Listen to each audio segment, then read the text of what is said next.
Happy Hump Day, everybody. Welcome to The Sweat. I'm Jesse Cofield. This is a show we lovingly put on every weekday at 11 a.m. All right, we start where we always start with our baseball dudes. Say hello to DraftKings contributors Kenny Ducey, Gary and Thorne, and RotoWire's Eric Halterman. Guys, this is MLB Price Check. So which players do you like for tonight's MLB slate at the following price ranges? Let's start with a pitcher at 8K or up. A stud pitcher. Kenny, where are you looking?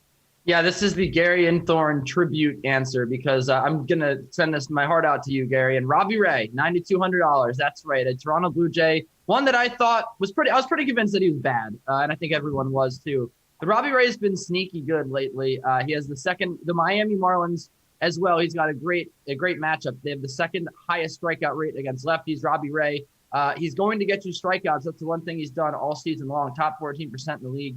In strikeout rate, 31.5% of hitters going down. And the Miami Marlins as well down there in WRC plus to lefties, really to all-handedness. And I think that just is my biggest thing here is that the Miami Marlins have been really struggling to hit the ball. Robbie Ray misses a lot of bats. I think this is a recipe for yet another good start for Robbie Ray. And he's gone over 27 DKFP in 3 of his last 4, last start against Baltimore. Kind of a clunker, still struck out 5. So I like his chances here of at least turning in, 20 fantasy points. Robbie Ray, 9,200, fourth most expensive pitcher. Gary, what do you think? Yeah, this is great. I'm not biased now. I'm just accurate because Kenny agrees. Look, I do think Robbie Ray is going to be the chalkiest pitcher, which, you can take that into consideration on a slate that's only 7 games. Maybe you go with Trevor Rogers and zig when everyone's zagging, but at the same time, the Jays just don't strike out. So it's not necessarily the best matchup for someone like Rogers, where with Ray, Kenny mentioned his rough start his last time out against the Orioles. If there's one thing the Orioles do well, it's hit left-handed pitching, and that's what they've continued to do. And it's what happened against Robbie Ray. So the Marlins are not the Orioles. They have struggled immensely with southpaws so far this season. They actually have the highest strikeout rate against left-handed pitching in the National League at 28.7%. They've got an 87 WRC plus against lefties. They just have not done well against southpaws. And the last time Robbie Ray saw the Marlins, less than a month ago, 6 innings, 1 earned run, no walks, 9 strikeouts. I think you're probably looking at a similar line for tonight's game. All right, Eric, where are you going? Pitcher at 8K or up? Yeah, Robbie Ray is my top 2, but for the sake of hashtag content, I will talk about my second guy, which is Trevor Rogers. I do think this is the 2 most exciting pitchers. I think you got to like Ray a little more because he faces the Marlins and not the Blue Jays, but Trevor Rogers is just such a good pitcher that he may justify making up that gap. He could not be more for real, despite the fact that his sample this season is only 14 starts, but that 187 ERA, okay, maybe he doesn't deserve quite that, but 250 FIP, I mean, if he falls back to that range, I think we're still pretty impressed with that for a guy in his second season, especially when he had a 6.11 ERA last year. But even last year, he was basically this guy or close to it. He struck out 30% of opposing batters last season while walking 10%. Strikeout rate of 29.7% this year is a near match. He has cut 2 points off that walk rate. So I guess he's slightly better, but he was very close to being this guy despite some very bad batted ball luck in a small sample, giving him a really high ERA. So I still think Ray is the smarter play given the opponent, but I think Rogers is completely playable even against the Blue Jays. All right, let's talk about hitters now. Somebody who's over 5K that you're interested in. Gary, and plenty of options to choose from here. Who are you going with? Yeah, someone right at 5K, Yordan Alvarez.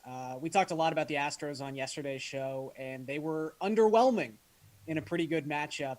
But the great thing about playing the Orioles is you get another great matchup the next day. You always get opportunities to overachieve, and Thomas Eshelman has only made 1 start in 2021. He survived it, but the underlying statistics of that start were just chilling if you're an Orioles fan. He only had a 7% swinging strike rate. His zone contact rate was 95.2%.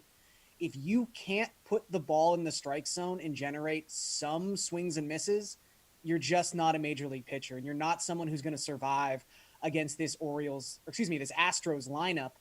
So Alvarez is someone who has obviously 70, 80 grade power. He's someone who can hit multiple home runs on any given night. So his upside is super high. He's also pretty hot right now. He's got a 158 WRC plus in the month of June. So he's swinging it pretty well. Left on right matchup. That's something you always like. So I think Alvarez is a really, really good option in the middle of that Houston order tonight. All right, Alvarez, only 5K. Eric, are you in a similar price range, or are you going to pay up for one of these stud hitters?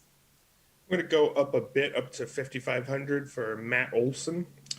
Olson in previous years was quite a good hitter, but a somewhat flawed one. He was, your classic high power, low average slugger.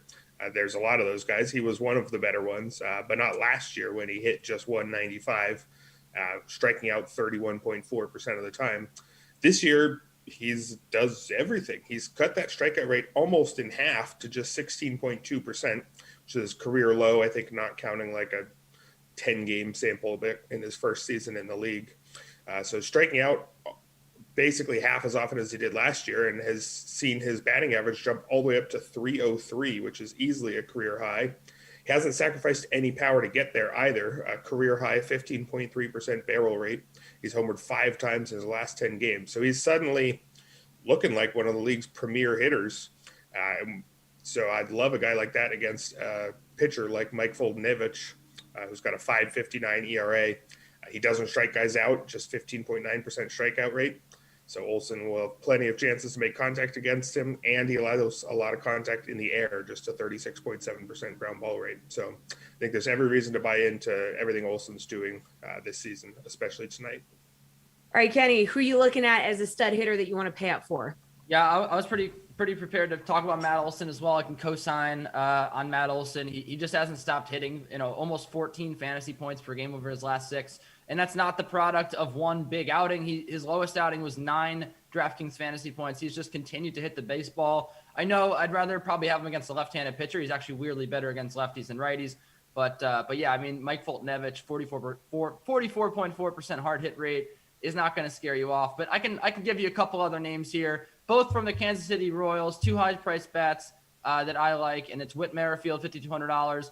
He has 13 hits in 7 games. I know that no one cares about hits anymore. But I mean, that's going to get you fantasy points, and that's exactly what this guy has done. He even homered a couple starts ago against Nate Eovaldi, and he's going up against Michael King tonight, a guy that is just really allowing a ton of hard contact, a ton of hits, and just a ton of bombs. So Yankee fans don't like him for a reason, and he's been a pretty brutal pitcher. I also like Sal Perez here as well, $5,100. I don't mind at all going to those high-priced those high-priced Kansas City Royals bats in Yankee Stadium where the ball can fly.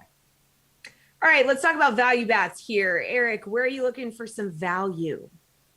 Yeah, I almost think we can skip this section for however long it takes for Wander Franco's price to rise up to a reasonable area. He's just a free square at this point. He costs the minimum still because I guess the DraftKings algorithm just takes a bit to catch up to these rookies. I'm not sure how quickly he's going to rise. I think we saw Jared Kelenic rise by a little bit after a hot start and then crash back down. But for people who are worried that Wander Franco is Jared Kelenic, they're not really in the same category of prospect. Kelenic is your normal good prospect who could break out right away or could struggle. The projections actually had him as a significantly below average hitter, and he ended up even worse than that in his small sample.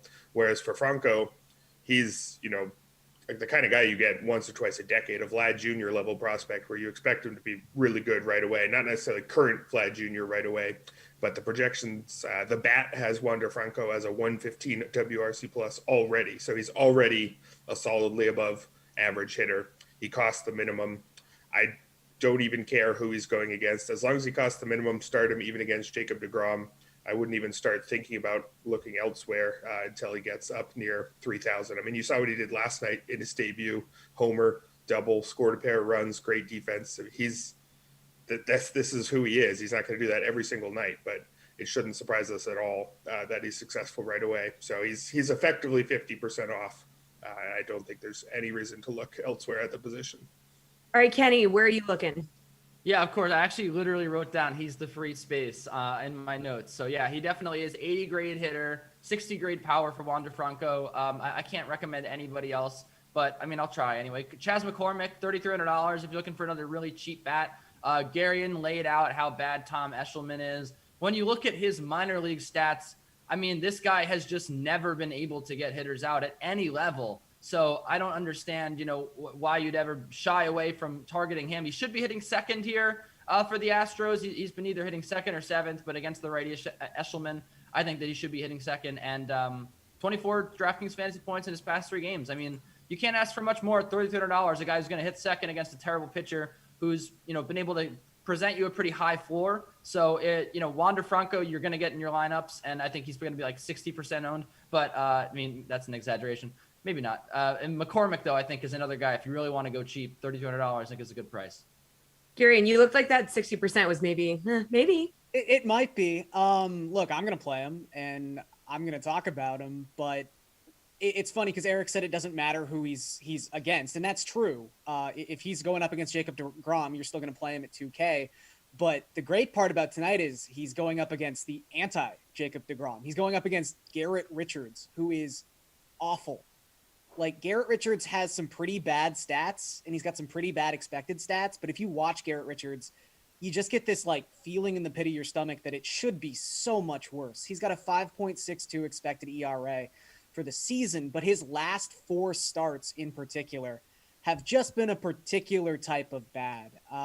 In that span of time, he's given up 71 batted ball events, 66.2% of those, so 2/3 have come off the bat with an exit velocity of at least 95 miles per hour. So he is just getting hit so hard. And again, batted ball events don't count the 4 guys per 9 innings that Garrett Richards walks. Like, it's really no surprise that every time this guy is on the mound, there is traffic on the base path. So Wander Franco at 2K, not only are you getting a generational talent for just $2,000, the absolute minimum, but he's batting second, and he's probably guaranteed to get 5 plate appearances in this game. So he could be 60%. I would say he should be 100%. Like, lineups should start with Wander Franco, and you should work from there.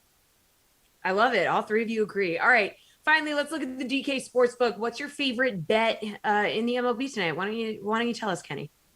Well, yeah, I mean, we kind of talked about it earlier, but I really like the Toronto Blue Jays -124 against the Miami Marlins and Trevor Rogers on the road. Look, I know that, if this were at home, right, the Toronto Blue Jays is probably closer to -140, and I know Trevor Rogers is a very good pitcher, but come on now. The Toronto Blue Jays are 8th against left-handed pitching. They've really heated up over the last couple of weeks. They have the 6th or 7th lowest strikeout rate against left-handed pitching, and that is really going to come in handy here against a guy that really relies on swings and misses, one of these new types of pitchers that does allow hard contact. I mean, even Garrett Cole does, right? But when he gets to swings and misses, there's no contact involved there, and that's exactly what Trevor Rogers has relied on all season long. I don't think that he's going to have the same type of success, and I think that the Toronto Blue Jays keep rolling here.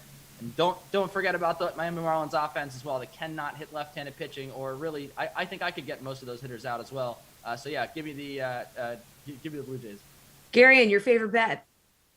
I'm going to go with the Athletics money line. Right now it's -141, which is kind of surprising as it opened at -155. I was thinking this was going to be more like -170, -175, just considering that the Athletics are a much better team than the Texas Rangers.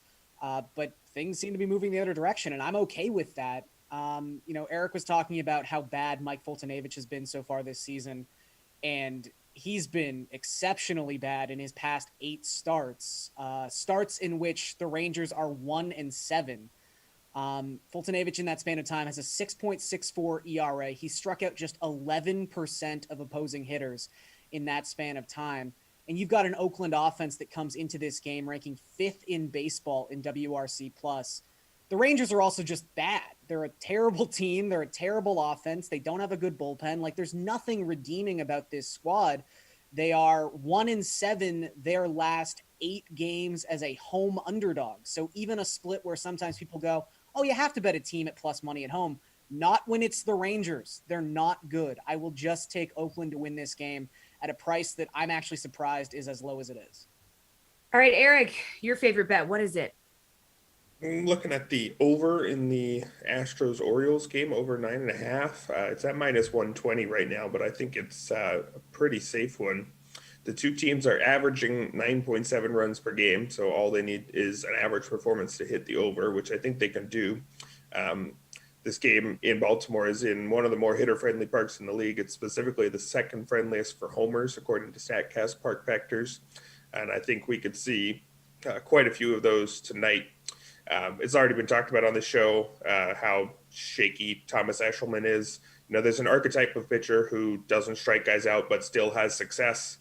Usually that takes really low walk rate and quite a high ground ball rate. Eshelman has one of those, 6.5% walk rate for his career, but he's a low ground ball guy, 34.6% ground ball rate. So he's going to give up a lot of contact in the air, and he's giving up not just a lot of contact, but a ton of contact, a strikeout rate of just 12.6%. I think even those guys who have the elite ground ball rates typically don't have success when you're striking out that few batters. Against the Astros, that's a lineup that could hit the over all by themselves. But I do think they'll get some help from the Orioles. The only worry here is how good is Jose Urquidy. Has a 3.65 ERA on the season and just a 3 ERA since the start of May. But even in that good stretch, his FIP is up at 3.88 on the season, just a hair below average in strikeout rate, a very good walk rate at 4.4%. But like Eshelman, lots of contact in the air, just a 32.1% ground ball rate. So in a park like Camden Yards, all it will take is, 1 3-run homer, and I think the Orioles have contributed all they need to hit this over. All right, good stuff. Thanks, you three. As always, the sweat will BRB. In the meantime, here's Jason Sobel on the Travelers. Take a look. With Jason Sobel from the Action Network, I'm Adam Kaufman. And Jason, we spoke last week, obviously, ahead of the U.S. Open, and turned out to be a really interesting one, most especially at the top by the end. Couple of dramatic birdies for Jon Rahm, the last couple of holes to come away with his first major, of course, his first Father's Day, the first major golf championship for a native of Spain as well. There were a lot of different things to talk about as it relates to Jon Rahm, but what was your big takeaway? Yeah, Adam, he didn't take a walk down Narrative Street. He bought a mansion in the middle of the block. It was there were so many things going on for Rahm, who had just 2 weeks earlier, of course, been forced to withdraw after a COVID diagnosis during the Memorial Tournament when all he was leading by 6 going into the final round. So some great stuff. We've been waiting for Jon Rahm to break through on the biggest stage for a while now. Over the past 12 to 18 months, he's been the best player in the game, and now he's proven it with a major championship win. And to the moon now for Jon Rahm. I think he's going to be the best player in the game for a long time to come. Well, coming up now, it is, of course, the Travelers Championship. And so let's take a look at some of the DK Sportsbook odds right there at the top. DraftKings own Bryson DeChambeau, who, as we know, obviously was a tough finish there at the U.S. Open, but prior to that back nine was in really good shape. He is the favorite for this event here at plus 1,200 odds, and then followed pretty closely by course defending champ Dustin Johnson plus 1,300. Of these two, anyone stand out? Yeah, so last week, Torrey Pines played somewhere in the 7,600 range plus for each of the 4 rounds.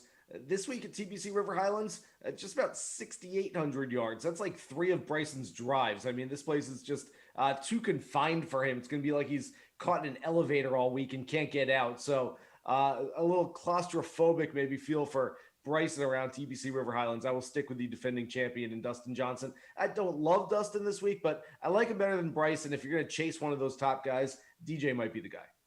Rounding out that field, or this field at plus 2,000 odds or better, you have got Patrick Cantlay, Paul Casey, as well as Brooks Koepka. If you're going to go with just one of that trio, who stands out? Casey was my pick last week at Torrey Pines. I don't know why I didn't just join the masses, Adam, and just pick Jon Rahm outright. I had him second on my list, but everyone else just it's kind of like New Year's Eve when everyone else goes out partying. Yeah, it was a great time. And everyone else went out for Jon Rahm. Like, everyone picked him, and they're like, I picked the guy who's the favorite. He won. That's pretty easy. And so I decided to go with Paul Casey, who made the cut on the number, actually had a putt on the back nine early Sunday afternoon to tie for the lead, wound up finishing in 7th place. So a nice weekend for Casey, and I'm going to stick with him. I don't love the number whatsoever. I really think that he's gotten a little too short to really chase in the marketplace. But if you like him, you can go after him, and I do like Paul Casey this week. Now, Harris English, Jason, third at the U.S. Open, but here he is for the Travelers at plus 5,000 odds on the DK Sportsbook. You looking to jump on that? I don't mind Harris English. There are other guys in that area, though, that I like. You want me to list the other guys that I like better than Harris English? All of them. Every single one. Keegan Bradley's right around 45-1. New England native always plays well here. Bubba Watson, I don't know why his odds are so long. Kevin Strillman is a guy who's played really well here over the years. They factor in the course history. He's 30-1. Bubba Watson, he's got maybe the best career history here at TBC River Highlands. He's 50-1. So I like Bubba a lot. Justin Rose coming off a terrible week at Torrey Pines. He's shown a propensity for bouncing back after those bad ones. He's 55. And Ricky Fowler at 70-1. Why not take a shot on Ricky, who's finished 8th and 11th in his last 2 starts? Let's get to the real long shots, though. Who do you like? You know, I like to write down a list of these things because I'm going to forget some names. And this week I've got a whole lot of them. So, all right, I'm reading off the phone here. Okay. Taylor Gooch, Richie Werenski, Adam Hadwin, David Lipsky, Patrick Rogers, Adam Long, Nick Taylor, Harry Higgs, Satoshi Kodera, and Vincent Whaley. Long shots. So it's a big group then of guys. That No, that's smaller than usual. Do you have a favorite among that group of 8 or whatever it was? I do. Thanks for asking. I'm going to go with a couple of Adams. I figured you'd like that. Adam Hadwin, Adam Long, both guys that I really like this week. Adam Long's been a couple of top 30 finishes in his last 2 starts. He's tends to get streaky. He's a momentum type of guy, so I think he can step on that gas pedal and play well this week. So I guess the real question is then, do you have just as long a list that you need to read off the phone of guys you want to avoid, or is that, just a couple? No, the one guy that I don't like this week, and I'm going against all the instincts. I'm going against all the analytics. Patrick Cantlay has 3 straight top 15 finishes at this one. Played pretty well last week at Torrey Pines, a top 20. Really, though, we never quite saw him, and he won, of course, when Rahm had to withdraw from the Memorial 2 weeks ago. But looking at him, I'm using the old eyeball test here, and this can get you in trouble, but Patrick Cantlay's putting stroke just looked terrible to me. He's bringing it way far back. He's decelerating as he comes through impact. It gave me the willies, and I don't want to bet on that this week. Who's the New Year's party date for you to win the Travelers Championship then? Yeah, well, I guess we're all supposed to just chase favorites these days if John Rahm's going to win the U.S. Open as the favorite. I can't do it, though. I just can't play favorites, and I'm going down the list. A name that I mentioned already, Justin Rose, who gave us absolutely no reason to bet on him based on how he played last week, 78-77 in his 2 rounds at the U.S. Open. But like I said earlier, he has a propensity for bouncing back after really tough finishes and tough tournaments. So I think he's going to get it all back together. He was a guy that was trending in the right direction before the U.S. Open. I think he's gotten a lot of people off the scent now, and he can go out to Hartford and play some good golf where he has in the past. He has a nice track record there. I play favorites, Jason. It's why I never miss an opportunity to talk golf with you. Thank you so much, my friend. Betting on a lot of Adams this week. To the hardwood we go. DraftKings contributor Julian Edlow and RotoWire's Nick Whalen are here to give their top plays for tonight's series opener between the Hawks and the Bucks. Guys, like I said, Game 1 of the Eastern Conference Finals tips off tonight, and the Bucks are coming into Game 1 as 8-point favorites over the Hawks. Do you think that spread is too high, Jules? This is a tough one, right? The Hawks are so hot. They're overachieving. They are overachieving, but the question is, can they keep doing it? Atlanta's 10-4 against the spread in their last 14. Milwaukee has won 13 home games in a row. They have been good at home against Atlanta. They've won. Oh man, I already lost the number. They won a bunch of games at home in a row against Atlanta. Nice. So for me, I lean to the Bucks. Honestly, I know it's a huge number, but the Hawks are in a little over their heads. Milwaukee's been a tough place to play. From a matchup perspective, I think things get really difficult for Atlanta. Covering Giannis, it gets easier to play Brook Lopez with a guy like Capella on the floor. Chris Middleton's been fantastic in this whole postseason run.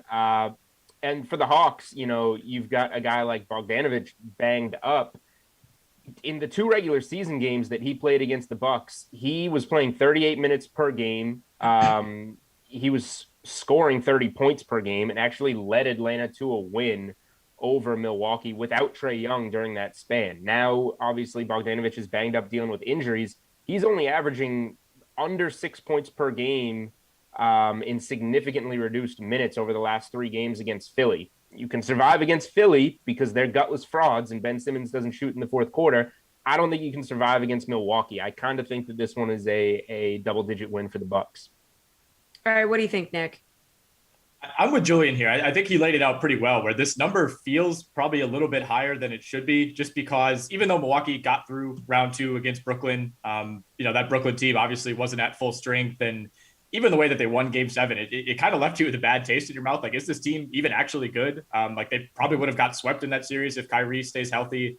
Certainly if Harden's healthy, that adds another element. But, here they are in the Eastern Conference Finals. And, I think Atlanta enters this series in somewhat similar fashion, where I think you could feel better about the way they played against Philly, but you have these same questions as, did Atlanta steal that series or did Philly just completely blow it? So I feel like we still don't really know how to evaluate these teams, especially Milwaukee, because coming off of that round 1 win against Miami, I think their stock was as high as ever. I mean, a lot of people thought Miami was going to win that series. It wouldn't have been surprising if it went to 6 or 7 games, and Milwaukee just dominated it from start to finish. And then it's a completely different story in round 2. The offense collapses, and now we view this Bucks team completely differently. So I think Milwaukee has a chance to come out tonight and really set the tone. I mean, if they look like the team that we saw against Miami, that's up, 15 points in the first quarter, Bryn Forbes is running around, hitting threes, the ball's moving, I think they have a chance to really take control of this series and send a message that they're the rightful title favorites, which they are on the DraftKings Sportsbook right now. So, I'm with Julian. I think this is a game that's probably close in the first half, but Bogdanovich being injured, even if he plays, he's going to be hobbled. That's a huge, huge loss for an Atlanta team that needs every piece to beat the Bucks. So I will take Milwaukee to cover that number tonight. All right, let's talk about the total. It's set at 226. Which way are you leaning here, Nick? Man, this one is tough. Again, it depends on what we see from the Milwaukee offense. If it's the offense that runs one pick and roll, and then if it gets shut down at the free throw line, Drew Holiday backs it out and takes a contested long 2 over Kevin Huerter, then I don't know if Milwaukee scores enough points to hit this over. I think I am shading towards the under a little bit. We saw Milwaukee's offense play a little better against Brooklyn, but I still need to see it. And again, without Bogdanovich, you're taking away, the bona fide number 2 creator easily for the Atlanta Hawks. You have some nice pieces in John Collins and Clint Capella and even Huerter, who was great on Sunday in Game 7. But, those guys aren't necessarily creators, especially the 2 big guys. And it's going to be, everything's going to be on Trae Young tonight to create for them. And, I think there's kind of this misnomer about Trae Young's game where you watch him play and you assume he's like a 40% shooter from 3. One, he's not even taking that many threes relative to the last couple of years. And 2, he shot 32% in round 2 against Philly. So, if Trae Young's floaters aren't falling, if he's not able to get to the rack and get to the line effectively, I think Atlanta could have trouble scoring as well. So I will go under here in Game 1. Jules, you want to take the under as well? Yeah, that's where I'm leaning here as well. If you just look at the Hawks, they've gone under in 12 of their last 15, and their scoring options are only getting more thin as the postseason progresses. Also, by the way, to redeem myself from the last segment, Atlanta has lost 7 in a row in Milwaukee, is what I was trying to say. Then you go to that Bucks series. The total in Game 1 of Nets Bucks, we were expecting offense, opened at 239.5. They went under in 5 of 7 games in that series. Milwaukee's offense has been a problem. I do think they find a little bit more offense against Atlanta. Like, Giannis is going to have a much easier time.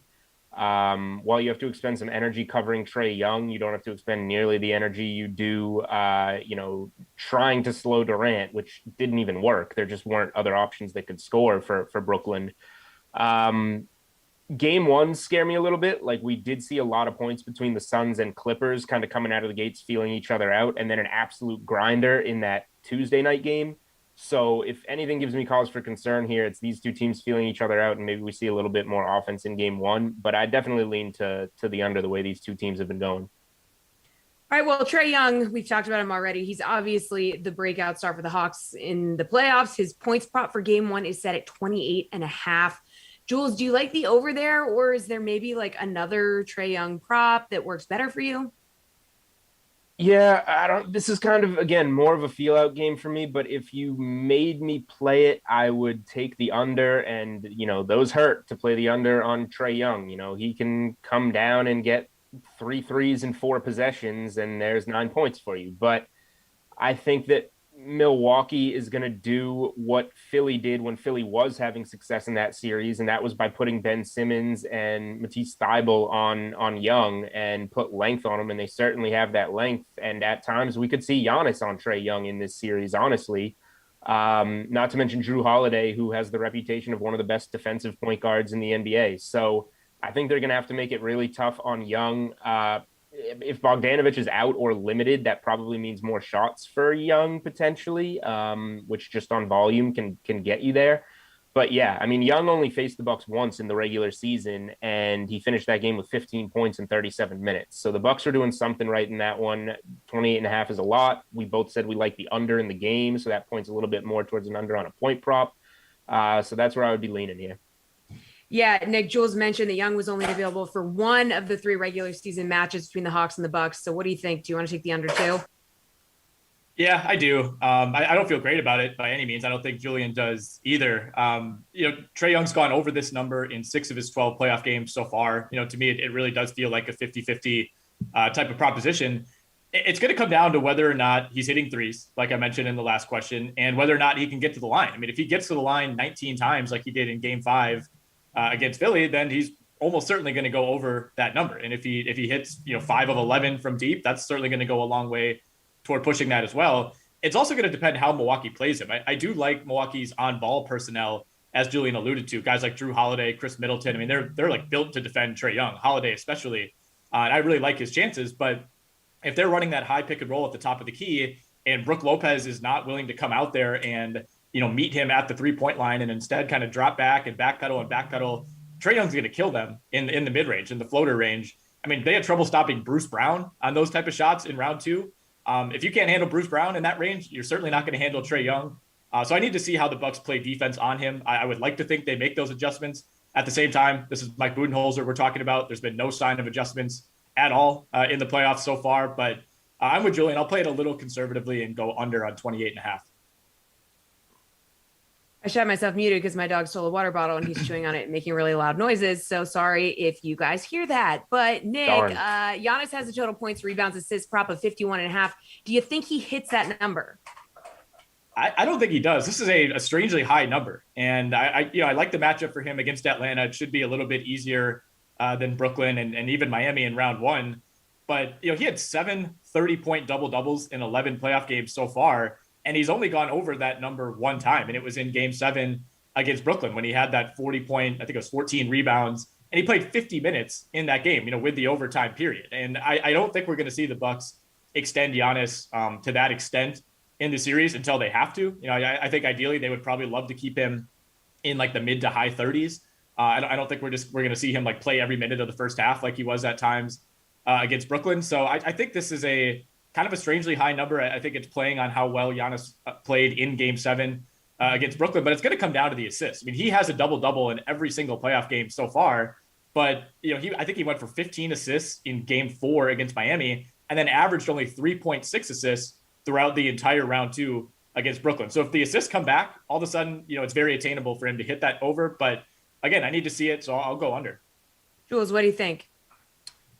Yeah, I wanted to disagree with Nick on something, but I can't do it here. And the minutes are a huge reason why. So, first of all, let's look at Giannis once the Bucks' backs were against the wall. So down 2-0. Last 5 games of that series, 43, 38, 42, 41, 50 minutes. He played more because he had to. Coach Bud is dragged through the mud for not making adjustments. One, technically adjustment that he made is actually playing Giannis like superstar minutes like he wouldn't before. You go to games 1 and 2 of the series against Brooklyn, and I know game 2 was a massive blowout, but 35 and 31 minutes. So he's going to play less maybe in the beginning of the series, like Nick said, unless Milwaukee runs into any serious trouble. So less minutes right off the bat helps us out. And then you look at the 3 games against Atlanta in the regular season. He averaged just over 32 minutes in those games. So I think we see more, 35, 36, but still, 24.3 points, 4.7 assists, 11 boards. That adds up to exactly 40, if my math is correct. So that's, 80%, less than 80% of the total that we need to get here. I'll still give Giannis a little more in the postseason, more minutes, more production, but I see this more around like a 45 to 48 type of range, which gives you the under. So again, not comfortable, just like with Trae Young, but I think this number's set too high. All right, good stuff. You too. Appreciate the time as always. Have a good rest of your day. The Sweat will be right back.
What's up, everybody? You are watching The Sweat, a show we do Monday through Friday at 11 a.m. Eastern Time, and we talk sports betting, we talk DFS, and right now, I am joined by DraftKings contributor Jeff Ulrich and RotoWire's AJ Scholes and Paul Bruno for NHL opening face-off. So get in your favorite plays for tonight's Lightning Isles Game 6 matchup. So, guys, the Lightning were not fooling around on Monday night. Coming up as 8-0 winners in Game 5. I mean, geez, is there any way the Isles can recover at home tonight as plus 130 home dogs, Jeff? I mean, how do you come back from that?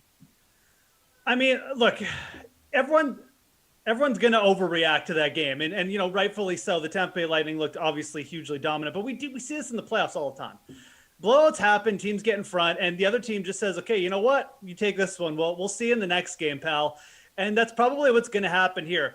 I think that you're still getting good value on the Islanders, as we said all the series. If you bet the Islanders money line, because you've gotten such good lines, you're probably even or just like down slightly. So heading into Game 6, one thing I'll say, I think overtime is a very highly likely possibility tonight, and I kind of like taking the overtime line here at plus 305. But again, just like I said yesterday when we were talking about the Canadians, I'm going to take the underdog here. I do think the Islanders have a good shot at bouncing back. At the very least, I think you're going to see a very close game, which could lend itself to being the plus, if you want to go the plus 1.5 on the puck line as well, or just take that overline one I mentioned as well. AJ, what do you think? I've been with Jeff the entire time on the value that you're getting with the Isles, but it's dropped here. We were talking previous games, it's up 180. At 130, it's just not worth it to me, to be totally honest for you. I'm going to back the Lightning at this point. Jeff's right. It could be an overreaction, but man, did they just come out and completely dominate that game. They've got Andre Vasilevsky. He's bumped that save percentage in the postseason up to .936. That was his third shutout of the playoffs here. For me, I'm going to take the Lightning on the puck line on this one. I'll give up that goal and a half. It gets you some tremendous value at plus 175 here. Paul, you want to roll with the Lightning too? Finally, AJ agrees with me, Jesse. At least I won one of these guys over in this series. Look, the defending champ sent a loud and clear message in that last game, that 8-0 whipping, that the Heat just got turned up. To have any chance, the Islanders will need to score first. I think it's way more important for them than Tampa. So keep an eye on the early going there, because if Tampa gets ahead, I think it could be another runaway. And I feel bad for the Islanders because they gave a really good account of themselves early on, but I think it's going to be more of the same tonight.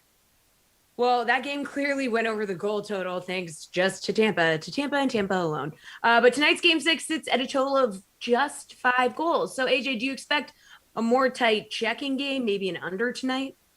Absolutely. I definitely think that's what we're going to see here.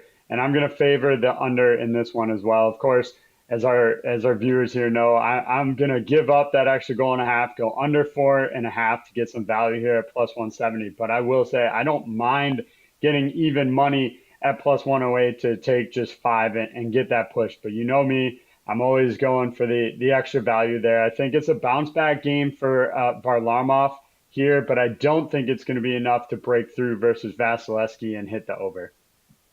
Paul, what do you think? You want to see it go under? I'm sure it's going to go under. I expect a much closer checking game, and that's the Islanders' DNA, and it's their best chance to extend the series and win this game.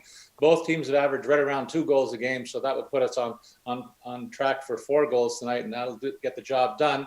With the stakes so high, this figures to be a low chance contest, so I have no reason to even look at the upside over the overside.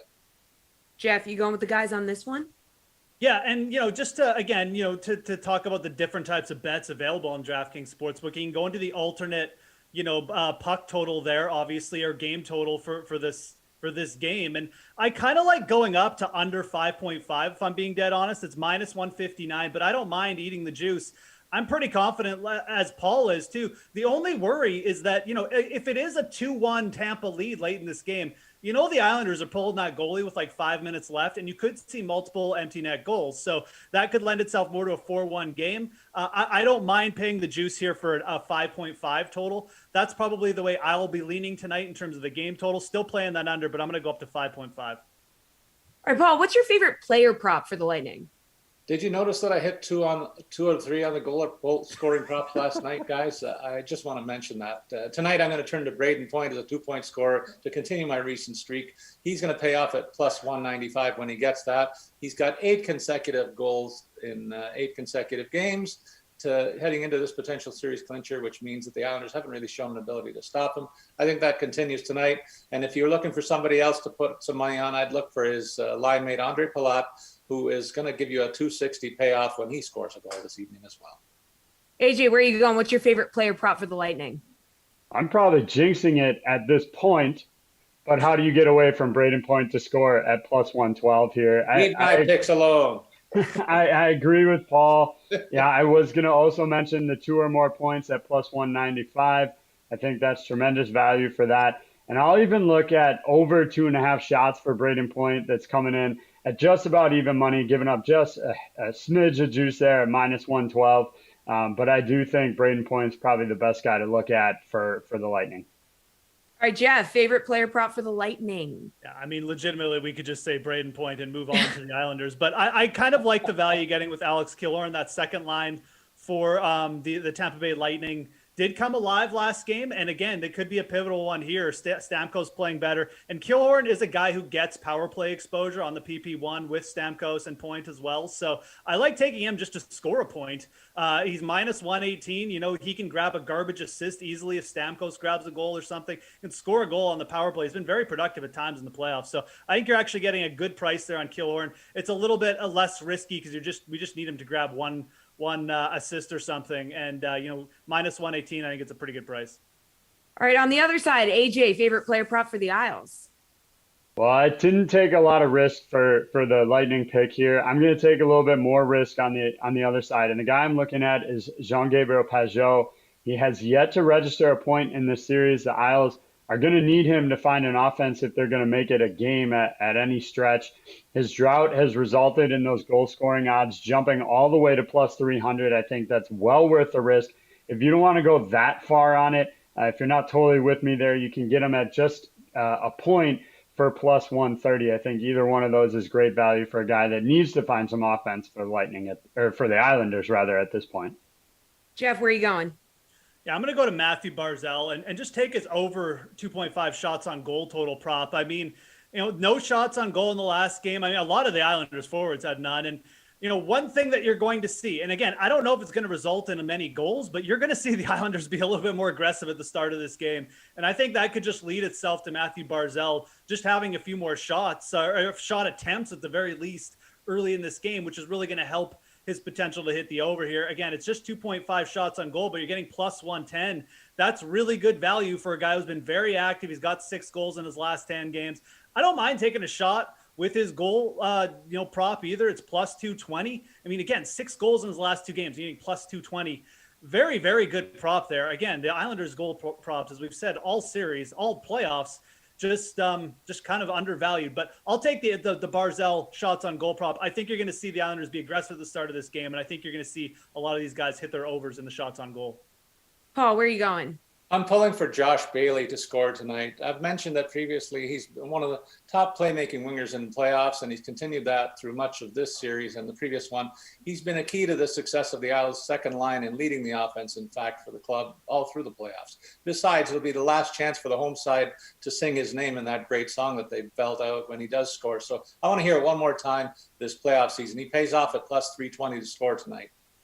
All right, lastly, if you fancy getting in a DFS contest tonight, the showdown is the way to go. So who are you targeting for captain, Jeff? If you want to pay all the way up for Vasilevsky, it's going to cost you $16.5. No, I'll let Paul and AJ do that. They can be on the wrong side tonight. I'm going to go Semyon Varlamov. 0.933 save percentage at home, a sub 2.0 goals against average at home. He's a veteran goal miner who just got absolutely embarrassed. He's bouncing back tonight. And even if they lose this game 2-1 in OT or something, he's probably going to have 60 saves. I like going with Varlamov as the captain. Varlamov, excuse me. There you go. There you go. Paul, you going with Vasilevsky? I'm going to leave the goalies alone tonight, leaving the other guys to make those picks. I'm taking Braden Point. Sure, it's a chalky pick, but the guy's on a historic heater with 9 goals and 3 assists in his last 12 games in these playoffs. He's costing only $14,700 relative to bigger prices on the goalies in the showdown format. The only player with more points, Kucherov, has only 5 goals among his 27 points in the playoffs, costing $900 more. I'll save that money and go with the hot shooter tonight. All right, AJ, where are you going? I bet on the Isles, and Jeff, you nearly convinced me to switch here, but I am going to stick with Andre Vasilevsky here. I talked about that astronomical save percentage he's got right now, the 3 shutouts. Yes, he's going to cost you $16.5. So to give you a little bonus here, you're going to need some value guys to fill out that lineup if you go with Vasil up top. I like Anthony Cirelli at 4,800. He got an assist in that blowout game that put him, ended a 5-game pointless streak for him. It subscribes to that playing with the big guy theory. And of course, he's on that center line with Steven Stamkos. All right, guys, good stuff as always. And AJ, love getting a little value pick from you. You're just like, just really, really putting in extra effort. So that gets you bonus points. All right. Thanks, guys. Appreciate the time as always. Going to take a quick break here. Final segment, going to talk to Len Hochberg about this week's Travelers Championship at TPC River Highlands. The Sweat will be right back.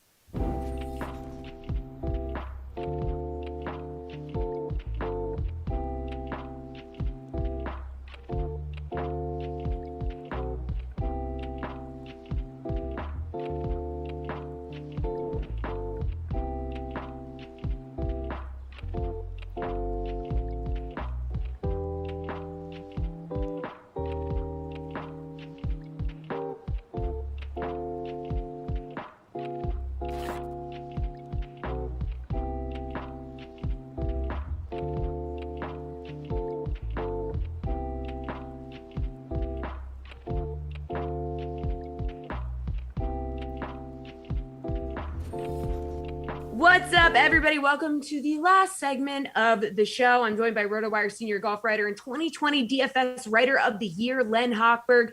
And Len, we're doing some PGA Tour chaser fades. So agree or disagree with these statements about this week's Travelers Championship at TPC River Highlands. So despite his recent struggles, Dustin Johnson has now finished in the top 20 in his last 2 tournaments. But are you chasing or fading him as the highest priced golfer on the board this week at $11,400? Yeah, Jesse, I was actually a little bit surprised he was the highest priced guy ahead of DeChambeau, but, they were going to be 1-2 no matter. But you're right, Dustin Johnson, not a great 2021 to date, but has shown signs lately, not so much at the Open last week, but the previous week at the Palmetto, he was top 20, but he was a lot closer than that until one big blow up late. He really played the course smartly last year. He used his hybrids off the tee, a shorter course. I think he'll probably play that way again this year, why not? It worked. The one caution is that he putted out of his mind well last year en route to the victory, but I still think he is a chase more than a fade this week. All right, Len, Patrick Cantlay has finished in the top 15 at this tournament for the past 3 years. So are you chasing or fading that this trend continues for him? He's priced at 10,400. Yeah, I think at 10,400, we need more than a top 15. We need a top 10 or a top 5 even. But, interestingly, looking at him last year, he had a terrible week tee to green. He was outside the top 40 in the field. Very uncharacteristic for him. He is 4th in strokes gained tee to green this year on the PGA Tour. So if he comes anywhere near his norm, I expect the top 10 finish and maybe a lot more. He is also second on tour in par 4 efficiency for the shorter par 4s, 400 to 450 yards. There are 9 such holes this year at River Highlands. I think Patrick Cantlay has a strong chase.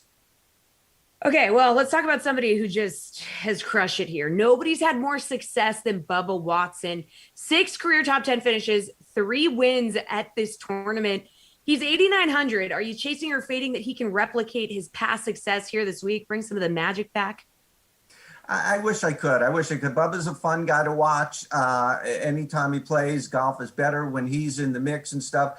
But he is just, there's so many highs and so many lows. I mean, he was halfway in the conversation at the PGA last week on Friday and then maybe into Saturday, and he ended up tied for 50th or something like that. So even the last couple of years here at River Highlands, not good years, missed the cut last year, outside the top 50 the year before. He's just too much of a gamble for me. I have to fade Bubba. All right, Len, talk to me about value. Where are you looking for that this week? I was really surprised that Ricky Fowler is only $7,300 on DraftKings. He's plus 6,000, and those two numbers don't seem to jibe. Fowler, for the last 2 times out, he was 11th at the Memorial. He was top 10 at the PGA. He's clearly finding something. He didn't qualify for the U.S. Open, so we could even argue that he might even be a little bit fresher this week than normal. I was very surprised, 7,300, and also surprised 7,000 Taylor Gooch. He's ranked 70th in the world. He's made 5 straight cuts. He made the cut at the PGA. He's had a couple of top 20s recently. He's a pretty good guy on approach, and tee to green really doesn't seem to match where he is right now. I like those 2 guys a lot. All right, finally, Len, put on your look into the future cap here. Who do you like to win the Travelers Championship? Well, who I think will win and who I'd like to win are kind of the same guy. We saw Matthew Wolff last week, and we hadn't seen him in 2 months, and nobody knew what to expect, probably least of all Matthew Wolff. But he looked great for someone who hadn't played in 2 months and really had been going through a lot of turmoil in his personal life. I think it's been well documented. It was just unbelievable. And not only after 2 months off, but in a major.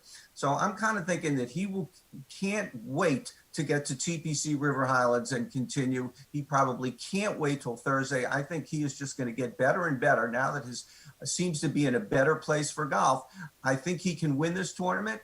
And I think it would be really a lot of fun for golf fans to see him win this tournament. All right, Len, thank you so much for the time. Appreciate ya. That is a show. Madden is coming up next. It's Wild Weather Wednesday, kicking off at noon. Panthers at Dolphins in the rain with Jeff and Christian. The Sweat will be back tomorrow at 11 a.m. Emerson Latzia will be at the helm for you. So we'll see you tomorrow, and stay tuned for a full slate of Madden Sims.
Good morrow, DK Simville land. Welcome back into the DraftKings Dream Stream for your Wednesday, June 23rd Dream Stream. 6 Sims coming at you today. I'll stop talking like that now. My name's Jeff Ulrich.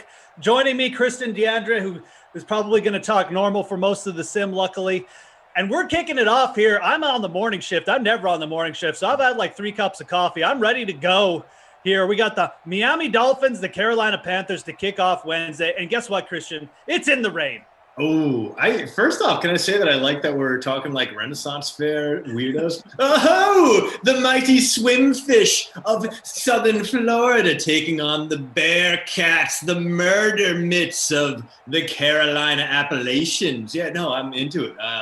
I forgot, however, this was Wednesday. I was having such a great, peaceful morning until Jordan behind the scenes reminded me of that. Like, oh, right. What I was once optimistic about, I am now much less so. But hey, that means that if you got a lineup, you're probably going to beat me no matter what. Because I was like, you know what? I got Christian McCaffrey in my captain spot. That's not a problem. But then I was like, Dolphins passing offense is going to go out there and fly. No, it's probably a day where you want to have a little bit of Matt Breida coverage because the rain is an unpredictable and fickle mistress here on Wild Weather Wednesdays. Jeff, first off, how are you besides jacked up on caffeine? And 2, how does your lineup look? Well, I mean, I did the same thing as you. I just stacked the Dolphins passing offense, blindly and, not caring about the weather or anything. Actually, I put DJ Moore in the captain spot, so I guess I stacked the Carolina passing offense. But I'm already getting some notes in the chat. Like Emerson usually has the nooner. Well, look, I mean, Emerson clearly wasn't bringing in the numbers, so they had to bring in the more handsome crew to start off the day here. And, we'll obviously get a big bump in numbers with Christian and I. Make sure you smash that like coming in, by the way, DK Sim fan. We'd appreciate it. But no, man, I mean, my day's going good, A little mixing things up with an early sim here. And, ready to rock for hump day. A rare appearance. I'm very much into it. Very excited. And were you sipping from a half Ironman mug before? Are you? Oh, yeah. Now this one is my wife's. Okay. She's done about 20 times as many Ironmans as me, but I have done a couple halves. One full. Many Ironmans. She's big into it. She does an Ironman like not the last couple of years because of the pandemic, but right. Yeah, she was kind of like an Ironman a year person. Before the pandemic, so it's insane. She did an Ironman like a year after she had twins, Christian. So that's the kind of person she is. She's crazy. Your wife is a very impressive lady. Clearly, a lucky man to have that level. I don't know what she's doing with me, to be honest. Most of this, dude, that's her lot in life. Yeah, I feel like maybe once in my life I could do like a sprint triathlon, and that would be enough for me. That's so much. Just how do you keep yourself entertained when you are just exercising for 8 straight hours? Like, what is the thought process there besides, oh my God, everything is terrible and I feel it? Yeah. I mean, I used to be big into the triathlons, as we'll get into a little bit of a, past athlete talk here. And I still run a lot. I used to run like 70, 80 miles a week, but I got to a point where it was like, that's pretty much my thought. I'm like, I can't do 8 hours. Like, this is too much. Yeah. And even it just got to the point where, my body started to break down, Achilles problems. So now I'm just a jogger, I just go out there. I still love running, but my wife she's crazy. She loves it, man. Good for her. She's a great swimmer too. She used to be a very high caliber swimmer when she was younger. So she's just an impressive lady. Okay, that's gonna make it a lot easier. For me, the swim would be the toughest part. It is the toughest thing. When I started doing triathlons, I had to not learn how to swim. I mean, I knew how to swim, but I really had to get into swimming shape. And swimming is a lot about technique. And if you learn the technique properly when you're younger, it makes it so much easier. Like, my wife can go like 6 months without swimming. She'll hop in a pool and she looks like she's just been like, doing 10,000 meters a day or something, because her stroke is so natural at this point. But yeah, it's the toughest one to get comfortable with. Well, then you got to not only you swim, you got to swim through traffic. So it's like you're getting punched repeatedly as you swim through. Yeah, and the lakes and the open water swims, if you're swimming in the ocean or something, it's intimidating, man. Like, you get, I know I had I zipped my wetsuit up too tight in the race. I basically had like a panic attack. I had to like stop and catch my breath in the race once. So yeah, it's the most interesting part of the race. Let's put it that way. Yeah, all right. I'm very, very impressive. I mean, you were already an impressive guy before this, but thank you. The fact that you're raising a family of superhumans who will go on to be prime endurance athletes is terrifying to me. Yes, and again, I'll have about 1%. Soldiers coming down across the border to invade our nation and force poutine upon us, which actually wouldn't be the worst thing, let's be honest. Maple syrup and poutine, that's our whole MO here. I have about 1% to do with my kids being impressive too. So, as I've laid out, it's mainly my wife doing the work here.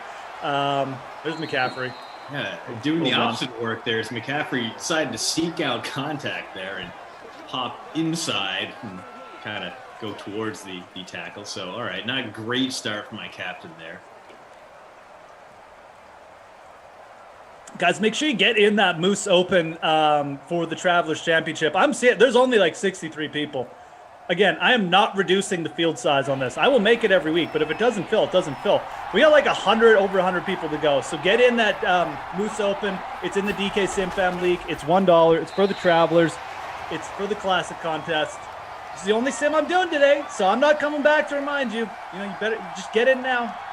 Wake up grandma and grandpa. Get them in it. They're not in it yet. I don't know. Yeah.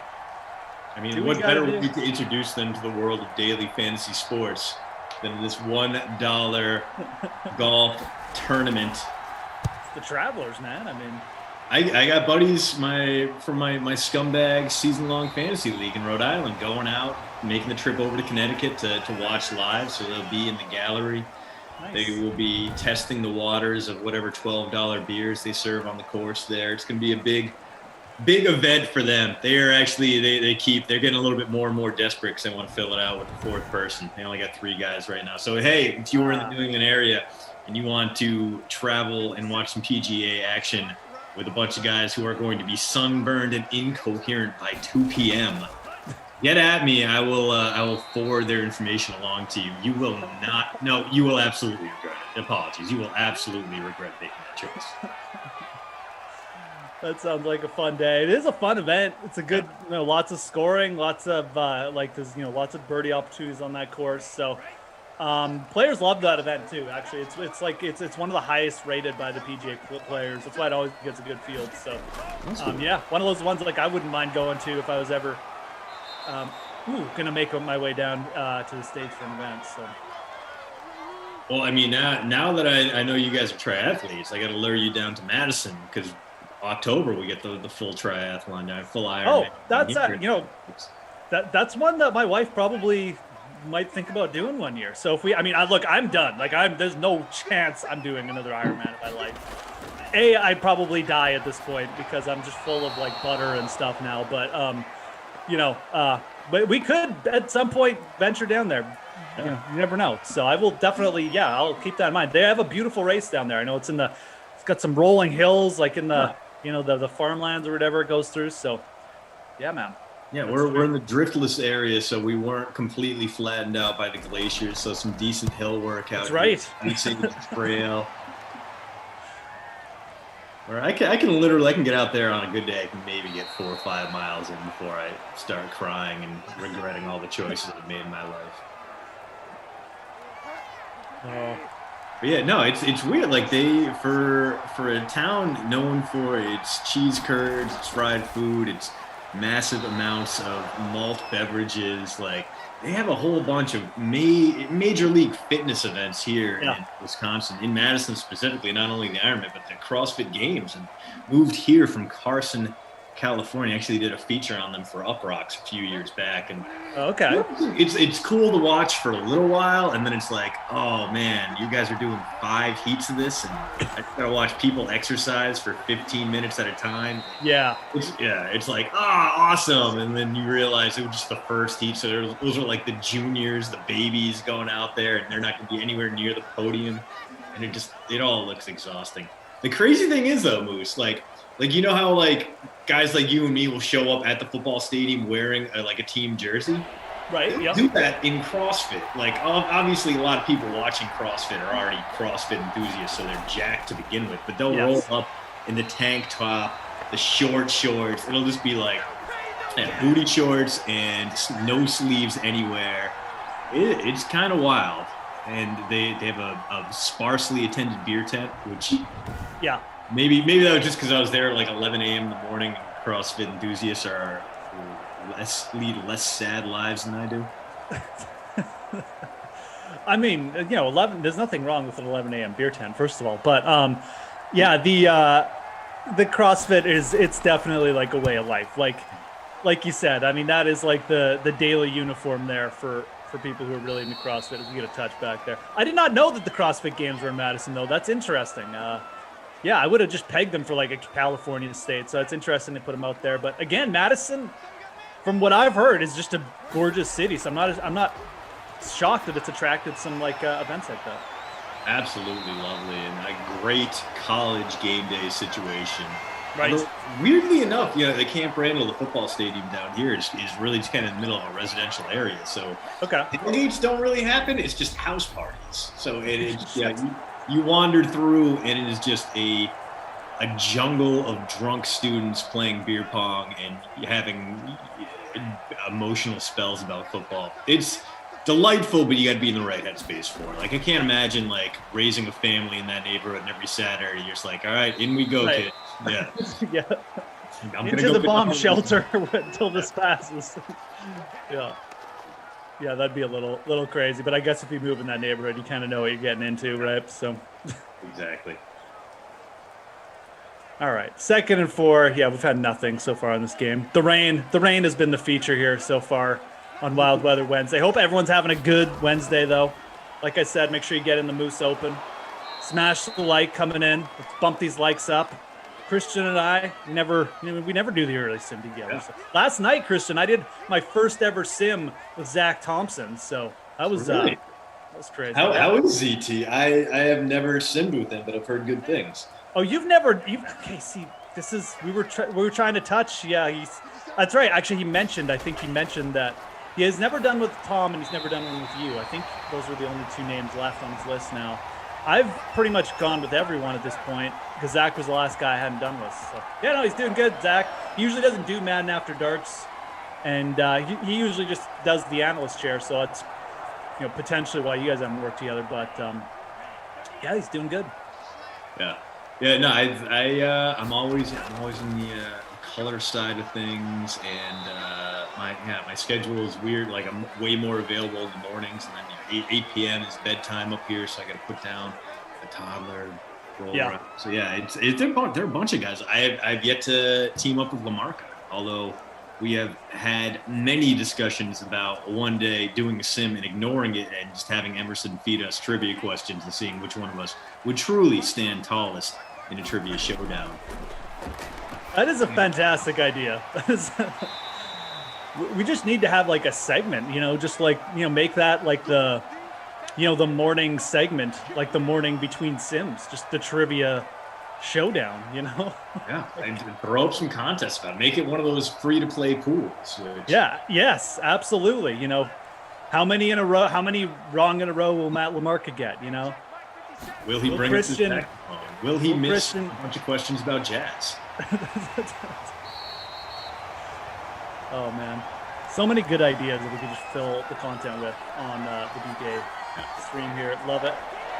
And speaking of the DK stream, we have what might be the seeds of a drive here, Jeff. 2 first downs, our first 2 first downs of the game, I believe, picked up on 3rd down here by the Dolphins.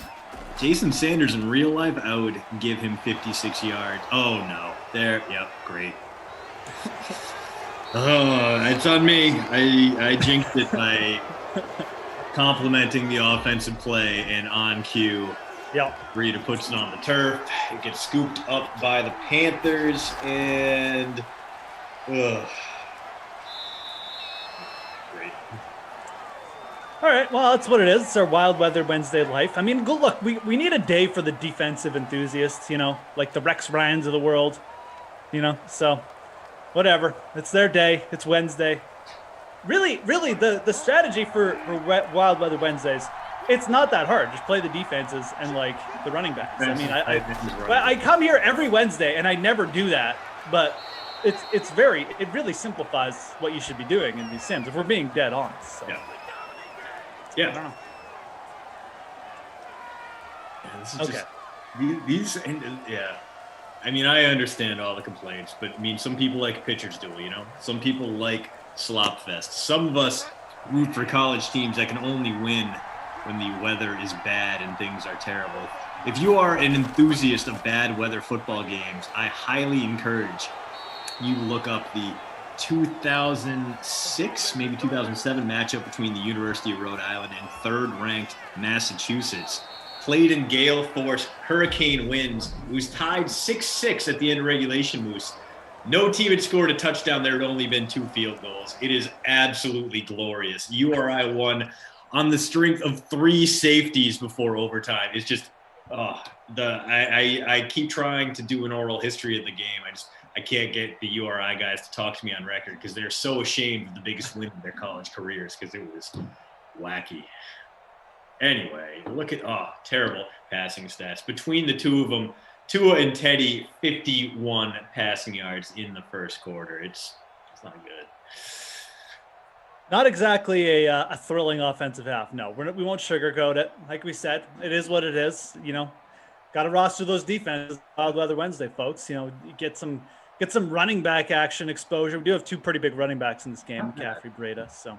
Yeah, they're doing okay. They're averaging more than 4 per carry, but I mean, CMC needed that big run there just to get there, and Breeda's biggest run ended in disaster with the fumble. They've both been stopped on third down, possibly multiple times. The whole first quarter is a blur. We talked over because it was mostly bad football. Through the air, Albert Wilson is your leading receiver by a wide margin, which probably tells you everything you need to know about this game in the rain. Absolutely tells you everything you need to know. Now, since this game isn't giving us much, I want to talk to you about something you were mentioning pre-stream. You were mentioning, you know, you're doing some Joe Burrow research. Now, what are you doing Joe Burrow research for? Just, you know, is it random? Is it for an article? And B, you know, what have your discoveries told you, you know, about the Bengals and his chances for next year and just for his career? Well, as you may have expected, it is going to be part of today's post route, which normally would be out in your inboxes by now, but your boy has been dragging on this one. We're going to have a rundown of what the Bengals can expect from Joe Burrow in year 2, assuming he comes back to full strength. Wow, that was a wide open DJ Moore who could not pick up that Teddy Bridgewater pass, and we remain scoreless. My captain. Yeah, unfortunately. That one hurts. Yeah. So for me, the question is, you know, what's Burrow going to bring to this Bengals offense, and can Zach Taylor do anything for him? Because Taylor was the most bizarre non-David Culley hire of the past few years. You know, he kind of got that job in Cincinnati because he coached in Cincinnati before, albeit for the Bearcats, and B, he stood close enough to Sean McVay to have a little bit of that shine rub off on him. But like, at no point has he been altogether encouraging as that sack will take the Panthers out of field goal range. Of course it will. It is Wild Weather Wednesday. We don't get good things on Wild Weather Wednesday. So Taylor, no way. They're going to try a Joey Sly 58-yarder, and after this bounces through the end zone, the Miami Dolphins will have great field. Oh, wow. Emerson could have put together a better kick than that. I'll tell you, I've been one of the more bullish proponents of Wild Weather Wednesday. You know, just trying to, you know, we need a day where, you know, everything's different. This game might change me, Christian. This game might lead me to the other side. So this is pretty weak sauce so far. I've seen some bad field goal attempts, but that was about 20 yards left and about 20 yards short. So that was pretty terrible. This is the Secchia, though, on a nice catch. Wow. Baffled by this one so far, but enjoying it for all its crapulence, I guess. Yeah, I don't know. Yeah, we're ranging. Embrace it. Yeah, this is like Mystery Science Theater 3000 territory, where soon we're just going to be dissecting a truly terrible effort. I mean, we've seen teams, these guys have both had fine field position and turned it into nothing. So maybe that ends here. Maybe the Dolphins drive and turn this into something. Jason Sanders has that big leg. I trust him more than Joey Sly at the very least. It's Albert Wilson again, 3 for 32 now. But no, for me, it's looking into what Burrow can bring to the table, breaking down his biggest plays at LSU and seeing if they can be replicated in Cincinnati, especially now that he has Jamar Chase in his lineup. Yep. But the bigger concern for me is that the Bengals blocking has been butt for such a very long time. And I kind of like the moves they made this offseason. I mean, Riley Reif in for Bobby Hart and Jackson Carman coming in and DJ Williams. The left tackle they drafted in 2019 is good enough at left tackle that it should help things. And if they can keep Burrow upright long enough, he should have a nice bounce back season. Mm-hmm. For me, the question is, will it matter? Is he just an upgraded version of Drew Bledsoe, a guy who throws for 300 yards per game because he throws the ball 45 times per game? And that's what we're going to be digging into in today's post route. You can subscribe. It will hit your inboxes absolutely free. That's postroute.substack.com. And a whole bunch you've already subscribed, and we absolutely love you for it. Yeah, I'm gonna be reading that one. I don't actually think I've subscribed to yours yet, so let me just rectify that, because I'm gonna be interested. I'm interested in reading your thoughts, but very interested in that article. I'm a big Joe Burrow proponent, but again, I'm not gonna pretend like I'm Christian and I have done like a massive deep dive on him. So I'll be reading that. Make sure you give Christian a subscribe. And yeah, I like Joe Burrow though. I just like the way, I don't know if it's a bit of an eye thing, but I just like the way he looks in the pocket. I like the way he looks reading the field. I like the way his release, it's smooth. His mechanics don't have much flaws, and yet he's still got some pretty good power. Yeah. I think long-term Joe Burrow will be good. I mean, obviously, look, the knee injury that was a bad miss. This is just, like I said, this game is changing me. But I just like the way Joe Burrow looks. I think long-term, again, the injury is scary, but assuming he recovers from that, okay, I still think in the league, he's going to be a real long-term guy. Yeah, I just think about it. If he suffered this injury in the 80s, we would probably be writing off his career right now. So yeah, big ups to modern medicine. Yeah. That was a truly blown out knee, and he's still going to be able to come back from it. I don't think anyone's really questioning his recovery. The one thing that would concern me is if he does lose a little bit of mobility. He obviously wasn't a running quarterback, but he was able to buy some time in the pocket.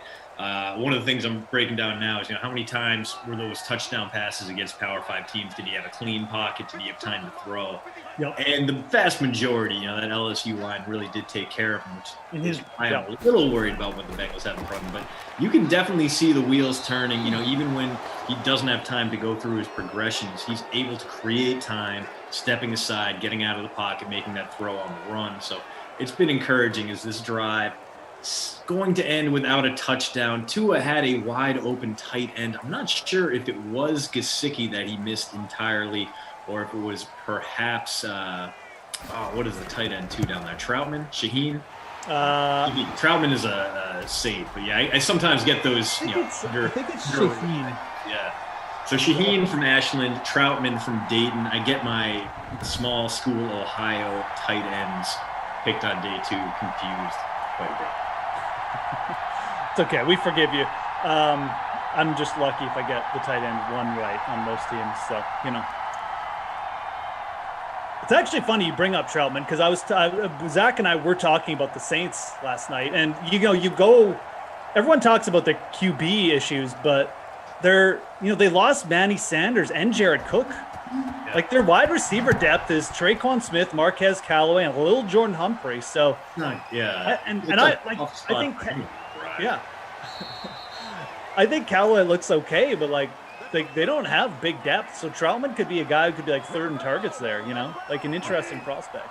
Yeah, without a doubt. And that quarterback situation, though, is what really concerned me there, especially if you are trying to buy back in on the Alvin Kamara hype train. We saw what happened to him when Taysom Hill was in the lineup. His value dropped by like 40%. Like, oh yeah, for whatever reason. Well, possibly because Hill was able to make passes more than 10 yards downfield, which is not Drew Brees' forte towards the end of his career. But we saw Alvin Kamara get way fewer targets, and maybe that's part of the offseason program, or maybe that's something they have Jameis Winston doing. We did see the weird training video of Jameis coming out, and even though he got the LASIK, he's still kind of squinting downfield. So it's like, all right, maybe nothing's really changed here.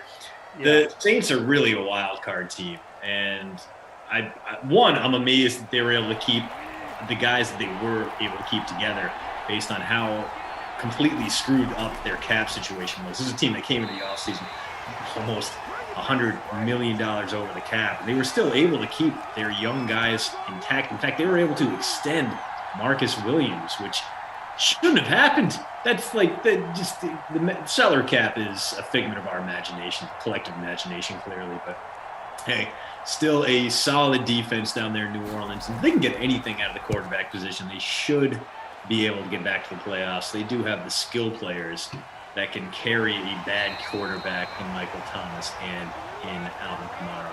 Of course, Michael Thomas is going to be playing so pissed off this season, Jeff. Like, what for you? What is your outlook on Michael Thomas? God, are you bullish on him? Do you think he is overrated?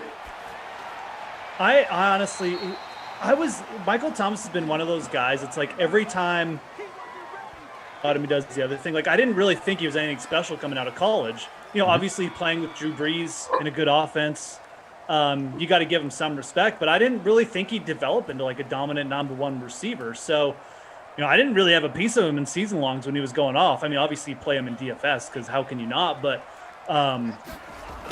he's always been a guy who's like surprised me. But you kind of got to give him respect. But now you wonder, like, okay, was that a product of Drew Brees and just the offense that was running? And like now what's going to happen? Like, was I actually right? And maybe just this guy just benefited from Drew Brees, or is this like, is he going to show how dominant he was and go off with like another, like with Winston or something? So I agree he's going to be playing pissed off. I do worry a little bit about like the locker room there. Like, is he going to create like an Antonio Brown rift? Yeah. I think I'm more on the line where I'd just rather take a shot and don't mind taking, some risk with him. But I'm not going to like force it. Like if his valuation goes through the roof or something, I don't think it will. But if it did, I'd be fine just hanging, like just staying away from them. I really just don't. I'm not really that interested in the Saints offense for fantasy. I'll be out on Kamara. I think I'd much rather take a shot with Thomas. Maybe take a shot with like Troutman, like I said, but he's just like a late round flyer or something. So second time. Yeah, I haven't made a final decision about really how I feel about Michael Thomas. I probably need to read and do a little bit more research into it and get someone else's opinion if I'm being dead honest, because I've just been kind of wrong about this guy. So yeah. I don't feel confident in myself in saying one way or the other if I'm being dead honest. Yeah, for me, Thomas is such a lunatic when it comes to reading everything that's written about him. If you ever tagged him in a tweet, he's dude is always online. So he knows Carlton Davis dubbed him Slant Boy. He knows he needs to recover from that. Yeah. And honestly, like that was more of a function, I think, of Drew Brees than it was Michael Thomas, because Brees, he targeted him on that 0-for-4 day. Oh, did he get in? Oh, he did get in. Oh, what? How did he get in there? Tua, how did you do that? Don't question it. We need the points. Yeah, don't even review it. Just let it go. Just count it. But yeah, Brees, Thomas's slant boy functions were more of a result of Brees. He stretched it out. Nice, a little stretch animation. Good work, DK Sim. Good pizza awareness. 2021. Breeze's waning arm strength was a reason why Michael Thomas's route tree got cut down so dramatically. I think having a quarterback who can zing the ball downfield, especially this guy like Jameis Winston, who is going to take chances, who's going to close his eyes and throw the ball as hard as he can, that's a good situation for Michael Thomas, because he can get up there, he can get those contested balls. And, Michael Thomas wants the ball even if he's being double covered. That's probably going to happen a lot. You already mentioned how kind of shallow that depth chart is. So I think Thomas is going to get the targets again. I think he's not going to have to worry about running short routes and slants time and time again. I think he's due for a bounce-back season as long as he can stay healthy. Yeah, I mean, I definitely am going to be more bullish on him with Jameis.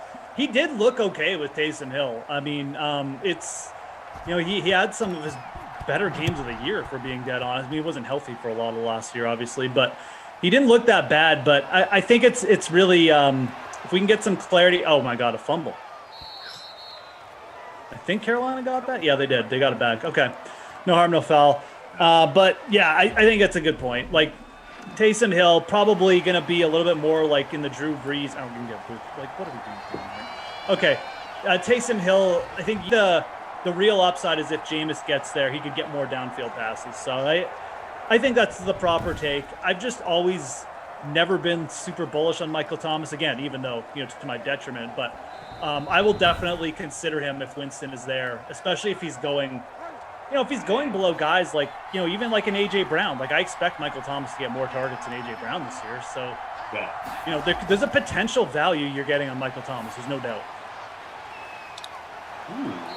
The Panthers perhaps not going quietly into this good night, up around midfield, 31 seconds and 2 timeouts. Having a relative explosion of offense here to end things. But, so where do you stand on A.J. Brown now that Julio Jones is in the lineup? Obviously, it's going to cut into his target share. Yeah. Do you think he is still a reliable second-round season-long fantasy pick, or would you fade him and wait and see if he slides a little bit longer? Say you have like the 15th pick of your PPR league draft. All the good running backs are gone, and the top 5 wideouts went with them. Is that a time where you would jump on A.J. Brown, or are you going to wait it out? A.J. Brown is a guy, I mean, I really like. I'm very bullish on the Tennessee Titans offense. It's just a matter of the targets and the valuation, right? Like if he's going as the 4th or 5th wide receiver, I'm probably not going to get there. I just don't know if the targets and the fact that the Titans rush so much that he's going to get you what you need to be like a top 4 wide receiver. Now, I still like him, and Julio Jones isn't guaranteed at all to be, healthy for the entire season. So, that's something to consider as well. But I definitely, if he falls below wide receiver 5, I'll have a lot of interest. I just think, from a talent perspective, the guy's just so top end that, you should still be thinking about him. But it's at this point, he's got to drop a little bit in valuation. So we have it's certainly not 4th and goal from the 44, but hey, the Panthers going to take the time out and ideally not going to try another. All right, let's do it. Let's go for the record. A 65-yarder in the rain. I'm sure that'll work out well. Yeah. But yeah, if you're wondering why it says 4th and goal, I'll tell you exactly what happened. Oh my God, they're going to kick it again. 61 yards. Let's go. It is the end of the half. Wow, it didn't even get to the end zone. Wow. It didn't even bounce. It couldn't even get there on the first bounce.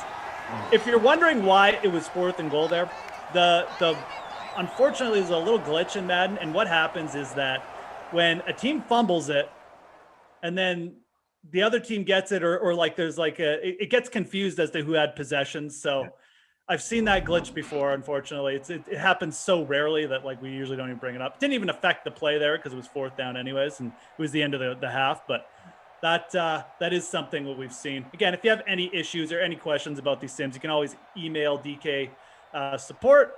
Anything like that, but that is just one of those things. We're dealing with the video game, and the sim got a little bit confused because I think the ball changed possessions a couple times on that little fumble off the kickoff. Anyways, weird situation. The 62-yard field goal, Christian, didn't work out. I'm shocked, personally, absolutely shocked. I mean, maybe that's a testament to Teddy Bridgewater's arm strength. They're like, we feel better just trying to kick this ball towards the end zone than having him throw it there. I personally disagree. I'm still Team Teddy, but in this game, he has been mostly useless. 38 passing yards, 9 on the ground.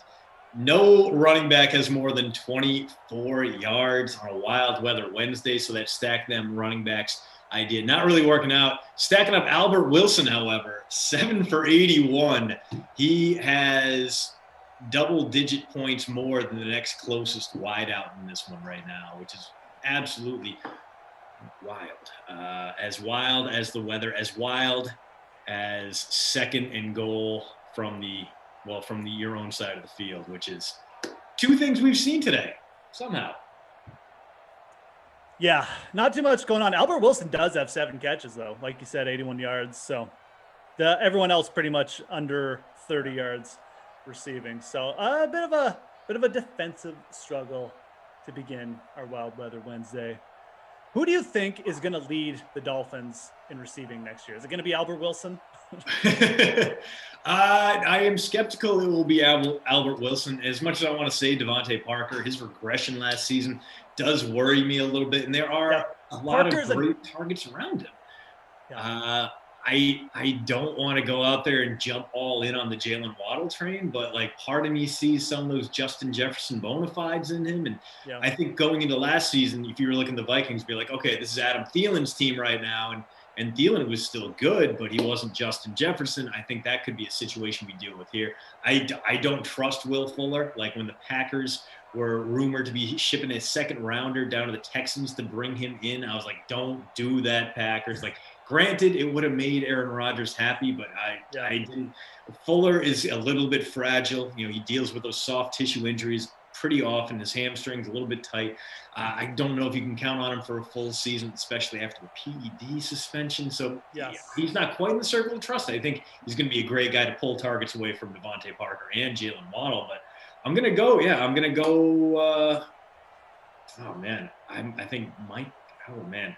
It's a tough situation. Gesicki could do it. Parker could do it. But I think ultimately Jalen Waddle might be the guy here to learn more in camp. But what do you think, Jeff? Where do you stand? No, I mean, it's actually an interesting question. And I think you bring up a good point. Like, Devontae Parker is someone I have never gotten behind. You know, he's pretty much a bust out of college.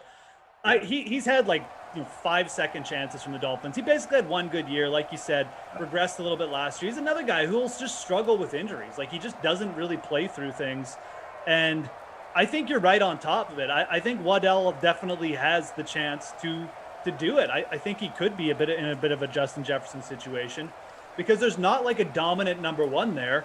And I think teams will still respect Devontae Parker as the one, which is going to open up the field for him. So and again, Will Fuller, maybe he could be that guy. Maybe this is this time, but I don't. Yeah, I'm the same way. Like, he'll probably end up just being the deep threat there. If we're being honest, like, I don't even know why the Dolphins signed Will Fuller. If they drafted, Jalen Waddell, like, it doesn't really make sense to have Will Fuller as your number 3. It's just like, especially with Tua as your QB, I just don't see that working out great for Will Fuller. I think it was just a dumb move by him to sign with the Dolphins, but I definitely would take Jalen Waddell right now, 100% as well. I think that you're going to see, maybe he won't have as good a year as Justin Jefferson, but I think it could be a similar type of situation where he leads his team in receiving. Yeah, a big breakthrough there. I mean, especially with that connection to having someone he's familiar with.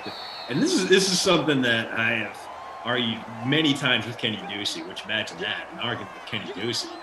But I think Tua has the capability to make the leap with a solid line in front of him and a stacked receiving core around him.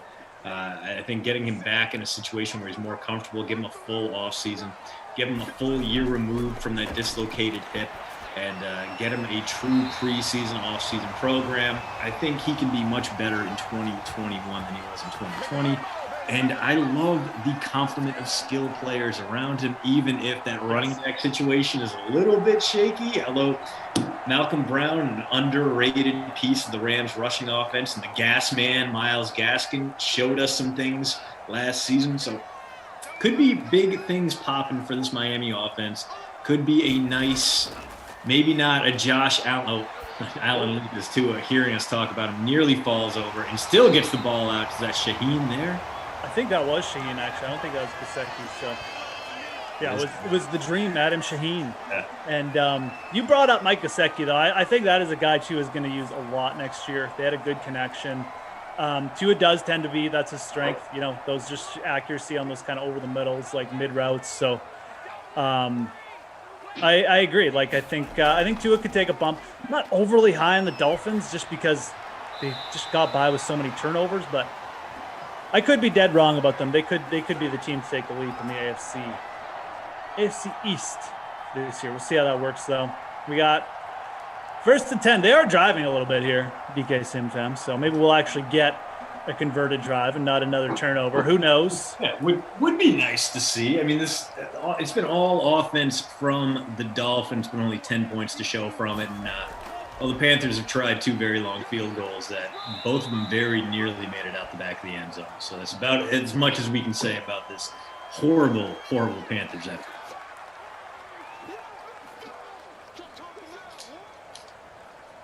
Smash that like if you're just coming on in. We're at 69 likes. Maybe we shouldn't smash a like. Just leave it there all day. But do hit it if you could. It'd be cool to get over 100 for their first sim. Moose, I'm talking about Jalen Waddell, or sorry, Moose, must be. I was talking about Jalen Waddell, just talking about the Dolphins wide receiver crew.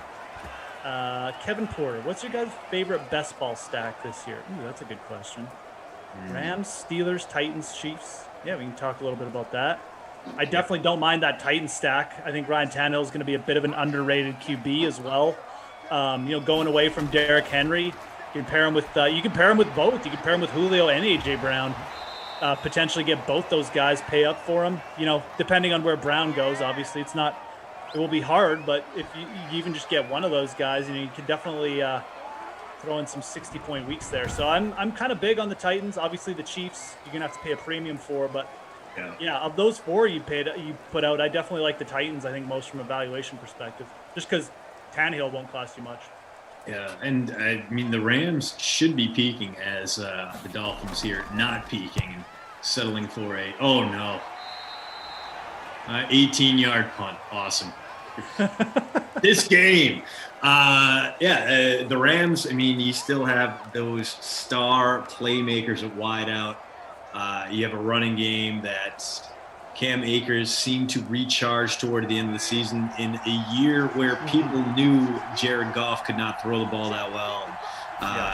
Matt Stafford has a lot to prove after getting traded for 2 first-round picks, and he gets his first opportunity to play for a slightly less cursed franchise. So I don't hate that Rams idea. I mean, there's again you're paying up, but it makes sense. You have some playmakers there that can help you out.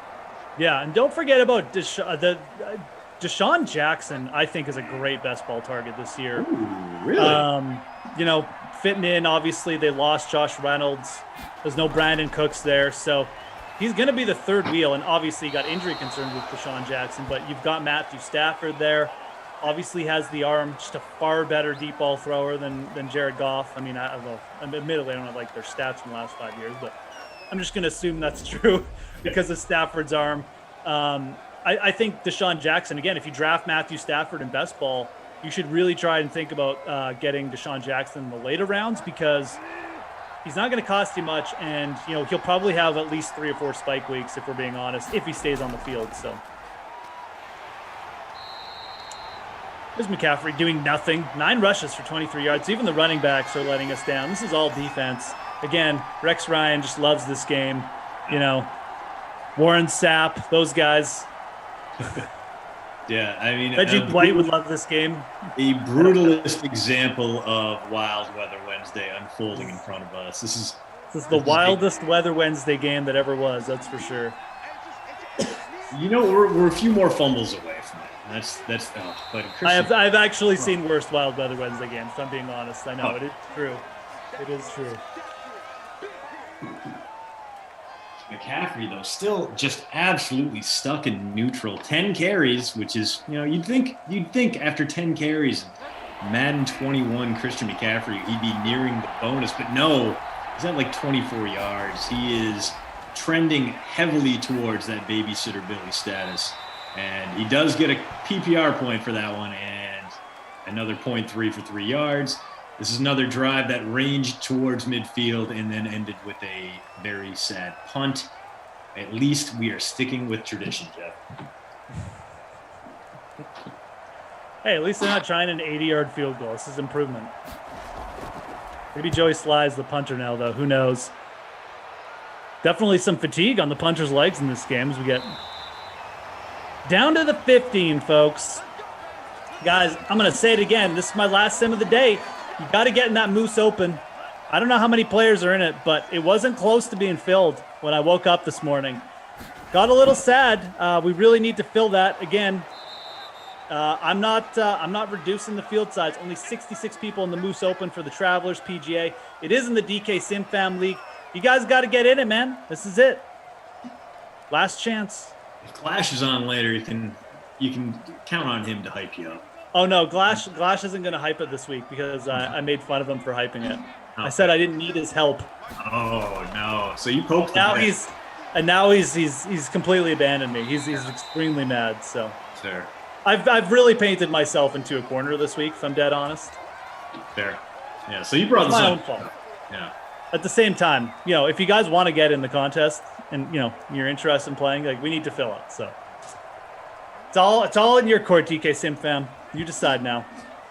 Ooh, Kevin Porter throwing the Bears out there as a sneaky best ball situation, but throwing Andy Dalton.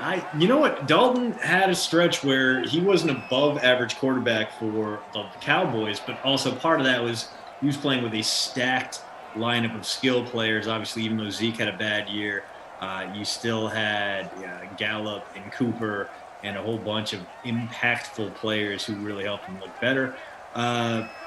You kind of sort of have that in Chicago. Obviously, Allen Robinson is probably the most underrated wideout in the game. I have few players out there I love more than him. Darnell Mooney is a really nice rising young piece of that offense. His ability to make adjustments and go out and get it in the face of bad quarterbacking is exactly what the Bears need with that Dalton and Justin Fields stack out there. Not saying those guys are bad. I'm just saying there might be a few more off-target passes in Chicago when you're dealing with a rookie quarterback and a shaky veteran. And then David Montgomery. I brought this up in Monday's post route where we looked at which teams got the most out of their running backs, which teams got the most out of their offensive lines, who cleared the most room, whose stats were better than they seemed and whose were worse. Montgomery is one of those guys who his breakthrough was very real, very sustainable. A guy who ran with more confidence, more power, and got work done despite an underwhelming offensive line in front of him in Chicago. You can check that out over here at the post route. Postroute.substack.com. Full running back breakdown. Who's good, who's bad. Go through the annals, or just subscribe and you can get them sent to your inbox for free. Yeah. Just subscribe. It's easier. That's what you should do. David Montgomery definitely looked better last year. He was a guy I was making fun of in his rookie year. I just did not like that pick just because he just doesn't really have that high-end speed, but he did look more powerful last year. He's a pretty shifty back too. Like he's a pretty good all-around back. So if you are going after Bears stacks, again, I'm not even reading the stats because like Albert Wilson's still stuck at yards. Albert Wilson. Like a sticky kind. There's really nothing to go over here. But if you are going after a Bear stack in best ball, man, like you got to take Justin Fields. You got to go for the upside, especially if you're playing like some kind of big, obviously GPPs or anything. Andy Dalton isn't going to win you any leagues this year. I guarantee it. Now, Allen Robinson, Darnell Mooney, who I love as well. He's a real burner. He looked good. He just, he had an inaccurate quarterback. But if Fields is good, I think Darnell Mooney and Fields could definitely make some magic there. So that is a combo, another cheap combo. Like neither of those guys are going to cost you much in best ball leagues. So Fields or Darnell Mooney, love those two guys as like a late round pickup. Yeah, you can throw Cole Kmet in there too. That's going to be an underrated guy who could make the leap, or at the very least give you average production in a weak position, because we saw a tight end really fell off last season. Once he got past Kittle, once he got past Travis Kelce, it was kind of a free-for-all there. Of course, he had the murder horn as well, Darren Waller. But even Waller was inconsistent on a weekly basis. So, if you are not able to get one of those top 5 tight ends, maybe you take that flyer on Kmet. Maybe you think that you got a little bit of a check-down-ish quarterback in Dalton and a rookie in Justin Fields who might be more reliant on those short routes. That could be where Kmet thrives. We'll have to wait and see. Okay. One more quarter to go. Let's see. Let's see if we can get some like little bit of a thrill in this game here to end it.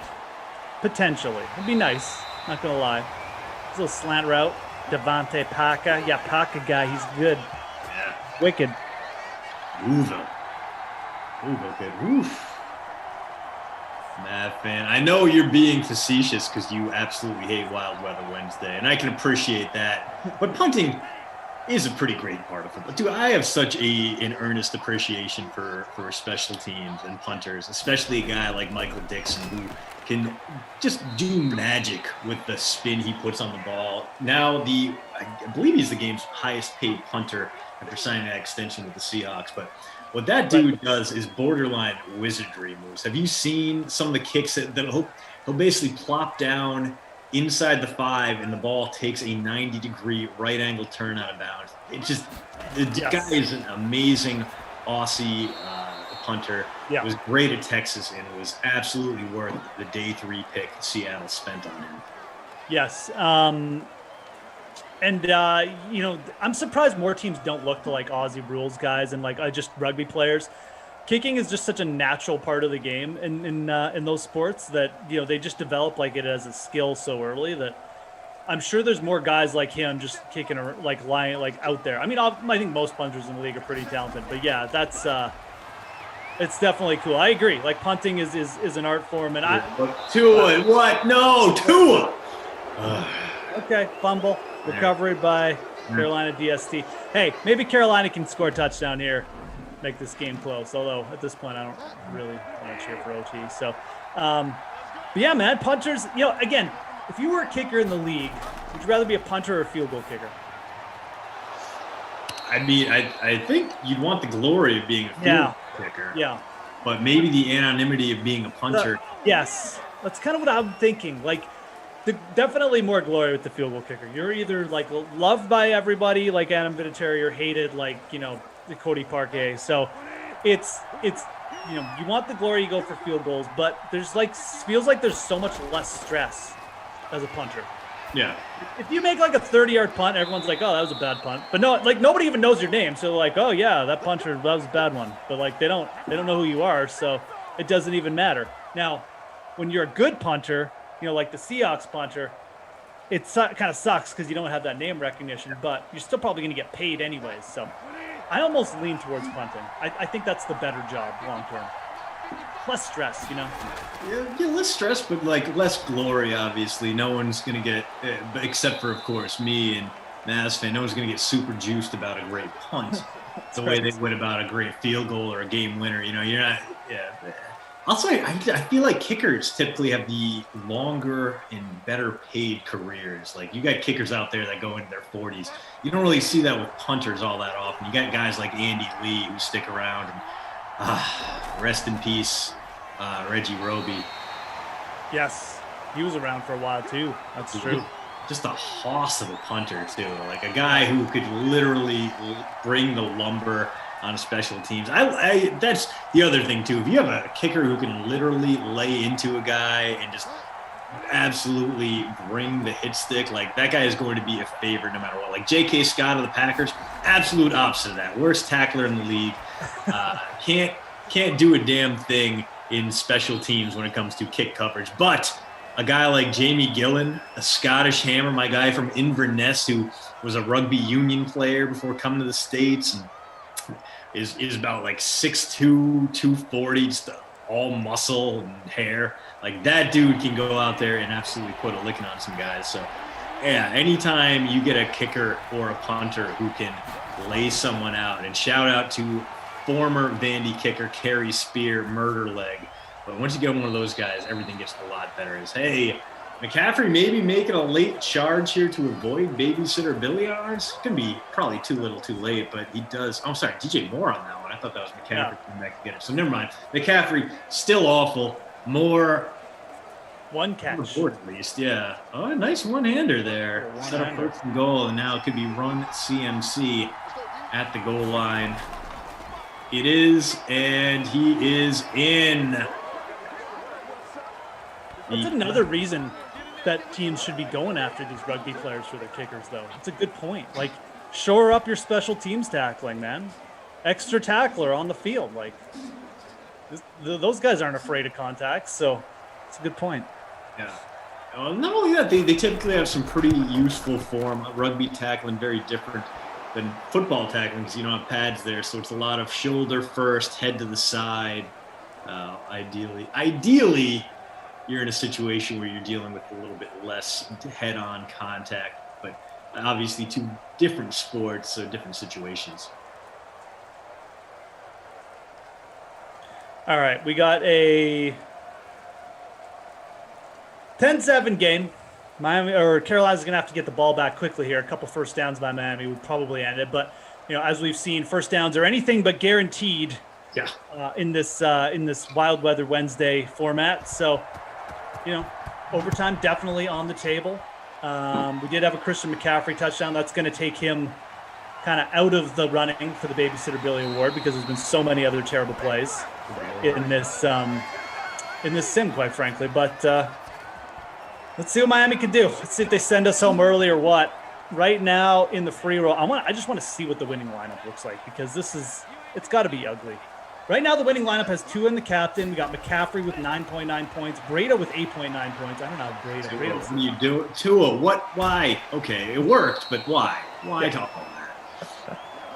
Gesicki's got 7.3 points. Albert Wilson's still like one of the high scorers, 15.10 points. And the Dolphins D, like I said, got to roster the Ds.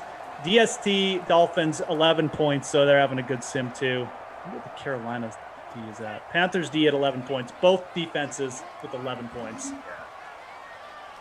Very solid performances from the defense. They, of course, aided by the wild weather and some very baffling decisions from the Wild. A first down, but wow, out of bounds. So not smart. A bit of a gift there. Gesicki nearing double digits on the day, which counts for a lot. Yeah, I am currently in 7th place in our free roll moves, and I have 54 points. Yeah. Let's see if the Dolphins decide just to run it and burn some clock. No, but they're going to keep passing. Why not, right? In the game where look, they're being productive. They've gotten another first down with a 2-minute warning. It's working out. Tua actually having a decent game, considering what everyone else has scored. So yeah, I mean Tua gonna have that low ownership number too, so he might be our crusty cough postroute.substack.com player of the game, kind of by default, because it's been kind of gross otherwise. Tua 15-7 in the flex right now. It's again not great, but everything else has been pretty awful. You know what? It's oh wow. Oh boy. Matt Breida puts the icing on the cake here. That'll change things up a little bit. Matt Breida with the long touchdown. 17-7 Dolphins. Let's watch this one in all its glory. Yeah, he just got the edge. Carolina just decided not to play defense there. Why not? Jeremy Chin. Jeremy Chin got done dirty there. He was great as a rookie last year. He was. South Illinois, an FCS guy I will always stand for, coming out of the small school, playing for the Salukis in the Missouri Valley. Are they still in the Missouri Valley Conference? Are they in the Summit? I forget. Asking the wrong guy here, that's for sure. All right, we're going to get some potential garbage time action from Carolina. You could also just get like a fumble on the first play, which is probably more likely than a Teddy Bridgewater touchdown. But if you got some Carolina dudes, you could definitely get some PPR points going. Andrew Scarcelli would like that. Scarcella, excuse me. If I said that right. I'm just watching. I just want to watch this Breida run again.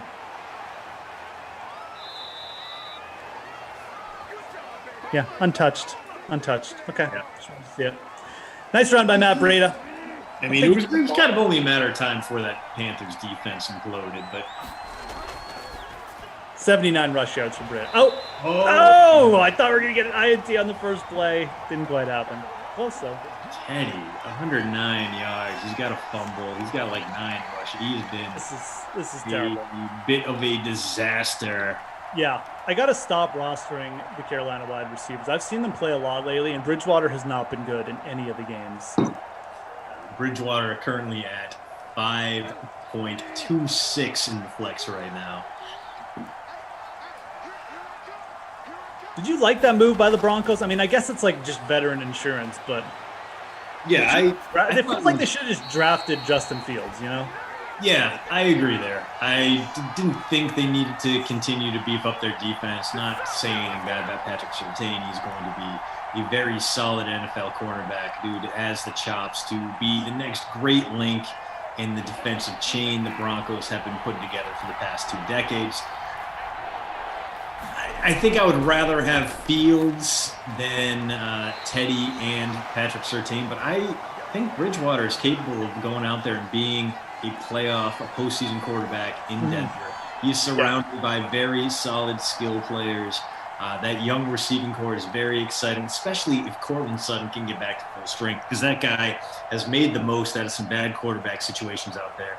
And I think we can both agree things were untenable with Drew Lock. The best thing you could say about Drew Lock was that he came in late in his rookie season, won some games, but I think we both know quarterback wins can be a kind of fraudulent statistic as Teddy. Is he going to do anything on 4th and 10, or is he going to throw this one to no one? He throws it to someone, but McCaffrey can't come down with it. There is no flag.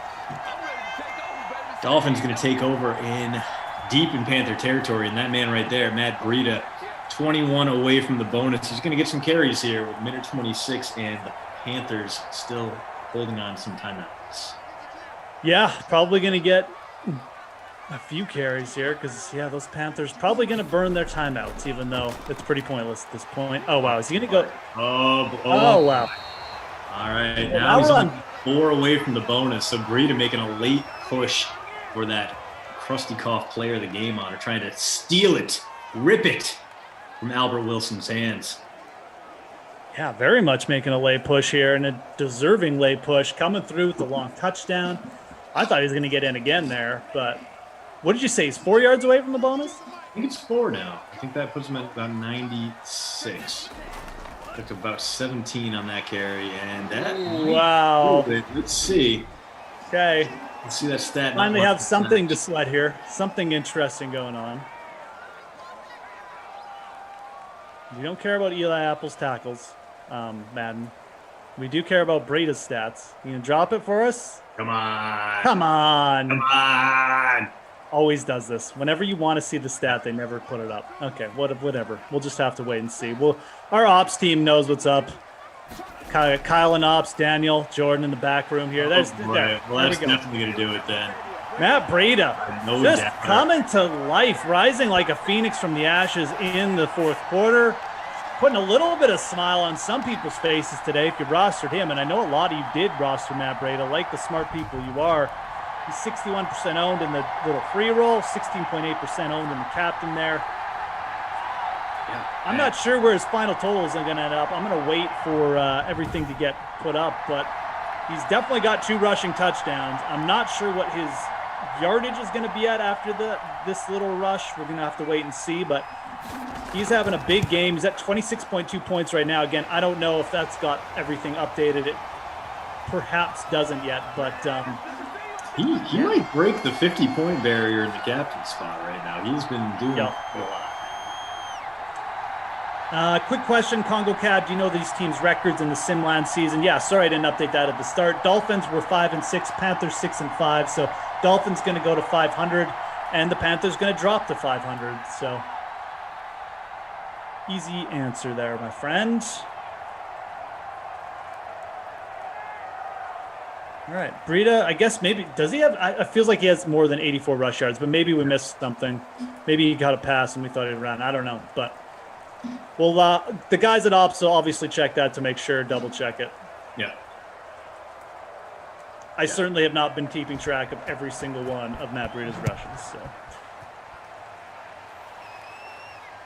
Yeah. So we haven't yet to get the official drop down. Oh, right. Yeah. So we're gonna wait till that updated after the game there. But after the game, yes. Currently looking great. So Kyle, of course, on top of things. Not one to throw out a guesstimate, and appreciate that. Don't want to let the false hope linger out there, because there's nothing worse than losing money on a stat adjustment. I think we've all seen that happen before. You go to bed one night happy, feeling like you earned a little bit of cash, and then you wake up the next morning to see that no, in fact, you lost your matchup. Life is a cruel mistress, and you were stupid for feeling good about yourself. Unfortunately, it's happened to me more than once. Yeah, and for significant amounts of money. So I can definitely attest to how bad that feels. Stat adjustments. Good on Kyle. Like you said, he's on it. It's DJ Moore trying to stave away the babysitter. Really your team out of the bottom 5, Jeff. Good for him. Yeah. 2 catches, 35 yards. Over 5 points for DJ Moore. Wow, good for you. He's doing it. All right, so I will go ahead and let's call. Yeah, let's give some awards out. Good call. Player of the game, post route player of the game. Man had himself a day, and DJ Moore making a late effort really here. Doesn't want that. Really doesn't want the babysitter Billy. Really does not want it. Yeah, but babysitter Billy gonna have to go to CMC. 89% owned in our tiny free roll. Teddy was only 32% owned. We kind of expected him to have a bad wild weather Wednesday, but I was one of those guys who captained CMC thinking, well, didn't realize it was weather Wednesday. You guys knew that, but I was thinking he would have a big game against this Miami defense, and instead he has been mostly anonymous. No, doesn't get the catch there. All right, cool. So run CMC or the babysitter Billy. Not my kid award winner in this one, as we're due for maybe one last play here. Can the Panthers find the end zone, make this one last garbage time respectable on paper?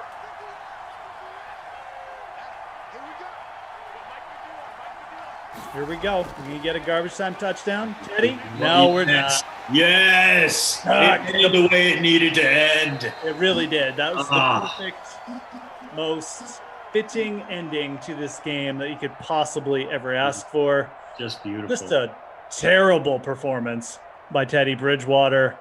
Good performance by Matt Breida, though. Again, Kyle just watching for the accurate before we get to Matt Breida's rush yards updated, but he is the Krusty Koff post route player of the game. 84 rush yards right now, but he's got 2 touchdowns, and those rush yards will be adjusted again. Stats have not been finalized, but he'll have close to 30 points most likely once those are all updated. So just watch for those to get finalized. And then DFL, not my kid award, it's gonna be Christian McCaffrey. What did he even end up with in terms of points? Oh man, it wasn't good. I think it was under 10 in the flex, so not 9.9. Yeah, definitely one of his worst games ever. So in the rain too, you'd think he would be able to get some traction on Wild Weather Wednesday, but instead shrank into a corn cob. And Breida, this was a 10-7 game before Matt Breida decided he was going to take over with a pair of rushing touchdowns. So good on you, Matt Breida, showing up, not getting exhausted, being recharged by the wet weathers. There it is. Breida, 107, a pair of touchdowns. Did have a fumble, but who cares? He made up for it. Pretty depressing game, a depressing start to Wild Weather Wednesday. But thank you to everyone who stuck it out through it. And remember, every like you give Jeff and I is a dart aimed directly at Emerson Lazia's heart.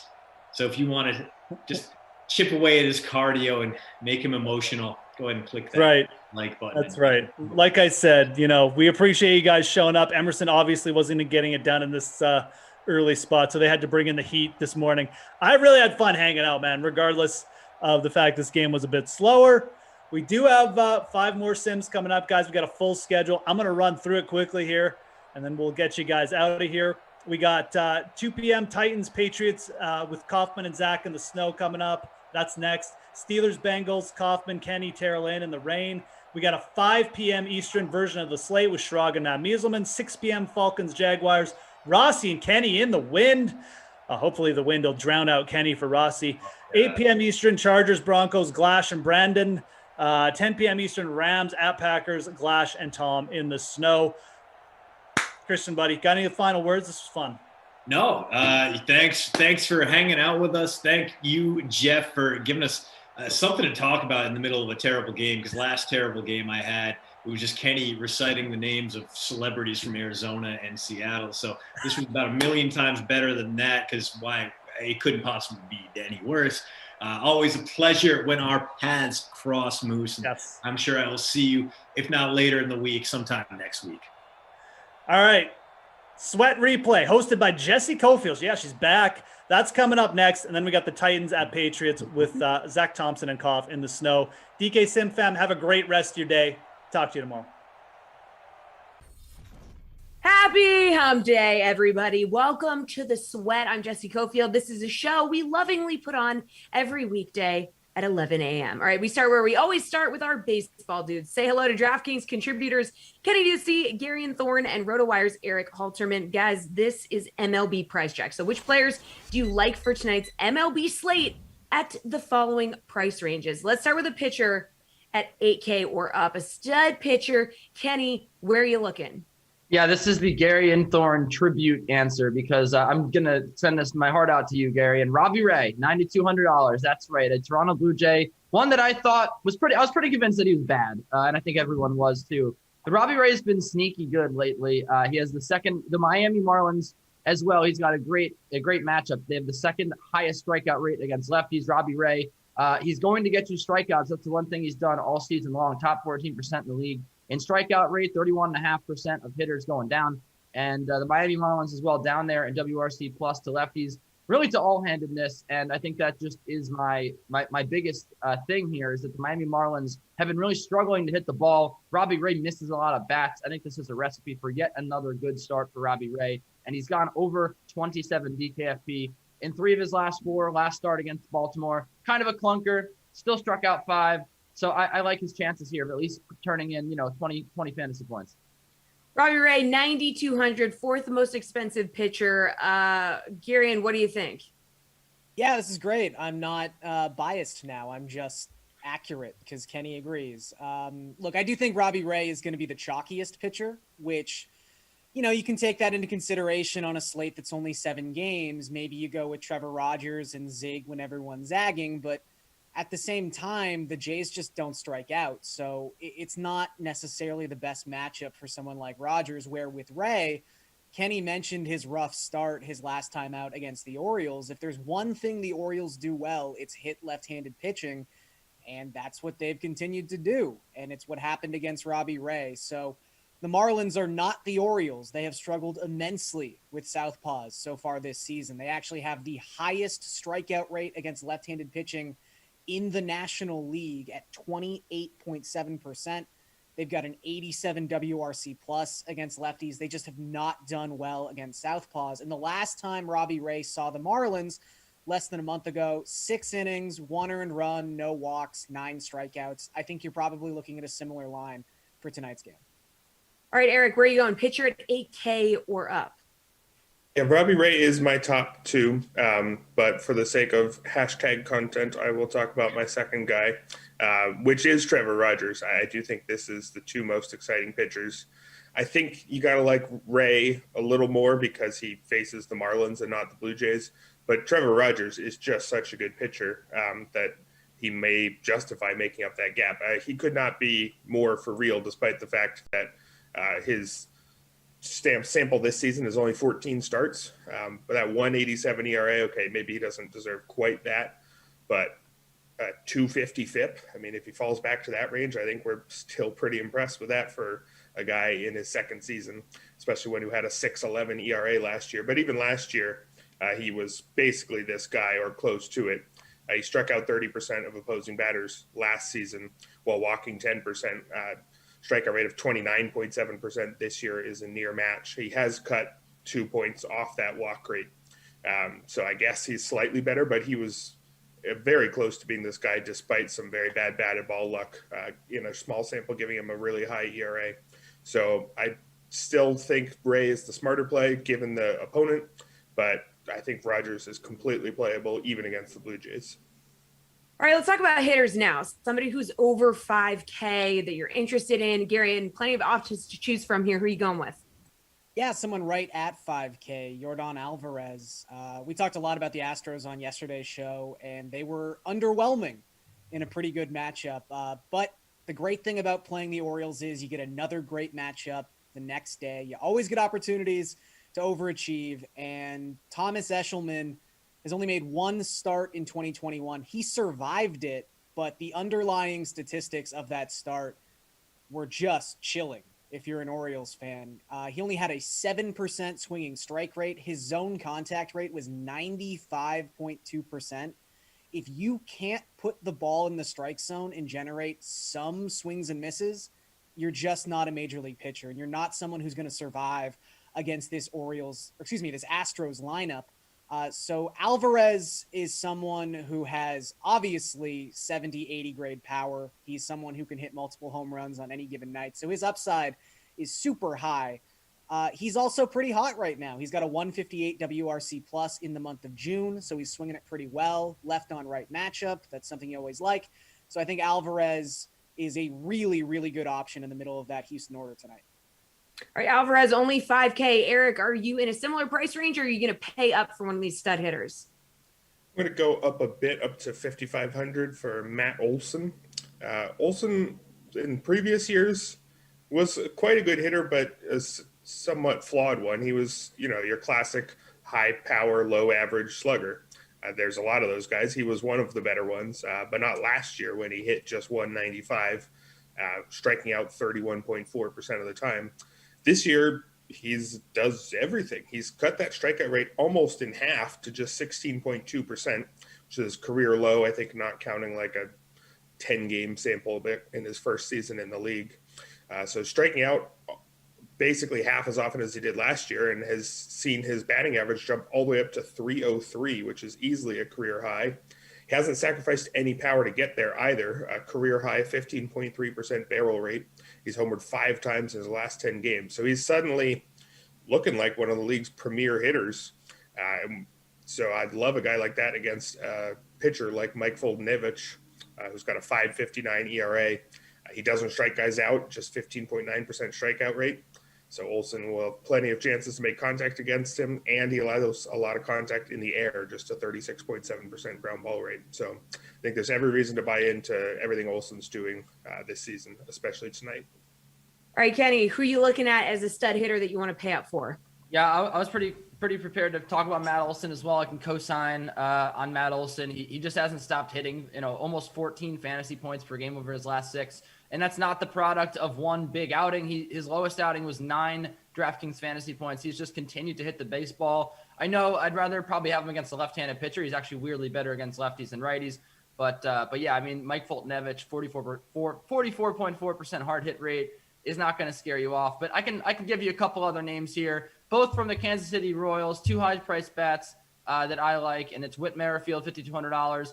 He has 13 hits in 7 games. I know that no one cares about hits anymore. But I mean, that's going to get you fantasy points, and that's exactly what this guy has done. He even homered a couple starts ago against Nate Eovaldi, and he's going up against Michael King tonight, a guy that is just really allowing a ton of hard contact, a ton of hits, and just a ton of bombs. So Yankee fans don't like him for a reason, and he's been a pretty brutal pitcher. I also like Sal Perez here as well, $5,100. I don't mind at all going to those high-priced those high-priced Kansas City Royals bats in Yankee Stadium where the ball can fly. All right, let's talk about value bats here. Eric, where are you looking for some value? Yeah, I almost think we can skip this section for however long it takes for Wander Franco's price to rise up to a reasonable area. He's just a free square at this point. He costs the minimum still because I guess the DraftKings algorithm just takes a bit to catch up to these rookies. I'm not sure how quickly he's going to rise. I think we saw Jared Kelenic rise by a little bit after a hot start and then crash back down. But for people who are worried that Wander Franco is Jared Kelenic, they're not really in the same category of prospect. Kelenic is your normal good prospect who could break out right away or could struggle. The projections actually had him as a significantly below average hitter, and he ended up even worse than that in his small sample. Whereas for Franco, he's, like the kind of guy you get once or twice a decade, a Vlad Jr. level prospect where you expect him to be really good right away. Not necessarily current Vlad Jr. right away, but the projections, the bat has Wander Franco as a 115 WRC plus already. So he's already a solidly above average hitter. He costs the minimum. I don't even care who he's going against. As long as he costs the minimum, start him even against Jacob deGrom. I wouldn't even start thinking about looking elsewhere until he gets up near 3,000. I mean, you saw what he did last night in his debut: homer, double, scored a pair of runs, great defense. This is who he is. He's not going to do that every single night, but it shouldn't surprise us at all that he's successful right away. So he's effectively 50% off. I don't think there's any reason to look elsewhere at the position. All right, Kenny, where are you looking? Yeah, of course. I actually literally wrote down he's the free space in my notes. So yeah, he definitely is 80 grade hitter, 60 grade power for Wander Franco. I can't recommend anybody else, but I mean, I'll try anyway. Chas McCormick, $3,300 if you're looking for another really cheap bat. Garion laid out how bad Tom Eshelman is. When you look at his minor league stats, I mean, this guy has just never been able to get hitters out at any level. So I don't understand, why you'd ever shy away from targeting him. He should be hitting second here for the Astros. He's been either hitting second or seventh, but against the righty Eshelman, I think that he should be hitting second. And 24 DraftKings fantasy points in his past 3 games. I mean, you can't ask for much more at $3,300. A guy who's going to hit second against a terrible pitcher who's, been able to present you a pretty high floor. So, Wander Franco, you're going to get in your lineups, and I think he's going to be like 60% owned. But, I mean, that's an exaggeration. Maybe not. And McCormick, though, I think is another guy. If you really want to go cheap, $3,200, I think is a good price. Gary, and you looked like that 60% was maybe. It might be. Look, I'm going to play him, and I'm going to talk about him, but it's funny because Eric said it doesn't matter who he's against, and that's true. If he's going up against Jacob deGrom, you're still going to play him at 2K. But the great part about tonight is he's going up against the anti-Jacob deGrom. He's going up against Garrett Richards, who is awful. Like, Garrett Richards has some pretty bad stats, and he's got some pretty bad expected stats. But if you watch Garrett Richards, you just get this like feeling in the pit of your stomach that it should be so much worse. He's got a 5.62 expected ERA for the season, but his last 4 starts in particular have just been a particular type of bad. In that span of time, he's given up 71 batted ball events, 66.2% of those, so 2/3 have come off the bat with an exit velocity of at least 95 miles per hour. So he is just getting hit so hard. And again, batted ball events don't count the 4 guys per 9 innings that Garrett Richards walks. Like, it's really no surprise that every time this guy is on the mound, there is traffic on the base path. So Wander Franco at 2K, not only are you getting a generational talent for just $2,000, the absolute minimum, but he's batting second, and he's probably guaranteed to get 5 plate appearances in this game. So he could be 60%. I would say he should be 100%. Like, lineups should start with Wander Franco, and you should work from there. I love it. All 3 of you agree. All right. Finally, let's look at the DK Sportsbook. What's your favorite bet in the MLB tonight? Why don't you tell us, Kenny? Well, yeah, I mean, we kind of talked about it earlier, but I really like the Toronto Blue Jays -124 against the Miami Marlins and Trevor Rogers on the road. Look, I know that, if this were at home, right, the Toronto Blue Jays is probably closer to -140, and I know Trevor Rogers is a very good pitcher, but come on now. The Toronto Blue Jays are 8th against left-handed pitching. They've really heated up over the last couple of weeks. They have the 6th or 7th lowest strikeout rate against left-handed pitching, and that is really going to come in handy here against a guy that really relies on swings and misses, one of these new types of pitchers that does allow hard contact. I mean, even Garrett Cole does, right? But when he gets the swings and misses, there's no contact involved there, and that's exactly what Trevor Rogers has relied on all season long. I don't think that he's going to have the same type of success, and I think that the Toronto Blue Jays keep rolling here. And don't forget about the Miami Marlins offense as well. They cannot hit left-handed pitching, or really, I think I could get most of those hitters out as well. So yeah, give me the Blue Jays. Gary, and your favorite bet? I'm going to go with the Athletics money line. Right now it's -141, which is kind of surprising as it opened at -155. I was thinking this was going to be more like -170, -175, just considering that the Athletics are a much better team than the Texas Rangers. But things seem to be moving the other direction, and I'm okay with that. Eric was talking about how bad Mike Fultonavich has been so far this season, and he's been exceptionally bad in his past 8 starts, starts in which the Rangers are 1-7. Fultonavich in that span of time has a 6.64 ERA. He struck out just 11% of opposing hitters in that span of time. And you've got an Oakland offense that comes into this game ranking 5th in baseball in WRC+. The Rangers are also just bad. They're a terrible team. They're a terrible offense. They don't have a good bullpen. Like, there's nothing redeeming about this squad.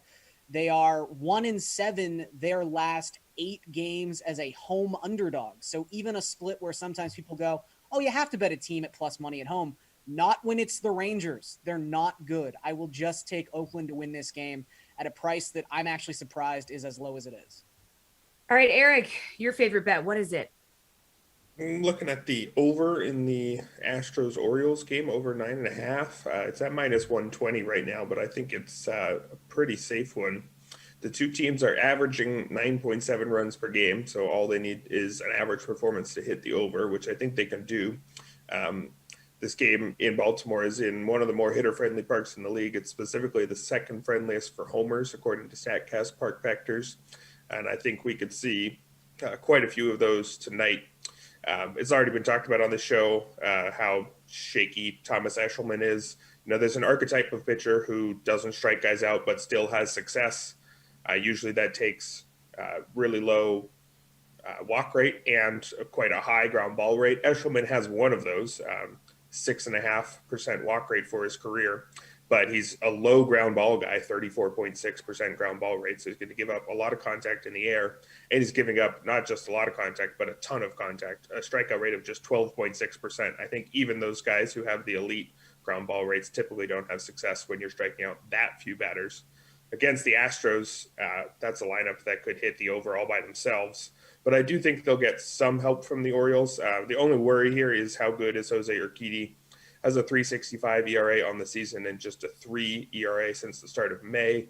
But even in that good stretch, his FIP is up at 3.88 on the season, just a hair below average in strikeout rate, a very good walk rate at 4.4%. But like Eshelman, lots of contact in the air, just a 32.1% ground ball rate. So in a park like Camden Yards, all it will take is, 1 3-run homer. And I think the Orioles have contributed all they need to hit this over. All right, good stuff. Thanks, you three. As always, the sweat will BRB. In the meantime, here's Jason Sobel on the Travelers. Take a look. With Jason Sobel from the Action Network, I'm Adam Kaufman. And Jason, we spoke last week, obviously, ahead of the U.S. Open, and turned out to be a really interesting one, most especially at the top by the end. Couple of dramatic birdies for Jon Rahm, the last couple of holes to come away with his first major, of course, his first Father's Day, the first major golf championship for a native of Spain as well. There were a lot of different things to talk about as it relates to Jon Rahm, but what was your big takeaway?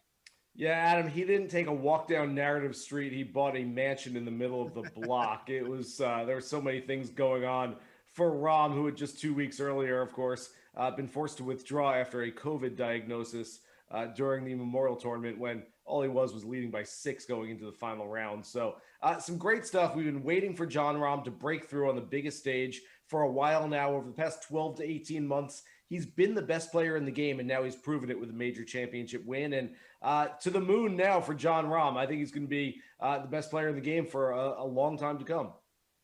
Well, coming up now, it is, of course, the Travelers Championship. And so let's take a look at some of the DK Sportsbook odds right there at the top. DraftKings own Bryson DeChambeau, who, as we know, obviously it was a tough finish there at the U.S. Open, but prior to that back nine was in really good shape. He is the favorite for this event here at plus 1,200 odds, and then followed pretty closely by course defending champ Dustin Johnson plus 1,300. Of these two, anyone stand out?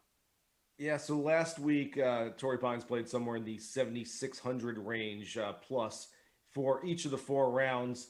This week at TPC River Highlands, just about 6,800 yards. That's like 3 of Bryson's drives. I mean, this place is just too confined for him. It's going to be like he's caught in an elevator all week and can't get out. So a little claustrophobic maybe feel for Bryson around TPC River Highlands. I will stick with the defending champion and Dustin Johnson. I don't love Dustin this week, but I like him better than Bryson. If you're going to chase one of those top guys, DJ might be the guy. Rounding out that field, or this field at plus 2,000 odds or better, you have got Patrick Cantlay, Paul Casey, as well as Brooks Koepka. If you're going to go with just one of that trio, who stands out? Casey was my pick last week at Torrey Pines. I don't know why I didn't just join the masses, Adam, and just pick Jon Rahm outright. I had him second on my list, but everyone else just it's kind of like New Year's Eve when everyone else goes out partying. Yeah, it was a great time. And everyone else went out with John Rahm. Like everyone picked him. And they're like, I picked the guy who's the favorite. He won. That's pretty easy. And so I decided to go with Paul Casey, who made the cut on the number, actually had a putt on the back nine early Sunday afternoon to tie for the lead. Wound up finishing in 7th place. So a nice weekend for Casey. And I'm going to stick with him. I don't love the number whatsoever. I really think that he's gotten a little too short to really chase in the marketplace. But if you like him, you can go after him. And I do like Paul Casey this week. Now, Harris English, Jason, 3rd at the U.S. Open, but here he is for the Travelers at plus 5,000 odds on the DK Sportsbook. You looking to jump on that? I don't mind Harris English. There are other guys in that area, though, that I like. You want me to list the other guys that I like better than Harris English? All of them. Every single one. Keegan Bradley's right around 45-1. New England native always plays well here. Bubba Watson, I don't know why his odds are so long. Kevin Strillman is a guy who's played really well here over the years. They factor in the course history. He's 30-1. Bubba Watson, he's got maybe the best career history here at TBC River Highlands. He's 50-1. So I like Bubba a lot. Justin Rose coming off a terrible week at Torrey Pines. He's shown a propensity for bouncing back after those bad ones. He's 55. And Ricky Fowler at 70-1. Why not take a shot on Ricky, who's finished 8th and 11th in his last 2 starts? Let's get to the real long shots, though. Who do you like? You know, I like to write down a list of these things because I'm going to forget some names. And this week I've got a whole lot of them. So, all right, I'm reading off the phone here. Okay. Taylor Gooch, Richie Werenski, Adam Hadwin, David Lipsky, Patrick Rogers, Adam Long, Nick Taylor, Harry Higgs, Satoshi Kodera, and Vincent Whaley. Long shots. So it's a big group then of guys. That No, that's smaller than usual. Do you have a favorite among that group of 8 or whatever it was? I do. Thanks for asking. I'm going to go with a couple of Adams. I figured you'd like that. Adam Hadwin, Adam Long, both guys that I really like this week. Adam Long's been a couple of top 30 finishes in his last 2 starts. He's tends to get streaky. He's a momentum type of guy, so I think he can step on that gas pedal and play well this week. So I guess the real question is then, do you have just as long a list that you need to read off the phone of guys you want to avoid, or is that, just a couple?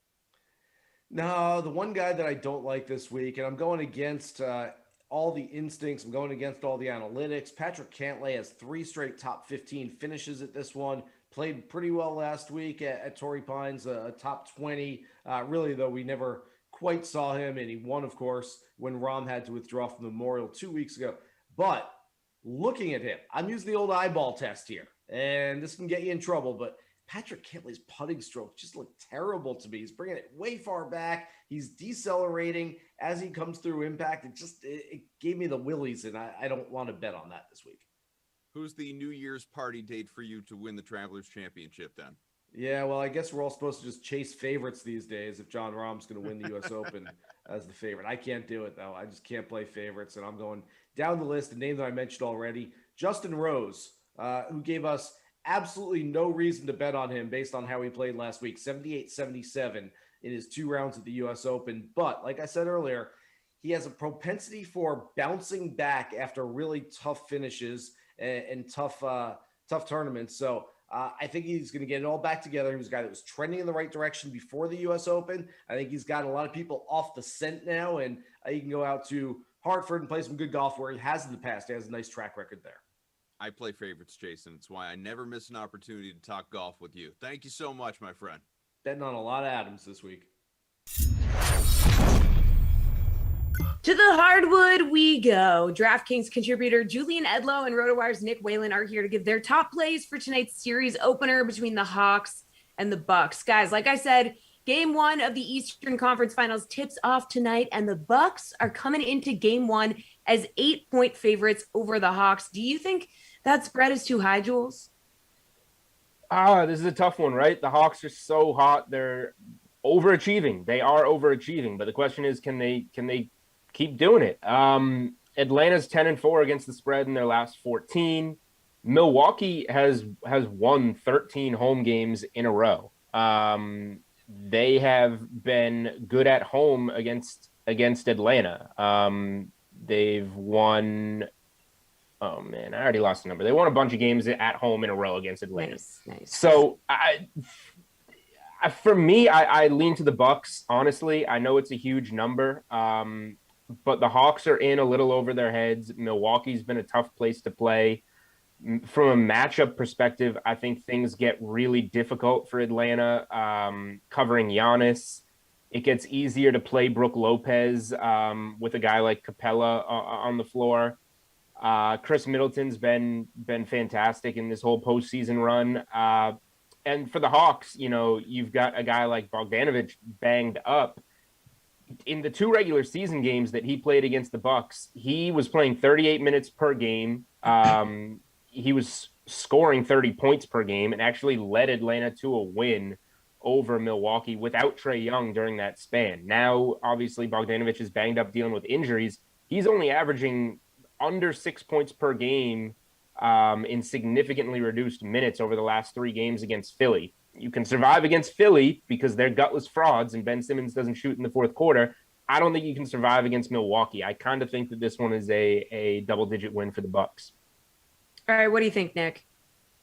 I'm with Julian here. I think he laid it out pretty well, where this number feels probably a little bit higher than it should be, just because even though Milwaukee got through round 2 against Brooklyn, that Brooklyn team obviously wasn't at full strength. And even the way that they won game 7, it kind of left you with a bad taste in your mouth. Like, is this team even actually good?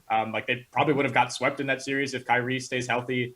Certainly if Harden's healthy, that adds another element. But, here they are in the Eastern Conference Finals. And, I think Atlanta enters this series in somewhat similar fashion, where I think you could feel better about the way they played against Philly. But you have these same questions as, did Atlanta steal that series or did Philly just completely blow it? So I feel like we still don't really know how to evaluate these teams, especially Milwaukee, because coming off of that round 1 win against Miami, I think their stock was as high as ever. I mean, a lot of people thought Miami was going to win that series. It wouldn't have been surprising if it went to 6 or 7 games, and Milwaukee just dominated it from start to finish. And then it's a completely different story in round 2. The offense collapses, and now we view this Bucks team completely differently. So I think Milwaukee has a chance to come out tonight and really set the tone. I mean, if they look like the team that we saw against Miami, that's up, 15 points in the first quarter. Bryn Forbes is running around, hitting threes, the ball's moving.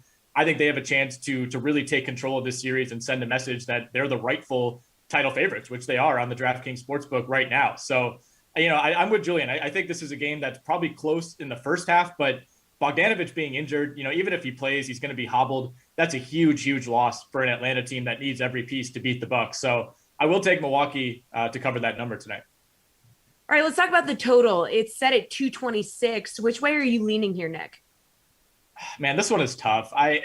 Again, it depends on what we see from the Milwaukee offense. If it's the offense that runs one pick and roll, and then if it gets shut down at the free throw line, Drew Holiday backs it out and takes a contested long 2 over Kevin Huerter, then I don't know if Milwaukee scores enough points to hit this over. I think I am shading towards the under a little bit.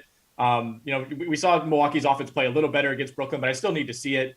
And again, without Bogdanovich, you're taking away, the bona fide number 2 creator easily for the Atlanta Hawks. You have some nice pieces in John Collins and Clint Capella and even Huerter, who was great on Sunday in game 7. But, those guys aren't necessarily creators, especially the 2 big guys.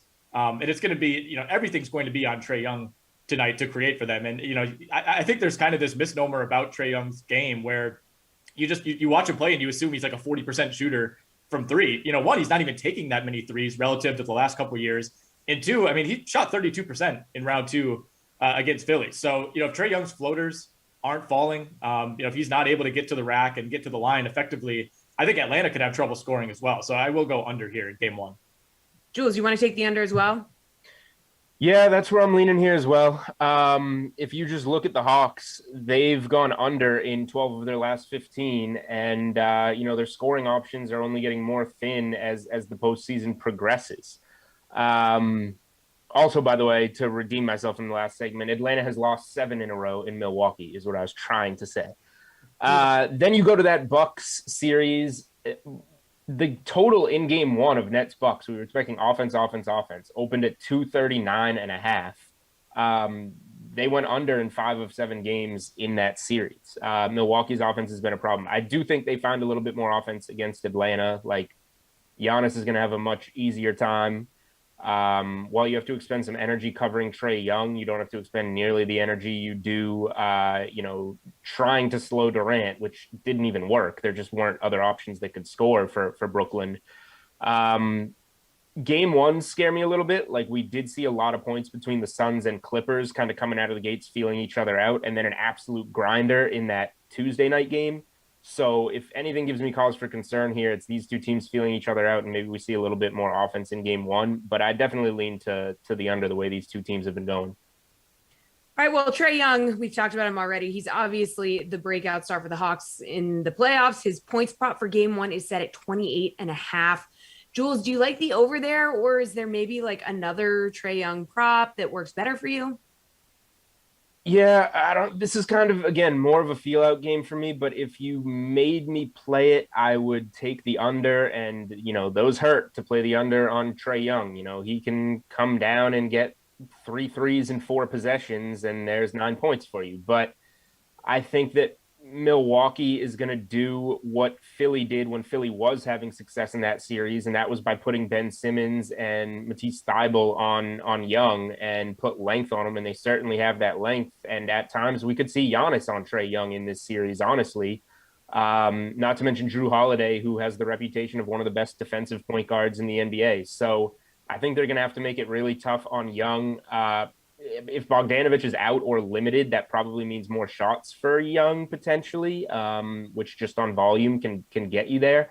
But yeah, I mean, Young only faced the Bucks once in the regular season, and he finished that game with 15 points in 37 minutes. So the Bucks are doing something right in that one. 28.5 is a lot. We both said we like the under in the game, so that points a little bit more towards an under on a point prop. So that's where I would be leaning here. Yeah, Nick, Jules mentioned that Young was only available for one of the 3 regular season matches between the Hawks and the Bucks. So what do you think? Do you want to take the under too? Yeah, I do. I don't feel great about it by any means. I don't think Julian does either. Trae Young's gone over this number in 6 of his 12 playoff games so far. To me, it really does feel like a 50-50 type of proposition. It's going to come down to whether or not he's hitting threes, like I mentioned in the last question, and whether or not he can get to the line. I mean, if he gets to the line 19 times like he did in game 5, against Philly, then he's almost certainly going to go over that number. And if he hits 5 of 11 from deep, that's certainly going to go a long way toward pushing that as well. It's also going to depend how Milwaukee plays him. I do like Milwaukee's on-ball personnel, as Julian alluded to, guys like Drew Holiday, Chris Middleton. I mean, they're like built to defend Trae Young, Holiday especially. And I really like his chances. But if they're running that high pick and roll at the top of the key, and Brook Lopez is not willing to come out there and meet him at the 3-point line and instead kind of drop back and backpedal, Trae Young's going to kill them in the mid-range, in the floater range. I mean, they had trouble stopping Bruce Brown on those type of shots in round 2. If you can't handle Bruce Brown in that range, you're certainly not going to handle Trae Young. So I need to see how the Bucks play defense on him. I would like to think they make those adjustments.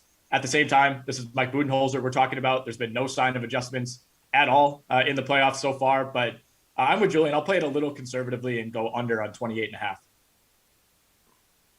I shot myself muted because my dog stole a water bottle and he's chewing on it and making really loud noises. So sorry if you guys hear that. But Nick, Giannis has a total points, rebounds, assists prop of 51.5. Do you think he hits that number? I don't think he does. This is a strangely high number. And I like the matchup for him against Atlanta. It should be a little bit easier than Brooklyn and even Miami in round 1. But, he had 7 30-point double-doubles in 11 playoff games so far. And he's only gone over that number one time. And it was in game 7 against Brooklyn when he had that 40-point, I think it was 14 rebounds. And he played 50 minutes in that game, with the overtime period. And I don't think we're going to see the Bucks extend Giannis to that extent in the series until they have to. I think ideally they would probably love to keep him in like the mid to high 30s.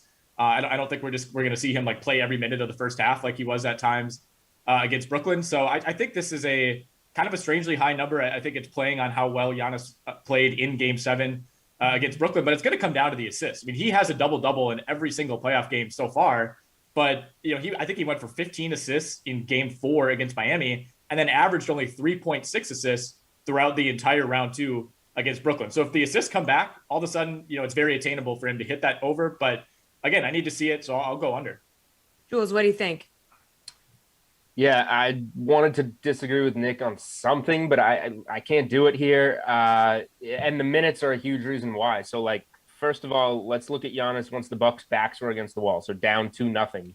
Last 5 games of that series, 43, 38, 42, 41, 50 minutes.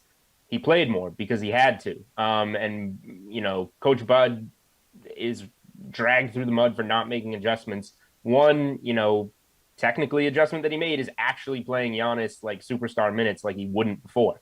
You go to games 1 and 2 of the series against Brooklyn, and I know game 2 was a massive blowout, but 35 and 31 minutes. So he's going to play less maybe in the beginning of the series, like Nick said, unless Milwaukee runs into any serious trouble. So less minutes right off the bat helps us out. And then you look at the 3 games against Atlanta in the regular season, he averaged just over 32 minutes in those games. So I think we see more, 35, 36, but still 24.3 points, 4.7 assists, 11 boards. That adds up to exactly 40, if my math is correct. So that's, 80%, less than 80% of the total that we need to get here. I'll still give Giannis a little more in the postseason, more minutes, more production, but I see this more around like a 45 to 48 type of range, which gives you the under. So again, not comfortable, just like with Trae Young, but I think this number's set too high. All right, good stuff. You too. Appreciate the time as always. Have a good rest of your day. The Sweat will be right back.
What's up, everybody? You are watching The Sweat, a show we do Monday through Friday at 11 a.m. Eastern Time, and we talk sports betting, we talk DFS, and right now I am joined by DraftKings contributor Jeff Ulrich and RotoWire's AJ Scholes and Paul Bruno for NHL opening face-off. So get in your favorite plays for tonight's Lightning Isles Game 6 matchup. So, guys, the Lightning were not fooling around on Monday night. Coming up as 8-0 winners in Game 5. I mean, geez, is there any way the Isles can recover at home tonight as plus 130 home dogs, Jeff? I mean, how do you come back from that?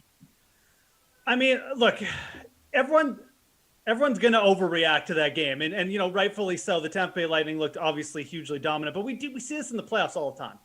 Blowouts happen, teams get in front, and the other team just says, okay, you know what? You take this one. Well, we'll see you in the next game, pal. And that's probably what's going to happen here. I think that you're still getting good value on the Islanders, as we said all the series. If you bet the Islanders money line, because you've gotten such good lines, you're probably even or just like down slightly. So heading into Game 6, one thing I'll say, I think overtime is a very highly likely possibility tonight, and I kind of like taking the overtime line here at plus 305. But again, just like I said yesterday when we were talking about the Canadians, I'm going to take the underdog here. I do think the Islanders have a good shot at bouncing back. At the very least, I think you're going to see a very close game, which could lend itself to being the plus, if you want to go the plus 1.5 on the puck line as well, or just take that overline one I mentioned as well. AJ, what do you think? I've been with Jeff the entire time on the value that you're getting with the Isles, but it's dropped here. We were talking previous games, it's up 180. At 130, it's just not worth it to me, to be totally honest for you. I'm going to back the Lightning at this point. Jeff's right. It could be an overreaction, but man, did they just come out and completely dominate that game. They've got Andre Vasilevsky. He's bumped that save percentage in the postseason up to .936. That was his third shutout of the playoffs here. For me, I'm going to take the Lightning on the puck line on this one. I'll give up that goal and a half. It gets you some tremendous value at plus 175 here. Paul, you want to roll with the Lightning too?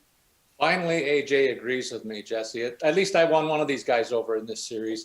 Look, the defending champ sent a loud and clear message in that last game, that 8-0 whipping, that the Heat just got turned up. To have any chance, the Islanders will need to score first. I think it's way more important for them than Tampa. So keep an eye on the early going there, because if Tampa gets ahead, I think it could be another runaway.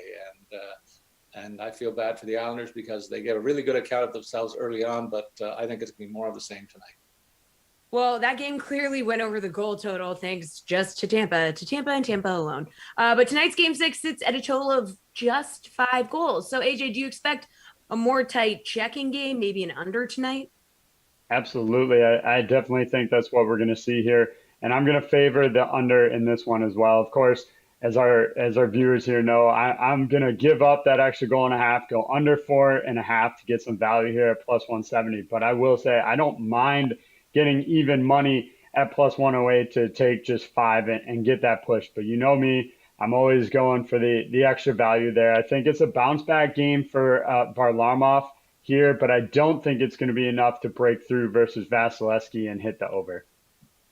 Paul, what do you think? You want to see it go under? I'm sure it's going to go under. I expect a much closer checking game. And that's the Islanders' DNA, and it's their best chance to extend the series and win this game. Both teams have averaged right around 2 goals a game, so that would put us on track for 4 goals tonight, and that'll get the job done. With the stakes so high, this figures to be a low-chance contest, so I have no reason to even look at the upside over the overside. Jeff, you going with the guys on this one? Yeah, and just to again, to talk about the different types of bets available on DraftKings Sportsbook, you can go into the alternate, puck total there, obviously, or game total for this game, and I kind of like going up to under 5.5. If I'm being dead honest, it's minus 159, but I don't mind eating the juice.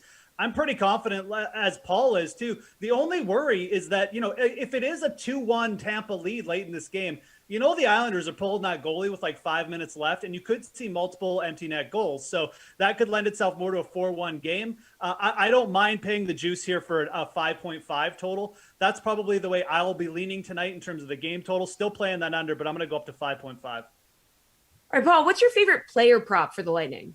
Did you notice that I hit 2 out of 3 on the goal scoring props last night, guys? I just want to mention that. Tonight, I'm going to turn to Braden Point as a 2-point scorer to continue my recent streak.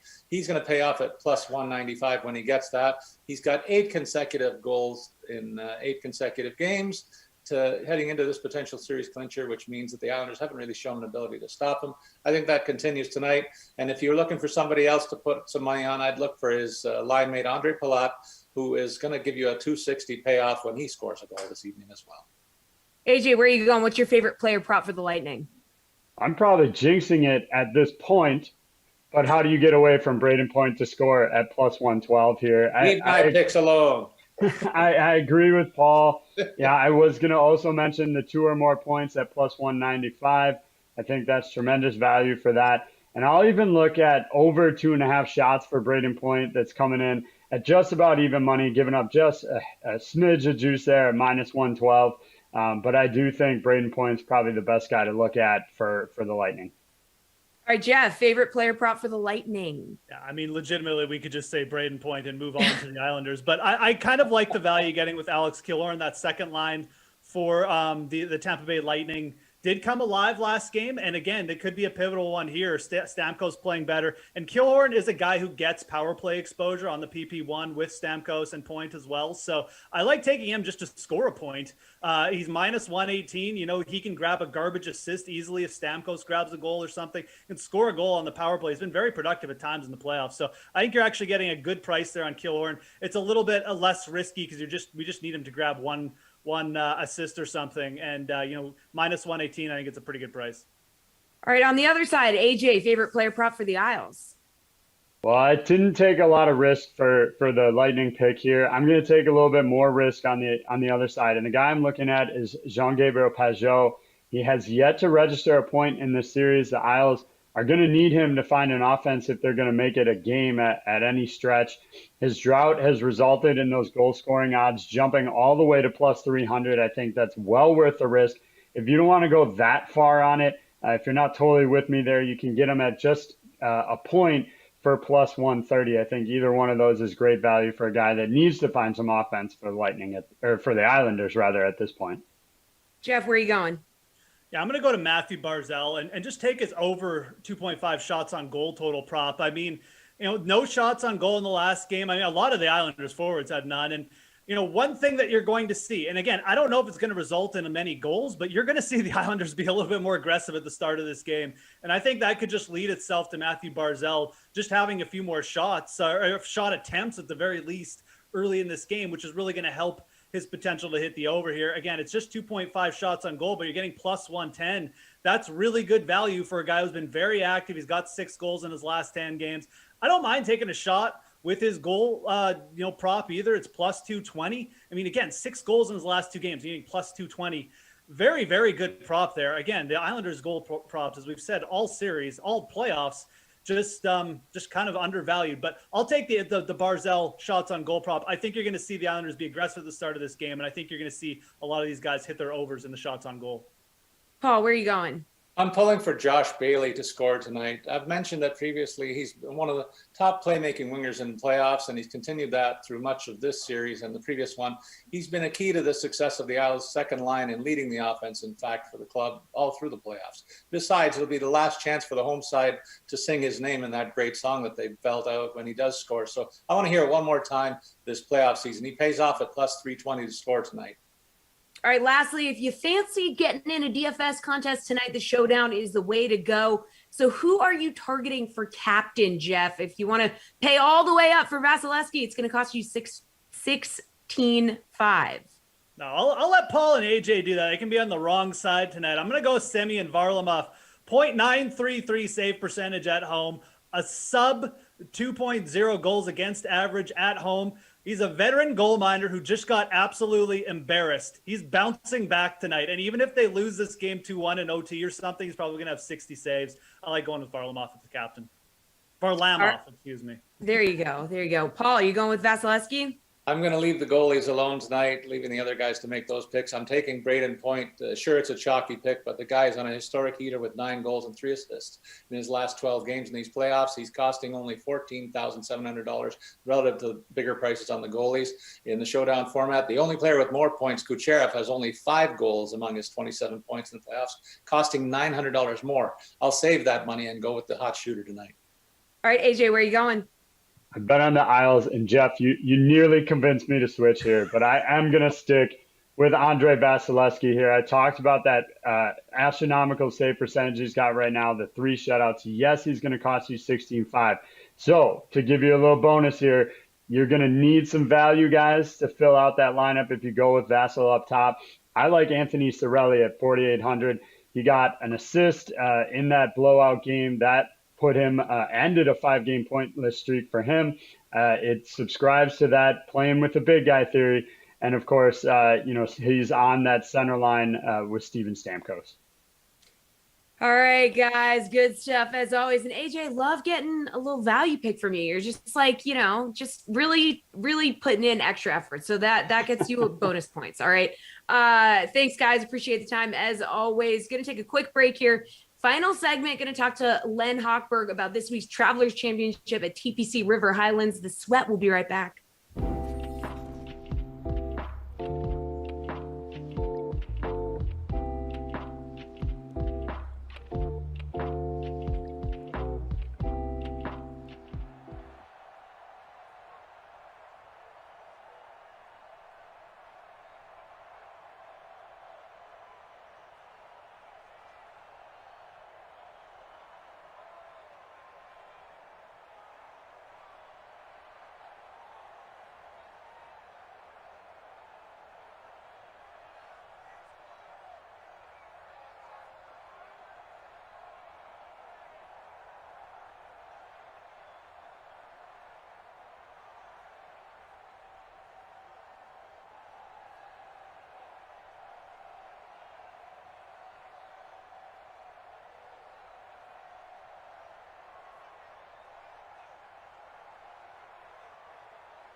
What's up, everybody? Welcome back to the Dream Stream. We have got a Patriots sim on the way against the Titans, which I guess we could have called the Jonnu Smith Bowl. A lot of good stuff on the way, a lot of good stuff to talk about, and naturally, the only man that I ever cared to be here with, Zach Thompson. I am Adam Kaufman. ZT, how are you?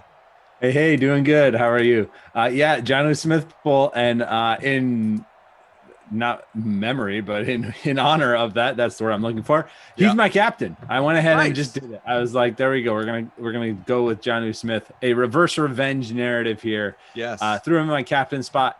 Then built around him with Derrick Henry, who could have a monster game against the Patriots. We've seen them give up some big games to running backs. Cam Newton, Devin Asiasi, James White, and that Patriots DST. I like the Pats DST call. I've got a pretty balanced lineup, obviously, as is the case with any showdown. I've got some overlap. So I haven't Derrick Henry, not a captain, although about 36% of people do in our Madden Matinee. So how did ZT enjoy his first Madden After Dark free roll? We'll get into that. Among the things on our checklist for today, obviously. 143 entries. Henry is owned in about 91% of lineups, so a lot of you out there banking on his success. He is in the flex for me. So is Julian Edelman. So is new Patriot Jonnu Smith, because had to roster him against the Pats. Of course. Devin Asiasi and Adam Humphries is a cheaper, something of a value play for me at $4,800. My captain is N'Keal Harry. We'll see how it goes. He is much better in Simland than he is in real life, and he is captained about 5% of lineups. Very boomer bust. He has monster games, goes off, multiple touchdowns, 100 yards, and then is a little bit more like real life N'Keal Harry sometimes, where you're not even sure if he's on the field. You're like, wait, what number is he? Yeah. Nope, that's not him. So we'll see how that goes for you, but I like the lineup, and you've got some nice value plays in there. We are in the snow here on this Wild Weather Wednesday as we enjoy summer weather, except not in Sim. So, as Brian says, Coffin CT on a Wild Weather Wednesday, 2 p.m.er. Where the bleep do I sign? Brian, I always love to gimmick my man, and I thank you, and all of you, for that matter, for being with us. Jordan is our producer. Daniel, our technical director. Kyle in ops, doing the manual scoring. And, again, ZTAK. And much to cover.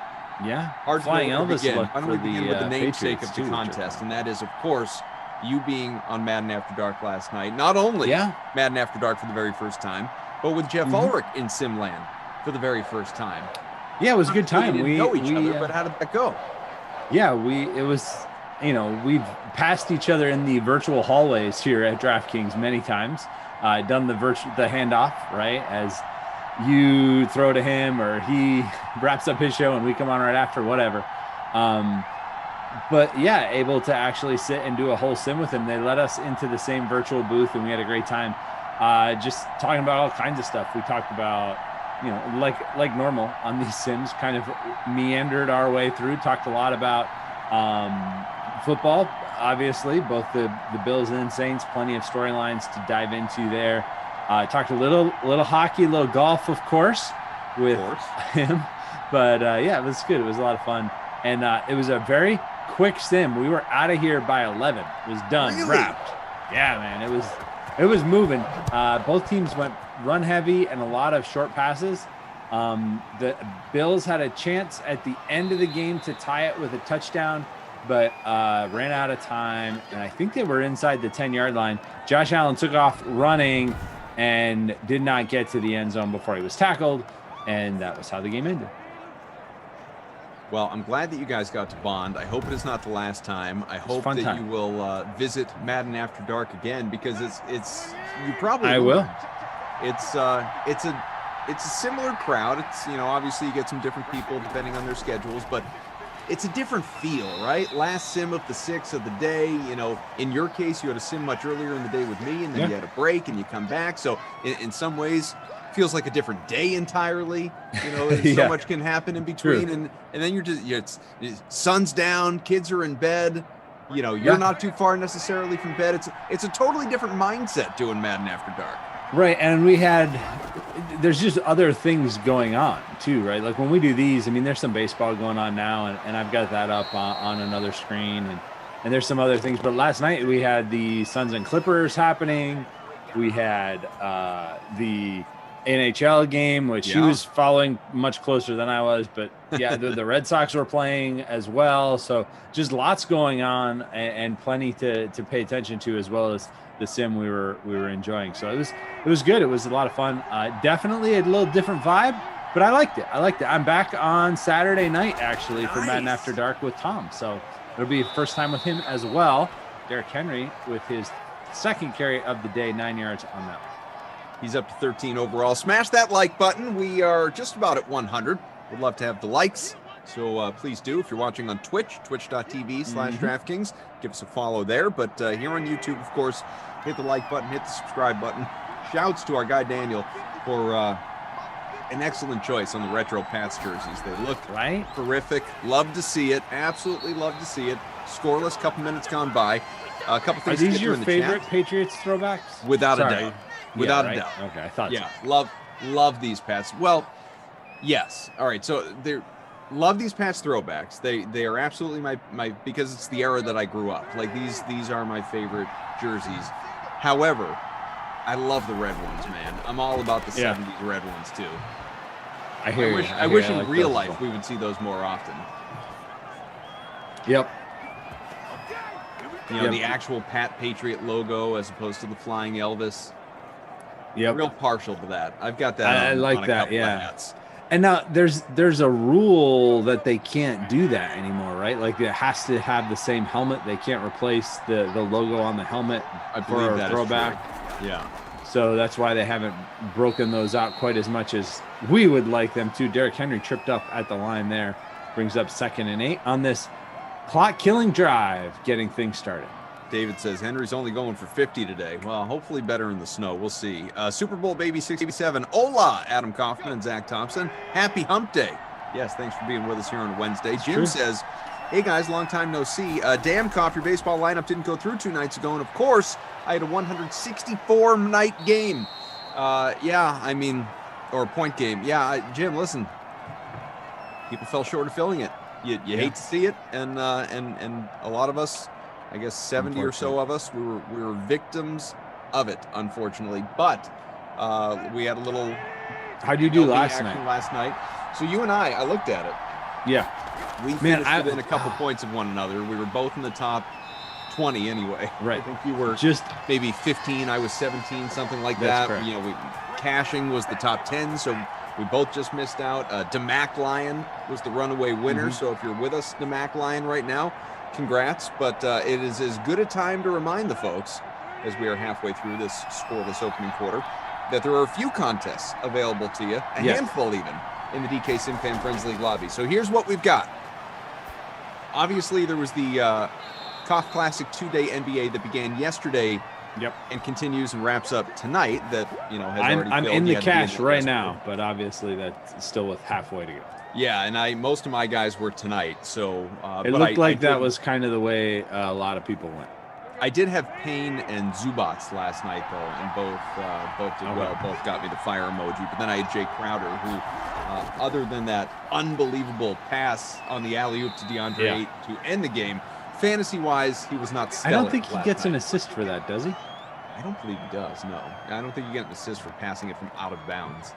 It was he deserves one. If there was ever a pass Deserves that 3. deserves one, Give him a bunch. Yeah, right. Second and goal from the so fourth. I had Payne as well, obviously a great play, and then I had Ayton who got the fire emoji, 48 points. He was very fantasy points, obviously just sort of 40 fantasy points. And then I had Saric as a value who was fine, like 18-ish, and then I had Booker who is a little bit underwhelming as a fantasy play, but 60% of people had him, so don't feel like that put me way behind. Freak of Nature, a.k.a. Lord Silverman, says Koff, currently on first in your NBA contest. There you go. I mean, I'd say I'm rooting for you to win, but I'd be lying. But I hope you do well. I hope you cash. Derrick Henry. Silverman with just one player left tonight. Oh, no, it wasn't Derrick Henry. I'm sorry. We got the Vulture TD. We got the Vulture score. That blasting game? Yes, it is. Wow. Oh, you poor all of us. Not even you. All of us. 90% owned. All of us poor Derrick Henry owners, but especially poor 30-some-odd% of you that captain him. Nobody's got blasting game. That's blasphemy is what it is, Zach. 0.4% flexed in the free showdown. He gets the vulture score as the Titans go up 7-0. Yikes. That's not great. Oh, that's brutal. I mean, I guess. Well, I mean, it's great for the 0.4%. Yeah, that's the other thing. It doesn't. Yeah, but really that's in help the larger very contest. Let's see if anybody in our smaller Madden Matinee actually has them. Because you'll be right there at the top of this thing if you do. Oh, yeah. See. A lot of double DSTs at the top. Yep. Yeah, I don't see anybody with blasting game, nor am I surprised. Not expecting Yeah, to find him. not surprised by that. But congratulations if you're a part of the 0.4% in the larger showdown. Oh, yeah. The Good on free you, showdown sure. that's got that. That's a punt play that just paid off for you. Big time. Yeah. Use a lie. Yeah, so with I got him, MLB says Neville Cleanup Hitter. Well, Neville Cleanup Hitter, are you in the smaller contest? If you're in the larger one, I have no reason to doubt you. I don't see you in the smaller one, but maybe you're there. I could dig around for you. I don't remember your username off the top of my head. Daniel says, blasting game. We're getting blasted by his game. Robbie, we see you. A lot of WTFs or get out of here or LOLs. All those things. All those things. But anyway, in the DK Sim Fan Friends League, and maybe a little bit later on, we'll collect some more usernames. We got a hold. It's going to go against the Pats and David Andrews, who is still a Patriot. Real quick before you get to that, just our MLB contest last night. Yeah, I nailed the pitchers. I was so pumped about the pitchers, and then I looked at my lineup because I wasn't able to lock in. I was obviously doing a sim, and then had to wrap up a couple other things. Then got back to checking, and I knew my pitchers had gone off and had huge games, which they did. They were both excellent. And then I looked at my lineup, zeros. Let me pull it up. I think I did. I had two pitchers who both went off. I had Peralta, who had 34, and then Desclafani, who had 34. 75% of our contest, 30 out of 40 people in our contest had Peralta. So I had him, and then I had Anthony Desclafani for the Giants, who was excellent as well. So I had over 68 points from my two pitchers. Yeah, and then out of your 91. Yeah, exactly. And then the rest of my lineup forgot to show up. Well, you had Colton Wong with 17. I pulled it up. Unfortunately, you also had Mookie Betts and Justin Upton both leave early with injuries. Yeah, that's never ideal. That didn't help. Because those are both expensive plays.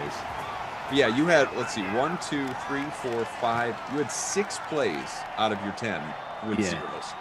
Yeah, so I made, the couple picks that I needed to make right, I did, and then I should have just filled in with, anybody who did anything, and I would have been up there. But Kershaw. I knew to avoid Kershaw and Snell. I didn't like either one of them. I know a lot of people played Kershaw. You had Kershaw. I had right? Kershaw, yeah, and he wasn't awful. He was fine. He was 18 points, but obviously for that price, he was not ideal. He was $9,200. I had Peralta like you and like so many. My lineup was similar. Picking to yours. Against Arizona seems like cheating at this point. They're so bad. I had Christian Yelich, who homered and had 17 points, but everybody else in my lineup, aside from the pitchers, obviously, went for 5 points or fewer. Yeah, so we had similar hitting production and did not fare well. Lack of success. Yeah, exactly. Nate's asking, has there been a kickoff return for a touchdown before? There has. It doesn't happen often, but we have seen it. Yes. Yep, we have. A few times. On one game I was on, Christian McCaffrey returned a kick, had a receiving touchdown, and had a rushing touchdown, all in the same game. Day. That's great. It was a big game, yeah. Probably haven't seen that before. That's probably a one-of-a-kind in Simland. I think so. Not many running backs return kicks, but McCaffrey's 99 overall. So when they figured out the metrics for who's the best kick returner, he's obviously rated very high in those categories. Henry's up to 32 yards rushing. Cam Newton almost matching him with just one carry for 20 yards. And, of course, the blasting game touchdown, his only carry of the day. Jordan notes CMC, very boomer bust. He was the Not My Kid award winner last sim. N'Keal Harry, your boy on the board. 1 catch, 3 yards. Keep it up, N'Keal. Or as Robert Kraft called him when he was drafted, Keneal. Keneal Harry. Keneal. I remember when he said that during his introductory, the Patriots, I'm sure other teams do this too, but the Patriots, they flew him in after the draft and they introduced him on the field in front of the media. And, they pose for pictures, ownership, coaches, whomever, with the first pick, first pick for the team, not first overall pick. And he was taking it. Usually holding number 1 jerseys, yes. Right, exactly. And he was, if I remember right, not just his jersey number, I think he was taken at number 15. And I think that's correct. Or that vicinity anyway. And Kraft this is Keneal Harry. And at that point, like, I'm not a big college football guy. At that point, I didn't know up from down as it related to N'Keal Harry. And I quickly hit the Google because I'm like, have I been saying it wrong this whole time? I thought I thought the K and the N were flipped. Sure enough. Not you. So, 4th and 5, punt coming up here for the Pats. Titans up 7-0, getting the ball back. Zach Thompson, Adam Kaufman, Jordan, our producer, Daniel, our technical director, also the gift of Fast and Furious movies to me via digital screen passes whenever I'm unable to see one because I don't own them all. And Kyle in Ops. Love to have you all here with us. So here are some of the other contests available to you in the DK Sim Fam Friends League lobby. Again, that is the DK Sim Fam Friends League lobby. I believe, as I do, that they'll all fill. Well, a couple will fill. We'll get there. You have the KOF Classic 2-day NBA. Don't get confused, or don't forget about yesterday's that went yesterday today. We have a brand new one. This is the KOF Classic 2-day NBA for tonight and tomorrow. Okay, right. So that is half full right now, or half empty, depending on your perspective. 37 out of 75. Still 6 hours to fill because the game is not until 8:30 Eastern time tonight. Right. Plenty of time. It's $1 to enter, just $1. Pay out to the top 15. So get on in there. Should be a fun game tonight, fun game tomorrow, as you will have the start of the East Finals, continuation of the West Finals. We can talk about those 4 teams and the ending of last night and all that good stuff. Paul George, going all playoff, whoopsie in missing those free throws late.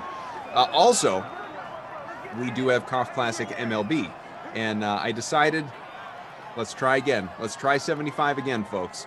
So 43 out of 75 in there so far. Same story. That's for tonight? That's for tonight. Locks in just a shade under 5 hours. So it's I have to swing back by it. Yeah, please do. 43 out of 75. So reserve your spots, make a build, or wait for lineups. I mean, that would make more sense, but reserve your spots. $1 to enter.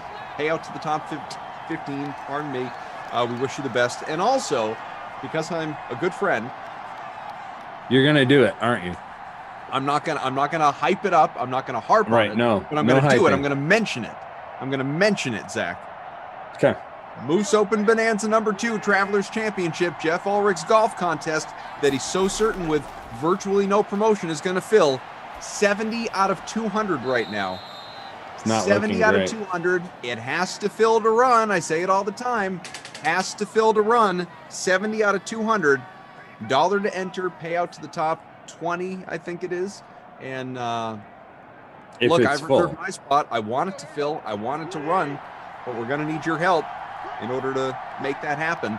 And remember, this contest starts in 16 hours. Lineups lock in 16 hours. So there's no promoting it tomorrow. You got to get in there today. And Moose is he's not going to be on all day today. He's not on. He has no opportunity to promote his contest today. So if this is going to fill, this is on us, and more so it's on all of you. So all factual information. Mm-hmm. Yes, sir.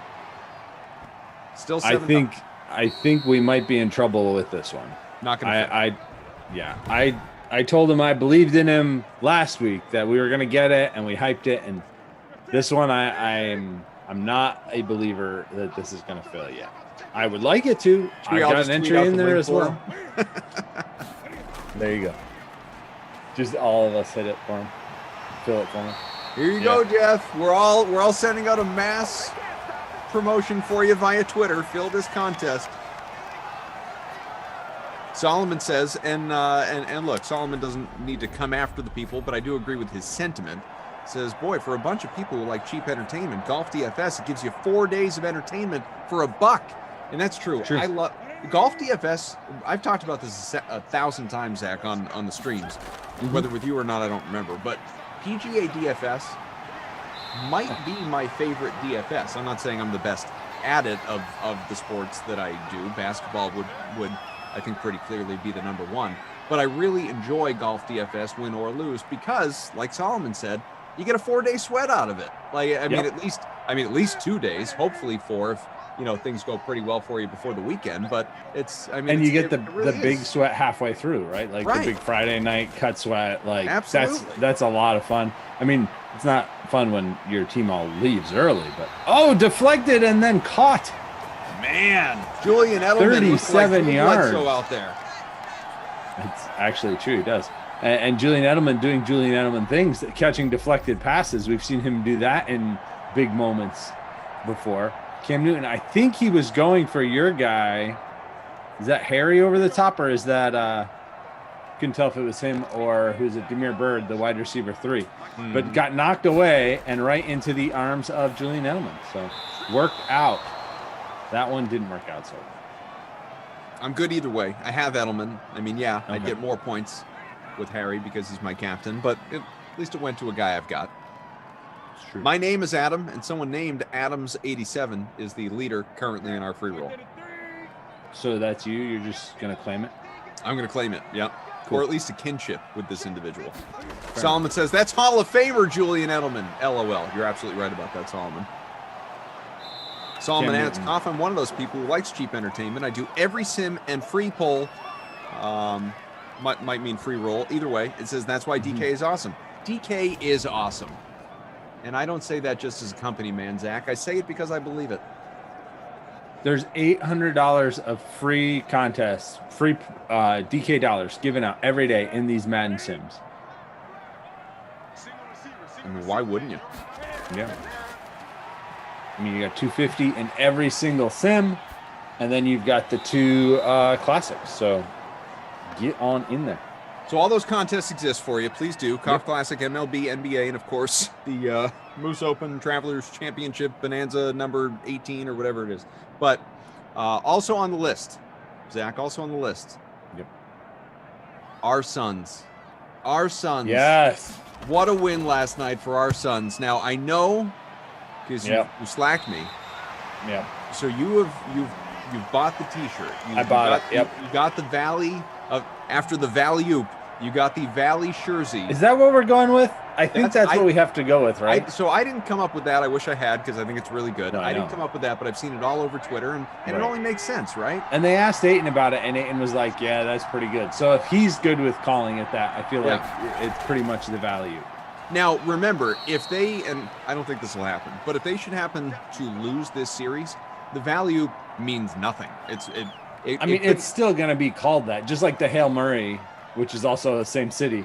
Sure. It's still called that, but because Arizona, the Cardinals didn't do much, right? It's not as memorable, right? It'd still be called that, but it just won't be as important a historical moment. Right. Now they go on to win the series, even they win a championship.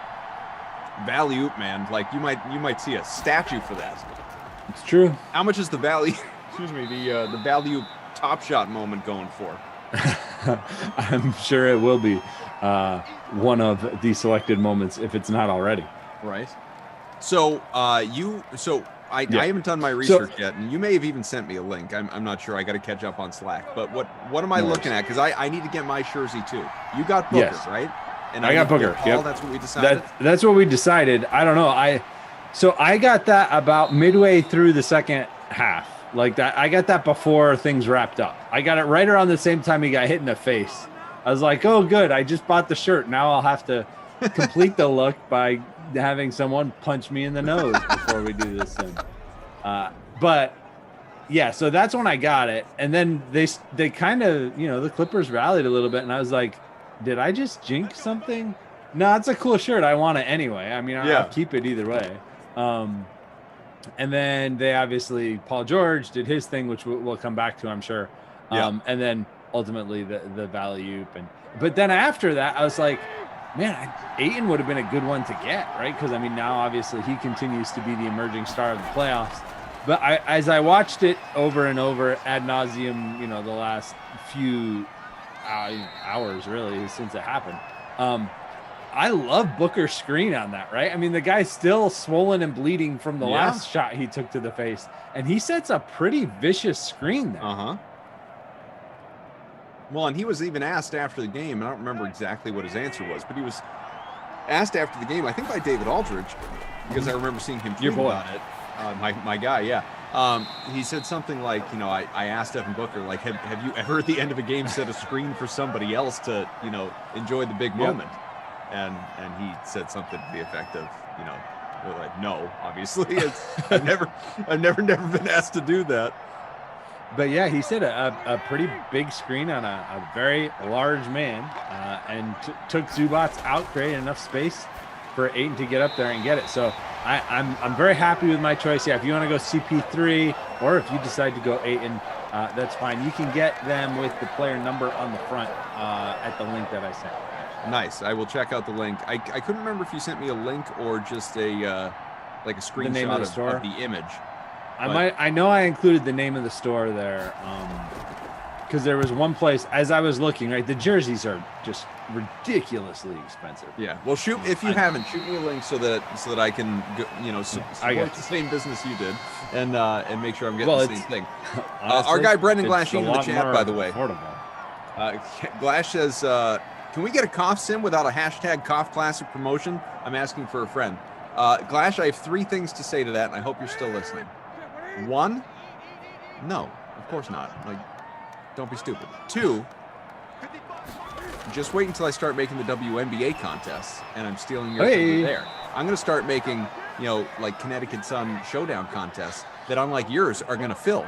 So, get excited for Cough Classic WNBA. That's going to be, the next in our progression. And 3, here is the bad news. All right, I've talked about this, but I'm not sure that people, excuse me, have fully connected these dots.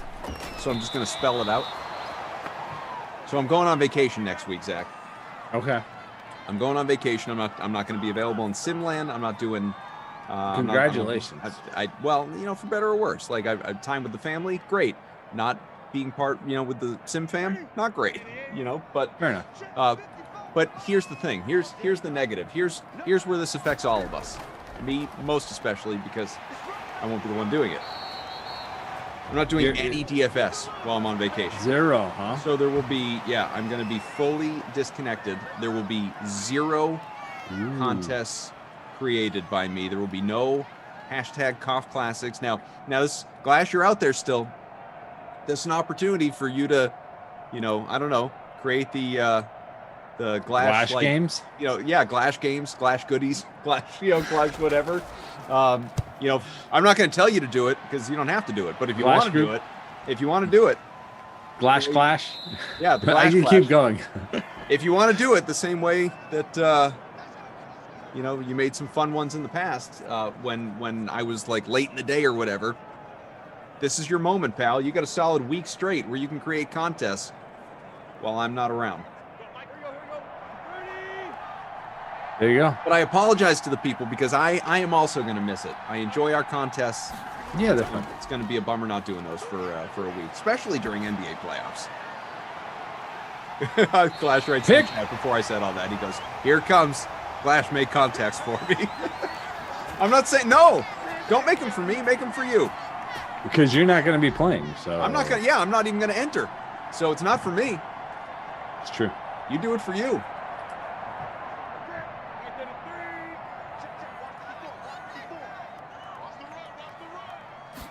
Maybe I'll enter a showdown at some point. That doesn't take much time.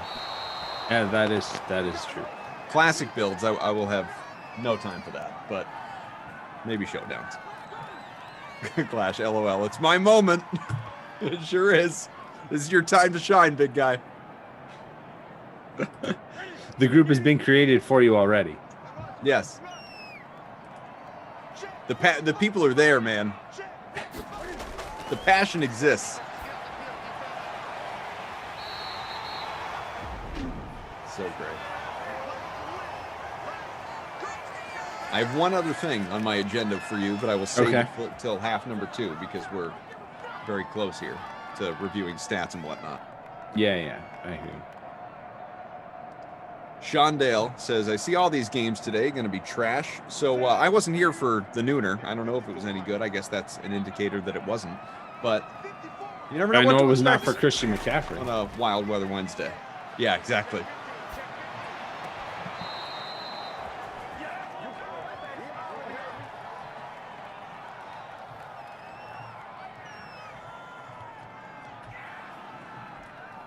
Robert, what's today? No offense day?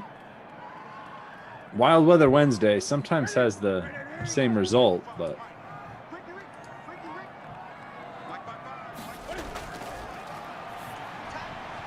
Big pass. Picked off. Ah, Cam. Cam trading fired with the pick. Trading interceptions here. Not great. Not great. Flash. Number is set at 10.5. Over under contest. Koff enters on vacation. Nope. I am taking the under. Here's the only way it'll happen that I will enter any contest, period. Not like the 10.5. Any contest, period. The only way that I enter is if it comes for like a showdown at 10 o'clock when everybody's in bed. That's the only way it's going to happen. Will you be watching the games like the NBA games? No, I won't see anything. No, I told my wife I will actually spend time with the family on this vacation. Whoa. I know. It's a bold I know. Move. It's a bold move. Yeah, she's going to regret it. She'll be like, just turn on the basketball game. Oh, good God. Go make a lineup. I was not prepared. Isn't there some contest you can play right now? I was not prepared for this level of attentiveness. And I don't like it. You know what I was thinking about? This, my mind goes to weird places, obviously. But so I met a friend for lunch before the sim. Hadn't seen in a while since before the pandemic and everything. Mm-hmm. Had pizza, I think. I saw on Twitter. Yes, well, he had pizza. Let's be very clear. I did not. I posed with the pizza. Exactly. So I did think that was ironic, but yeah. Carry on. He asked me to. It wasn't my choosing. So I'm driving there, and I see, it's like the weather's nice today, and I see a guy out, taking care of his lawn, and he's wearing like cut off sleeves, and he's just out like doing his work, kind of getting that farmer's tan and all that stuff. But he was an older guy. He was probably, I don't know, 60 plus. And I'm not saying to be anyone out there, 60's not old. That's not what I'm saying. I'm saying he was an older guy. I think anyone who's 60 plus can agree you are on the older side of life than someone who's, say, 20 or 30. So I'm not going to get involved in you saying things you shouldn't say. Carry on. So this person, I see him, but here's what I'm highlighting. Dude was cut. Dude was ripped up doing his work and just like swole out there.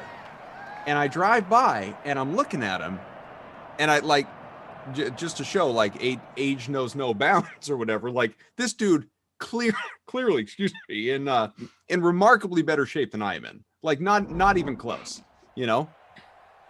And so I think to myself, Zach,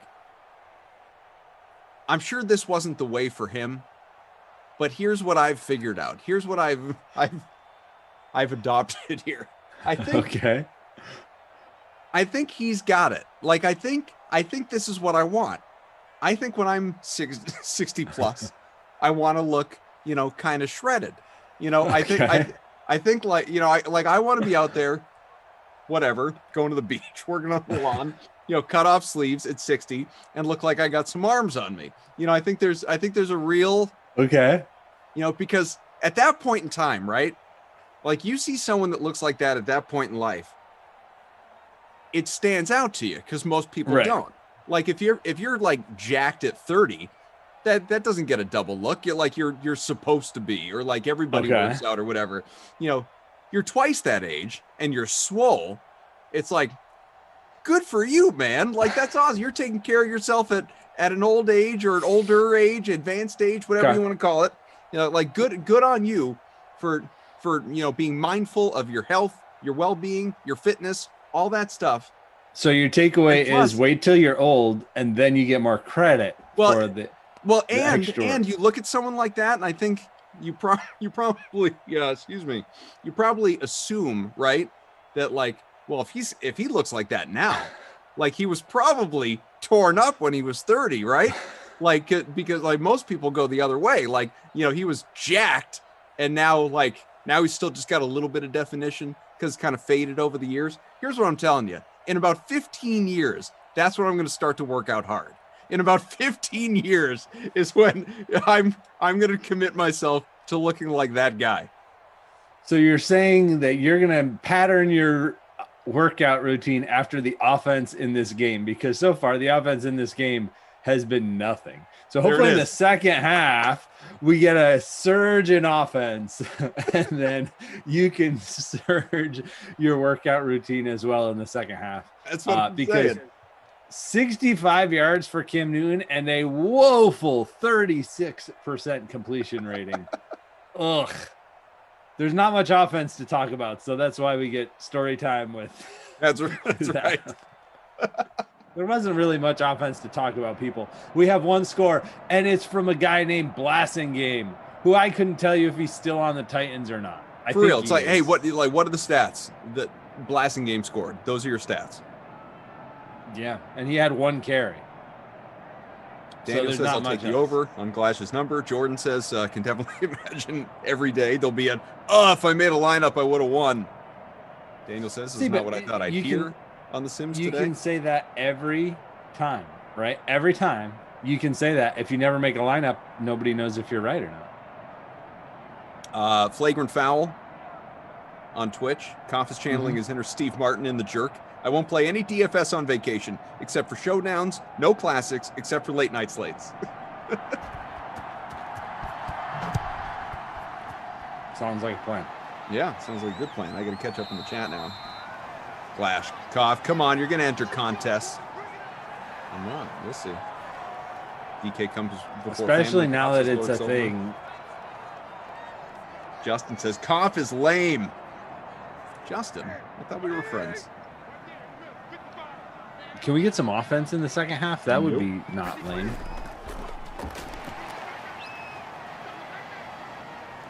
Burt Macklin is Koff's making a life decision based on strangers' perception of his past self. Am I hearing this right? I think it was something about strangers' perception of his past self in the future, Burt. So we kind of time is a flat circle on us and got lost. It got deep in a hurry. And did you see all the Devin Booker, Steve Nash, time is a flat circle tweets from last night? I did, actually, yeah. Those are pretty good. That circles us back pretty well, yeah. So let's, real quick, Paul George. Yep. Ouch. Yeah, not great missing I mean, you got to hit one of those free throws, man. Just one? Just one. Just one. It was brutal. It definitely did not help his playoff perception. No. 0 for 2. Which is too bad, right? Because I mean, it was 1 point lead. Close out the second round and then right back and to didn't playoff play team. bad. Like, I didn't think he played bad in the game to that point. But all anybody's going to remember is that right there. Is the two. I mean, choke is a strong word, but he did not make either free throw when he needed to make just one. They had a 1 point lead at that point. It's going to be tough to live that down because it's not to the degree, obviously, of like we were talking about yesterday, Durant, the toe on the line in Game 7 and what could have been and all that, but obviously, he made the shot. It's a real series alterer for Paul George and the Clippers last night. I mean, 1-1 versus 2-0, huge difference. I realize there were all the jokes going around on Twitter, like Clippers got them right where they want them. After going down 0-2 in the previous two series, but doesn't start until the Clippers are down 0-2. They had Kawhi Leonard. Don't have Kawhi Leonard now, and probably not getting him back. That would seem to be impactful. Yeah, the Suns in 4 is definitely a thing. Yeah. Daniel says that's the way he's starting to lean. I don't know if it'll be Suns in 4, but they've looked very dominant in these first 2 games. And every time you say that about Kawhi, right? Like, okay, maybe Kawhi comes back. Don't forget the Suns are maybe, and now we hear this morning, they're expecting to get back Chris Paul. Right. Which is, I mean, Booker's probably a better scorer at this point in his career, and Ayton has been great, but Paul is the, the captain of that ship. So getting him back is going to be huge for them. Aaron Do you Kopp, there's think a lot of ways. that go ahead. if the Suns win this series, do either team, as we see a big run here from Derrick Henry, Almost get with the ready for bonus. the blasting game vulture. Good. Get another one. 94 for Henry now. Do I think there's any way? Do you think there's any way in either of the team in the Eastern Conference, do you think either of those teams beat the Suns? That's what I'm trying to ask. I really don't.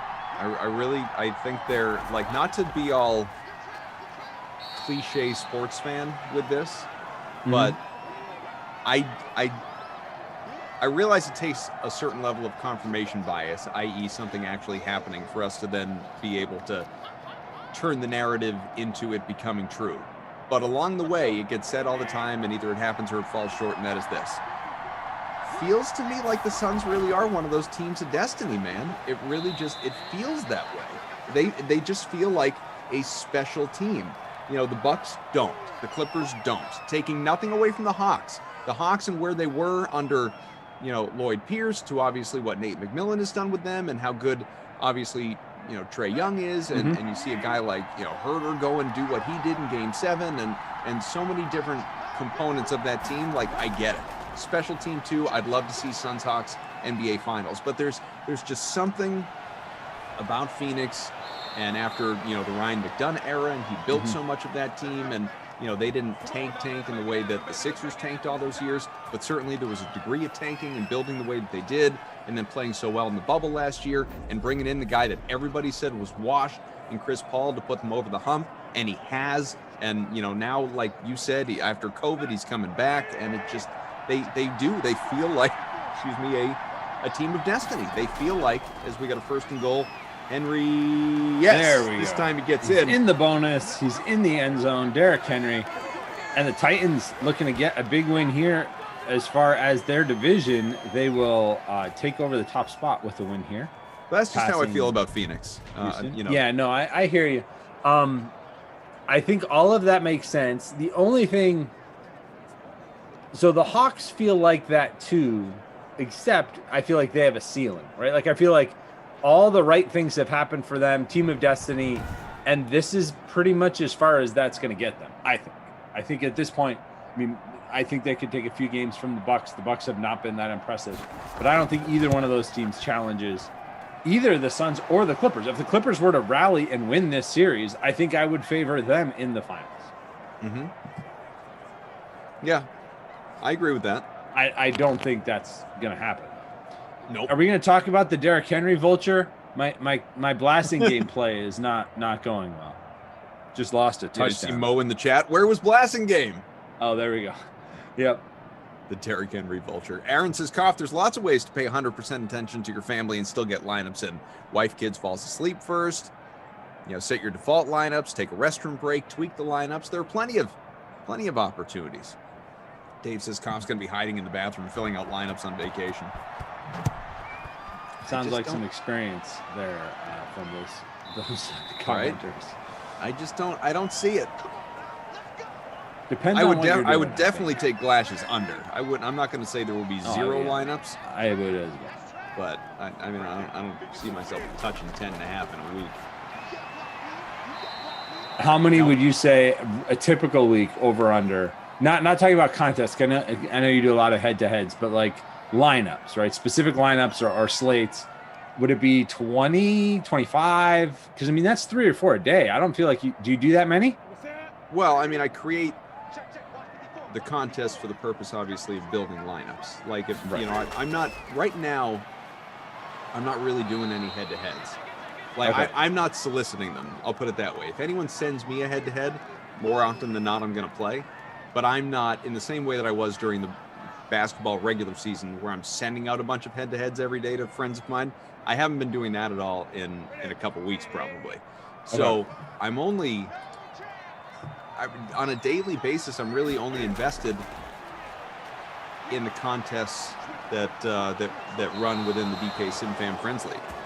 And that's 2 or 3 a day, right? So you're probably under 20 on a regular week? Yeah, ballpark. I mean, I'll do a just classic. saying, like 10 and a half seems a lot. I'll do the classic, and I'll do for NBA, not for other sports, but for NBA, I'll do all the showdowns as well. Gotcha.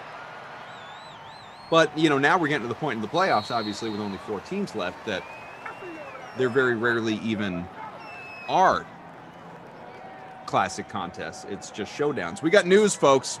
Adrian Wojnarowski. Celtics are finalizing an agreement to hire Nets assistant Ime Udoka as the franchise's next head coach. I like that, actually. I like that for a moment. Kind of a lot. That's my reaction. Your reaction? I also like it. I'm not surprised. Seemed like he was the rumored favorite for a little while. Honestly, when it first happened and Jason Kidd was the rumored candidate, I was like, oh yeah, I never. Please no. Chauncey Billups I bought into. Carol Lawson and Chauncey. Yep, I was okay with Chauncey, not Jason Kidd. I was like anybody but Jason Kidd.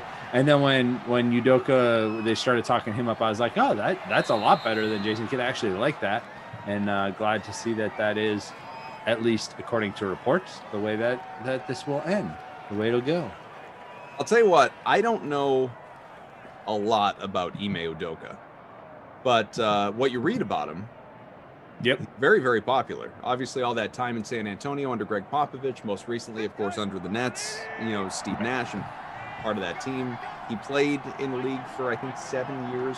Wasn't, anything special. Wasn't, a Billups or a Sam Cassell, but he played, which is obviously something that, Brad Stevens did not do. Doc Rivers did. So the Celtics have kind of, pinballed back and forth in that respect. But that was the thing with the Celts. The expectation for a long time was they were going to hire a guy who was experienced with regard to having played in the league. Right. Yeah, I mean, there you Udoka did that, like you said, with the Spurs for a while, and then with the Blazers and actually the Nets, and then back to the Spurs and the Kings, I guess, towards the end of his career. And then, as you said, assistant coach with the Spurs for 7 years, was a big part of getting LaMarcus Aldridge to play there. Not that I mean, I think he's retired, so that's not going to happen here. But and then with the Sixers, and then this year with the Nets. So interesting. Did you see the Kyrie Irving rumors floating around that the Nets were not happy with Kyrie? And we got a rushing touchdown, but it's not. It's not Corey Blasingame though. Not Blasingame. Derrick Henry. It's not Derrick Henry. It's Corey Davis with the carry on the. I mean, it wasn't quite an end around. It was more of like a jet sweep, I guess, but it went right up the middle, which is not usually where you run your jet sweep. But Corey Davis found space and got in. This has been all Titans dominating the Patriots here in the snow in Foxborough. Wasn't there a game where the Patriots played the Titans in the snow in Foxborough in real life, and it was like 59-0 or 69, and it was like it was really lopsided. Yeah. This one the other direction, getting some revenge, I guess, for that game. 21-0 here in the snow. Titans with the lead. 21-0. Well, I have to do some research. I have to learn a bit more about Ime Udoka, and I almost did a whole bunch last night too, because this is where it had been going. Yep.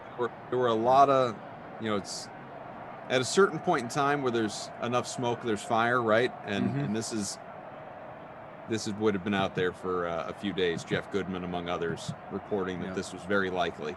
I'm surprised he that played Chauncey in the Billups NBA. wasn't. Yeah, I think he's Portland. Isn't that the rumor anyway, that he's going to land the Portland job? Him and he and Becky Hammond seem to be among the finalists, two of the finalists. And then now with Dallas opening as well, I've heard his name there. I mean, he's been connected to just about every job available, and some that aren't available. Udoka separated himself quickly in Brad Stevens' search process, including significant support from Celtics players who were impressed with Udoka after working under him with Team USA at the Worlds in 2019. Right. Yep. Team USA connections. Yeah. For sure. Jaylen Brown, Marcus Smart, they were all on that team. Right. Udoka actually played during his career with the Nigerian national basketball team. His father of Nigerian descent, and he was actually born in Oregon. So there you go. And went to Portland State, drafted from there. See, he was not drafted, excuse me. He was an undrafted free agent and then signed with the Spurs.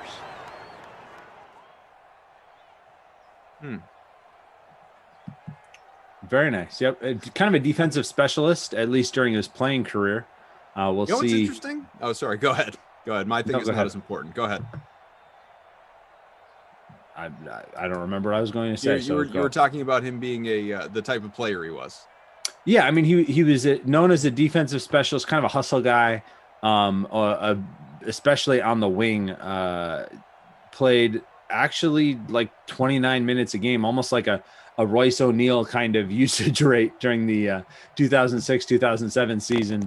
As a starter, logged a lot of time there for Pop with the Spurs, and made the team with Portland in training camp. So he kind of a fringe player, but somebody who always worked hard and earned his way onto those teams. So it'll be interesting to see how he earns the respect of the players, and obviously already has started to do so with his time there working with Team USA.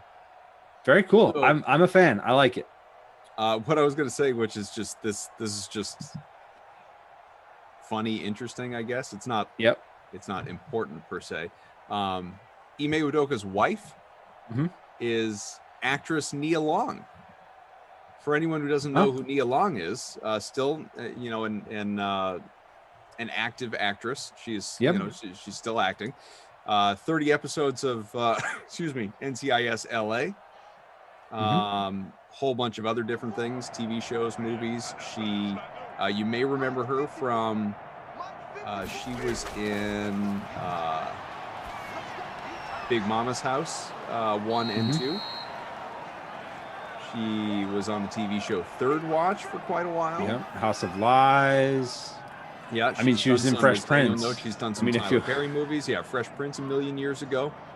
Yep. Little Hollywood coming to Boston right now. There we go. We scoffed at like Chris Humphries was with Kim Kardashian, Tristan Thompson was with Khloe Kardashian. No, we've got Nia Long coming to town.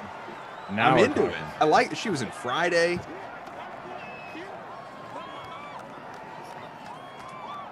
I'm into it.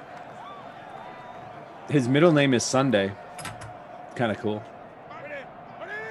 His son's middle name also Sunday. I wonder what the story is there. Maybe someone will ask him during his introductory press conference. Maybe they'll say his name right, unlike N'Keal Harry's. See? All back around.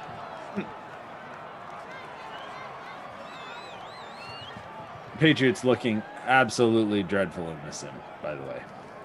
Yeah, not good. That was a Rex Burkhead catch. We don't see those very often.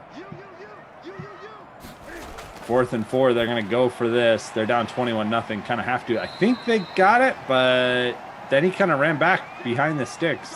Yeah, they're going to give them forward progress. For the first down, that's your boy, N'Keal Harry. N'Keal.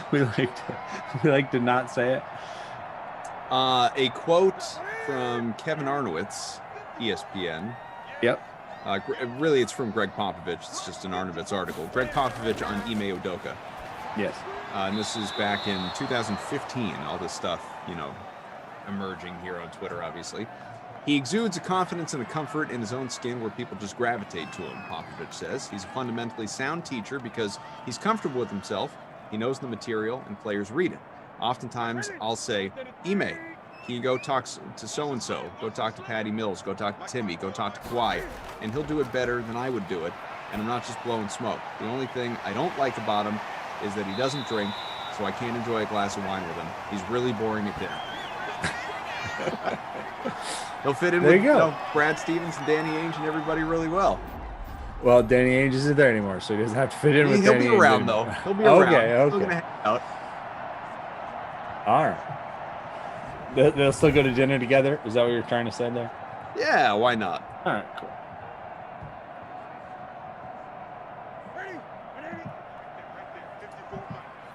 Well, I'm looking forward to hopefully finding out that I've been saying his name the right way. Ime Udoka I always found to be, it's like, man, I hope I'm saying that right. Like one of those names. So I'm looking forward to the confirmation on that. Yeah, I mean, Twitter or not Twitter, excuse me. Wikipedia says you are, but Good. Udoka. Yep. What else? There's another, excuse me, Woj. Stevens was, excuse me, goodness. Stevens was believed to value Udoka's extensive experience as an assistant with the Spurs, Sixers, and Nets. Udoka had developed into a top head coaching candidate in this cycle, seemed destined to get a job. He's getting one with the Celtics that includes 2 young All-Stars. It's true. Mm-hmm. It's true. All right, Cam. Break the shutout at least. You're not going to win this thing, but something. Oh, got a first 6-yard down. pickup. To the 2.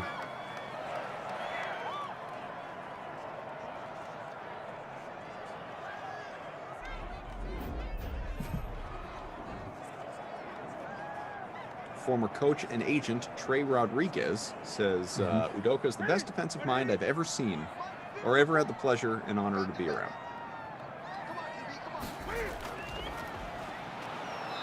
Ugh, that was yeah, not great. They did the fullback dive. 2nd and goal.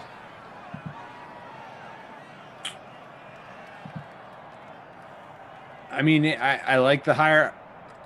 Only does so much. Your head coach can't, can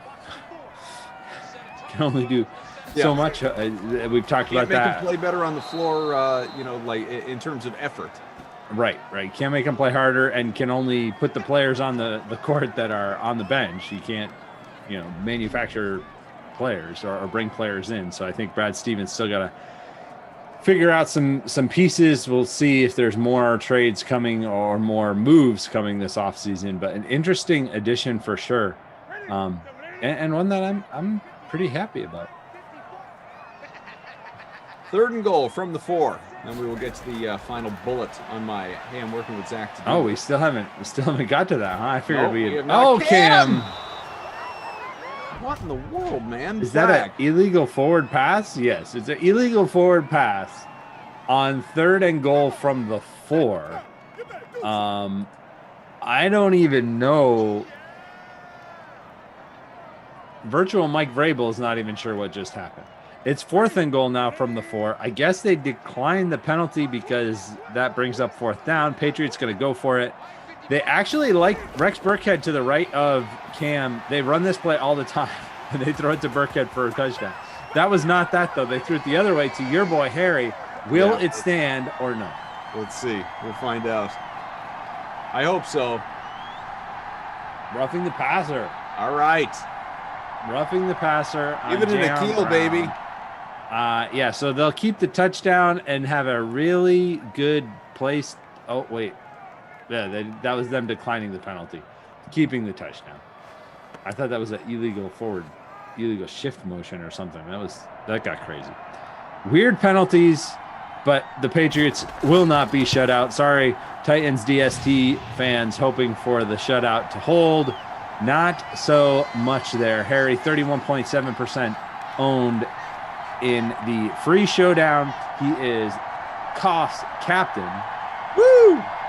He probably won't be the Coughlin player of the year. No, probably not. Sorry. I think that'll be Derrick Henry unless something really weird happens in the next 2 minutes and 44 seconds, like another blasting game touchdown or something. If Henry had that touchdown, he would be dominating this entire sim. Like there would be nobody even close to him, but he did lose that first touchdown to Blasingame. Then we had a rushing touchdown from Corey Davis. We've got an onside kick attempt here in the snow. Still not going to work. I'm being corrected specifically on Twitter and maybe in the chat too. But Ime Udoka and Nia Long are partners. They've been partners for the last decade plus, but technically are not married. I mean, at a certain point in time, when you've been together for 10 plus years, whether it's on paper or not, I'd say you're pretty married. They've been engaged since 2015, according to people.com. So it's a very long engagement. That's a long engagement. Obviously, just haven't been able to nail down the venue. I'm not going to comment on why. I'm not going there. But not me. That's why I'm not going to comment on it. Listen, they're either together or they're not together. That's not for us. All I know is welcome to the Celtics family, Nia Long. There you go. All right, last thing on our to-do list is we hit the 2-minute warning. Let's do it. You know what today is? June 23rd, Wednesday. Wild Weather Wednesday. More? No. Loki episode 3. Oh, yes. Have you watched it yet? Because I have not. No, I have not watched it. Are we working together tomorrow? I'm on the 2:00, but you abandoned me. You're not here.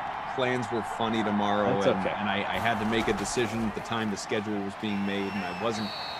Yeah. Okay, so Jordan has watched it. Okay. Tell us on a scale of 1 to 10, where would you rank it? No spoilers. Spoiler-free thoughts. Yep. Just give me a ranking. Do I need to? Well, I'm gonna make time and watch it either way, so that doesn't really matter. But you can tell me it's terrible. I'm still gonna watch. I just hope you won't. Exactly. He says like a 7 out of 10, but I feel like that's not enough for me. I need to know. I don't know enough about Jordan to know relative scales, as we've got a missed field goal. Okay, so like what were 1 and 2 for Okay, you? so here you go. Jordan says he thought the first 2 episodes were better, but this one was still pretty good. Okay, all right. I did notice this one is shorter. Did you think the first or the second was the best? Like 40, 45. First or second was better. Yes. I like the first one better, but not by a ton. I thought they were both very good, but I like the first one better. So did Jordan. I like the second one just a little bit better because there was less exposition. I felt like the first one was so heavy on exposition and setting everything up, which I understand. Obviously, it's the first episode. You have to do some of that stuff. But I just thought the second one had a little bit more breathing room, right? It didn't have quite as much of that heavy exposition in there. But again, like, I think that's more of a function of one being the first episode of a series you're trying to set up. It also just had a lot more, and again, keeping this spoiler free, it had more throwbacks, callbacks. It almost felt like it went over content I already knew, right? Like stuff we already had in the first one. Yeah. And the second one felt like it blazed more new territory. There we go. That was fair, right? I stayed away from that's totally everything. fair. Okay. I'm always nervous that I'm going to say something and spoil it unintentionally. No. At what point, right? Like, at what point is it like Moose came in one day and just started like spilling everything. So what is the etiquette? And this is for you, for the chat, for the guys in Slack. Like, at what point do we not worry about spoilers anymore? Like, is there a time? Because I mean, Falcon Winter Soldier, are we still worried about spoilers for that? I don't know. I'm still like cagey on what I say about WandaVision, and that was before Falcon Winter Soldier. So yeah, same. I just sort of feel like now with that as reference, I'm very careful what I say about WandaVision, which felt a little bit more like there were twists and turns in it. Well, and that's the thing. Like WandaVision, I didn't have a clue. Like me personally, I didn't have a clue where WandaVision was going. You know, you're just watching it the whole time, and it's like, all right, what are we building to? Falcon and Winter Soldier, from the very beginning to me, was extraordinarily predictable. I mean, there were a couple things along the way for sure, but you know, like the main, right? You know, things that they were trying to achieve and get across, and main themes and all of that you knew, like you knew. Right. I mean, it was just common sense stuff. Like there was no big breaking of ground there with regard to like we're gonna knock your socks off. Right. You know, other than like one thing in that last episode at the very end, where you know, if you know, you know. Marquise Lee. What is this, Vulture City? Marquise Lee? He's not owned by anybody. He might have less ownership than Blasingame. Marquise Lee. Wide receiver 4. 9%? No way. Really? What, are all these people here for the first time? 9% Marquise Lee. Get out of here. That's a punt play. That is a pure punt play. How many Sims has he even appeared in? This is not his first one, but it doesn't happen often. No. Wow. I want to see if I can see if he has any ownership in the smaller contest. Antisocial's got him. 114. 2.8% owned. How many Sims has he been? Down $1,800. This is his 4th Sim. That is ridiculous. This is his his crazy. 4th Sim. How many has Blasingame appeared in? I'm going to say more than 4. Yeah, I would agree. Probably more than 4 because he's a running back, and running backs get a carry every once in a while. That's crazy. Antisocial. Whose articles are you reading on the playbook? Not mine. Wow.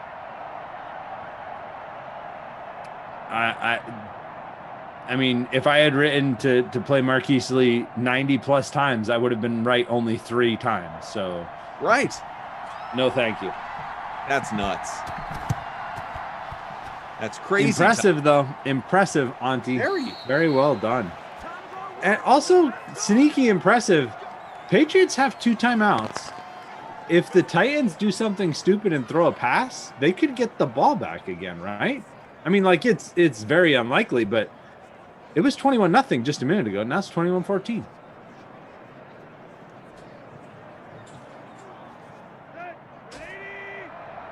So those asking, by the way, Ime Udoka over Chauncey Billups. Yeah, that part I just don't really understand. Unless Billups, it's just I think Billups is going somewhere else. Yeah, I think Billups gets hired somewhere else. I think it's probably more Udoka or Cassell here, right? I don't know.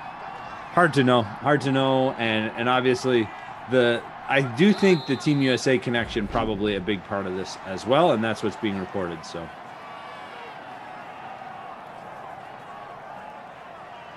all right, so let's do awards here. Definitely Derrick Henry with the Kaufman Award for Excellence, whatever we call that thing. Krusty Kaufman. For excellence. The Kaufman's Award for Excellence. That's my new name for it. And just for the record, Marquise Lee actually has 2 catches in this game. Did you know he had a catch before the touchdown? I didn't, because we were so caught up in other stuff. Yeah, me neither. But neither. I didn't pick that. Either way, yeah, I mean, touchdown or not, he was appearing in his 4th Sim. But Right.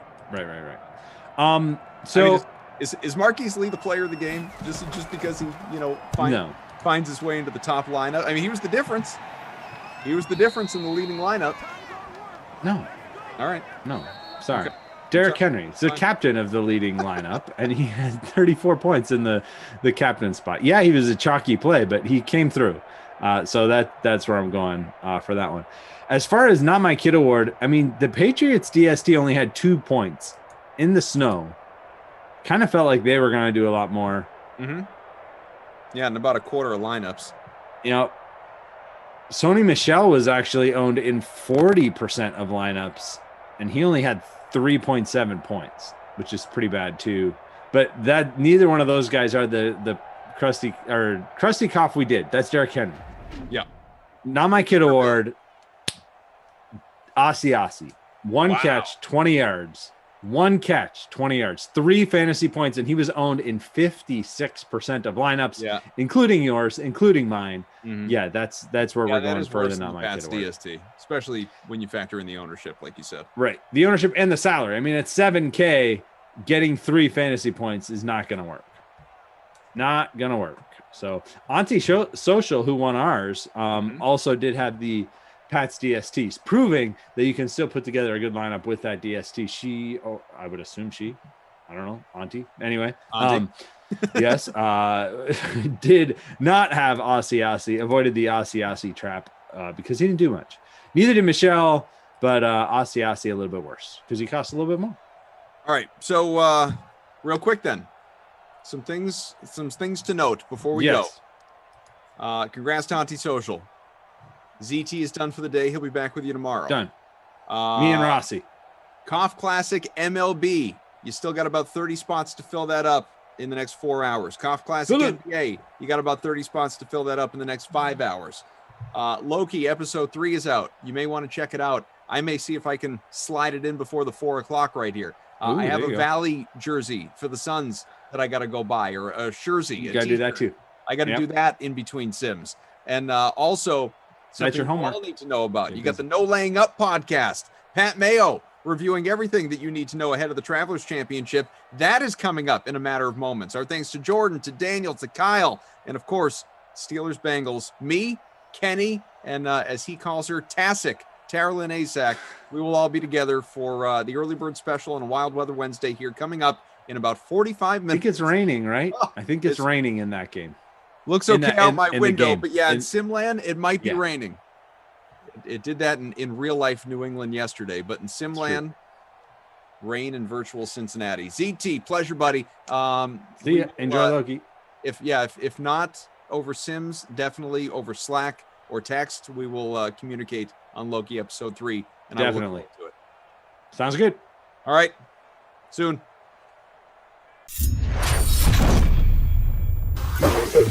The Pat Mayo Experience. Pat Mayo Experience. Pat Mayo Experience. Pat Mayo Experience. Experience. Welcome to the Pat Mayo Experience, presented by DraftKings 2021 Travelers Championship. Final picks, the weather, DraftKings ownership. If you out there are watching this on the YouTubes, remember to smash the like button for the video, subscribe to Mayo Media Network, and give me your favorite pivot play on DraftKings this week. I'll be going through a few options that are at the higher end, that are a bit lower owned, that I don't even know if I can get to. There's one of them that I'm most definitely going to get to, so hopefully that works out. But I want to hear who you are taking, players that are a little bit off the beaten path, getting away from some of the uber chalk. And when I go through the DraftKings ownership, you should be able to figure that out. You are not listening to this on the Pat Mayo Experience audio podcast feed. It's on the DFS mix feed. You can find all of the links in the description of the video. If you don't know about that, if you are listening to us, thank you so much for subscribing and rating and reviewing. 5 stars, by the way, on the DFS mix. Helps us out. There's Euro on this every single day. We're going to have Wimbledon picks every single day up here as well, along with the European Tour picks and bet show, which Tom and Sky have already put out earlier this week. So just scroll a little bit backwards and you'll find it up there right now. Don't be afraid to go and check out all of the other shows and the newsletter.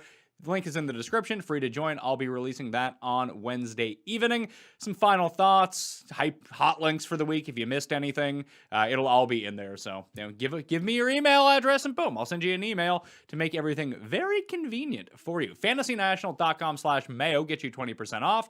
A monthly membership today brings you through the Open Championship. So do it. Yeah, that makes the most sense. Just do it. FantasyNational.com/Mayo. Cheat sheet for the week. It's one of these weeks where when I tweet this out later, I'll just have this emoji, I don't really know what's going on this week, to tell you the truth. That's not going to prevent me from betting on things. Come on now. It's what I do. And these are some of my favorite tournaments to bet on. So I just kind of threw a broad stroke out there with some guys that I like, some old favorites, some guys who I think are just pretty good values, and a few bombs. Didn't play any first round leaders, just stayed away from that market. It allowed me to add like 2 or 3 like super duper long shots with their each ways just to have some fun with the week. So the way that I'm looking at it is I'm starting with Answer, hardly newer, the Mexican AI. 33-1. I'm not alone on that this week. I know that. He's down to 28 in some spots. I'd still take the 28, but hopefully this is finally a time for Abraham Answer.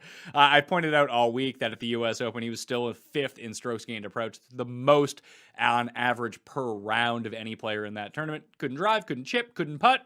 Hopefully he gets that figured out. We're back at the Pete Dye course. That usually works out well for Abraham Answer in 9th and in T11.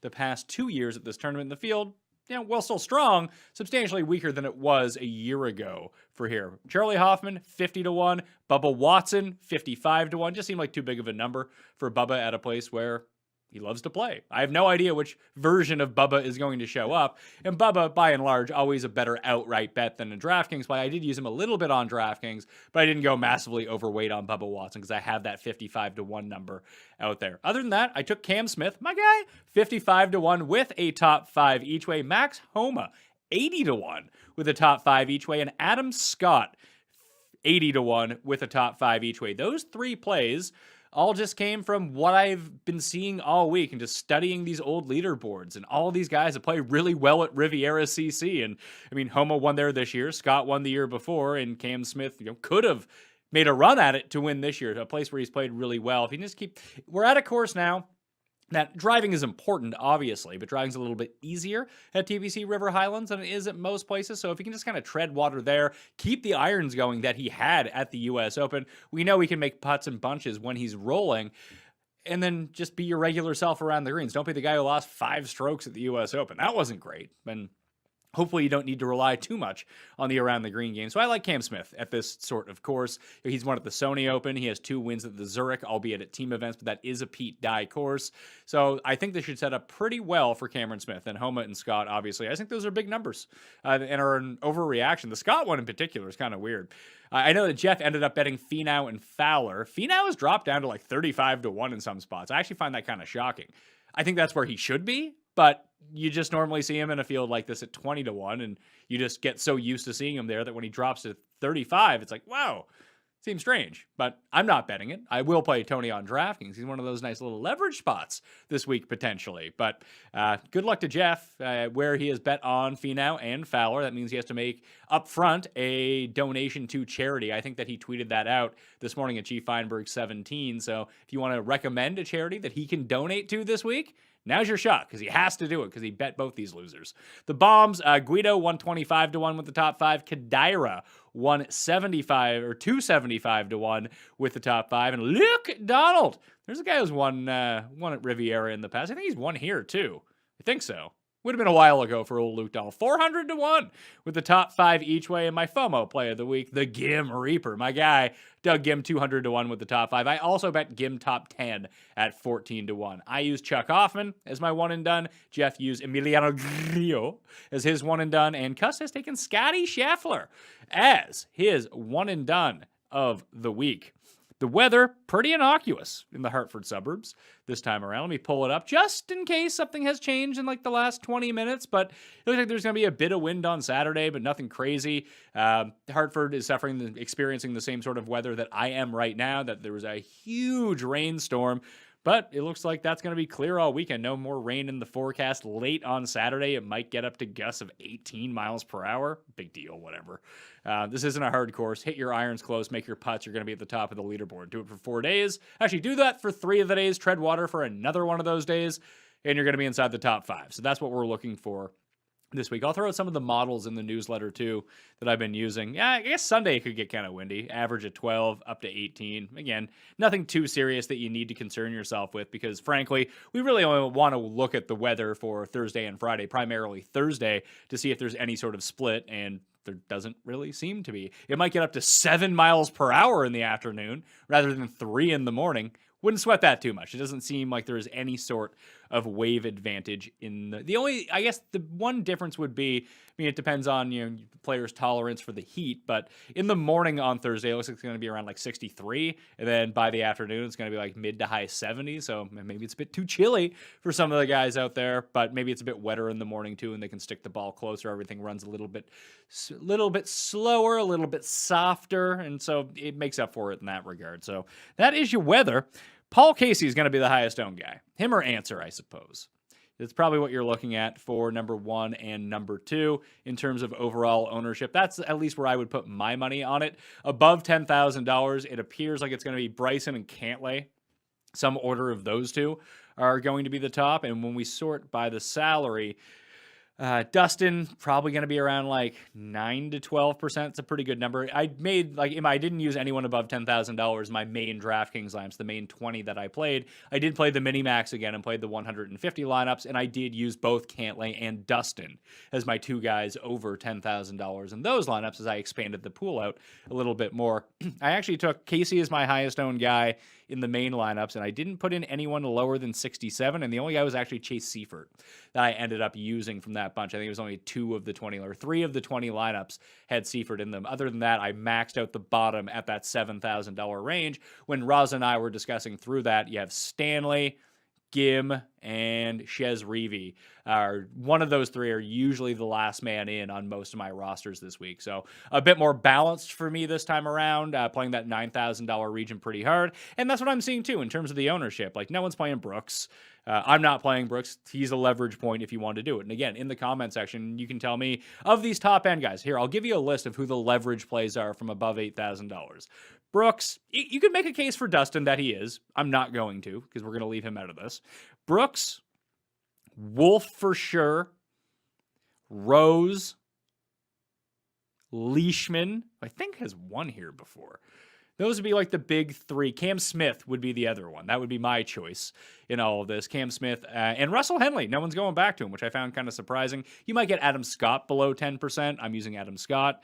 Tony Finau is a really interesting one, mainly because he's coming in at like 7 to 12% ownership, somewhere in that range, which isn't low, but it's so much lower than we're used to seeing Finau at this price in a field like this. I guess everyone's just off of him after last week. I did use Tony in DraftKings. I just didn't bet him outright. I do think that he's a nice little leverage spot because of the 10K guys, I use Casey, Streelman, Finau, Answer, and Neiman. Most of my lineups start with 2 or 3 of those guys at the very top and just try to kind of jam them all in.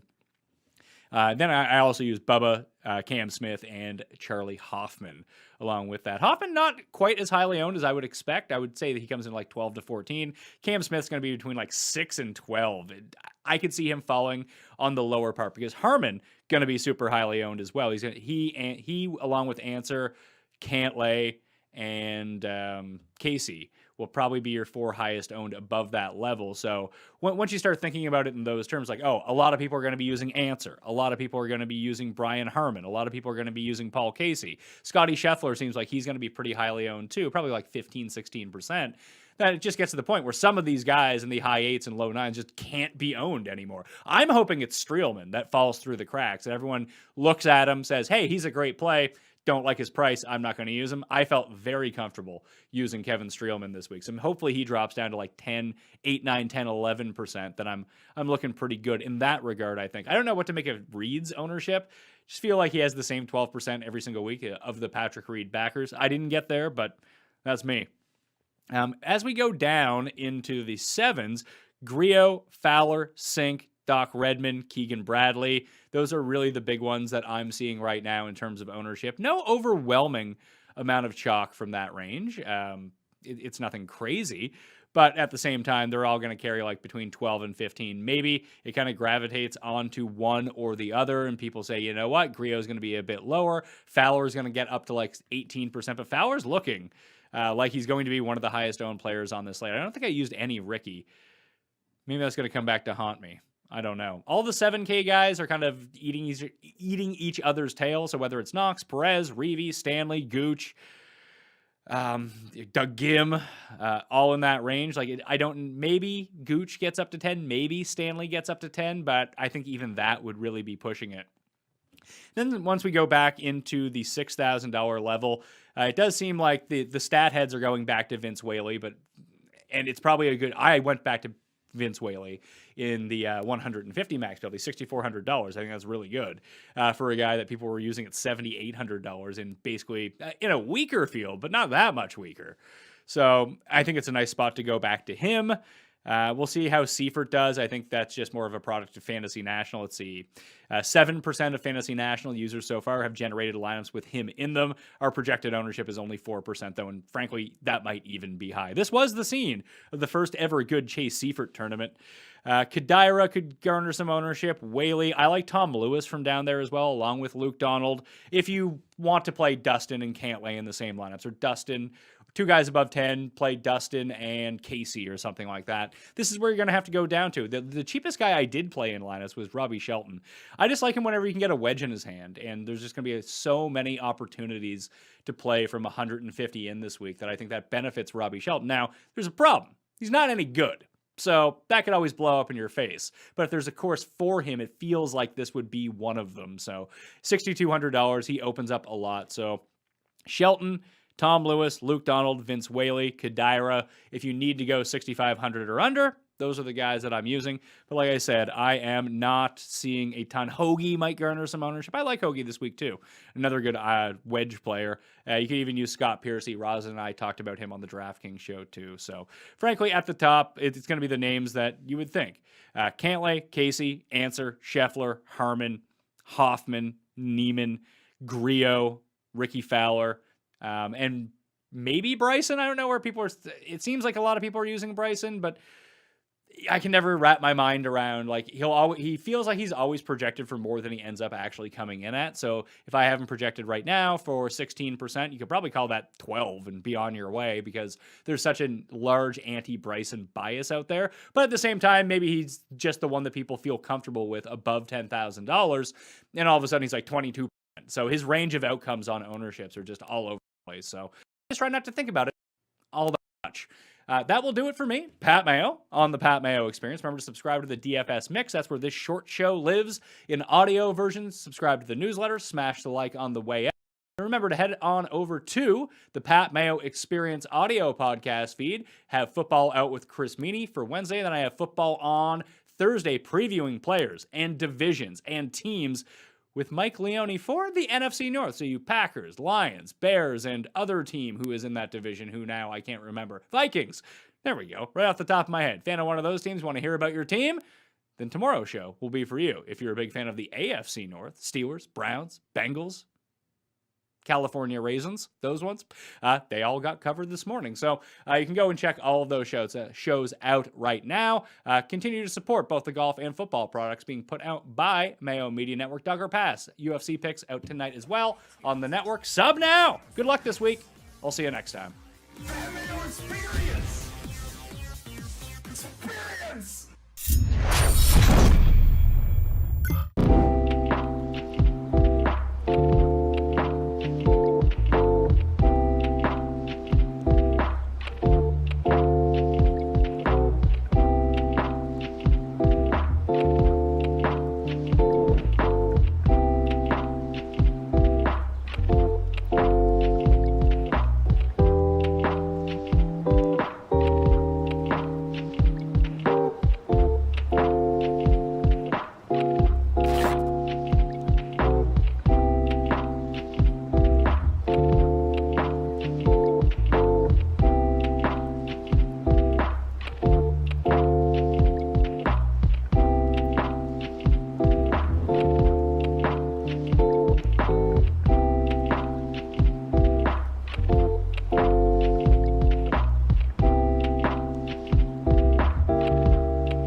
What's up, everybody? Welcome on back to the Dream Stream. Of course, the Mad Matinee, the nooner there behind us. It is on to the early bird special, and don't adjust your cameras. Don't be confused. Don't be fooled even by the free roll title. There's just two people in front of you. It's Tarylin Asak, Adam Kaufman. Great to be with you for the early bird special, the Koff, Duckman, and Tasik free roll, except Duckman is not here. Kenny Ducey, he was pulled away. Unfortunately, maybe he'll join us at some point, Tarylin. Maybe he won't. But either way, what do we like to say around Simland when we talk about things and then they happen? They're spoken into existence. Just the other day, I was saying, man, wouldn't it be great if you and I did a sim together, just the two of us? Oh, you did. Here we are.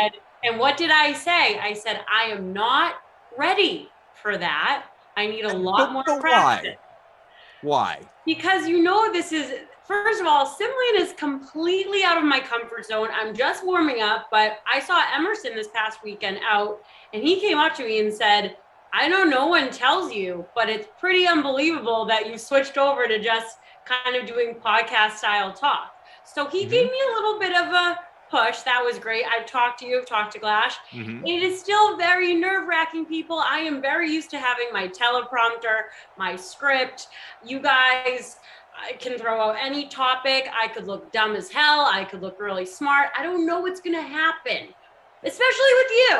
I get really nervous, but you spoke it out into existence, and here just me and you are, and Kenny's off quacking somewhere in Times Square.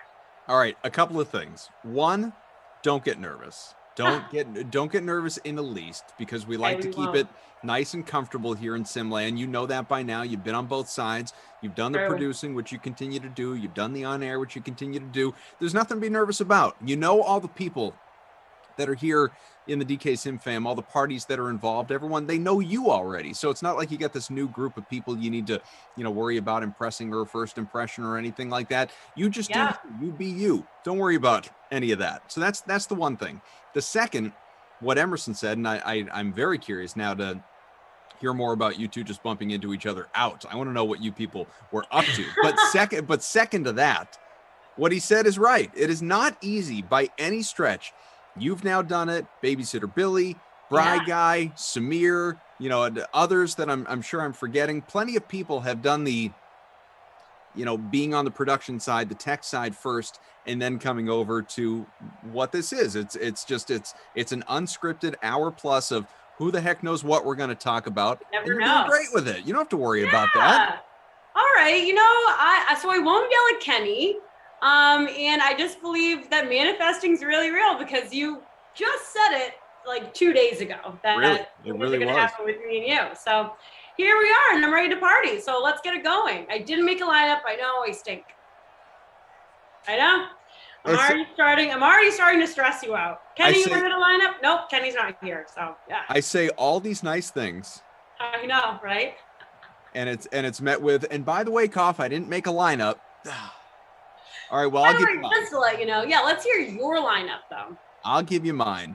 All Juju right. Smith-Schuster is my captain. Eric Ebron, AJ Green, Deontay Johnson, Joe Mixon. I don't feel good about that play at all. And CJ Uzuma. That is my group. It's more of it's not a completely balanced approach with Juju at captain, but it's slightly balanced. We'll see, how it winds up working out, obviously, Pittsburgh and Cincinnati. Do you like real life? Do you like this rivalry in the AFC North? I really don't have that strong an opinion on this rivalry. It's not, I don't have any favor for any team right here. Don't really kind of care.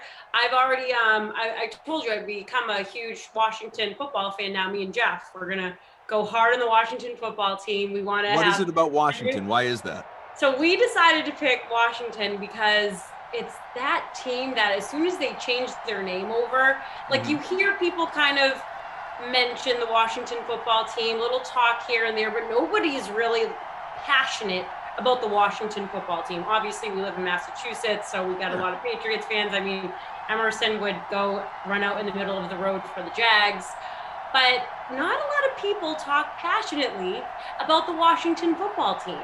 So me and Jeff want to be super fans. Are you sure it's not that you just think Ryan Fitzpatrick is one of the coolest guys on the planet? Oh, I love Fitzmagic, and I think he's going to create a lot of magic for the Washington football team. But yeah, he is one of the coolest. I love him. I mean, not as much as like Emerson loves Minshew. It's a little odd sometimes how much he talks about him. That's an uncomfortable obsession, is what that is. He did go dark after his haircut, so I wouldn't go that far. But yeah, I love Fitzpatrick. What do you feel about this rivalry? Do you have? I mean, you're just diehard Boston teams. And now apparently you're a big Suns fan. Huge Suns fan. I need to purchase my Chris Paul Valley shirt now that our guy Zach Thompson has his Devin Booker one. And as he joked earlier, we just need someone to punch him in the face now so that their noses will match. Yes. Booker took that hard hit last night. But yeah, I've definitely, as people remember from the Green Bay situation, Aaron Rodgers last postseason, when my teams are not involved or are knocked out, a la the Pats last year and the Celtics this year, I do like to adopt a team for the postseason. And yes, I have become a staunch Suns supporter here in this NBA postseason. But so I don't love Washington. I don't have any, I don't share that with you and Moose in terms of having any love for Washington. I certainly like Fitzpatrick, and I hope he does well. He's in Harvard's own, as everybody knows, but really enjoy just his story and being this guy that no matter where he goes, no matter what level of journeyman, he's always available. He's always getting a starting opportunity. This rivalry, to your question though, it's a fun one. You like the AFC North teams just trying to beat the heck out of each other. I don't think here in Simland it's all that compelling. In real life, you got Big Ben versus obviously Joe Burrow. A future Hall of Famer, the old guy against a young guy, an up-and-comer, coming off the injury, obviously, in Burrow's case. But I don't think that either team is going to make a ton of noise this year. I know people expect more from Cincy. People expect probably about the same, maybe even a little less from Pittsburgh because they got off to that absurd start where it was like 11-0 last year, and then wheels fell off. They totally fell apart, and they lost in the postseason relatively early, all that. I just don't think that these are two teams when if we're going division by division, we're picking out our favorites and who's going to be there and as part of the 14-team playoff and all that. These aren't teams that to me, and that's not to say either one, like Pitt won't make the playoffs or something, but these aren't two teams to me that are true championship contenders. Can I just say something about Philadelphia just as a state? The Okay. fans... Would it be in Philly, Pennsylvania as a state? Or do you mean the state of mind? Pennsylvania as a state, Philadelphia as a crazy wild city. Now I want to talk about the fans. Okay. Be nice. I didn't think that they were crazier fans than like Boston fans, especially Bruins fans. I think they're the craziest in Massachusetts. But Philadelphia fans, all the teams, they are so passionate and so tapped, I would like to say. They're wild. And I had to go through watching the Steelers. I actually had an ex-boyfriend that was obsessed with the Steelers, two were friends that I went to college with, big fans of the Steelers. These people are tapped. They go crazy, like almost in tears. And I started at the beginning of watching a Steelers game, especially last year, and I was like, this team stinks. But they put so much hope and passion into the Steelers that they actually think that they're going to pull off a win and pull off some miraculous thing that's going to happen. Same, they act with the 76ers, and they just get crushed. But they are the most passionate, relentless, diehard fans. There are a lot, right? And you guys in the chat, by all means, weigh in on what you think are the most passionate, most rabid, most crazy fan bases and across sports. Right. It's certainly, you can look at Philly sports fans overall, like you're doing, at whether it applies to, obviously the Phillies, the Sixers, the list goes on. Obviously football, like people will single out Bills fans, the Bills Mafia happens all the time. Boston fans are absolutely rabid, passionate fans. I wouldn't say crazy, like in the same way that some of those, like you're not going to see, like Bruins fans, like you said, there's maybe another level, obviously, when it comes to Bruins fans, and part of that is the hockey culture, but you're not going to see them like jumping off RVs on top of tables the same way that you would Bills fans. Or lighting their city on fire. Lighting their city on fire. Philly. And, two, they are so unforgiving. Yeah, Raiders fans, we see you, Kate, absolutely. Yeah, yeah, exactly. And just listening to, like, I listened to their version of our 98.5, the Philly version, and, you know, I think Zoe is wild, especially when he gets on air every morning, but they take it to a totally different extreme. So that's my rant about Steelers fans, 76ers, Philly as a whole. I thought Boston was crazy. Philly takes it to a complete different level, and you're going to see it again. They're probably going to go light the city on fire again because, like you said, I'm not expecting that much from the Steelers again this season. Lindenbaum coming after me, maybe you, certainly a bunch of us regionally. Says that's fandom, Terrelin. Philly, Pittsburgh, among the most passionate. Now, Pats fans, meh, glorified bandwagon jumpers. Wow. The pink hat culture. You know what? There are a lot, Jordan. I won't refute what you're saying. There are a lot of, and I think this is true in any city that has teams that have sustained runs of excellence or even just singular championship runs. You have a lot of fans that are fair weather, are the, you know, as they're termed around here, the quote unquote pink hats, the people that, you know, just like happy to be there and you know, like they're at the championship parade, they're at sporting events, they're cheering like crazy, but like couldn't tell you the first name of the player whose t-shirt they're wearing or jersey. You know, they're not real fans. They're just, you know, along for the ride because they want to be part of something. But you know what I say to all that, Darylyn? For a period of time, that probably bugged me. Right. Now, it really doesn't. It doesn't bother me at all because I say the more the merrier.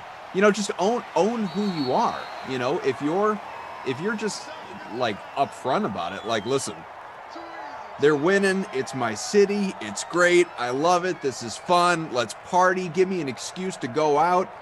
Good. That's great. Like that's fun. I'm all for it. Just don't pretend that all of a sudden you're an historian on the team and, you know, I can name you every player on the roster and let's have a passionate discussion about, you know, all these roster moves, whatever it may be. Like, don't try and fool people because then you're just going to look silly. You're going to look foolish. But if, you know, and that way, and this is not like a gender thing. I know plenty of female sports fans, yourself included, who can recite all sorts of different things about sports. They're not like, there are some guys that I know who are more pink hat than anybody I know. They're you know, they'll be the first to tell you, like, yeah, I'm not really a sports fan, but this look like fun. Sure, what the heck. But it's the people that, you know, like that will parrot sports talk radio just to, you know, sort of fit in the water cooler, but you can tell they don't really know what they're talking about. They're just sort of regurgitating what they've heard. That's the stuff that's annoying. Well, for instance, too, so let's go back to 76ers. Ben Simmons, obviously now we're diving more into that on different media outlets saying it's in his brain, obviously. He gets in there, he psychs himself out, he's afraid of taking three-pointers, it's been a problem, it's not changing, he's going to focus on it this summer, all of that. But the Philadelphia fans are not going to forgive Ben Simmons. They already want him. I think he has to go into witness protection if he's even still in Philly. I mean, just Twitter alone, and I follow a lot of Philly fans. Of course, they started with good morning to everybody except for Ben Simmons. We want Ben Simmons dead. Pitchforks for Ben Simmons. All of it. Get him the hell out of there, etc. But I don't think I would see that reaction here in Boston if somebody got in their head like that. I don't know if you have an example. I can't think of one off the top of my head. That's where I come back to the example of just saying they are a very unforgiving fan base. Yeah, I would agree with that.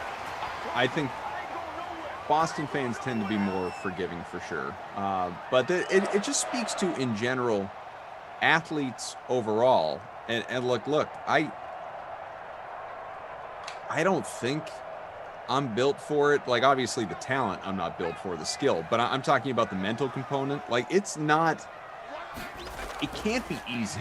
It cannot be easy to be a young, albeit very talented, very skilled professional athlete, no matter the sport, right? Who, like, you have that off game and you got 15, 20, or football, 60,000 people that are booing you on a given day. It's hard to, and even if it is known, like consciously, even if you know, look, they're not like, excuse me, like booing me because they think like I stink as a human being. They're booing me because I didn't make a play for their team. And like you can, if you can separate and rationalize that stuff, you develop a thicker skin with it. But if you can't, if you can't find your way around that, you're just like, man, like this sucks. Like I'm not sleeping.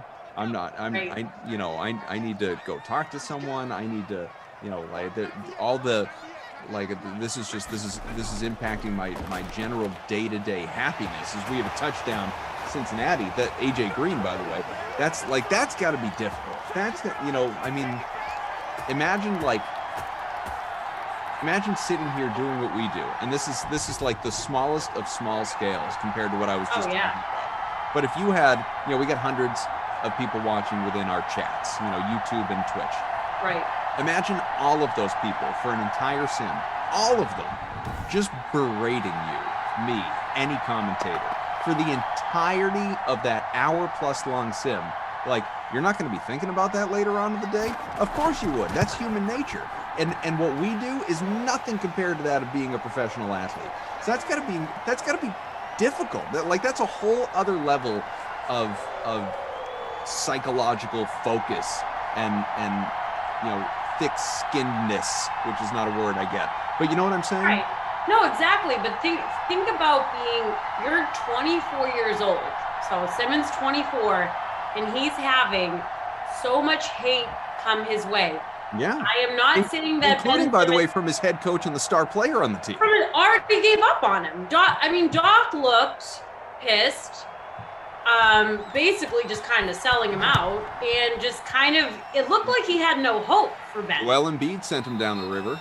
Joel sold him right out. If that was my teammate, I have to say I would definitely be very upset. He did not support Ben in any way, shape, or form. So the media took what Joel is saying, and that's just another pot that's being stirred. And then Ben, in his press conference, how defeated did he sound? Sure. And he looked so upset. And I get it. Everybody's saying now, hey, how many chances are we going to get it? Maybe it's just one of those things that it is in his head, and he's always going to psych himself out, and it's never going to be solved. Well, I don't think we should basically keep saying every single day the narrative that Ben Simmons sucks. I don't think he sucks. And as we all can sit here and let's be honest, he doesn't suck. Yes, you know what he is though? He's misused. He's misused. So shouldn't we try to honestly, come up? Like that's more about Doc and the coaching staff and Brett Brown before him than it is about Ben Simmons. Right. And shouldn't we try to figure out how to utilize Ben in a different way? Right. Totally. So it's like if I said, it's and this is true of any walk of life, no matter what you do for a living, those of you that are out there listening, it's, act to your strengths, act to your, cater to what somebody is good at. Like if our bosses said, hey, Koff, because that's what they call me. Hey, Koff, enjoy what you've been doing here with the Sims, but listen, starting tomorrow with zero, training whatsoever, like you're on ops. What? Like you would burn Daniel's empire to the ground. No, we have Kyle. Like Kyle's really good at this. I'd screw it up. Right. You don't want me to do this. This would be a mistake. Well, that's like using Ben Simmons as a point guard. True. Like, don't make Ben Simmons something that he's not, which is what they've been doing there in Philadelphia for a number of years. Cater to a man's strengths, cater to what he is good at. And that's what they need to find some work with. And I think, Doc, among others, they need to figure this out.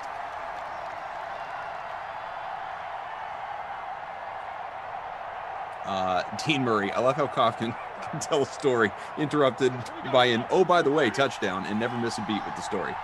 I'm glad you like it. I don't know if everybody else does. No.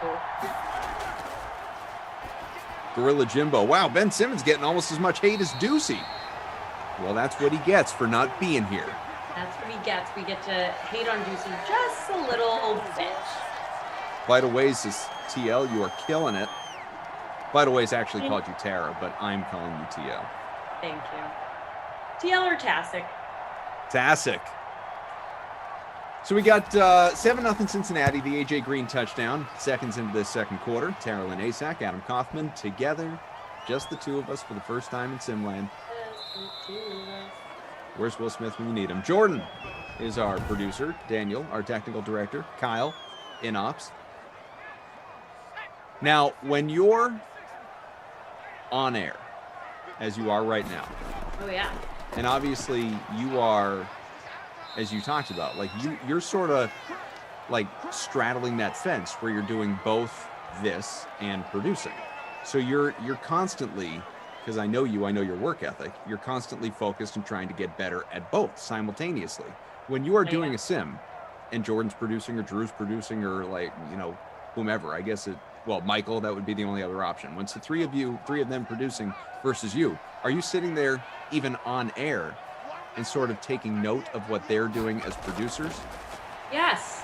That's how exactly. Glash said the same thing. He's like, I bet you're trying to study as you're like going on air. Yeah, exactly. Because I'm trying to get, I like to be really good at what I do. I don't like to do it half bleep by any means. And I'm still half tookist, if you will. Half tookist, and I'm still trying to like learn producing. It's definitely a little different than what I'm used to just when I was a producer in news. This is completely different. So I like to see Jordan's style. I love to see Drew's, Michael's. I mean, Michael doesn't really interact in the chat like I like to. I like to jump in the chat because the chat's just so fun. But yeah, it's definitely a little different, but I like being on camera and I do like being behind the scenes too. We got a 4th and inches from the 14 on the way. Now, you had mentioned earlier, I'm singling out how you referred to this. We got a punt coming. You said, you were like, well, all right, like Cough and I am thrown into the fire. Thrown into it. Obviously, you were banking on the schedule being the schedule, which is Kenny being here, and Kenny obviously had to bow out for reasons undescribed. But I mean, you wouldn't have done anything different in terms of your prep, knowing it was just the two of us. I'm guessing. I don't know. I think. But you've done this before. I don't know what I was. Just with Rossi. Yeah, but me and Rossi will talk about like, what's your favorite candy? I don't know. Rossi just brings. Like I feel like Rossi isn't going to like, I don't know, come up with me like, oh, what's your take? I get a little nervous with you guys. If it was me and Brandon Cristal, I would have literally came into the Zoom and said to Jordan, I'm definitely ill. I would make myself throw up and I would leave the meeting. Like that's what I would do with Cristal. I would literally make myself throw up because I know that Brandon would do that. Like he even once said, he was like, well, I want to hear Tara Lynn's take on Friday. And I was like, oh, Jesus Christ. I would rather yak than work with Brandon Cristal. That's what I need a year of Sims just under my belt, and then I would do a one-on-one with Brandon Cristal. There we go. Early bird special, 7-0 Cincinnati, 5.5 to go second quarter. I am sitting 39th. The Cough and Tasic contest. CK 4516 is in front right now. A reminder, folks. Glash, I hope you're in the chat. A reminder. We got to fill up the Cough Classics, folks. Cough Classic, 2-day NBA. You got about 25 spots to fill. You got 4 hours to do it. $1 entry. Payout to the top 15. Be part of it, everybody who wants to, obviously.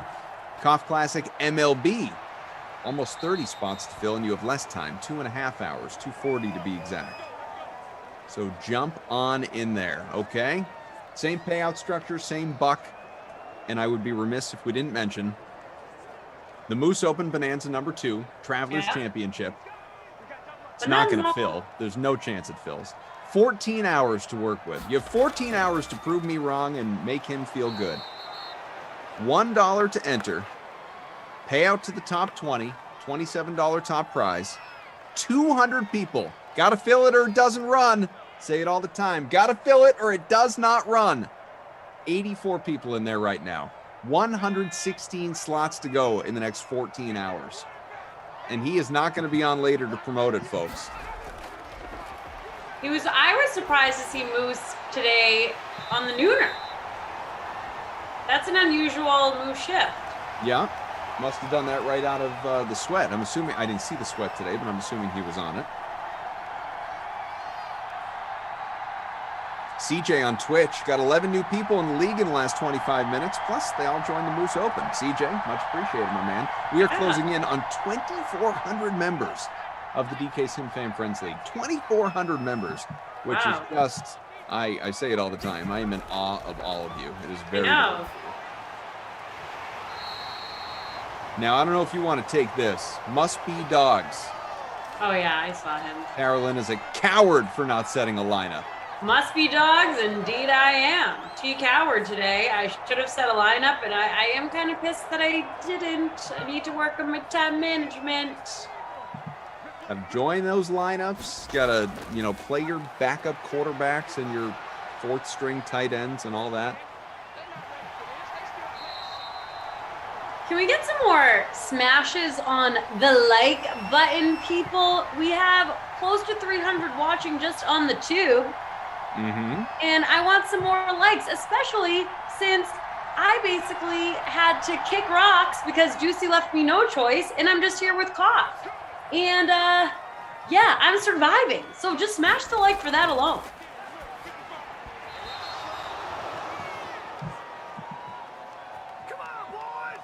Do it. Do what she said. Let's get to 150 likes. 200 if we want to feel really great. Vital ways. Let me enter the Kaufman baseball contest. I feel good about placing in that one. Dean, BK suffers from a serious case of NDD. That is name drop disease. They were falling all over the place yesterday. He was dropping. He does. His wife's name. Yep. And there's no cure for that disease, Dean. Ashley, what the bleep is going on in this? You're right, Ashley. Not a lot of offense here in Simland today. That is for sure. On a Wild Weather Wednesday. Wonder who is that at my door? Do you need to check? Is it Ducey?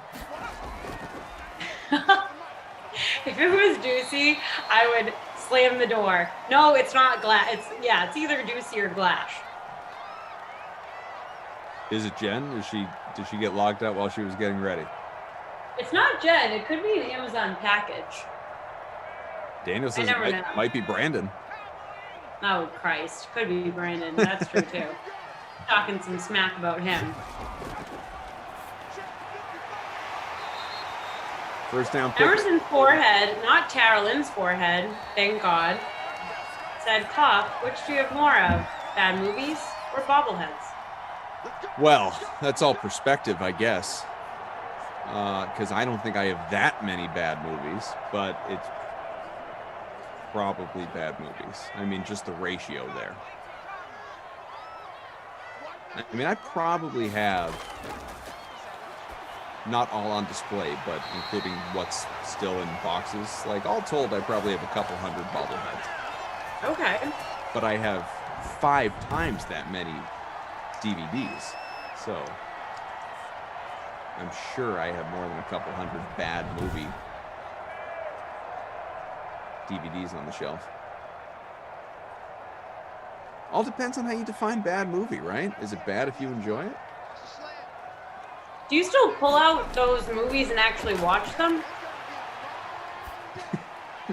Do you still put those discs in a what is that? A digital video disc player or something? John Ross, touchdown.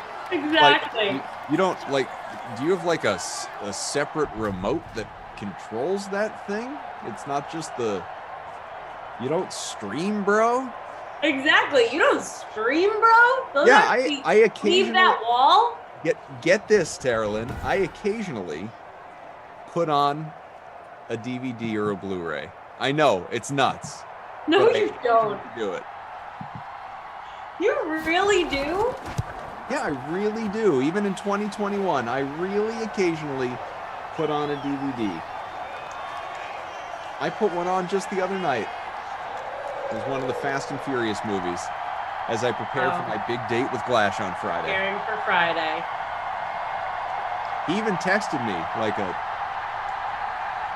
cutie that he is. He texted me earlier today, unprompted. I was in the middle of a sim or whatever I was doing. And he texted me, just says, can't wait for Friday. What? 2 days out, he's hitting me with the can't wait for Friday text.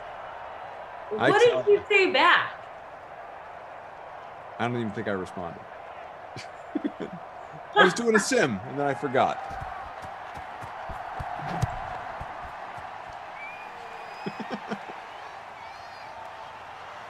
That is honestly absurd. What is there a 2-day rule or something?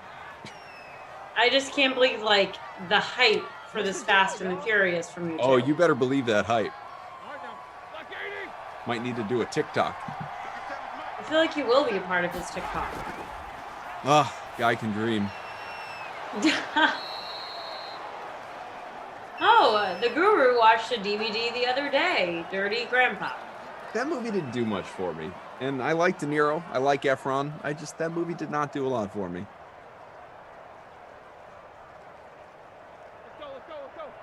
Bissell says easily more bad movies if he's got the box set of Fast and Furious. Emerson's forehead, dinner and a bad movie with Glash? No, it's going to be a great movie with Glash. Great movie.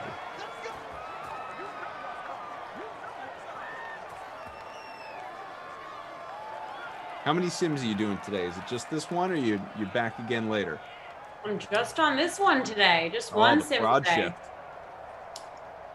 Yep, just a little 4 o'clock sim. Are you on any tonight? What's up? Nope, I did the 2, this one, and then it's on to whatever the rest of the day has in front of me. You gotta respond. Pop to in a emails. DVD. I might have to pop on a DVD. You know what? I do need to watch Loki episode 3. I need to finish my Dave binge. I only have I finished season 1 yesterday, which didn't take long. I did it in the last week. It's 10 episodes. And I got the first 2 of season 2, and then I'll be up to date. All the people out there, Jeffrey among them, saying, you got to watch Dave, Koth. Well, I'm almost there. I'm almost all caught up. You a Dave person? Do you have Hulu? I love Dave. It's one of the greatest shows. You do I enjoy need to it. watch. I love it. Got to watch this season though. I was a fan of Dave when he was releasing songs, like actually like being a rapper. Before Like I he was actually before listening he was to on his music. television. Yes.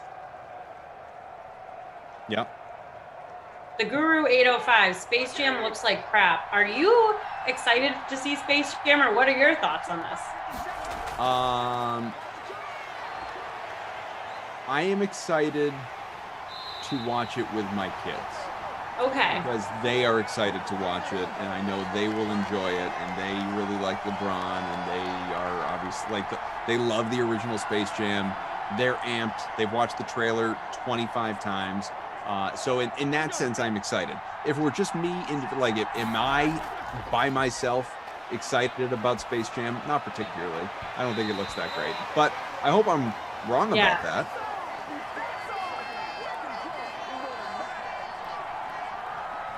I mean, I'll watch it. Good. Not in theaters. Is it being released in theaters? It'll be in theaters for sure, but it's also going to be on HBO Max. Yeah, that's where I'll watch it. The Guru Davis, hilarious. The last episode rap about prison, funny. Yeah, the jail rap was. Oh yeah. That was some kind of show, man.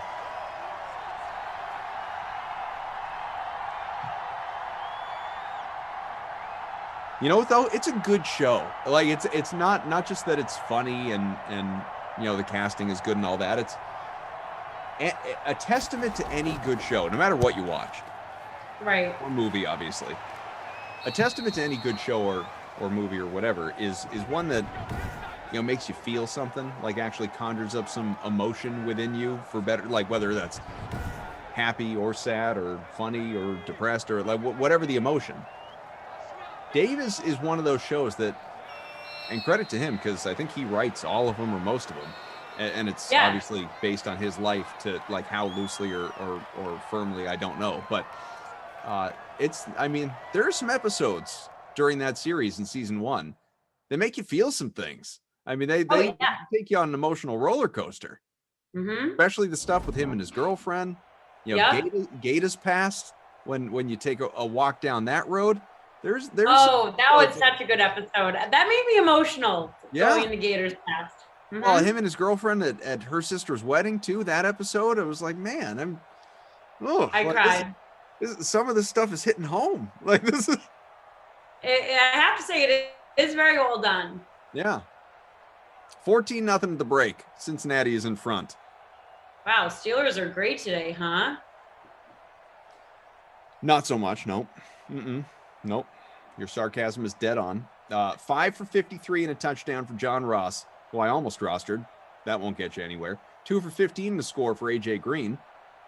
CJ Uzuma, probably in BK's lineup, captained, 4 for 49. Yeah.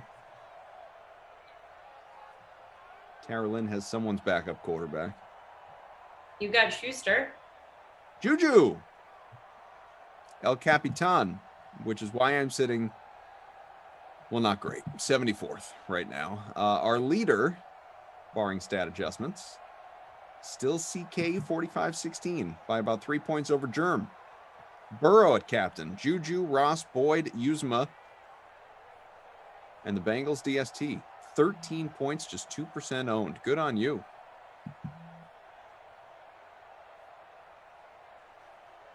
The Guru, Gata, going above the average. Bizzle says, plus it references fish. Always a good feature for a show. PGC, man, this show is making me feel nauseous and fed up.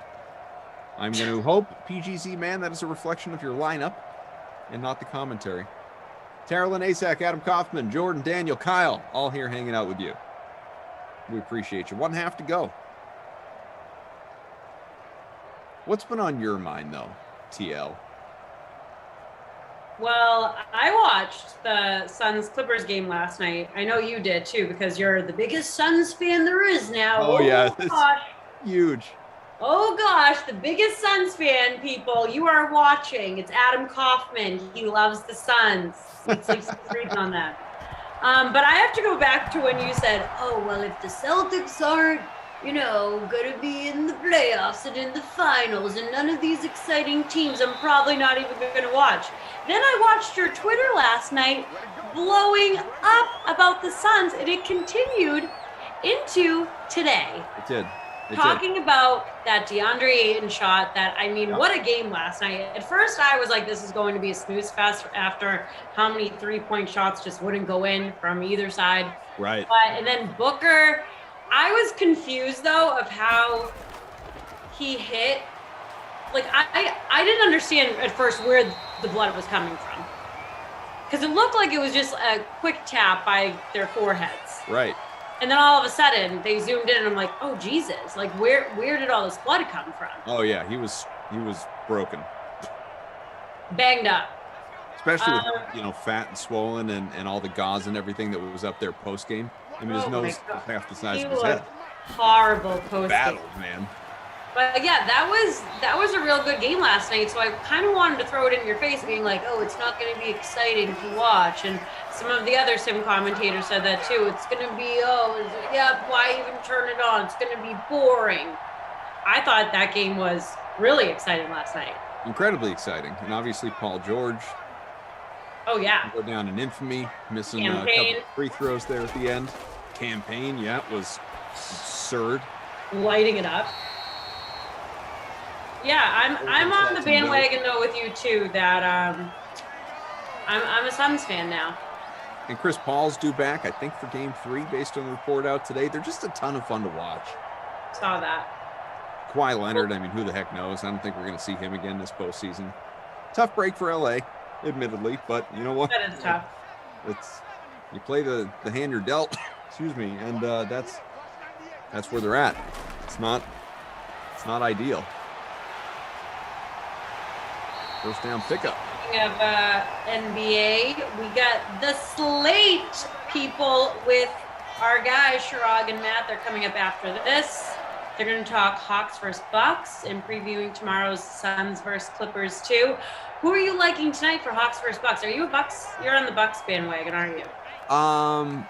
Well, the easiest way to answer that question is I think the Bucks will win the series, not tonight specifically. I think the Bucks will win, but I'm rooting for the Hawks. I would like the Hawks to win that series. I just think Milwaukee's the better team. I mean, honestly, like, the Bucks were not impressive against the Nets. They weren't. No. And anyone who says otherwise, I feel like we were watching different series. Milwaukee had so many opportunities to win that series quicker than basically relying on Kevin Durant's foot to not be on the line at the end. And they went out and just took punch after punch from the Nets, and credit to Durant for doing it virtually by himself. But Giannis was not what you need him to be at this stage of the playoffs. Holiday, Middleton, Lopez, list goes on. All the role players, they just, not nearly good enough. Not nearly good enough on a regular basis. They're going to need to be against Atlanta, and I do think they will be. I do. Executive Sessions in the chat disagrees. DraftKings conference room says Hawks 4-2. Oh, wow. Okay, Executive Sessions. And as Zach and I talked about earlier, both the Hawks and the Suns do have that team of destiny thing going on, that, Cinderella season feel for both of them. So, we'll find out if, in fact, both these teams wind up being built that way. Only one can be ultimately. Phoenix obviously has jumped out to the 2-0 lead, but we'll see how Atlanta starts things off.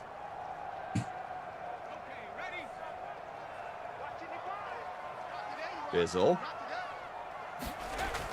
Easy fella. 150 plus watching. That's on YouTube. Never mind the thousands across all our platforms. Twitch.tv/DraftKings. DK Nation, DK Playbook, Game Center, all of it. Yeah. Get the 200 likes. Smash that like, hit the subscribe button as well. I know, not the most compelling sim. It's 14-0. Cincinnati in front, 3rd and 4, halfway through the 3rd. Jordan, Daniel, Kyle. There's a first down inside the 10 to the 8. Ralphie, he is so fresh. He likes to attack me each sim. Welcome, Ralphie. Hope you're having a good day. Carolyn checks herself out more times than a Nike factory. Hey, guess what, Ralph? Yeah, I do. I am constantly checking myself out. Do you have a favorite sport or a favorite sports season? I don't know if I've asked you that before. I like basketball because that was my first gig working in college. I worked for the BSU Bears. I went to Bridgewater State, and I was their sideline reporter. So I'm most familiar with basketball. And then I went on to Northeastern, was their sideline reporter. I really enjoy the game of basketball, and I've grown a love for football too over the years. So I'm really excited for this NFL season too. Burrow rushing touchdown, about to be 21-0, late 3rd quarter. So you like all of them is what you're telling me. No, I mean, I'm not like the biggest baseball fan. I'll admit that. Not the biggest hockey fan. It's more basketball and football. But I have to say, last night, I mean, baseball was fun to watch. With all of the controversy and all the stripping on the field. Thought it was Chippendales. It was crazy. But it really was. It was getting you really saw the attitudes come out from the players. Yeah. You actually saw them show some personality, show some chutzpah. You don't really see that much. Well, I mean, honestly, they were being babies. Is what they it comes were. To. They were. Oh my goodness, they were so dramatic. That being said, though, I don't have a problem with it. Like I don't like the rule change coming mid-season. I just think that's irresponsible on the part of Major League Baseball with respect to not giving these guys, the pitchers, an opportunity to adjust and have the off season, go through spring training, not have to all of a sudden, like we talked about with Ben Simmons, all right, go do something new that you've never done before, and you have no ability to adjust. You're just you're on. I don't like that. I don't think that was well done on the part of MLB. That being said, to your point, what it's brought us is chaos on the field with managers, umpires, everyone requesting these checks, you know, where like first is Jacob deGrom. He gets checked. It's just one quick thing, no big deal. Throws 5 scoreless, 1-hit innings, lowers his ERA to half a run. He's like the best thing since Pedro. It's nuts. But then Max Scherzer is checked 3 times in 4 innings for a sticky substance. Even his wife is tweeting about it at the time, although to her credit, she was pretty funny about it. It's like, I'm home with, you know, like 2 little kids and a newborn. Did I miss something? Well, like her husband is losing his mind on the field, and it's all over social media, obviously. But he, you know, he's like, here's the glove, you know, check the hat. What do you want from me? Unbuckles his pants. That's it. But then, all of like 20 minutes later, you have Sergio Romo, who's been in the league for 15 years or whatever. He's almost 40. Like, guy's a vet. He's not new. He's been around forever. He's a journeyman.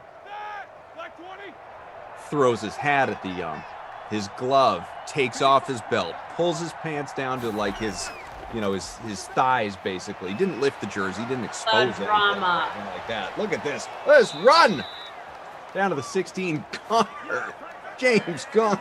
Oh man, guy almost always scores when I am around. Not there, a little short, but it's if that's the price to pay, if that's what we get as fans for baseball's decision is these meltdowns, these baby meltdowns from players out on the mound, I'm for that because it does make things interesting. And what baseball needs right now as a sport is interest. It needs interest. And that right there is achieving it. Now, what was Scherzer saying last night? Because they said that they made the umps check him so much because he kept touching his hair. But then he said post-game, hey, I was touching my hair because it was the sweatiest part of my body. I was getting, you know, my fingers wet. Right. So it's just funny that he even has to go explain it like that post-game. But that's where we're at in baseball. But that clip has gone viral in a matter of seconds. So a lot of more people now are talking about the MLB. Yeah, does it make you want to watch it a little bit more? Yeah, it definitely does. And yeah, like what are we going to get tonight? That's the question. Final 30 seconds or so here of this third quarter. Can you confirm this, Tara Lynn? Business says, I bet Tara Lynn has a no overtime clause already in play. Bizzle, believe me, I need all the overtime I can get. No, I don't have that clause. I hope this game goes into overtime, Bizzle. How's that? 6 overtimes. We'll be with you right up until the next sim. That's not true. You will have, as Tara Lynn mentioned earlier, the slate. Yep. The Wolfman, Chirag Hira, Matt Meiselman coming up, talking a little Hawks, Bucks, Suns, Clippers, all that good stuff. Field goal's good for Pittsburgh, and I mean that really helps you out. 21-3. Fourth quarter not far away.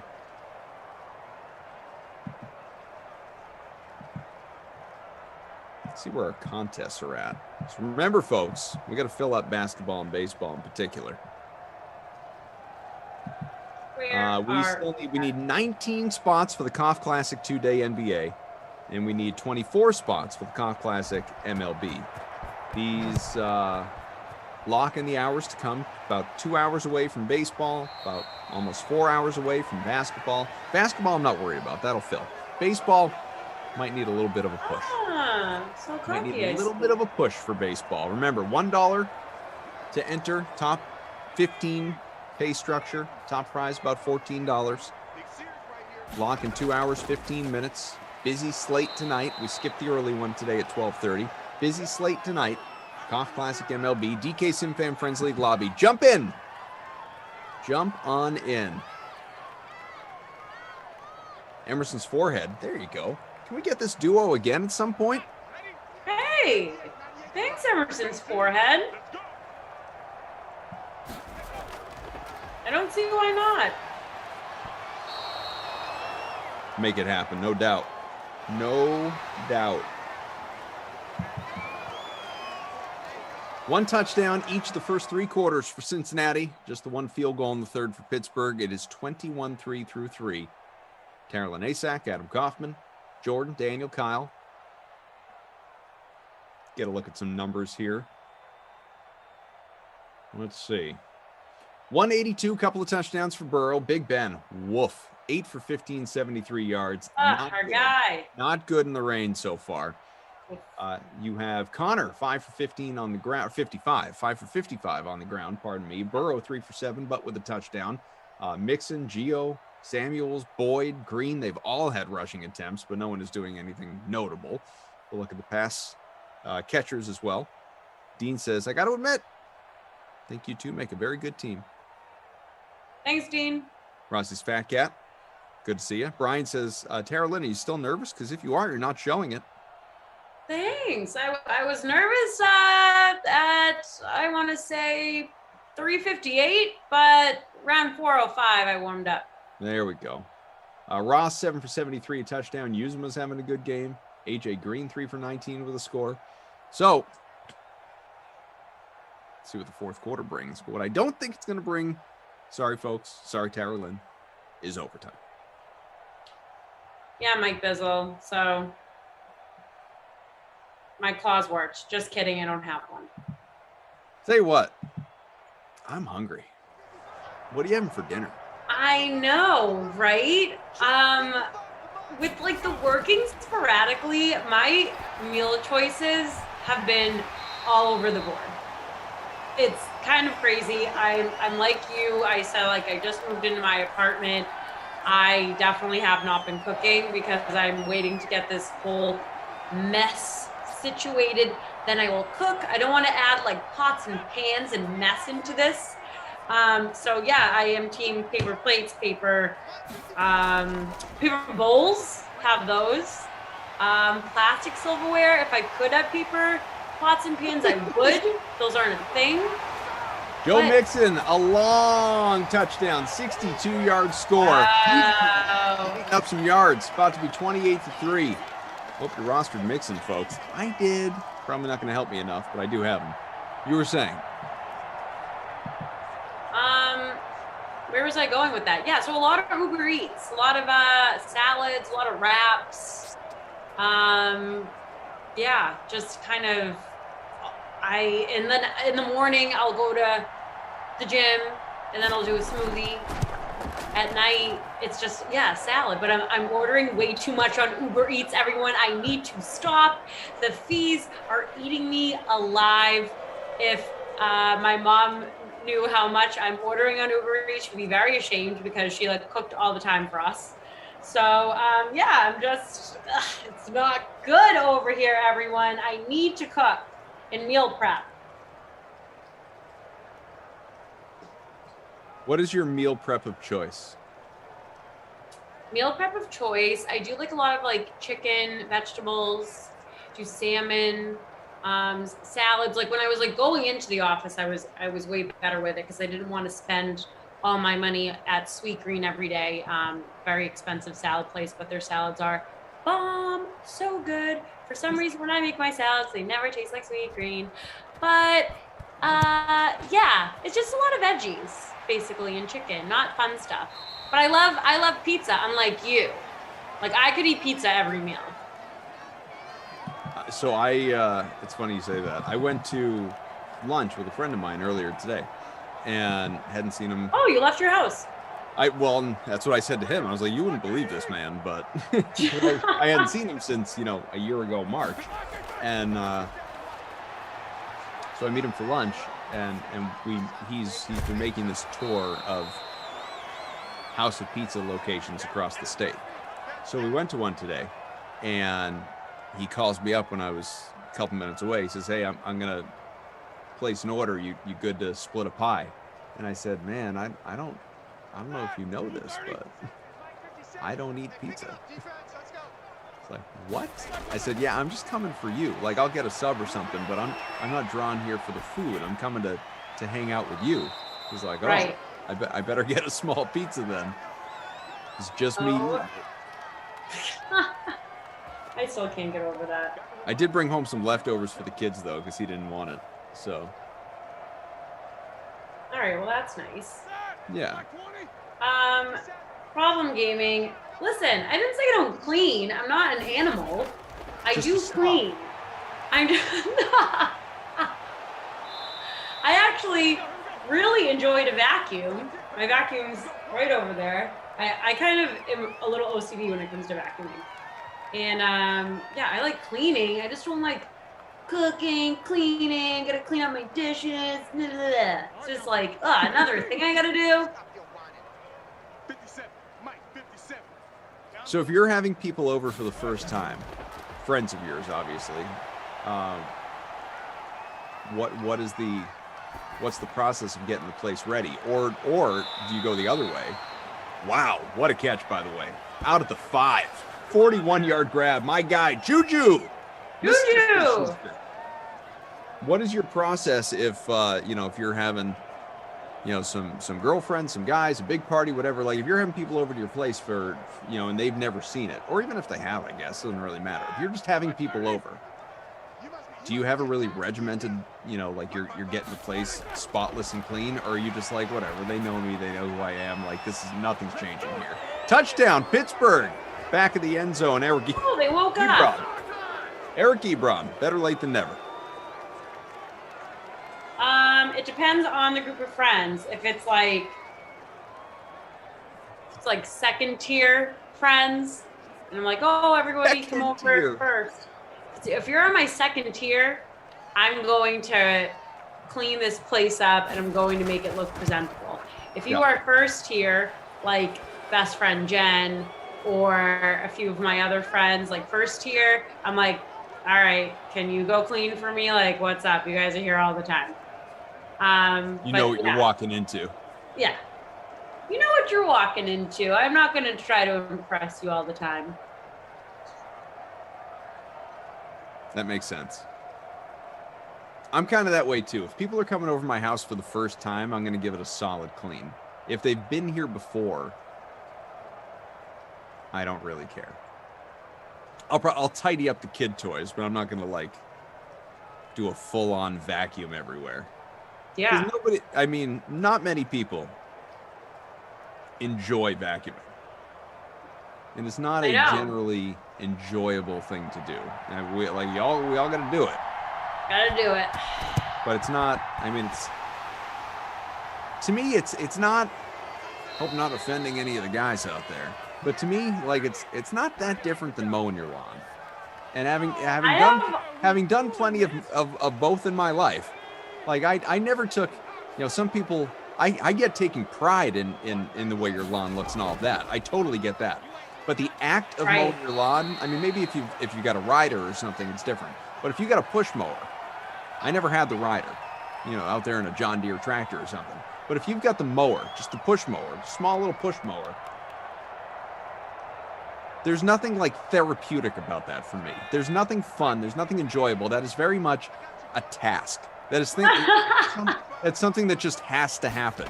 And that's kind of how I do vacuuming. Vacuuming is not fun. It's I like it. You're happy with the results, but no, it's not enjoyable.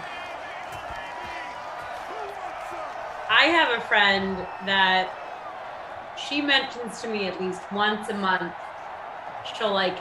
She describes things very detailed and over the top. I almost feel like just to fill up a conversation almost. Ever have those people where you're like, oh, well, what do you do on Thanksgiving? They're like, well, I rise at 7 a.m. and then I gaze out the window and then, it's time to put the turkey in the oven. And then I look at it for an hour and then it's time for the stuffing. And I open the box. Oh, wait, I don't open the box because I make my stuffing homemade.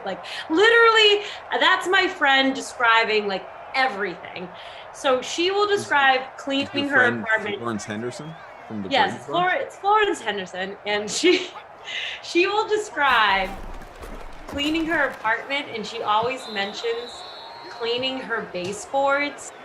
And in my head, every time I'm like, I never clean my baseboards. So I kind of always avoid for her to come over.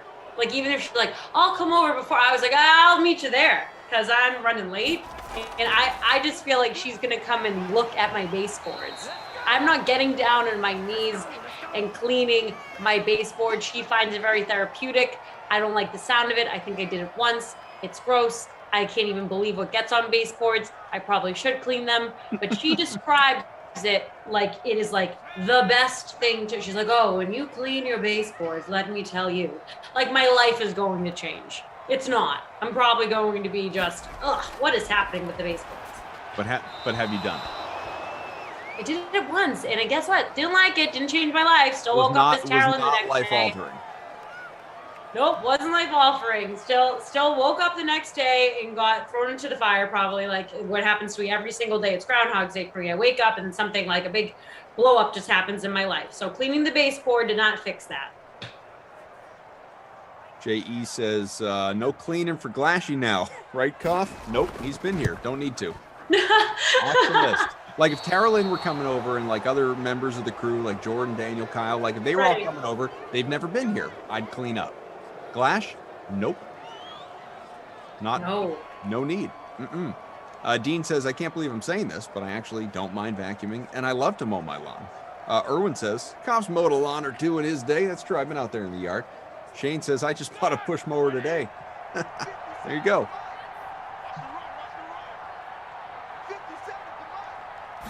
PGZ, man, I get out the yard blower, open the doors of the house, blow everything out. Honestly, some days I feel like that. Let's just get rid of it all and start over. That's another thing. Like, honestly, tell me anyone out there listening enjoys getting a leaf blower out. No way. No. Absolutely not. You guys enjoy getting at it with a leaf blower. Juju Smith-Schuster, he's flirting with the bonus, folks. Just 1 yard away. There have been talks lately saying that Juju Smith-Schuster is going to be a lifer with the Steelers, that they think that... I was surprised that he wound up back there on the 1 year deal last year. I thought he was gone why? for sure. Why was I surprised? Yeah, let's hear Because it. of the deal he got. If I remember right, maybe I'm wrong, but if I remember right, he got like 1 year for $8 million or something like that. I thought for sure he would do better on the open market. Yeah, he took less money. Yeah, that was pretty shocking, but they're saying just because Juju has such a big following and he's created, honestly, his own brand. Oh, yeah, he's out there riding the bike. Yeah, dancing up a storm, big Twitter following, big on Instagram, that the Steelers would be stupid to lose him. But yeah, I was confused by that deal as well, but there have been talks lately that he might be a lifer with them.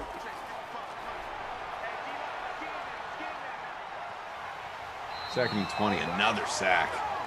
Good gracious.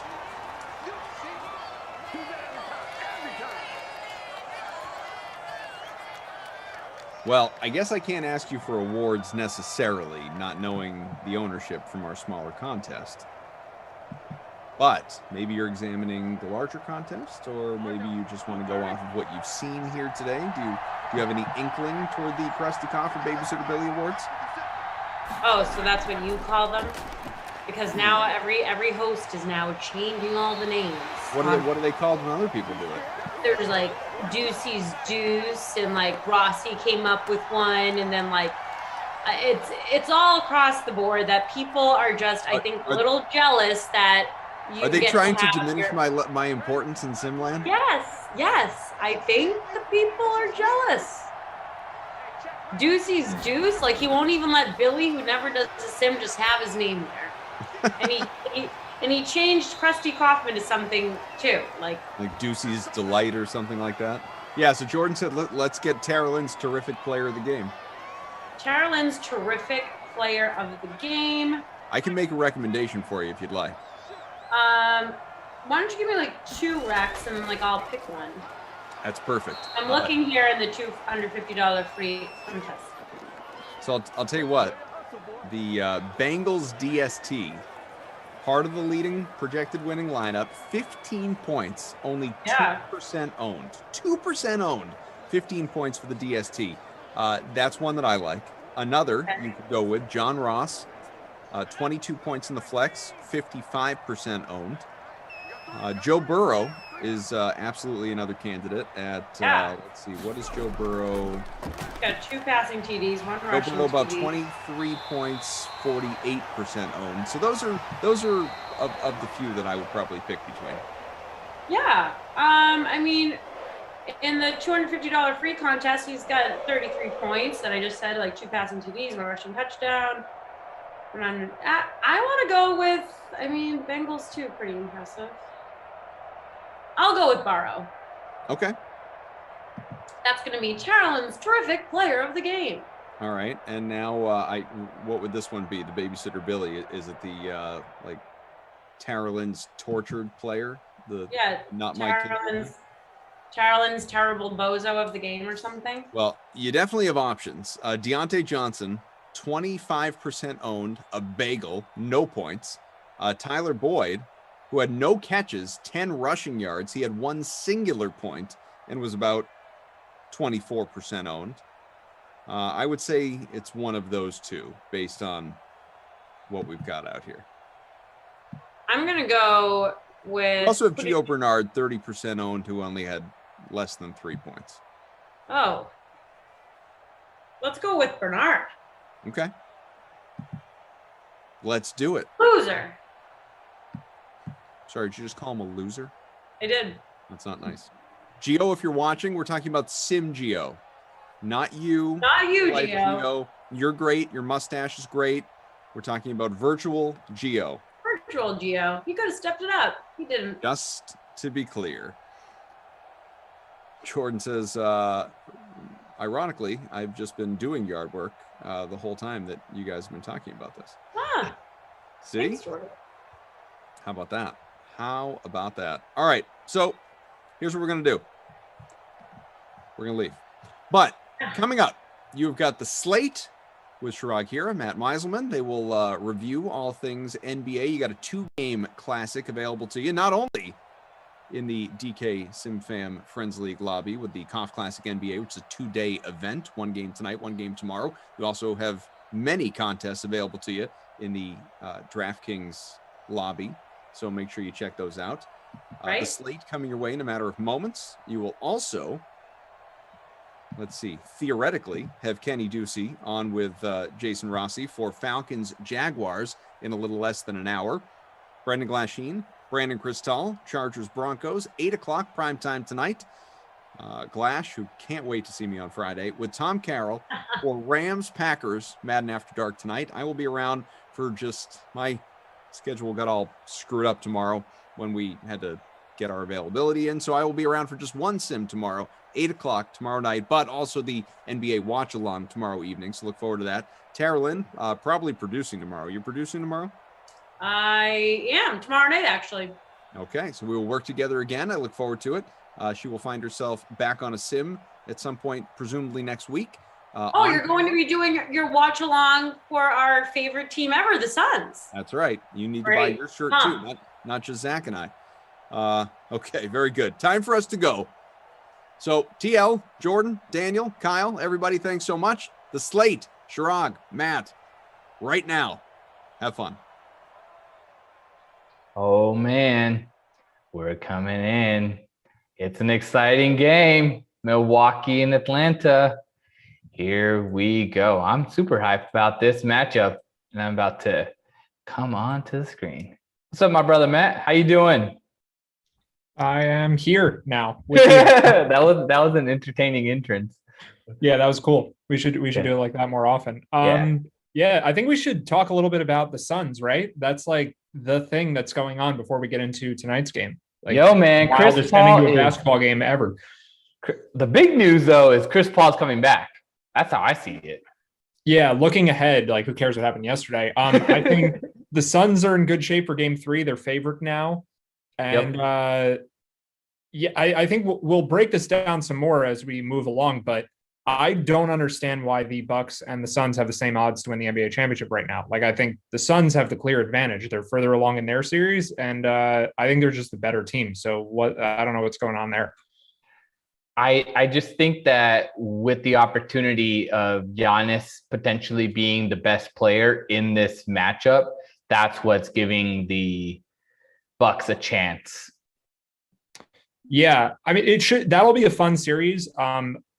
If it is Phoenix versus Milwaukee, which, I mean, looking at the series lines, that is the most likely outcome. And also just looking at the championship odds, I mean, both those teams are close to even money. Giannis is the best player on either team for sure. And it's not like he's the only good player on the Bucks. This is not the Denver Nuggets. The Bucks are a really good team. It's just, the odds, I think what probably is going on is that they haven't adjusted adequately for the news that Chris Paul is coming back, because these lines were up this morning at the same numbers. So I think we'll start to see a shift. Maybe it'll happen before tonight's Milwaukee game. Maybe it won't. But this seems like a little bit of disrespect for the Suns, which we've been seeing like basically the whole playoffs, right? I mean, you're Lakers. We don't have to get into the Lakers. But the Suns were only minus 180, 190 against Denver. Yep. And that just didn't seem right to me. I mean, Denver, I don't know how they made it past Portland, but Denver's okay. Jokic just played out of his mind. And the thing is, like, you had that Austin Rivers game, you had the Campazzo game, you had the MPJ game. Like, they had it, and then they had the depth to also run the length on Damian Lillard. They surprised him with more double teams. I think the coaching staff for the Blazers were not prepared for that kind of change, and now that's why they moved on. But outside of that, I think the Nuggets were the far weaker team because Jamal Murray wasn't available. Yeah, it would have been an obviously very different series if Murray had played. So the Suns kind of lucked out getting an easier matchup there. They obviously lucked out to some extent with Anthony Davis getting injured, but they've had their own problems. Chris Paul was hurt, and then he was in COVID protocols, and it sounds like that's all over. Devin Booker probably has a broken nose, but I don't think that's going to keep him out. That was a bit scary for a second. It was like Booker got hurt. Cameron Payne's turned in the rotation to leave the game. He just, it was like late third quarter. So Payne and Booker left the game at the same time. Obviously, Paul's not there. It's like, what are the Suns going to do? But DeAndre Ayton was just so good last night, and he's just played so well the whole playoffs. And the Suns have really gotten a boost from Cameron Johnson, who was a decent player all season, but obviously a young player and has been improving steadily. So that's a huge deal that they have another scorer off the bench, because the one thing the Suns have more than any team in the NBA by far is they have a bunch of guys in their rotation who can defend, especially on the perimeter. They just have so many players who play good defense.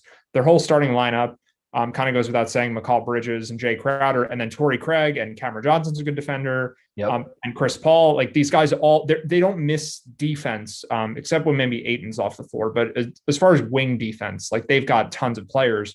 But bench scoring right now, because Payne is now a starter, that could be problematic. So to see Cameron Johnson playing well, like that is a huge deal for them. Yeah, it really is. And their team has come together and played real true team ball this entire season. Honestly, I believe that this team is they took that momentum from that 8-0 kind of bubble run. They didn't make it, came back, got Chris Paul, and just came together and gelled as a team. And I think they had all the pieces. You saw it when that little 8-0 run, they saw that Booker had the next level to go to. And now that next level is like, oh, okay, we have that and we can go to that level anytime now. And that's been really nice to see. And then Ayton's kind of maturation has been amazing, because coming out of that draft, everybody's like Luka and now Trae Young. Oh my gosh, like these are the best players. And now you have Ayton, who is finally, in a sense, living up to the hype, because I don't think there's been a big man really that's played better than Ayton in this playoffs. Yeah, maybe not. I mean, Joel Embiid is, in my mind, the best big man in the NBA, but he's been playing hurt, and obviously the Sixers are eliminated in large part because of that. I don't think we need to get into the whole Ben Simmons issue. Yeah. I don't really want to talk about that. But one of the reasons the Sixers aren't playing anymore is that Embiid clearly was not 100% with the knee injury.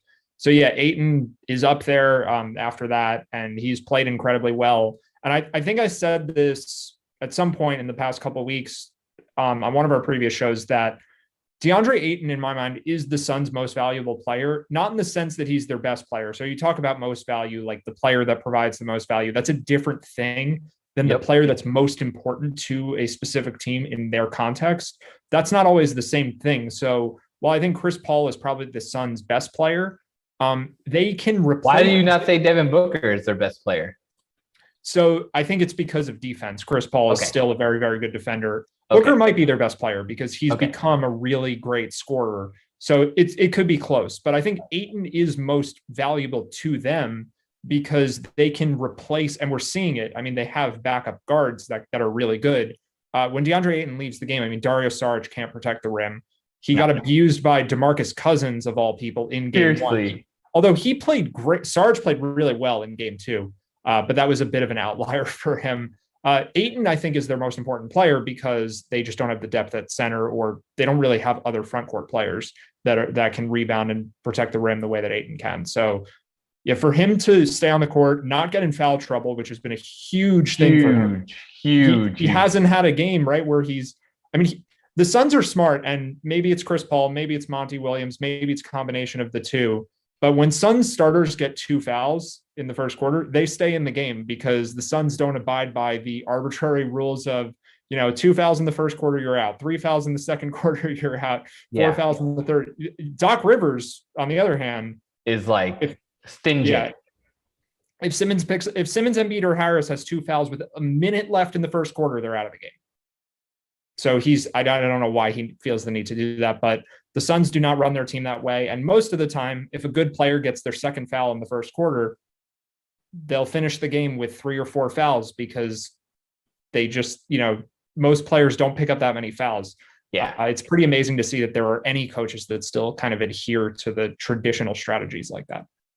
I want you to let me know, what do you think about the Suns winning? I feel like it was a team award, but James Jones winning GM of the year.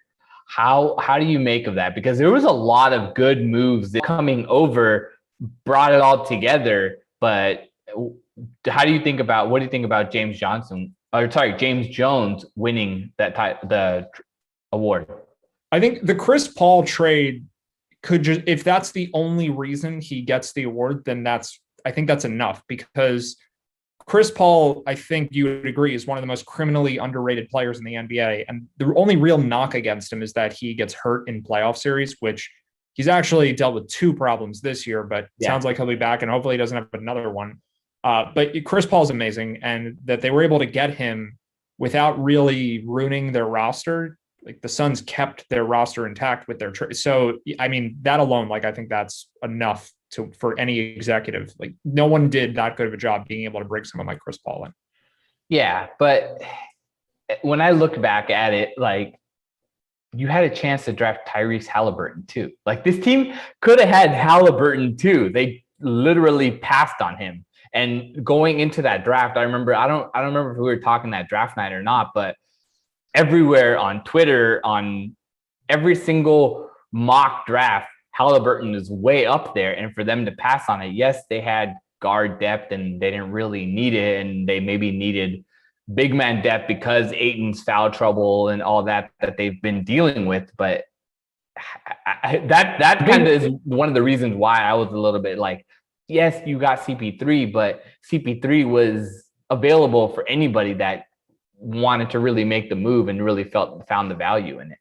Yeah, it probably is just the team got the 1 seed, or they got the 2 seed in the West, and that's just, that's enough to win it. But I think mostly what you're doing right now is just making Knicks fans really sad, because that's the team that I think gaffed the most with not picking Tyrese Halliburton. So yeah, I think most people, if they're Knicks fans and they're watching, they're just like, damn it, Sharag, why are you rehashing this again? Well, I mean, the hype on their rookie that they picked, Obi, right?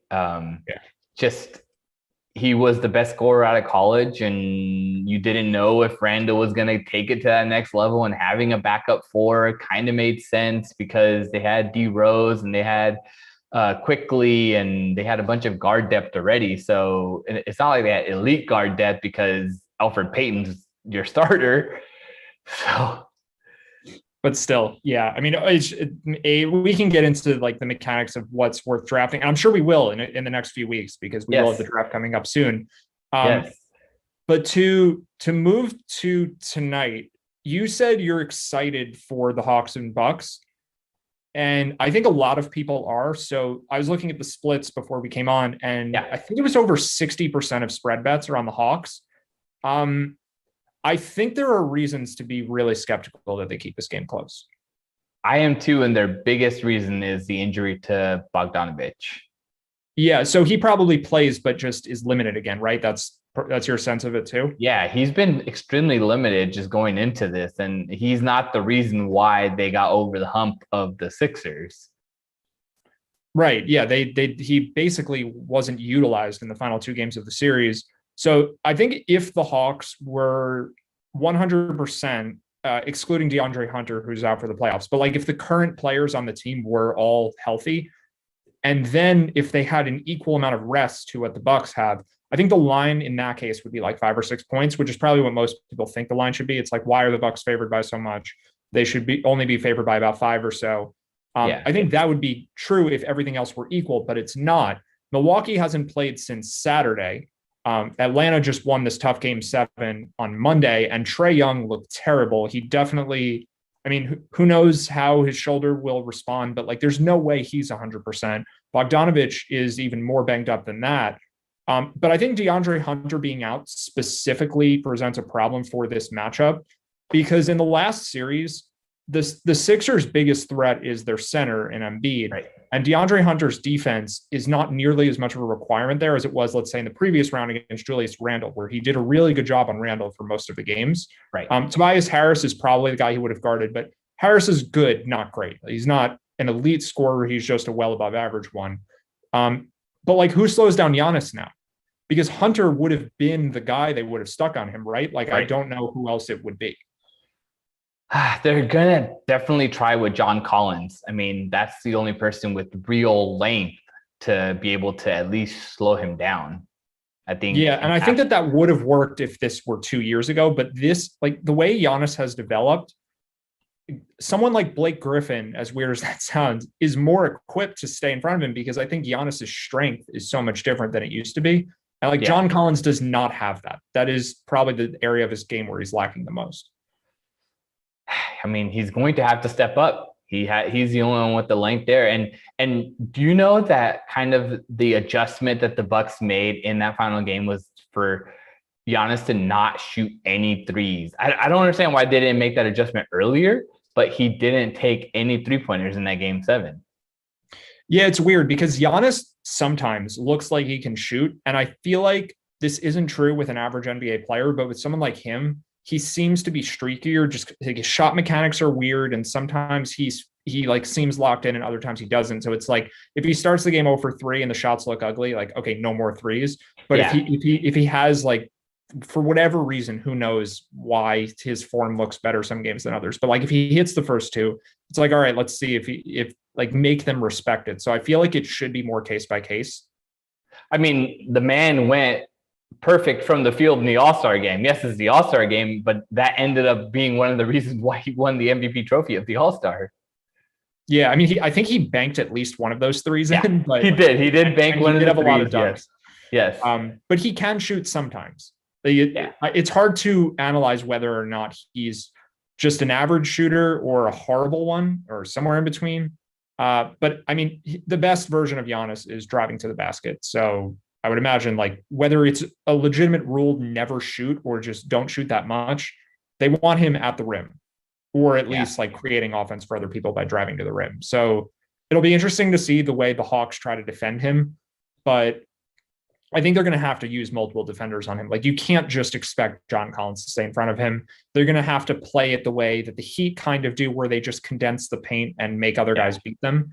Yeah. And when we get into more of like what we think for DFS for the showdown contest tonight, I think it'll be worth looking at some of the other scoring options, because the ownership on Giannis for this one game slate, there will be contests where he's 100% owned and his captain ownership could be like 50. So trying to find another way for the Bucks players to do well, I think that's the way, is like they just condense the paint and Giannis kicks it out to other people and just isn't that aggressive as a scorer.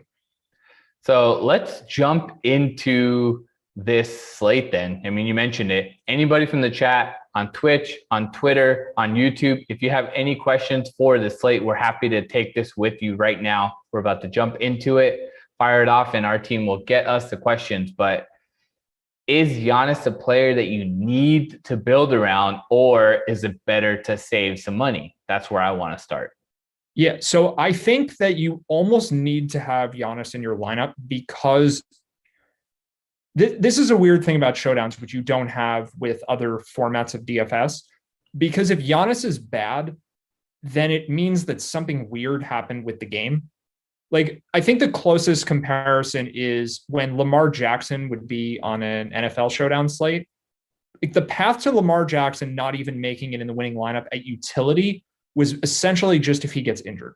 Because if he's bad, none of the players on his team are going to really do anything. I mean, maybe there was like weird stuff where, I don't know, like defensive. Yeah, it was like one bomb thrown to Hollywood, and then that was the rest of the. Right. But even then, like, he's such a focal point of what the team does that if he doesn't do well, the rest of his team likely isn't doing well, at least from like offensive players. Yeah. So if Giannis isn't going to be in the winning lineup, it likely means one of two things. Either he got injured, or Trae Young, Chris Middleton, and Drew Holiday all had really, really good games. Like, I don't know if there's another way. So whether or not you play Giannis at captain is a different question. But I think I really don't think that it's conceivable to just, say, I'm not going to play Giannis. Hopefully he like tweaks his ankle. Maybe if you're in like a super large tournament, you play for that outcome because, only 2% of the field or something won't have him. But I do think it's a good strategy to avoid him at captain because everyone, or at least like half the field, will have that. And the lineups that there are with him at captain will be fairly limited in what you can do because it's so much salary to use in one player. And then you get like everyone's playing Pat Connaughton. Some large percentage are playing Onyeka Okongwu because he's the cheapest rotation player in this game. Yep.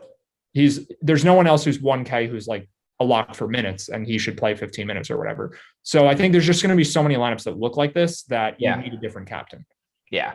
So do you feel that it's better to maybe consider like a Brook Lopez in the captain, and then now you're able to go and get Giannis, Trae Young, Drew, or Chris, and then come back with the value here? So, or is it better to save and go with Drew or Chris in the captain? Yeah, I'm not sure because I think the cheap captain, it's weird. I don't know what it used to be like in playoff showdowns. I wasn't playing them for that many years, but it seems like it's a fairly common strategy for people to play a chalkier player in the captain slot who doesn't cost that much, and then just load up the studs with all the savings you get. Yeah.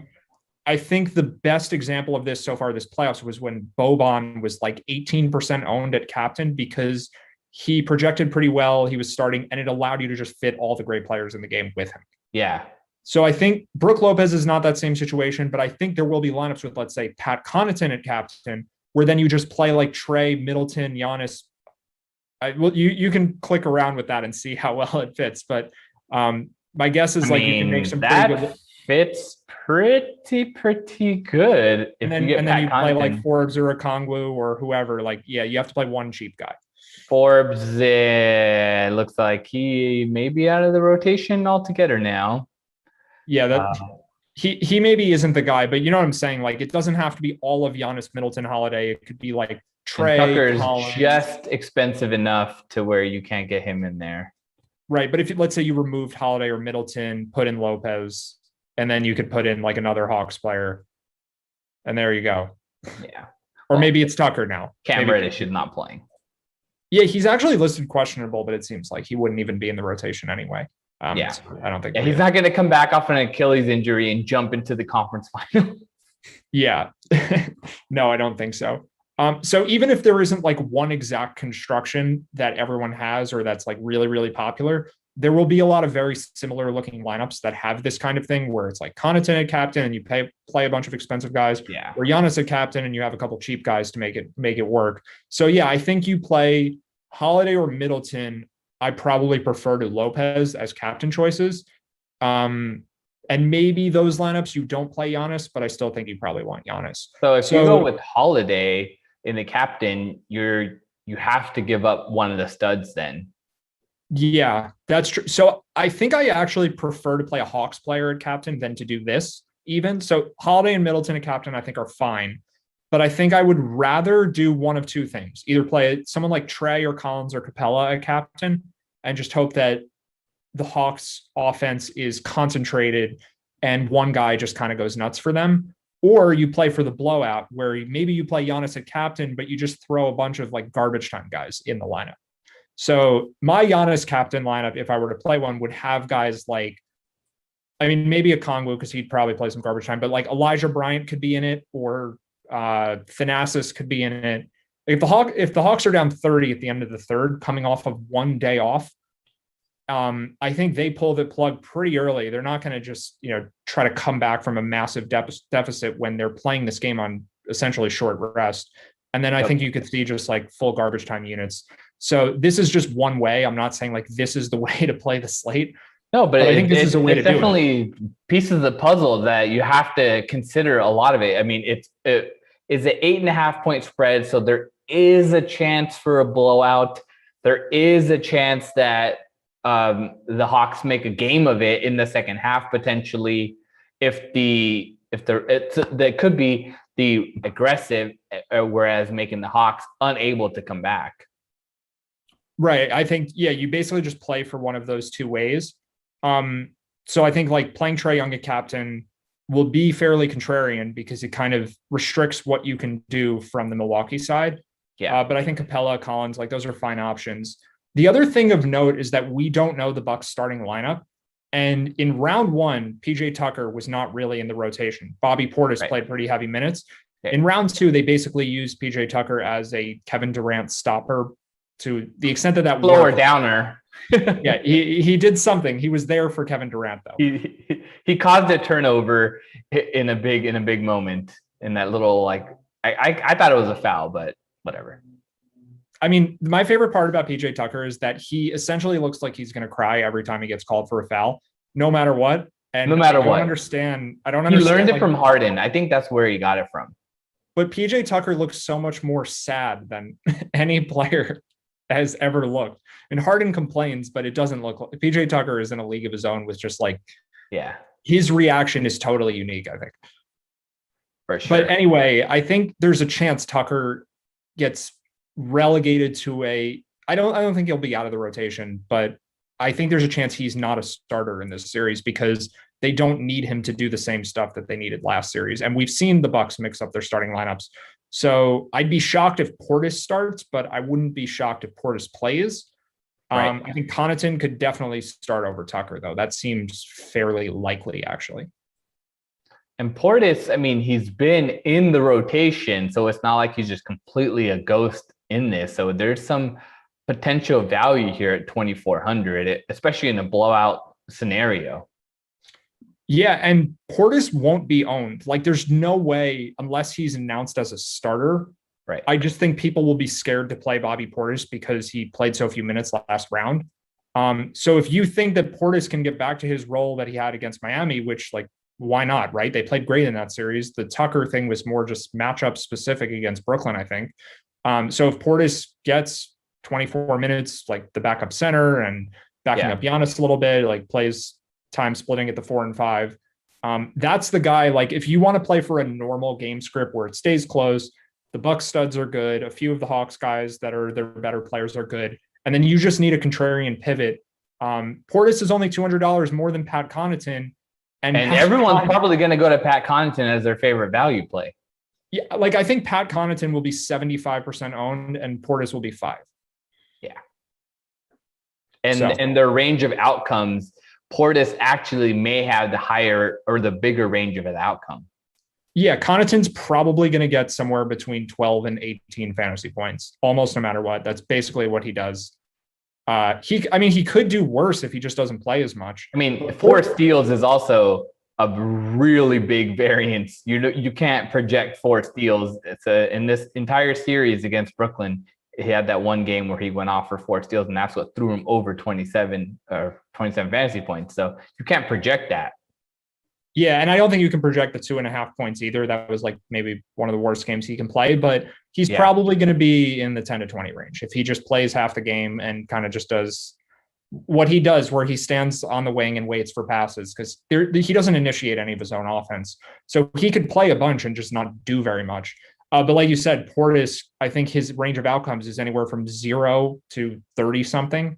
And if you catch the 30 something, like Portis will be the chalk guy next game, but there's a chance to be one game early on this. There's also a chance to play a bunch of Bobby Portis and he doesn't see the court.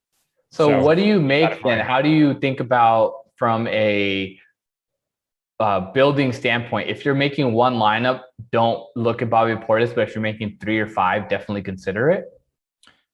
Yeah, I always have a tough time with these questions because everyone's different with their risk tolerance. Like if your goal is to have a competitive lineup that gives you rooting interest while watching the game, you probably don't want Bobby Portis because if the second quarter starts and he hasn't played yet, like you're toast. Yeah, he's not going to get in. So there's a chance like that you just kind of outthought yourself and you just have no chance to win. But if you're playing a lot of lineups, then yeah, mixing him in for sure makes sense. I tend to be on the riskier side. So like, I would just say, don't play Pat Connaughton. But that's the risky part in itself because of how popular he could be. And then his floor relative to his ownership kind of keeps it at bay. Yeah. And if you have a lineup without Connaughton and he puts up 18 fantasy points, you basically can't win. Yeah. He's just so cheap that if he does normal things, like you just won't overcome that because I mean, maybe Portis outscores that, but I wouldn't expect that. So yeah, it's tough. If you're playing limited lineups, I think it's something to think about, but I don't think there's a straightforward answer. So we have a couple questions coming in also from the chat. Best captain to differentiate yourself from? I want to say Trae Young, but I feel like I want to play the blowout route. So I'm not sure that differentiating a captain is the best thing to do. But if you are playing for a competitive game, not playing any weird players like we've talked about, then I think Trae or Capella or Collins or Middleton or Holiday, like those I think are the 5 that I want for a scenario where the game is relatively close. Yeah. More questions coming in. Gallinari may be a sneaky captain option with Bogdanovich dealing with his issues. Yeah, I'm not sure how much. I don't think Gallinari benefits a ton from Bogdanovich being limited. I think he benefits a little bit, but Gallinari's best path to having a great game is something happening to John Collins because that's more of the positional overlap, which is viable. Yeah, so let's say Collins got in foul trouble guarding Giannis, which, I mean, now that we're saying it, I feel like that's probably going to happen. Yeah. If you're playing Gallinari captain, you probably don't want Collins in the lineup because I think Gallinari's ceiling comes from Collins having limited minutes for some reason, either because he's not playing well enough or fouls. So yeah, it's doable. I mean, Gallinari has upside, and the Bucks. One of the weird things about them, the way they play defense, is they will let secondary players shoot threes, like a lot of them. They're going to prioritize 2 things: not giving up dunks and layups, and not letting Trae Young shoot threes, because that's like your easiest way to lose is Trae just gets hot. So other players on the Hawks, there's definitely an upside for a lot of them. Gallinari, Collins, Herter, all of those guys, I think could make sense as a captain pick. What do you make of this amazing DraftKings Sportsbook promo for the Red Velvet? So you tell me about it. Are you feeling good about this or no? So I wasn't going to say much about the promo. I just have to say, like, as an alumni of the University of Maryland, Kevin Herter is my guy. Like, I don't think most people know where he went to college, but also look at me, like he's my guy. So I just have to like him.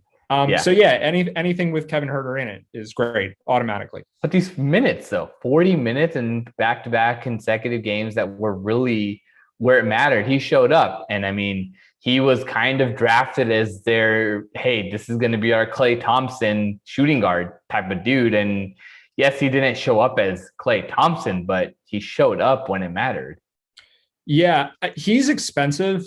I think his price factors in a lot of what he did last game. But at the same time, if Bogdan and Trae are both limited in the same way that they were in Game 7 against Philly. Like Herter is the guy there. So more so than Gallinari, Kevin Herter has to take control of the offense if that's the case. And I think Drew Holiday probably has to guard Trae Young no matter how bad. I believe so. Right? Like there's no scenario where Trae is just so off that they are just like, we'll put Drew on Herter.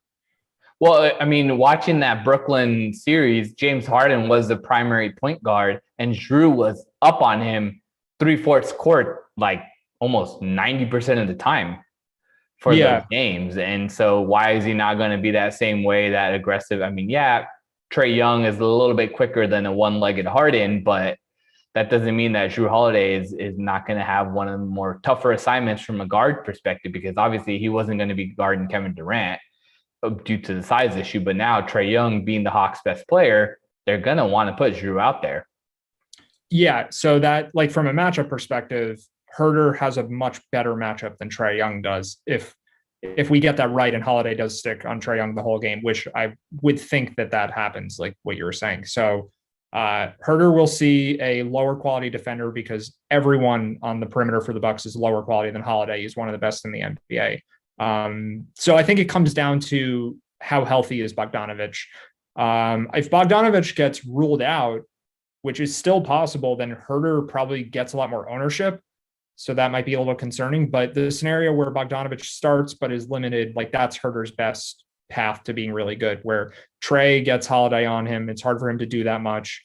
And Bogdanovic starts but doesn't play full minutes. And then Herter is the guy again, like Game 7. So it's kind of an ownership thing, but I think he certainly has the chance to have another really good game tonight and probably more good games this series.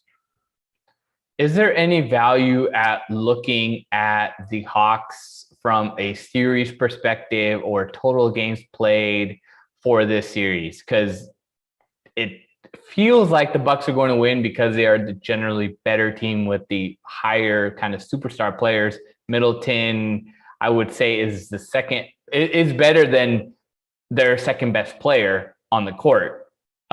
Drew Holiday could go toe-to-toe with easily their third best player on the court. And Giannis has, I would say, yes, Trae has been great, but Giannis is just one level a little bit higher than him due to maybe his size or maybe just how long he's been in the league and stuff like that. Trae Young still needs to work a little bit of things out. But where's the value? How do you bet the Hawks to do anything in the series? Because they're not going to get swept. I believe that they can at least pull one game off, but where's that value? It's hard to say because we don't know how healthy these players are. So I think there is a chance they get swept if Trae's shoulder is really a problem. Because if he's playing at like 75% capacity, if he looks like he did in Game 7 versus Philly for the whole series, they won't win any games. Or at least like they probably won't win any games. But I think Trae will probably be closer to 100%, even if he's not quite there. So it's just like, how healthy is he? Can they pull out 2 games at home? Can they pull out an upset somewhere on the road? I'd be really surprised if they win Game 1. Yeah. So, I mean, maybe that's where the value is, just betting. But I don't want to recommend people lay 3 or 4 to 1 on Bucks money line for tonight's game, even though I think they're very likely to win. And I think it's just really difficult. I think there's a lot of uncertainty with some of these series. The ones that have recently concluded, like Clippers and Jazz, the amount of injuries on both sides. Yeah. Conley and Mitchell, and then even Kawhi. Yeah, and then obviously Leonard. But even before Leonard got hurt, like we didn't know when Conley was going to come back. And then with the Nets, like we didn't know what their deal was, when Harden was going to play, how he would play, when Irving would be back. And I think there's less to worry about with the Hawks, but there's still stuff to worry about. So I just don't really feel confident in any single outcome. That makes a lot of sense. Suns in 4? I think Suns in 5, but they're going to be favored in games 3 and 4. So I just wanted to say that. Yeah. It's just the thing now. You just have to say it. Suns in 4 would be really cool. And they would probably buy them some extra rest for the finals, and then they'd beat the Bucks like they're supposed to, and that would just be great for everybody. I would be super happy. Do you see Chris Paul being the value option in terms of for championship MVP odds? Do you feel that way? Julian came on and said that he definitely is all about that. So we were talking about this like 2 weeks ago, right? Paul to win Finals MVP. Yeah. So and then when Julian came on, he hammered it. So do you still feel that way? Considering now, if you look at it, it's up to 450. When we were talking about it, it was plus 1200. Yeah, I think at 450, I'm not very excited about it. I think he could win. But the reason is that DeAndre Ayton, I think, is live for this. I don't think it would be that insane if Ayton were to win Finals MVP.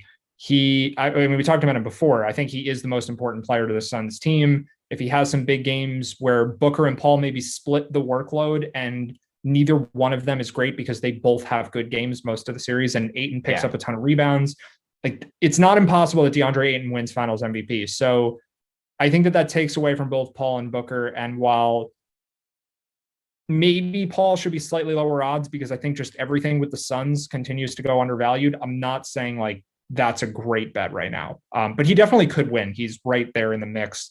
Maybe his odds should be closer to Booker's than they are. If you did take that Chris Paul one, is there any way you would consider hedging it, or is that not a viable strategy with potentially Giannis at plus 125 just in case?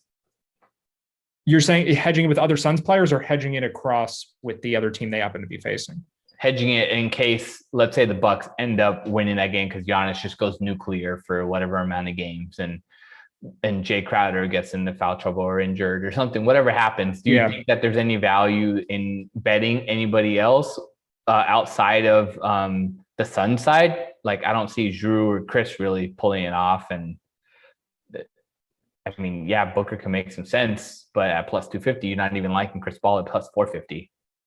Yeah, I still think the best three values of the player futures are the top three guys on the Suns, because I just think like all of those should be slightly lower, maybe, or at least like the Bucks ones are worse. Like I'm not even sure I would bet the Bucks at plus 125 just to win as a team. And Giannis is not winning Finals MVP unless the Bucks win the Finals. I get it's technically possible, right, that a losing team's player wins Finals MVP. But yeah, I don't remember the last time it happened. I mean, the last time it was potentially going to happen was when LeBron averaged the triple-double, but the Warriors still ended up winning. That was the only time where it was maybe potentially able to happen. There's too much star power on the Bucks with Giannis. He would have to be in the Finals without Middleton and or Holiday for it to be like, okay, they lost, but Giannis was the only reason they had a chance, and he averaged like 40, 15, and 15. Yeah. It's such an unlikely scenario. And I don't think the Bucks are going to win. I think that they'll win tonight and they'll probably beat the Hawks. And I think the Suns are going to take them down. So betting Giannis I don't think you need to hedge it. Obviously, like there's a point where if you have enough money on something, hedging is always something to think about. But I don't want to bet Giannis for Finals MVP because I don't think the team is going to win. And you're just not getting that. I mean, plus 125 is not that much more than even money. It's just not enough odds. It doesn't seem to me. Cool. Before we jump off, I just want to ask you, are there any player props that stand out to you? Anything viable, maybe points, rebounds, 3-pointers, PRA? So if PJ Tucker doesn't start, I think the unders there could be the way to go, because I think that that's currently being overlooked. Looking at some of the DFS projections that certain sites have, just like sentiment about him, there's just an assumption he's starting again for this series, but he's not necessary. The Hawks' best playmakers are guards. Yeah. There's no one that really makes sense for PJ Tucker to match up against. Like, why would he need to stay in to guard John Collins, who's not a primary ball dominant player anyway? Yeah. I think there is a good chance that Tucker doesn't start. And in that scenario, maybe he only plays like 15 minutes. And then we know PJ Tucker doesn't do very much when he's on the basketball court anyway. So like there's a good chance he doesn't score any points in this game. Like I think not over 50, but I think there's a chance he just plays 15, 20 minutes and doesn't take many shots. Under 10.5 points, rebounds, and assists. That gives you a little bit of breathing room on the points in case he hits a couple threes. So yeah, again, I think you would need to do this in the scenario where there's a starting lineup announced and he's not in it, because if he starts, he's just going to be out there for so much time. Yeah. So this is contingent on when and what the starting lineup is. Sweet. That was a great call. Coming up next, Falcons at Jaguars in the wind, and then Chargers at Broncos in the snow with Glash and Brandon, and then Rams at Packers with Glash and Tom in the snow. But outside of that, it's been an entertaining playoff so far. One team will win the championship that has never won it before, right? That's where we're at now in this series. Or teams like maybe since like the NBA ABA merger, technically. Because the Bucks, right? Yeah.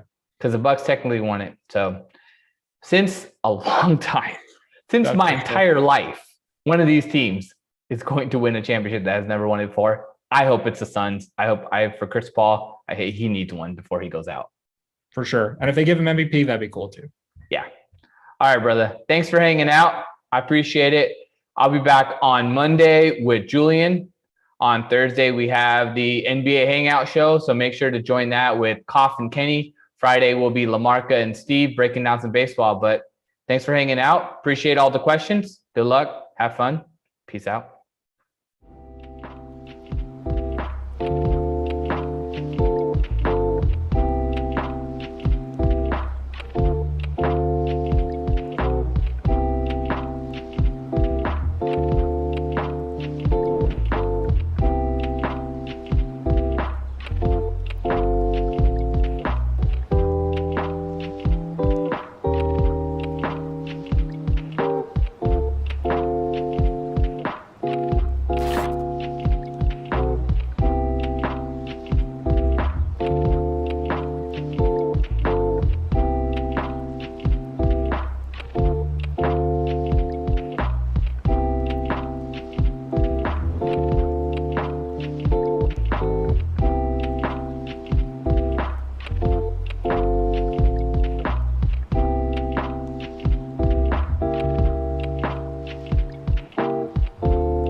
are live. Welcome into your 6 o'clock Madden Dream stream here on DraftKings YouTube. I am Jason Rossi. He over there is Kenny Ducey. We're ready to rock your world for the next hour, maybe and change, depending on if we get some overtime action or it's a slow butt game, because we got the Masters of the Southeast, Kenny. You got the Falcons, you got the Jaguars, we got you, we got me. It's going to be a great time.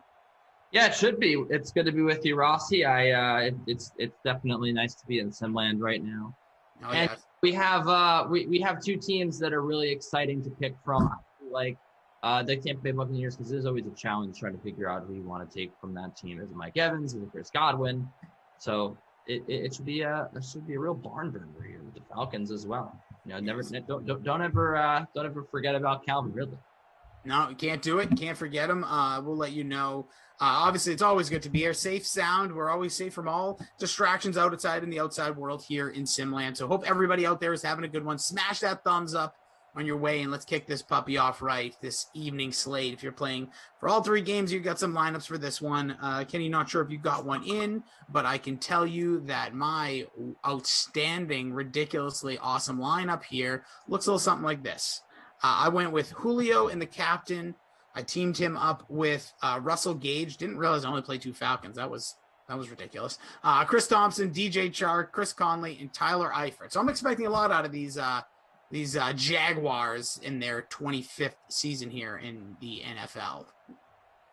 Yeah, the Jacksonville Jaguars, is the team that obviously that's going to be on the field right now, and I do really like their Sims as well. Blaine Gabbert. Gardner Minshew is really good. Let's go through the lineage. Let's go through David Garrard. And he's definitely a threat against this Atlanta defense. So, yeah, I won't be playing many Jaguars though. I did not get a lineup in, but more often than not, it is profitable to fade the Jaguars. Yeah, we'll see. I'll go with 4. You say fade them. We'll see what ends up playing out here. We got your namesake in there, Valdaway, Sam, That's Life, Cena, Brian C., Rossi, and Kenny Ducey on a Wednesday. Where the bleep do I sign? I love it, Brian. Appreciate you every time. Live that life. Live that gimmick. I was listening to the Pat McAfee show today and talked about how he's learning in his WWE days that you live the gimmick. The Rock did it. Vince McMahon does it, he says, on the daily. And Brian C. does it here in Simland as we have the Falcons starting here with the ball. Kenny Ducey, you can follow him over on Twitter at Kenny Ducey. Kenny, did you... I forget. I remember you recently teamed up. I know you thought Clips were going to win, but I think the Clips... they were underdogs, right? Going into last night? Yeah, I think the Clippers. You said the Clippers? Yes. Yeah, they were big underdogs. Yeah, it wasn't like a 6-point game, so I think you did win. You got that one, baby. Yeah. I took them to stay close there. I really did think they were going to win that game. I was really disappointed to see that they didn't. And yeah, it was. I mean, that was a weird game officiating wise because there were. I think that they got all the calls right. If I had to pick, I think there was one call that they didn't get wrong, and it was the jump ball, where they called the jump ball instead of a foul, and then they said, "Oh, but the Suns called timeout." So even then, it went to the Suns, right? That was the Suns call. It wasn't the correct call, but in the end, the Suns got the ball, and that was justice done. So really, there was a lot of cries about the officiating, but I didn't really think so. I mean, that elbow by Devin Booker on Beverly, yeah, Beverly sold it, but that gets called an offensive foul in those situations, 10 times out of 10. I think to me, the biggest officiating gaffe was taking all that time to review who the ball went off. On the final possession, and that gave the Suns the time to draw up a play they never would have been able to draw up, without a stoppage play. They had no timeouts. So I actually think that there were a lot of people complaining that the officiating kept the Clippers in the game. I actually think that the officiating gave the Suns the win in the end.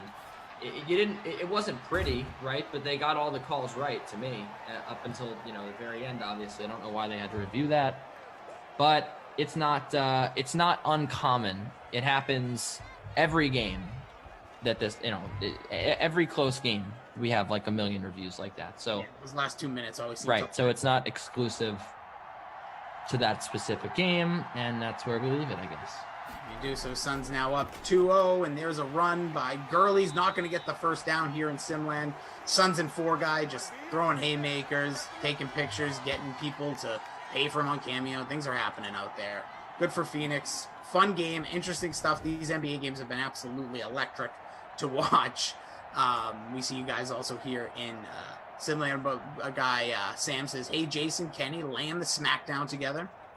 Get that for sure. See if the Atlanta chooses to go for this one. We got the Drew Stack, by the way. We got a great crew. Jimbo is our ops guy.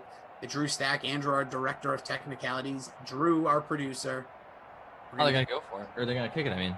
Yeah. It's Don't like disappointing. it. Weak. We got our Twitchers as well. We got They. We got First Time. We got Heavy Kevy, Smash Lana. What's up, ever CJ? And many more, the silent ones that are just watching in Game Center outside of YouTube, those not commenting. JE, what's up? DFS Queenie, back at you. Doug, Hawks in 4, we'll see. That kicks off tonight, or tips off tonight. Here is the Jaguars. Chris Thompson on the opening carry. He's going to wiggle his way for a few yards. A 2nd and 5 coming up. We get a opening drive from Jacksonville. Congo Cab, Cena. Congo Cab's here? Congo Cab is here.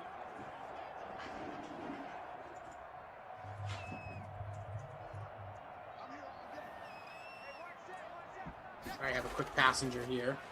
Someone I didn't get to see today. And then here Aww. is on the pass. Ooh, that's caught close. 3rd and 2 here.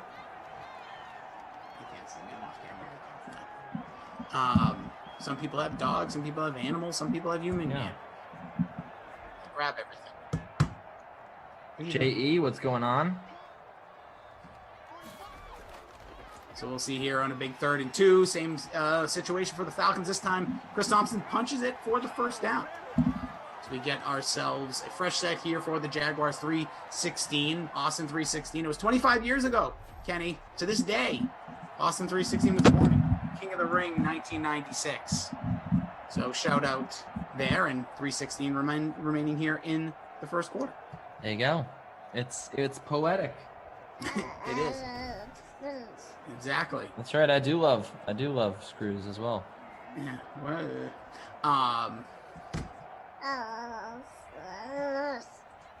yeah, so we have. What's this? No, that's just me. It's my burp. Had a lot of soda water. There's Minshew going nowhere fast. It's my cat. I too don't know what offense the Jaguars are going to score with. Yeah, I speak baby. I get it. Drilling up if anybody's on Twitch. That is not me typing right now.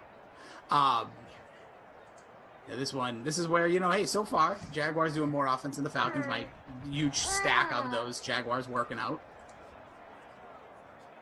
There's my guy, the Freak, saying great energy in the commentary with Rossi and Lord Ducey. I didn't know you were knighted. Congrats, dude. Yeah, thanks. It happened last Tuesday. Love that. I'm always nervous they're going to clip an ear. When the sword, they do one side and then the other. I think that was in some sort of low-rank comedy. And then, our guy Solomon Grundy asked, was that the best promo ever in wrestling history? I would say no. No, the Scott Steiner math is to me the best one ever. Or Sid Vicious not realizing he was live. Scott Steiner math promo for sure. Best promo ever. In WCW. Was that TNA? I think so, yeah. Yeah, like the 3.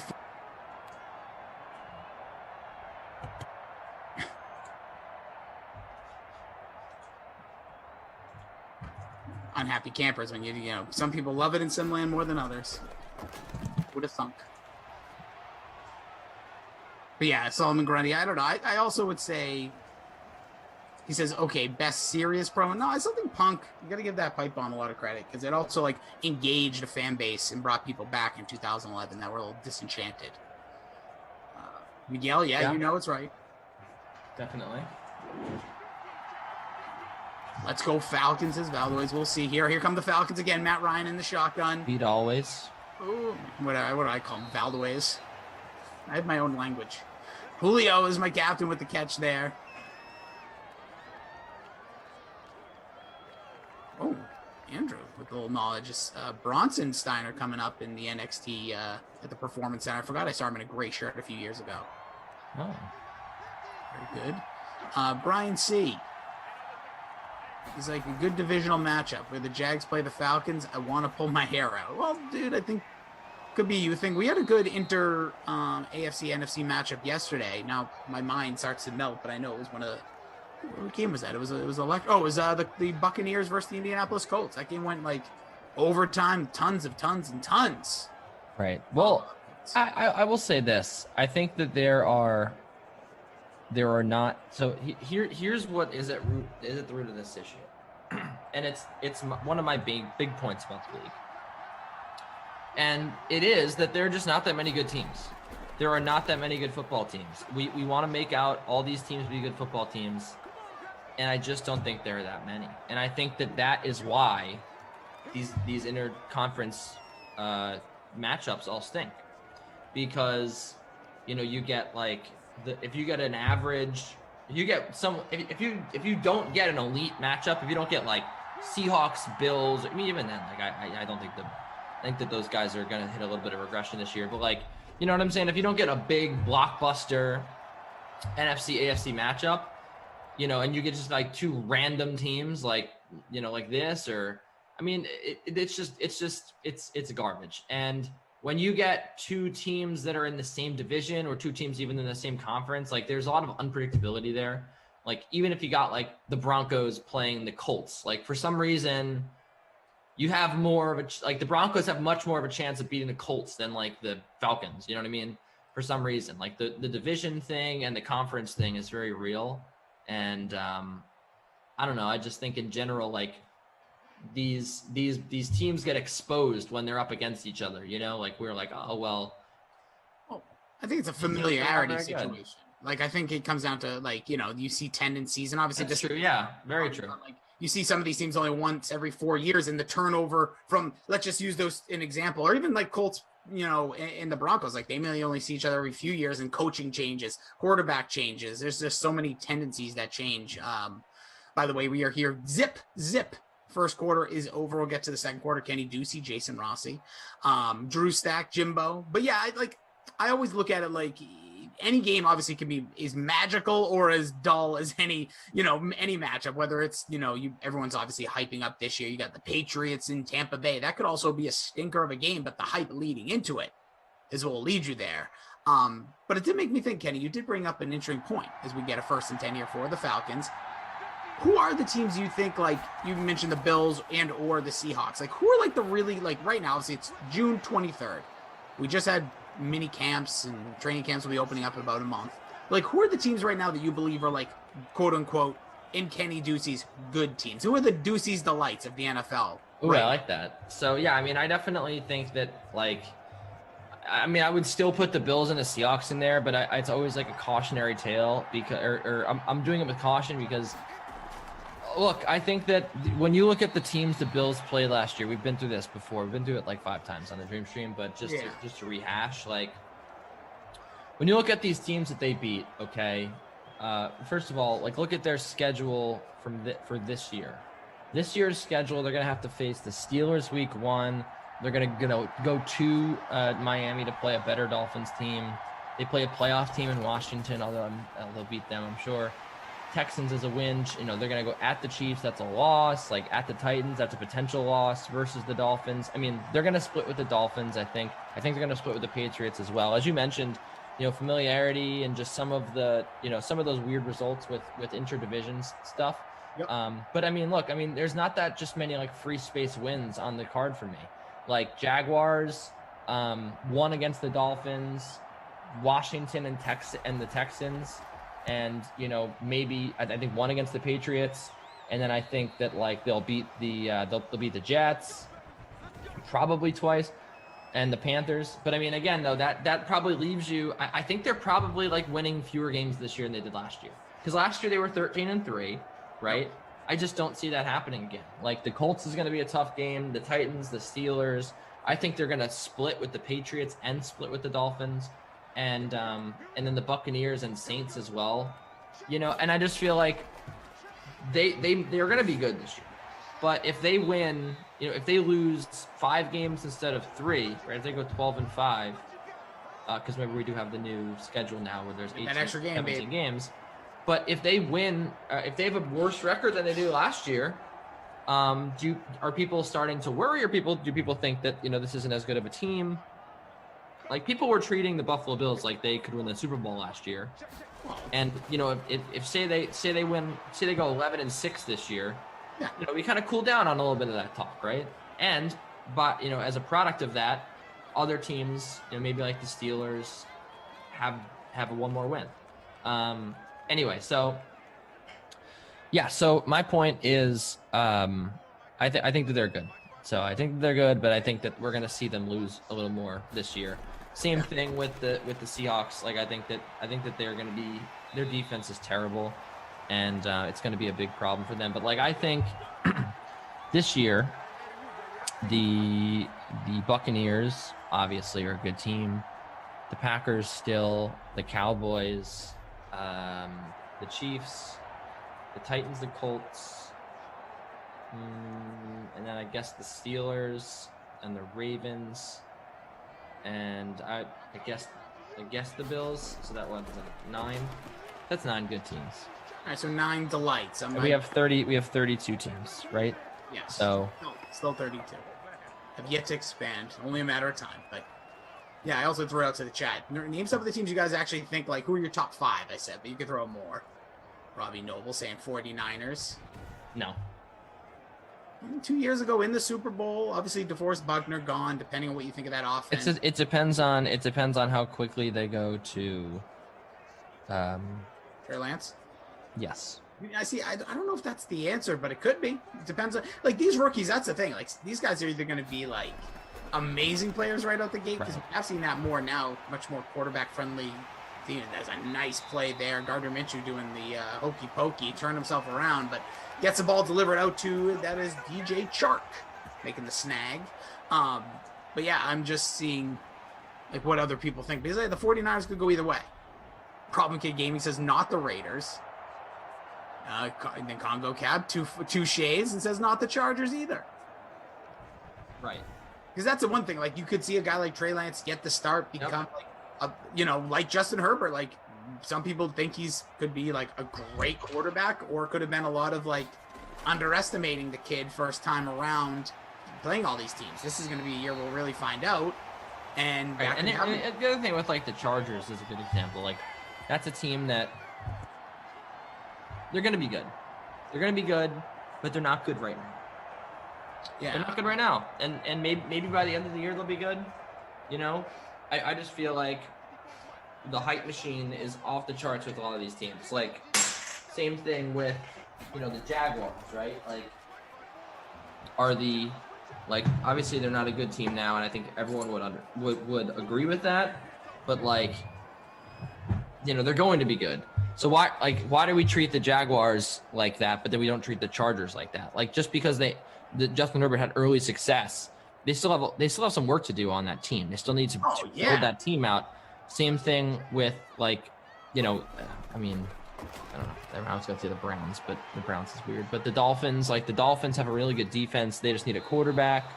Maybe that's Tua if he has a good season.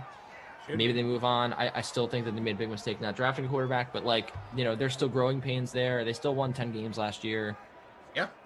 So there's a lot of teams where it's like, or I guess the Chargers maybe are unique in that scenario, but I just feel like a lot of people are so high on them, and I'm just not there yet. High on the future for them, but not high on the present.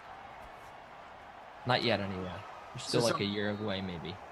We're still zip here. 3.5 left to play into field goal range are the right outside of field goal range. I say the Jaguars. Talking about the top teams in the NFL. Who do you guys think? You guys threw out some.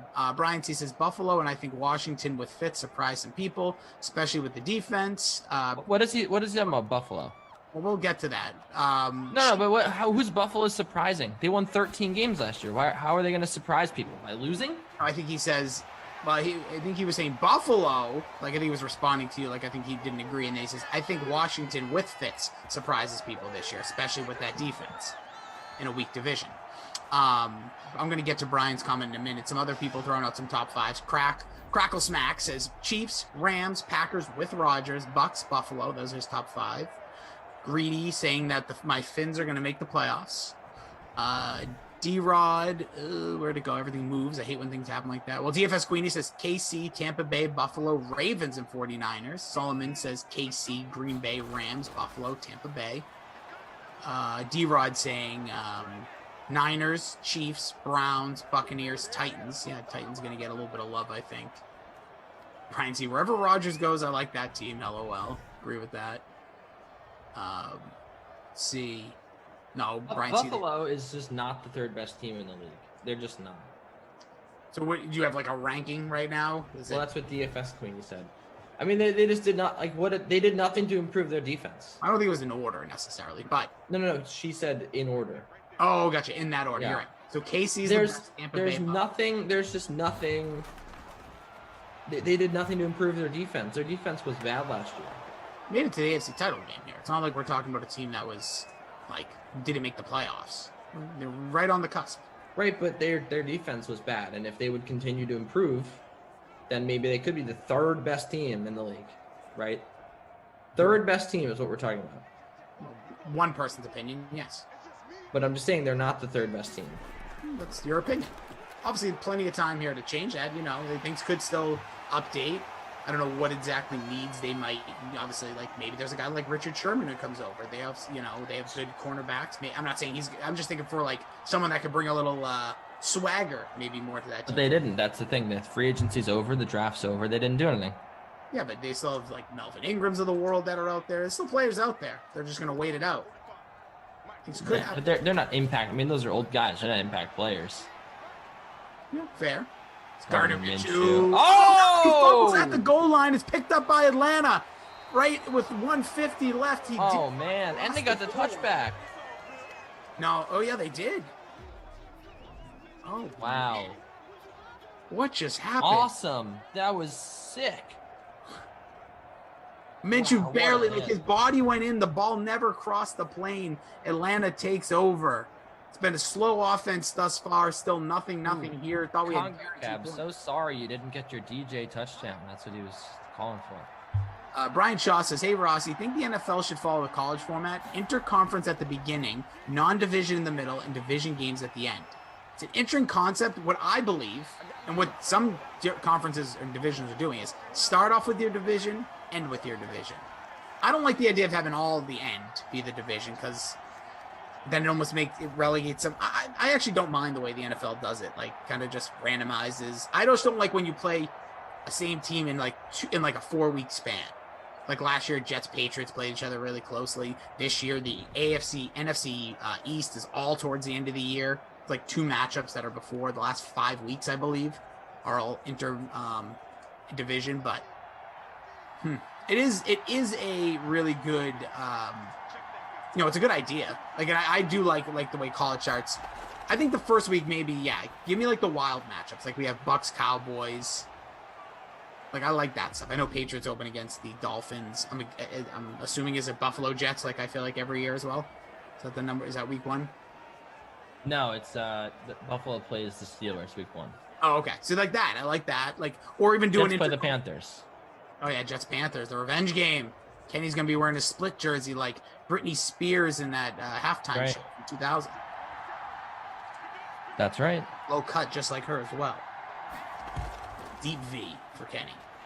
3rd and 11, they run the ball.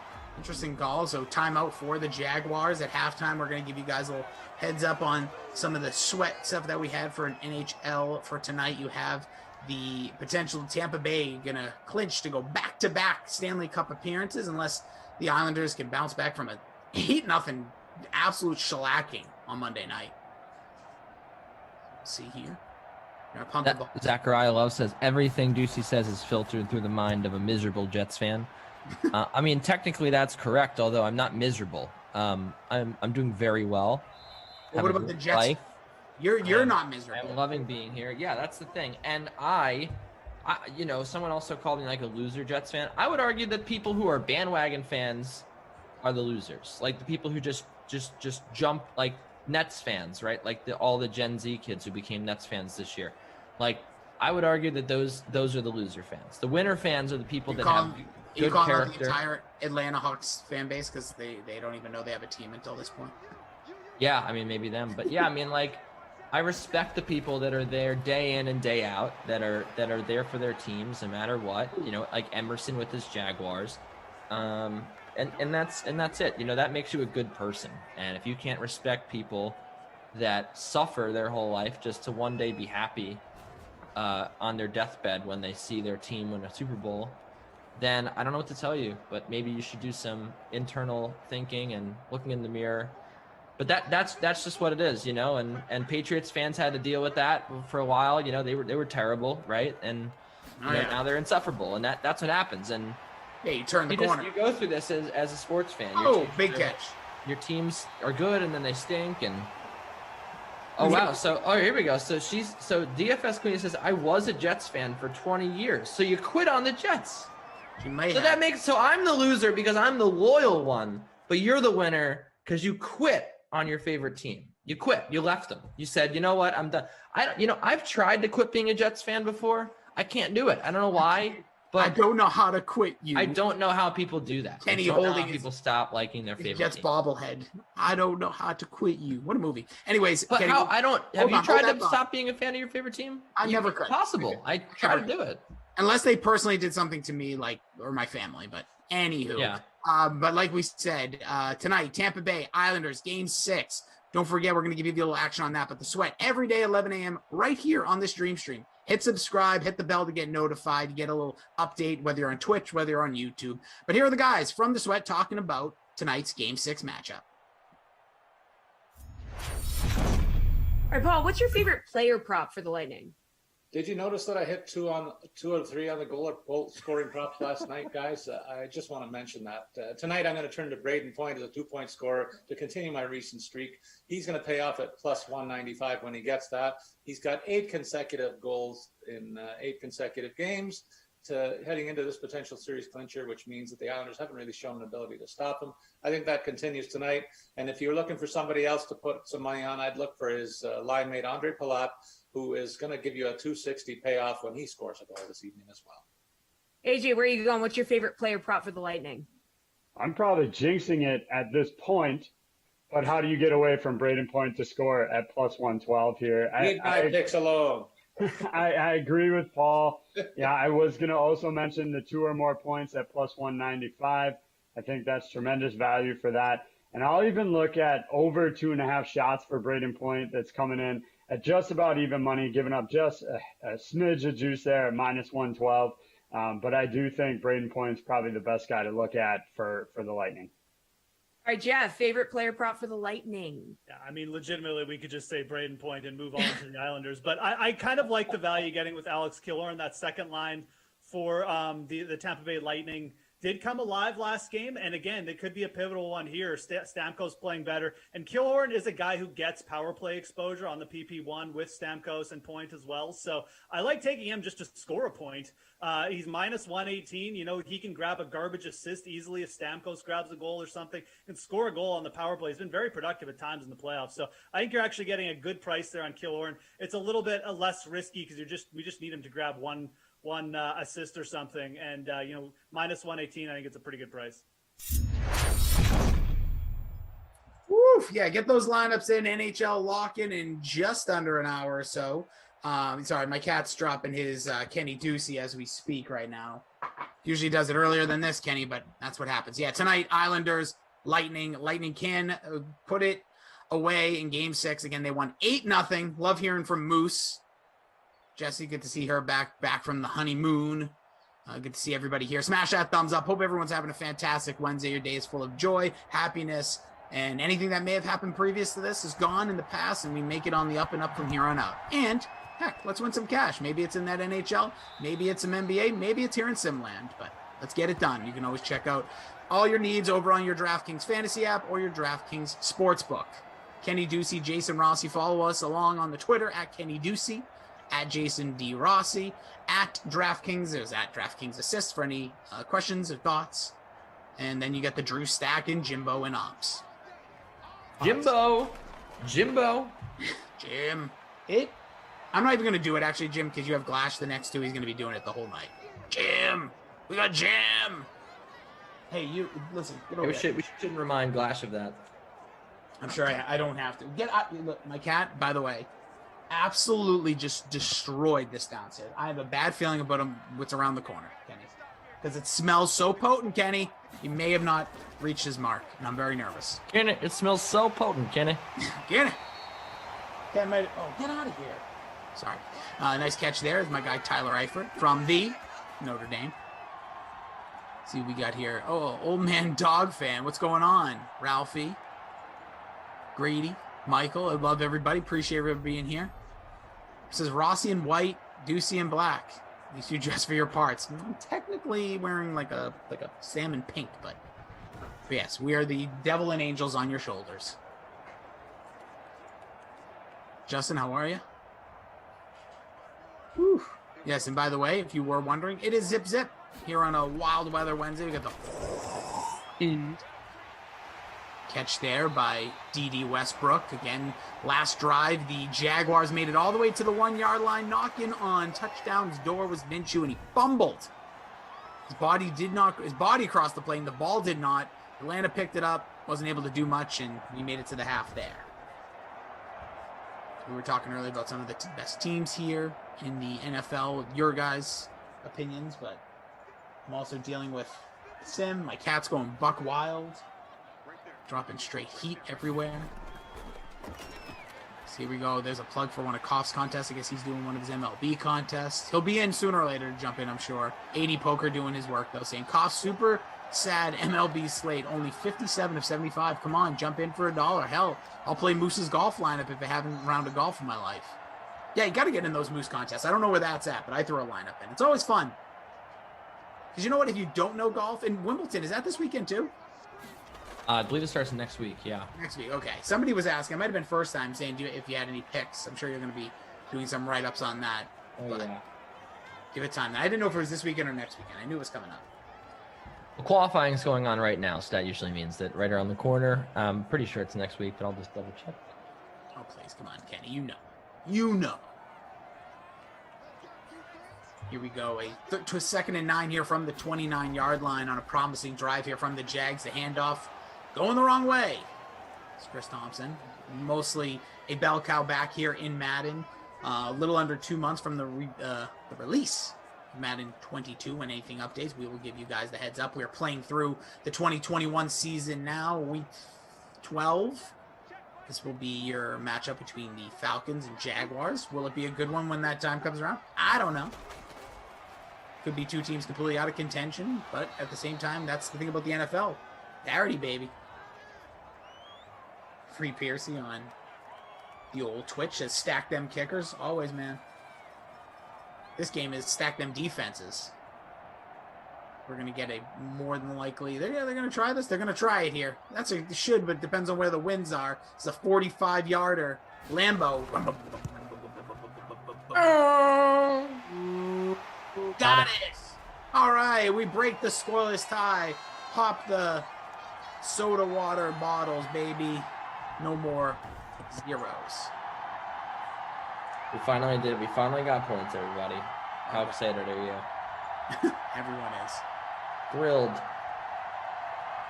As our guy, producer Drew says, we need to fill Moose's contest. Need to fill so Koff doesn't have the satisfaction of being right. Which the other day, Koff is quiet bitter. Because the other day when he announced, like when Moose filled the other one, because me and Galashley did like 2 sims worth of like plugging. So again, plug up, get into Moose's contest. You can find it in the DraftKings family and friends. You'll look at the golf. There it will be. But yeah, it was funny when he made the new contest. Golf's like, I'm encouraging him now. I think it's right. Like, Right, no. that was funny. It's like, no, shut up, Cough. Like, you're like, just shut up. All right, just be in. Like if Kenny decided to make a tennis contest for next weekend, we would all be here. We rally around each other. We don't want to. I will. When you do, I want to know about it because I'm going to enter it because I know diddly squat aside from what you will write here, there, and everywhere. But you can check out some of Kenny's stuff over on DraftKings Nation. Make sure you bookmark it. I don't know if people bookmark things the way I do it, Kenny, is I just have open tabs on my phone and I reload. I read a lot of Zach Thompson. I like that. Yeah, the Zach Thompson, Madden stuff. You got Moose doing the hockey right now. You got plenty of guys covering basketball, including our guy here, Kenny Ducey. You got Lamarca, Chirag, Julian. It's all going to be coming in. We also have plenty of baseball content, too. Tater Hater wants to know where we got the sim from. The toilet store? Dude, Tater Hater, bro. That's where I have to go look. I have to go look around the corner at the toilet store because I think my cat might have missed his. Oof. DFS Queenie saying she sucks at MLB, but that's the thing. The things I think I'm quote unquote good at, I'm my worst. Like I've won more MLB contests by just taking stabs on the third pitcher in the rotation for the Pirates who I don't know than I would like, NFL. I'm like, I know NFL. This guy's gonna score, and then I'm awful. I have better like hockey. That's probably my best. I win the most there because usually I don't know. I just take certain stabs. So I'm like golf, worth a shot. Kenny, oh, look at this fullback dive, baby. Oh, boy. Let's get it. K. Smith. Kelvin Smith. Kevin Smith. Keanu Smith. Kenneth Smith. The Jet. Robbie Noble. Who took a bigger crab, Dez or this sim? Trust me. The smell of it, it's this sim has a chance to rebound here. There's no rebound of what's going Your on. dog named Dez? A cat. I wish it was a dog. At least it makes sense. Right, cat, yeah. Catcher, yeah, Desmond. Nice. Yep, if I didn't name my cat that, probably would have been my spawn's name, but went with a cat. It's brutal. It is a bad, because I have the smell now of a tropical candle that is mixing with it, which probably would, I don't know if it's a bad call. It's a weird call. 1st and 10, going deep, Matt Ryan. Doing 2020 version of Matt Ryan things, overthrowing his receiver that had a step. Oof. DFS Queenie says she did finish 4th in front of the great DFS people in the chat. Yeah. Why you gotta just throw out lineups? Tony does say, unfortunately, the only way to know who is in the contest is to enter it. You touch it, you buy kind of deal, Tony. Fill them all up. Yeah, Koff does have a contest. Get in there as well. Have some fun. Play some matchups. You never know.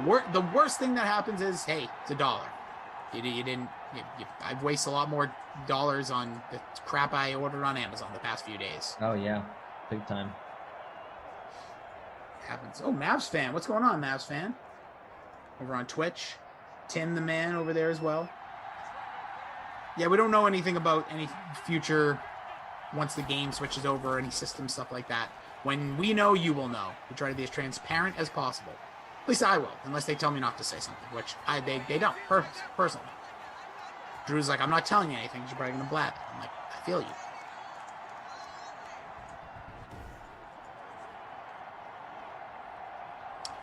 Old Man Dog Fan says, the one thing I learned the other day in MLB is pitchers can finish minus 10 plus points. I still donate to Koff's cause. Koff doesn't need it, but maybe somebody else who's in the contest does. Brian C. Dez wins the most infamous poop award. Yeah, we're back to the 6 o'clock. It was a while. If you guys remember, it was usually Michael was reproducing him. He'd always ask, "Cat gone to the bathroom yet?" Usually it was yes. In our ridiculous contest here, I'm getting absolutely smoked. It's 3-0. I'm just intrigued to see who's in first and what that lineup looks like. STBK. I don't know if they're guy BK. It's not, but Westbrook in the captain spot. Thompson, Gurley, Jones, Ridley, Falcons D. Falcons D has 13 points right now. So we have 2 minutes. They're cooking. They are. The Jaguars are the one pitching the shutout too. Right now it is less than 2.5 minutes to play in the third quarter. Kenny Ducey, Jason Rossi. You may have seen that shaped dome that I have. If you guys want to help donate, you don't have to do direct funds. You can just leave a 5-star review for my podcast over on iTunes, donating $10 for every 5-star review. Search Pop Culture Pile Driver. You guys were more than generous with your likes. Now we just ask you to give a little love, and I will pass it on in your honor and in your name. Those donations will go to Buzz Off for Kids with Cancer. Here's Minshew with a nice pass. Gonna get about halfway there, so we'll set up a third down. So 3-0. What a sim. 3-0. Tree.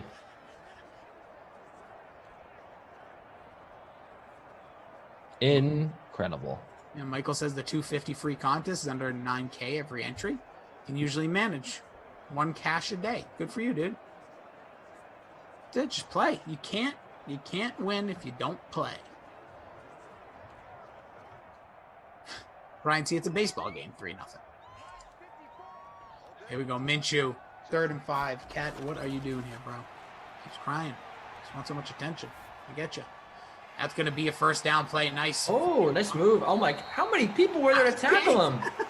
There was 6 people. There was so many white jerseys as soon as Thompson got that first down. Looked like orderlies or something. Wow, they just swarmed him. Like, oof. Incredible.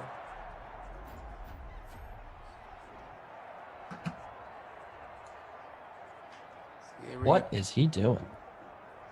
PhD says should have known Rossi was on the call. 3-0 game in the third, bro. Yeah, Yes. you know what though? No vultures yet. No vultures. And bro, I had 2 electric games yesterday. Yeah, you're due for a bad one. Yeah, oh no. One way to look at it. So people, listen, happens. Everyone's a snowflake. Don't know what it's gonna be. A little different from the last. I'm so happy it's not winter anymore. These nice days. Today was cool. How was it in New York? Say like a cooler day? Or Amazing day in New York today. Very warm. It was awesome. Yeah, I gotta love it. Hope everyone's enjoying weather where you can. Hopefully enjoying the summer. Go out, get some vacation time in. See your family, see your friends. Do what you know is the right thing to do. Be safe about it. And enjoy the summers. There's Chris Thompson getting another first down. That should be the last play here of the third quarter. 48 yards on the ground for Thompson. And this is painful for both offenses. It's not their day. 3-point game. I mean, but you know what though? What would you expect with the Falcons and the Jaguars? Well, they both have poor defense. So yeah, you may have expected obviously more than this, but yeah, so far could be a wild fourth quarter. It's true. Or it could be 3-0. We don't know. We shall see. Ducey, Rossi with you guys. Appreciate you all being here again. Yeah, we talked about it. That's the head gone. You can see Kenny. Kenny, you on the sweat again tomorrow? Sure. Every day. Yeah, every day. Every damn day. Gotta love that. Tomorrow, I just got the email. Tomorrow, I will be talking about the NBA, and I'll do a little NFL future action as well. I've been telling you about AJ Brown, talking about Calvin Ridley, OBJ. Ooh. Oh, that's my guy. That's my guy this year. Said it. I would put comeback player of the year. Brian C says he's in Western Connecticut. Weather's been incredible today. Windows wide open. I'm from Ridgefield, fellow Western Connecticut man. Represent. Yes. Represent Western CT. Used to practice at WestCon University with my baseball team. But yeah, it's a great weather day. Brian C also brought up something that I wanted to address. Michael Conforto, he mentioned batting third, $3,500. Is it worth it? I would say no. Ooh. Just because not only are you getting a guy that is rusty, you're also getting a Michael Conforto that was playing terribly before he went down with injury. He was brutal at the plate. So I can't trust Michael Conforto. I'm a big Conforto guy. I had him in a keeper league until I traded him away. He's awesome. You know, he really is, but he's having a terrible season. He's not seeing the ball well. He's still going to have a great month. One of these months is going to be incredible for him. But I just think first game back, not the right time to make the call. If you want to save money, go ahead and – I was on the sweat this morning. I said Chaz McCormick, but the easy one is Wander Franco, $2,000. You don't have Wander Franco in your lineup. You're doing it wrong. And he's going to be really chalky, but you kind of have to have him. Oh, a little insight from Kenny Ducey. Get more of that on the sweat every day, 11 a.m. Eastern here on the Dream Stream. You West Coasters, that's a great way to wake up, a little morning time set your lineups for the future there. 8 a.m. Pacific. Oh, Brian in Newtown. Yeah, I went to high school in Danbury, so I'm very familiar with the area. I used to drive through. I don't know if it's through Newtown, but almost to Newtown. When I go to the movies, I go into that AMC. Good spot, and for people in Connecticut, what are you gonna do, right? You're gonna go to the movies and. It wasn't. We didn't even have like bowling or anything. It was just like go to the movies, go to Buffalo Wild Wings. That's it. B-dubs. That's very cool. Look at you and Brian, see your best friends now. Basically. Richfield Tigers. Yeah, I was not a Richfield Tiger, but that is the mascot of the town I was from. There you go. Very quickly, this just coming in from Tom Pelissaro. It says NFL players have until 4 p.m. Eastern next Friday, June 2nd, to inform their team if they are opting out of the 2021 season. It says, quote, high-risk players for COVID again are entitled to $350,000 stipend. Voluntary opt-outs get nothing. Last year, the stipend was $150,000. So just to give you a little insight, I don't know what that will look like this year, but just to keep an eye out. So your team, monitor your players. If you know, obviously we saw mini camp, most players showing up. Those who didn't seem to be more holdout based, but never know what people are feeling and thinking. So they have until next Friday at 4 p.m., right before the 4th of July weekend, which just to give you guys the early heads up, next weekend will be Simless because we're giving a little vacation break for the 4th of July. So make sure you play a lot of, you can put that cash over to the MLB contest and what's happening at that point with the Stanley Cup and I don't know if the NBA Finals will be here yet. Maybe not. Tony Pagano shouting out to the Danbury State Fair, Route 7, of course, Route 7, big Route 7 guy. I used to take Route 7 every day. Yeah, and just a reminder here, if you're just tuning in, because it might not be apparent, but this is a Wild Weather Wednesday. You got that wind, baby. Yes, so it is a Wild Weather Wednesday. It's very windy, and this is why there's been 0 touchdowns so far. A lot of running, a lot of incomplete passes, and it has not been great to watch Gardner Minshew try to play football. No, not today. If we still can, I understand people like bummed about the game, but you know what? Listen, for positive vibes, positive thinking, positive thoughts, let's smash that thumbs up though. Listen, at the end of the day, the game, if this game was 50-50, would you hit the thumbs up realistically? We got 171. Let's get to 200. Let's hit that 200 mark. It would just be a great sign of good stuff out there. Let's see what Minshew can do here. 3rd and 3, 5.5 to play in the 4th quarter. Ducey Rossi, Drew Stack, hard-working. Jimbo and Ops doing all that manual scoring. Do it for them. You don't have to give me a like. You don't have to give Kenny a like. Hard-working men and women. Give yourself a like. Tony asked if I'm too young to remember the Danbury State Fair. I'm not too young to remember it. I think I went one time. There was a fair in my town as well that I used to go to all the time. But I did go to the Danbury State Fair one time when I was maybe 11 or 12. Look at that. I'm trying to think of what fairs I even have around here. We have some, but not like. Is that like one that comes in only in the summertime? Yes, but it's like it stays going on in this. Oh my goodness, Minshew! Wow. Smash that like we just saw that smash of a sack. Oh yeah, Topsfield's there. Thank you, Drew. Totally forgot about that. The country's oldest fair. Is that true? I've been there, and now that I think about it, way more than I. That's where you do like the potato sack down the hill or slide. I don't know. Like I'm not a big fair guy. I guess maybe that's why I didn't think of it. Yeah, yep, he's into it. Yeah, fairs are fun though. Like I like amusement parks or like the traveling ones that always scare me a little bit. Like the ones that go to like movie theaters. You see people going on like those things that flip upside down. I'm like, I don't like that. That hasn't been here all year. 420. Oh my goodness, this is it, Rossi. We got 2 plays to see if the Jaguars can break the scoreless drought. Actually, either way, it's okay. Well, the Falcons. Well, because it's less likely for more of it. Well, they need the touchdown. If there's a field goal, we can go to overtime. Well, unlikely, but yes.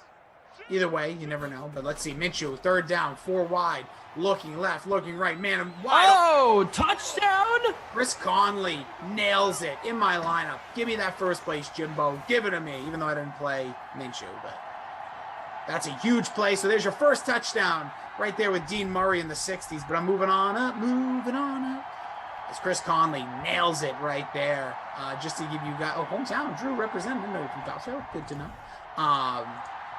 Minshew in this contest, he came in with right under 30% in the free showdown. The man scoring the touchdown, Chris Conley, comes in right around 22%. So not the highest owned players, just so you know, it's Julio, Matt Ryan, Gurley, Thompson, Ridley, Gage, Chark. Those are all the people have been depending on. And it's D.D. Westbrook who's been doing a lot of damage, who is also at under 30%. So the dart throw so far has been paying off in this one, Kenny. Yeah, all the dart throws, man. And Chris Conley, one of my favorite dart throws in the Jacksonville Jaguars sims. But this essentially takes the Falcons out of it. If you want a DFS spin for it, now you get the Falcons trying to catch up here, so no more Gurley. And maybe if you have Ridley or Russell Gage, two favorites of mine when the Falcons play sims, then you'll be in for something here, but we'll see. I have up to 29th. Nuke says, Matt Ryan has 2 points for me. Shake my head. He says, and Bridgewater gave me 7 earlier.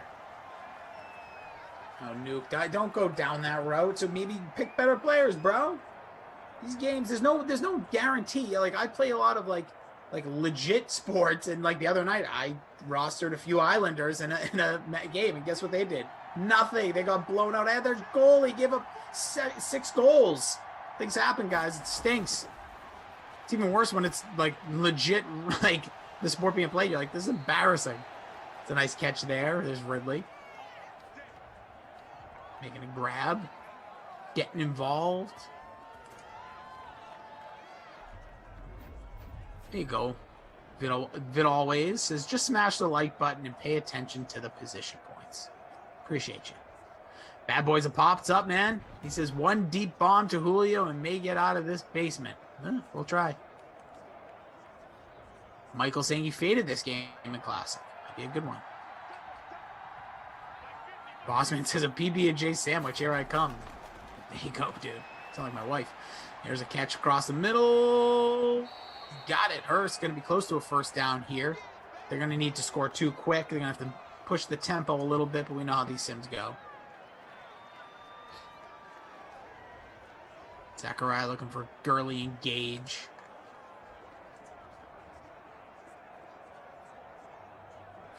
Let's see if Julio can make a play or Russell Gage can make a play. Let's see a play here. Come on. Gurley, some of these high-owned guys. Yeah. The top ones again, Julio, Matt Ryan, Gurley. All. And it's not going to help there. Matt Ryan throws an absolute missile into the ground. Gurley will get a TD. Always. I like Vid today. Vid's very positive. And right now, let's see, in first place, Titan Twin, Minshew and the captain, Thompson, Julio, Conley, Dede, and Lambeau. So only going with Julio from the Falcons. Risky call, but so far paying off. So if he scores, that's going to put him in, potentially almost lock him into the win here with 2.5 to play. Oh, we're at it. So when you talked about that fair you went to, what was the name of that fair again? In Danbury, I think it was just the Danbury County Fair. I'm not sure what it was. Or it wasn't. It's not Danbury County, so Danbury Fair. The Danbury Fair, yeah, that's what it is. Got it. Gurley with the catch here, going to get close to the 2-minute warning. Was there like a certain like food item that you would always like go to? Like I feel like fairs, it's like what, like candy apples, kettle corn. I don't know, is corn dogs a thing? Like was there ever like a treat or a snack? You're like, oh, we're at the fair, we have to get the blank. No, I mean usually when you're at the fair, you get like fried dough. Oh, fried dough, that's another one. I never eat fried dough. That's a good one though. Never, I don't know what it is. It never interests me. It's Gurley with a nice I had it like one time. It was really good. Yeah, some people go crazy for it. Yeah. Seriously, Bad Boys, 100% agree with you. Yeah, I'm trying to think. Like there was like I feel like caramel apple is a big thing, but that's when I was little. Like my friends when I was little, and I didn't like that either. I don't know. Oh, funnel cake. David says. I don't even. Is funnel cake just cake? Like I honestly don't know what funnel cake is.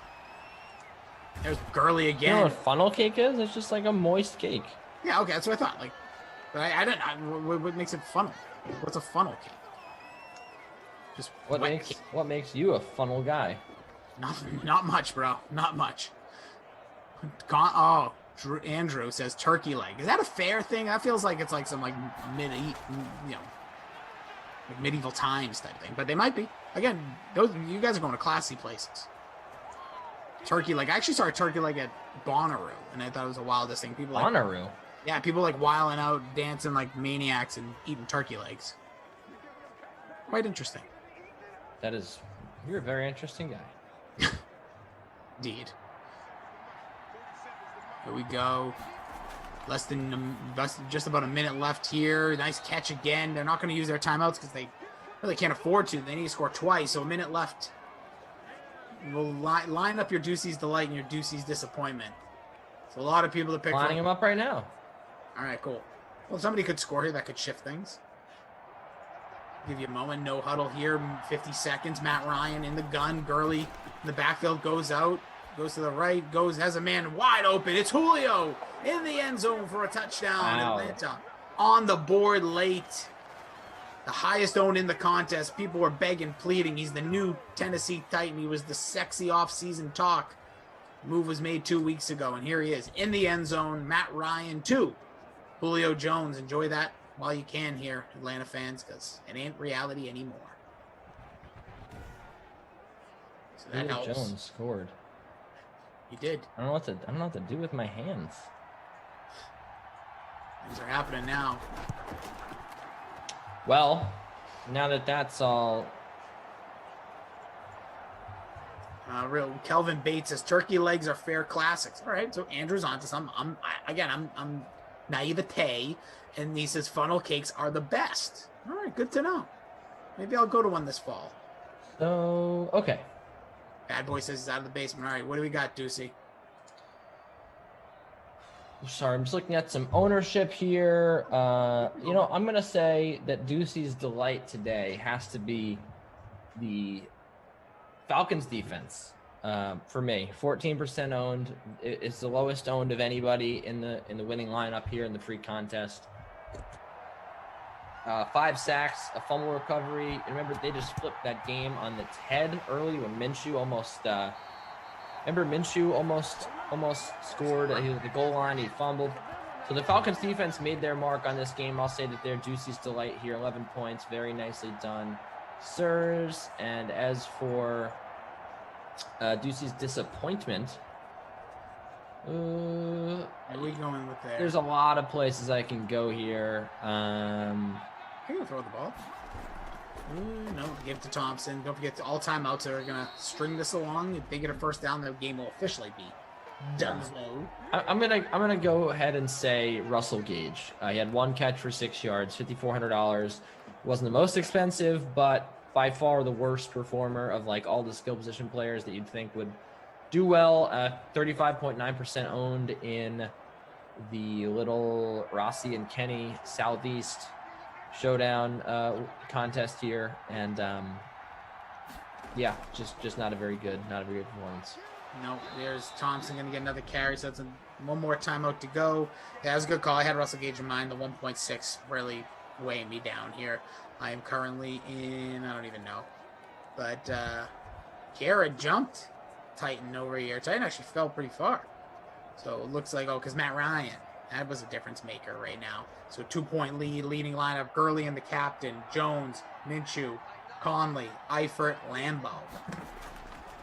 And he already gave the awards. Here's Minshew. Had to throw it.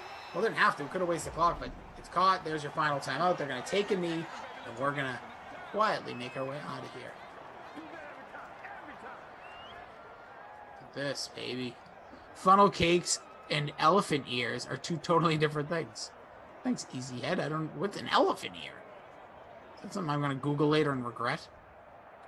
Elephant ear? I mean, elephants do have ears. Yeah, but is that like some sort of edible? What? Is there like some editable, something you can eat? Not editable like a blog, but something you can chew on. Eat an elephant ear? I don't know. It says that's what Easy Head just said. Funnel cakes and elephant ears are two totally different things. He could just be saying that as a statement, or he could have been referencing something else that's like carnival food. It's like, oh, here we go. Andrew says it's like a custard stuffed patriot, like lobster tail. Like, I don't know why it's called lobster tail, but maybe some people call it an elephant ear. There you go. Herb Dog said, Rossi, good stuff. You carried the sim. Wow, Always, Herb. Why do I show up, Herb? Why do I show up here? He's not saying you didn't do a good job. He just told, it's a compliment of me. He's not saying anything. Everyone's complimenting Ducey. Before we leave, let's give a round of applause for Ducey. He was an absolute trooper right there. Look at this. Gorilla Jimbo says, thanks, Ducey and Rossi. Appreciate you both. See? Thank you. Thank you. It's a pastry, apparently. Yeah, Brian C says, don't look it up. I won't look it up on that website. Elephant ears are softer dough. Not the same as funnel cakes as bad boys. Okay, good to know. Again, shout out to Ducey. He's an absolute warrior today. Appreciate being with you, man. Enjoy the rest of your day and your life. And a lot of things will be a lot better after this. Be good. I have a sense. I mean, it's already looking up here. That's the look. That's the look of a man where things are going to be looking up. Enjoy your night. Enjoy your food, your dinner, and whatever you're. Oh, I can't wait to eat. What do you got? What's on tap? I don't know. That's the beauty of it. I'm gonna go downstairs and see what I can find. Man's in New York City, living that best life. He is at Kenny Ducey. Follow him over on Twitter. He'll be on the Sweat tomorrow, 11 a.m. start time. Make sure you subscribe here on iTunes and on Twitch, and make sure you hit the bells for notification. You get that heads up about 2 minutes before. All right, you want on the camera? Oh yeah, that's what I thought. My cat's just being a weirdo. Anyways, I'm Jason. Never seen your cat. He sometimes pops up, but he's being weird. He just wants to rub my feet, and then when I try to pick him up, let's see. Well, I'll give it one last shot. Oh, here he is. Here's my cat.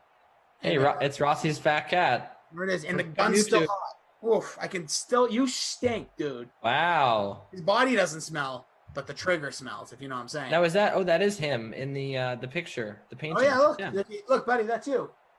Look, that's you. And there you are again. Anywho. Wow. Unbelievable. So cute. The artist and the family is not me. All right, we are going to head out of here. You got Glash BK coming up at 8 o'clock for Chargers Broncos in the snow. Rams Packers snow as well. Glash will be here with Freeze Pops. Shout out to the Drew Stack. They were amazing today. Jimbo and Ops, good job at you, my man, as always. And I am at Jason D. Rossi. He's at Kenny Ducey. Subscribe to the Pop Culture Pile Driver. Leave a 5-star review to donate money for this buzz off right here for kids with cancer. On today's podcast, Ross Tucker and Andrew Brandt discussed the NCAA Supreme Court ruling, Carl Nassib and a couple NFL players in legal trouble. Ooh, interesting tease. They're going to take away from here. You guys have yourselves a good one. Bye now. It's the Ross Tucker Football Podcast. Oh, yeah, it is. But it's not just any Ross Tucker Football Podcast, because I would never do that to you guys, number one. Number two, it's a Wisdom Wednesday presented by DraftKings. That means we've got Andrew Brandt fresh off having a couple of sea breezes together. Yes, sea breeze. We were by the beach, the ocean. You got to do it right on looking at the ocean. Well, we'll get into that momentarily, but so good to see Andrew in person, and such a good week as always to have him on with the Supreme Court ruling on the NTA. He's all over with some stadium issues with teams, with guys getting arrested during the quote unquote slow period. Looking forward to talking with Andrew momentarily. So looking forward to going against some of you in our first best ball draft this offseason. Make sure you listen or watch the Fantasy Feast podcast today to get all the details on how to go against yours truly and Joe Dolan in a DraftKings best ball draft. We'll have a Spread the Word winner tomorrow. Greg Cosell will join us as our divisional series, which has been very well received, continues. Have a Spread the Word winner. Haven't picked him yet. Retweet, like, love, quote tweet, share, comment. I don't care. I see it all, and it all helps. Sponsor confirmation email winner. Maybe it's Manly Bands. I'm wearing my Manly Band today. I'll tell you more about Manly Band later. Then we've got the YouTube shout out another crazy easy contest. You just subscribe to YouTube and youtube.com/Ross Tucker NFL, and then make any comment. I noticed the new ones, certainly. And you get a chance to get a cameo style shout out. I just did another one this morning. People are paying for me to do cameos for them on the Cameo app all the time. You can get one for free. All you have to do is subscribe to youtube.com/Ross Tucker NFL. Lots of news with Carl Nassib and more. But first, it's Andrew Brandt. It's Big Show time. The Big Show. Well, those of you that follow us on social media, and you should, at Ross Tucker NFL or at Andrew Brandt, you already saw the picture, but it was so good. It's funny. I tweeted this exact thing. So if you follow us on social media, you already know this. But between SiriusXM and the podcast, I have spoken with Andrew Brandt pretty much every week for 10 years. And there's a week or two here and there where we've been off, but I think we made up for that because there were some weeks we used to do it twice. Yeah. We used to do it on SiriusXM and do the same thing again on my podcast. So awesome to talk with him, but we've only ever seen each other a handful of times, 5 or less. So we both happened to be in Stone Harbor, New Jersey last weekend. We were able to meet up at the Windrift, which is amazing. We had a great table right by the ocean front, just watching the ocean. And for some reason, Andrew, when I'm in that situation, I usually drink beer. I usually drink IPAs. But when I'm like on the 3rd floor looking at the ocean, I need like a sea breeze or something like that, man. And you know, since you got one, I got one. And people that know me and alcohol don't really mix the way I eat and drink. Yeah, what a pleasure to get together. And for those who saw the social media post, as I posted 2 things.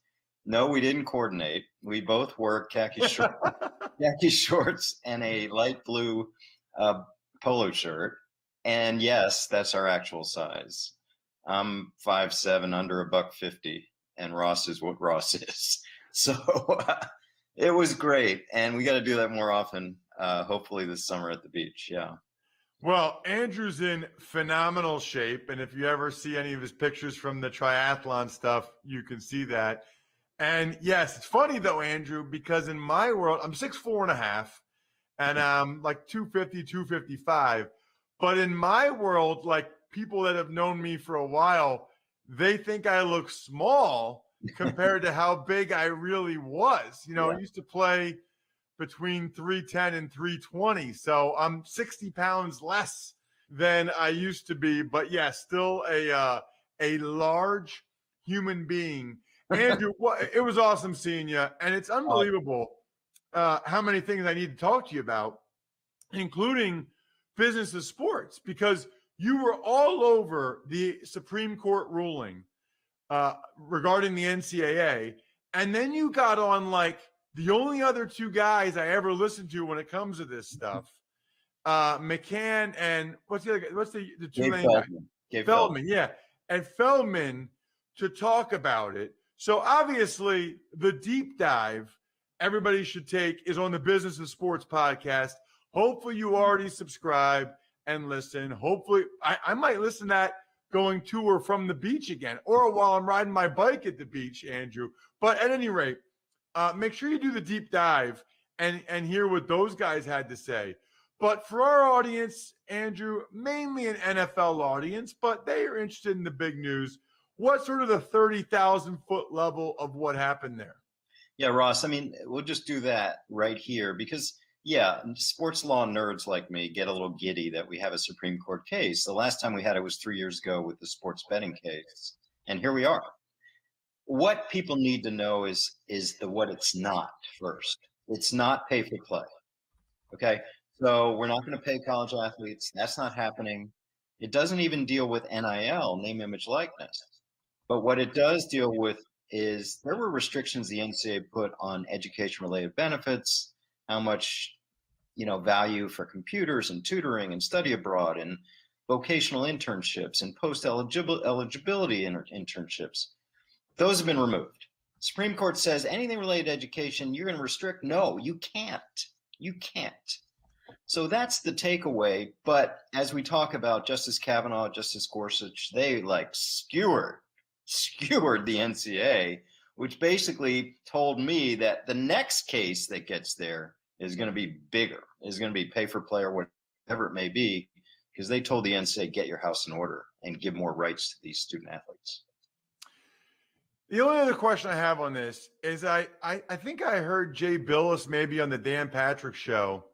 I happen to be driving or whatever, saying that the NCAA actually had a more favorable ruling in the circuit court, and they're the ones that kept pushing it, and that it was like a tactical error. What is that true?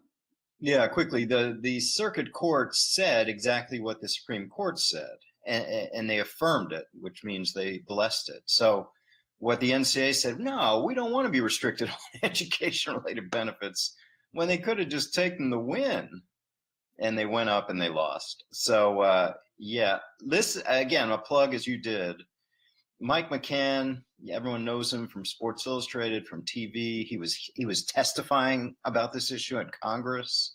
And then, of course, Gabe Feldman, a pioneer in sports law as well. I put myself not so humbly on this dream team, and we talked about it. It's a deep dive. It's a master class on this if you listen to the Business of Sports this week. Awesome. Love it.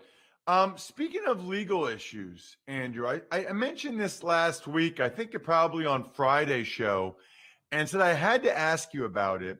Rusty Hardin is Deshaun Watson's attorney, and he said that the NFL has yet to interview Deshaun regarding all of these lawsuits against him, the sexual harassment lawsuits.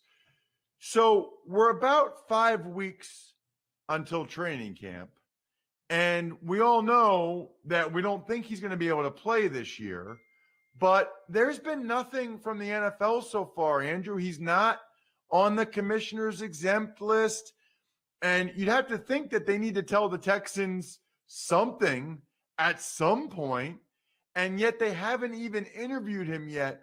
What am I missing here? Because it would seem to me like the NFL would really need to interview him thoroughly to make a decision regarding his status, unless they already know, hey, we don't need to interview him. With all these lawsuits, he's not going on the field. He's going to be on NFI. No, two things. This is precedential because it's happened before. Tom Brady, people can hardly remember now, but 2015, the NFL interviewed everyone about Deflategate, everyone, and Brady was last. So that makes sense. They're going to go through whatever they're doing, and there were reports of interviewing some of the women that have charged Watson, and maybe more since that time. So he'll be last. He'll be last.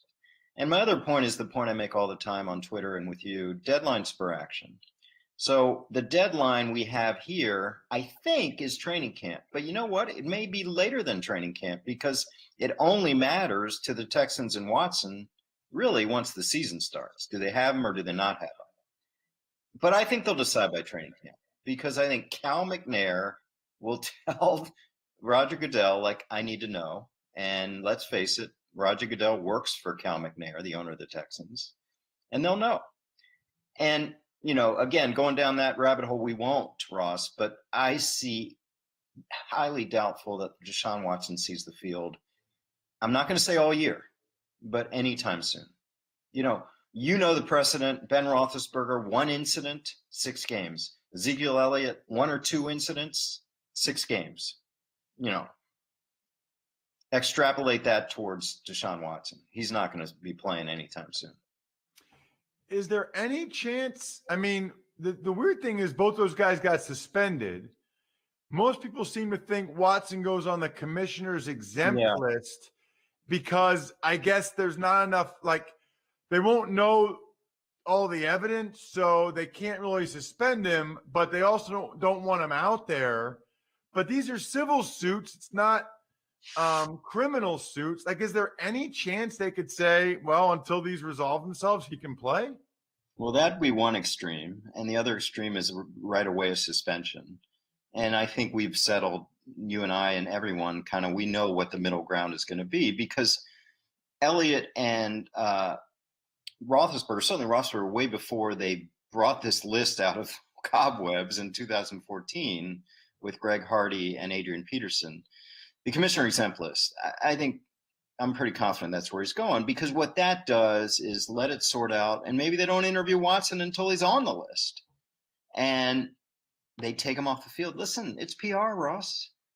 You can't put that guy on the field. You can't. And that's what they decided with Peterson, who hit his son, and Hardy, who hit his girlfriend. You can't put him on the field in front of 100 million people with this going on. Now, that was the feeling in 2014. I think it's still the feeling today. And even though it's civil, I get it. But NFL's not going to put him on the field with this swirling. I also wanted to ask you, we've seen some stadium situations popping up recently. I guess Buffalo is going to build a new stadium in 2025 out there in Orchard Park. And then the Bears issued a statement saying, we're trying to buy this land in Arlington Heights. And immediately the mayor of Chicago said, this is transparent. They're trying to get leverage. How about putting a winning product on the field? How about beating the Packers? And I guess my only comment, Andrew, that I said was, I don't see why you do that if you're the mayor of Chicago, because the McCaskies can choose to leave if they like. I don't know why you literally poke the Bears. Yeah, literally poke the Bears, but PR is everything. And I think the mayor wanted to get the public on their side. Like, yeah, you go to the suburbs, you can do that, but we're worried about other things, and you should be worried about the Packers. So we'll see what happens. The stalking horse that we talked about for years is gone. LA is gone. So what is Buffalo or Chicago or any city going to say? If you don't, we're going to go to where? Where are they going? St. Louis? No. San Diego? No. So this the stalking horse that went on for 20 years is gone. So we'll see what kind of public money comes. But I think the Vegas deal is the last of the Mohicans, where the state of Nevada gave Mark Davis all that money, public money. I just don't see it. I don't see it anymore. And this is something I'm writing about this week for The Athletic. Really just this time of year, this slow time or the dead period. And I'm talking about it more from a individual discipline, players working out, staying mentally and physically in the best shape during this time. But we're not off to a very good start, Andrew, with Frank Clark with an Uzi in his Lamborghini, and Zaven Collins, the Cardinals' first-round pick, and even Jalen Twyman. He might not have done anything wrong, but the rookie D tackle for the Vikings got shot 4 times. And we're not even a week into this thing yet, Andrew. Yeah, and I'm watching the basketball game last night, and across the feed is Alex Caruso of the Lakers, and they're recently on off-season, gets arrested in Texas. It's not just the NFL. It's like, this is the one time a year, we talk about it every year, where you are not, as a player, tethered to your team. All the other times, you're just you got mini camps, and of course the season, and right after the season, there's a lot of contract stuff going on. This is the time you're not tethered. And the time we talk about every year, I'm worried, as a front office executive, what's going to happen. Because I also understand young people. This is your last time to party. And you have until late July, and then you're, as I say, you're in the submarine for 6 months. So it's going to happen. I've told stories about what I've dealt with at the Packers during the late June, July period. So we'll see more. Count on it. Count on the ones you mentioned. They're just the tip. We'll see more over the next 3 weeks, 4 weeks. Last thing I wanted to say, Andrew, Carl Nassib, the Raiders defensive end, and I'm going to talk more about this in a little bit, but came out, said he's gay, said he hopes eventually people don't have to do videos like this. He donated $100,000 to the Trevor Project. What is the significance of this in your mind, and how do you think it would have been received if it had happened back when you were working for the Packers?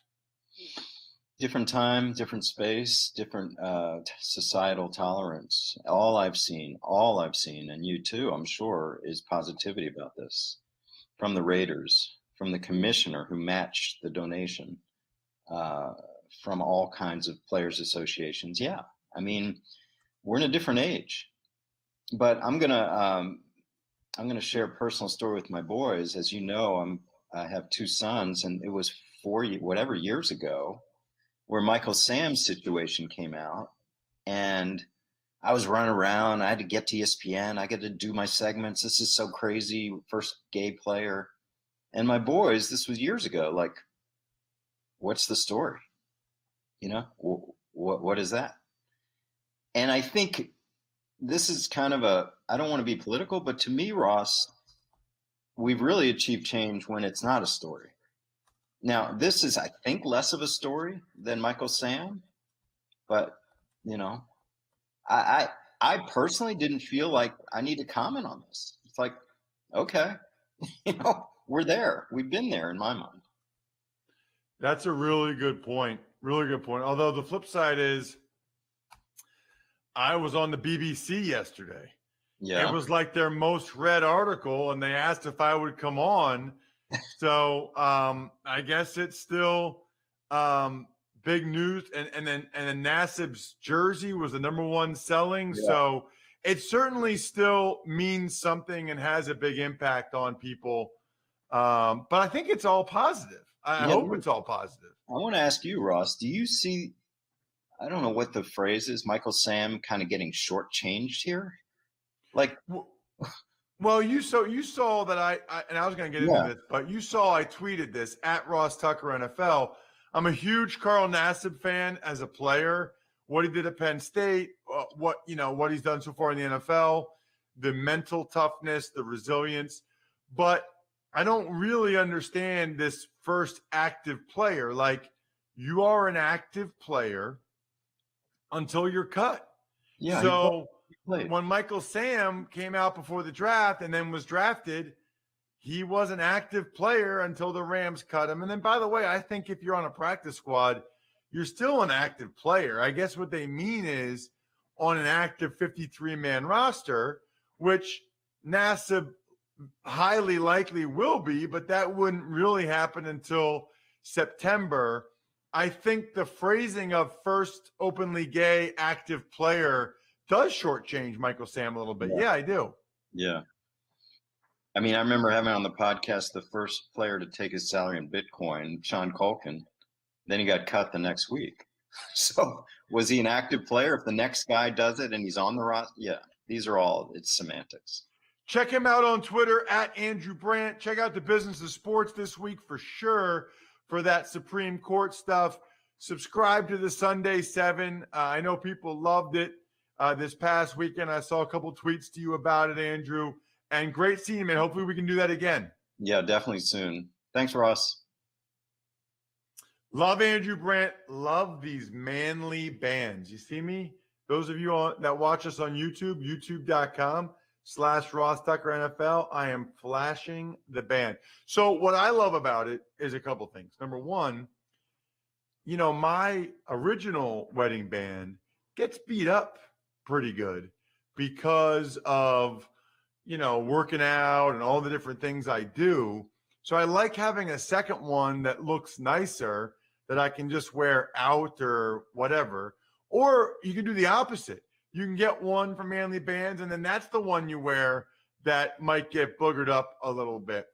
It's really cool because they have just about every type of earthly material you could want to form your wedding band or second wedding band, as the case might be. Gold, wood, antler, steel, dinosaur bone. I got steel. I loved it. I love being able to switch these around. Here's the thing. They got a 30-day exchange policy and a free warranty. 30-day exchange period, free warranty to order your Manly band and get 21% off. I don't know where they came up with that number, but 21% off plus a free silicone ring. Go to manlybands.com/Ross. That's manlybands.com/Ross for 21% off. Manly Bands, the best darn rings, period. Tux takes. Morning, Ross. Well, the biggest news since Monday involves Raiders defensive end Carl Nassib. You, Andrew, already spoke about it a little bit. Came out on social media, donated $100,000 to the Trevor Project. What's your, what do you want to add to this? Well, talked about it with Andrew, but as I tweeted, I know a lot of you aren't on Twitter, so I need to say it to you here. This guy walked on at Penn State. So you walk on to a Power 5 perennial top 20 school, that is a long road. Barely played his first 4 years. Finally becomes a starter his 5th year. 15.5 sacks. Big Ten Defensive Player of the Year. I mean, unbelievable. Absolutely unbelievable. Then he gets drafted 3rd round by Cleveland. They cut him after 2 years. So he's on the street. The Bucks pick him up. 6.5 sacks, followed by 6 sacks. Gets a nice contract from the Raiders. He's a mentally and physically tough young man. And I've read and heard some stories recently about the impact of sexuality on teenagers and suicides. And I think that sounds like that's why Carl came out. Good for him, man. I mean, that's being a leader, and that representation does matter. And I've seen many people, experts, say that he saved lives by doing this. And man, I hope that's the case. Tux takes. Meanwhile, you and Andrew also discussed Chiefs defensive end Frank Clark and Cardinals first-round pick Zaven Collins, both arrested, while Vikings rookie Jalen Twyman shot 4 times but should make a full recovery. Right. I don't know enough about the Twyman situation, but first of all, how incredibly lucky are you, or fortunate might be the better word, to get shot 4 times and be totally fine? Like 4 different bullets? I mean, you got to think if any of them had gone a little bit one way or the other, it could have been real bad for Jalen Twyman. That's a crazy story. And I know they said he was wrong place, wrong time. I guess I think it's fair to have some healthy skepticism about that. As for Zaven Collins, he was just sounded like he was driving way too fast. I don't know. Young, probably got a fast car, whatever, kind of like Andrew said. And then for Frank Clark, he evidently had a weapons charge in March. Now he's got a loaded Uzi in his Lamborghini. And remember, Frank Clark had some red flags coming out of Michigan. So I wonder if Frank Clark, in this instance, could face some discipline from the league. Tux takes. Obviously, Andrew did a whole episode on the business of sports this week about the Supreme Court takedown of the NCAA. Anything that you'd like to add?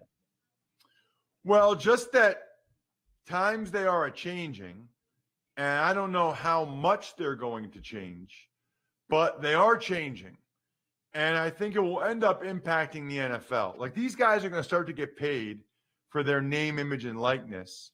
And it's hard to imagine that whoever represents them for name, image, and likeness in college won't have some impact on who they pick as an agent or for marketing in the NFL. So I can assure you there are a bunch of people waiting to pounce on that.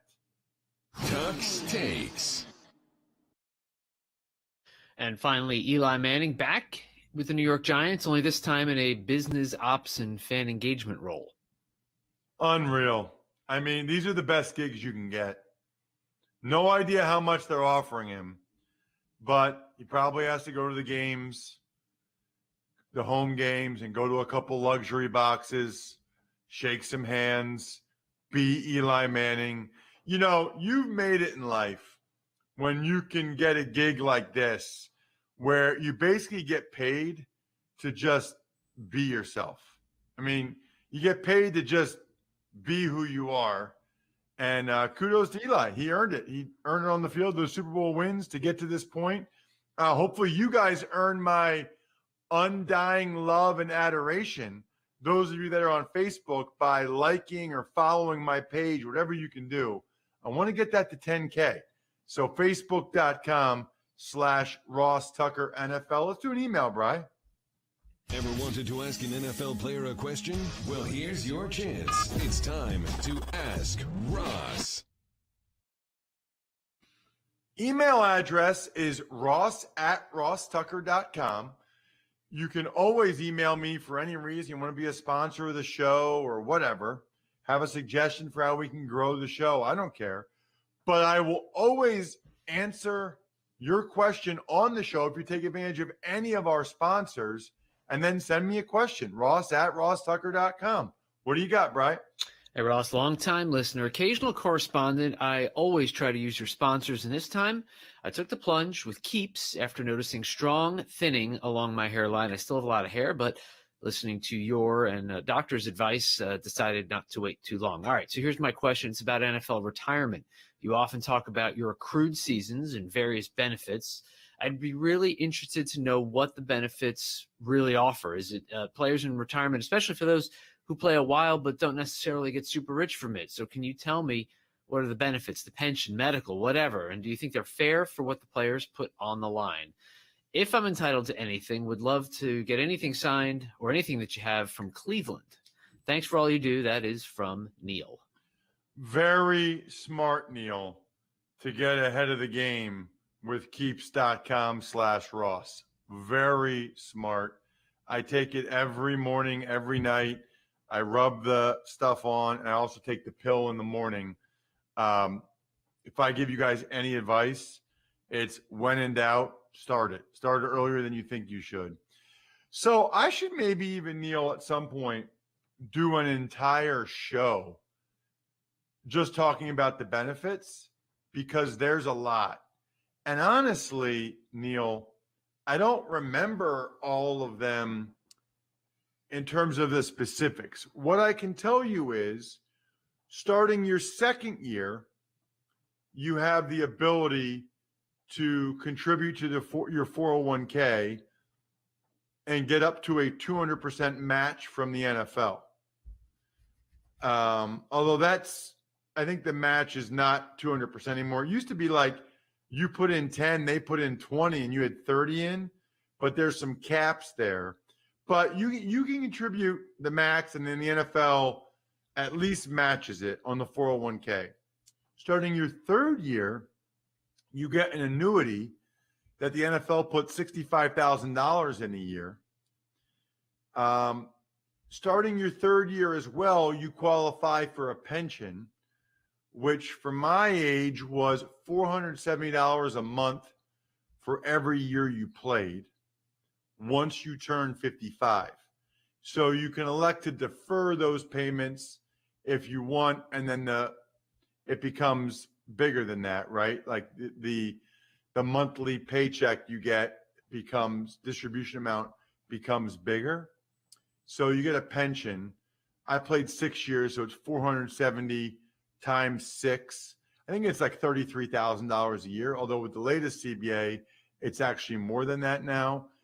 They have a health savings account now, which is $25,000 for every year you played. So 6 of my years counted. So that's $150,000 that we submit that, and we have medical expenses. We get reimbursed. They have a severance, which is $12,500 for every year you played. Those are the ones I can think of. Oh, you get health insurance for 5 years, although now I think it might be 10 years after you're done playing. So those are the ones I can think of off the top of my head. But like I said, Neil, maybe I should do a full episode on it at some point. Good question. I love it. The benefits are significant. I mean, it's a big reason why guys try to play an extra year, because they really stack on top of each other. So it's very, very helpful. Plus, it's another year of insurance, another year of all those things. We will have Greg Cosell tomorrow. I think we're on the AFC now. I think we're going over the AFC East tomorrow with his divisional breakdown. Shout outs to Pizza Boy Brewing, Sporticulture, Vision Comics with an X, humanheadnyc.com. What a world. You can get your company's name out to all these tens of thousands of people for $100 a month. I think we're done here, members of patreon.com/RT Media. I think we're done here. Thanks for listening to the Ross Tucker Football Podcast. Make sure to also subscribe to the Fantasy Feast, Even Money, Business of Sports, and College Draft. All available at Apple Podcasts, rosstucker.com, or wherever podcasts can be found. A lot of times on the show, I mentioned DraftKings. Here's what you need to know. You got to be 21 or older, New Jersey, Indiana, or Pennsylvania only. New customers only. Restrictions apply. See DraftKings.com/sportsbook for details. Gambling problem, call 1-800-GAMBLER, or in Indiana, 1-800-9-WITH-IT. By the way, if what I was talking about included a deposit bonus, doesn't always, sometimes it does. Deposit bonus requires 25 times playthrough, and deposit bonuses are paid out in site credit.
Well, hello, everybody. Good evening. How is everybody doing? A little bit of a different setup today. Get the new camera, BK. So just getting acclimated to how this thing looks. We've got the Denver Broncos. You're Denver Broncos, kind of, sort of, because you cover the team. Broncos beat BK. Notice that? Broncos. I like that camera. I like that camera. Yeah, I'm thinking about starting a podcast called Broncos Beat, but I don't know. It feels a little derivative. You could say that. That's the camera's nice, man. Is that 4K? It is called the AV Media. But is it shot in 4K? I should say, is what I was asking. No. It says it on the box. Like mine says HD 1080p from Logitech. So it was the best zoom camera according to Amazon, or a couple other reviews for the in the price range, which is why my picture looks amazing. It took me a few minutes, not a long time, to get this thing like where it is right now. So I don't want to mess with it and start looking at it. I didn't get it new. I got it from the studio. Okay. The studio Do today. they know you took it, or is it like that time you robbed the prize closet? No, this was a planned operation today. Gotcha. Well, you look good. And the lighting, spot on. After I'm done with this, I'm getting a haircut tonight for the first time, in a while. And so tomorrow my two Sims will not be wearing a hat. Looking forward to that. Oh. I don't mind wearing it. I'm just saying. It is nice to have the hat option when you haven't got a haircut in a while. I must agree with that. I got a haircut yesterday. Well, looks good. Thanks. We got some snow in Denver. Really? All right. Well, isn't it Wild Weather Wednesday? Right. It is Wednesday. Sorry. In the sim. I'm like, wait a second. You really got snow? No, it was 96. It was 96 degrees here in Denver today. I'm all It was screwed up definitely because not I didn't snowing. work yesterday. So I'm thinking like today's Tuesday. Okay. I think it's like later in the week than it actually is, to be quite honest. I feel Today's like my Thursday since I'm getting on a plane Friday morning. So in my mind, today's my Thursday. What's your lineup look like? So I actually got it in an hour early. I'm glad you put it back to 200. No problem. Koff was going to chastise you. I go, well, I'm working with him tomorrow. If he goes back to 200, then he'll have realized the error of his ways, and creating a sense of urgency for free contests that you don't need to have filled to go is just silly, because why wouldn't you want always to have the maximum possible contestants? So right. My lineup, which a lot of times when the Broncos play, I'll captain Cortland Sutton. I understand the Chargers are a better team, certainly on the game. You can go over the records, what they're doing this season as they're playing out the schedule. But I captain Cortland Sutton. I'm in 12th right now, so I'm feeling good. Cortland Sutton and Melvin Gordon III, his revenge game against his former team. And then I went 4 Chargers: Eckler, Herbert, Hunter Henry, and the Chargers D, just thinking Drew Lock might be prone to a mistake or two, especially in the snow. So despite covering the Broncos, I tried to go with a sensible lineup. Well, now that I know that it's not really snowing in Denver and that it's snowing in simulated Denver, I don't really like my lineup. So I put Keenan Allen in the captain's spot. Rostered Eckler, Herbert, Cortland Sutton, Hunter Henry, and my punt play is Jake Butt. Jake Butt, new Chicago Bear, wearing number 44. Not the most traditional tight end number. One of my favorite guys that I've gotten to get to know a little bit in the last couple of years. Sent him a text the other day, wishing him luck, congratulating him. Hopefully he makes the roster. It's a long shot just based on his injury history. But, man, if it could all come together for that kid, he still has good football left in him, and he's just not ready to walk away, which I admire. It's good to have you with us. Late slate Madden on the DraftKings Dream Stream. 2nd and 9 for the Chargers. Herbert completing. In all likelihood, that is Eckler for a 2-yard gain. Yep, Austin Eckler. The Drew Stack on production tonight. Great to have the Drew stack here. We have Jim. Hey, Jim. Jim on the AFC call in the snow, Jim. Get the heaters up to the booth, Jim. Jim, how about the elevation? Herbert's got to make a play here, Jim. Herbert made a play, Jim. First down to Henry. I'll take it easy on the Jim. Sorry, BK, I think you're unplugged. I'm liking that combo. Which one? Bear to Henry. I got both those dudes. Well, I see. For your lineup. Yeah, real life. I mean, Henry plays. I know. on the I'm all about real life Chickens. right now. I got to get back in Simland here. No, I'm in Simland only. Although I was listening to a newish podcast. I know I've talked about it on here. I don't know if I've talked about it to you specifically, but season 2 of The Ringer's Flying Coach is Peter Schrager and Sean McVay. Year 1, it was Pete Carroll and Steve Kerr, and that was really fun. And they did 8-10 episodes. So now it's basically been Sean McVay talking to his friends, but that's still pretty fun because I like Sean a lot, real personable guy. I like Peter Schrager. It's an easy listen. So week 1 was just them talking about their friendship. Week 2, it was Matt LaFleur and Robert Saleh, who are best friends. Matt's also one of Sean's best friends. But LaFleur and Saleh used to be roommates when they worked at Central Michigan.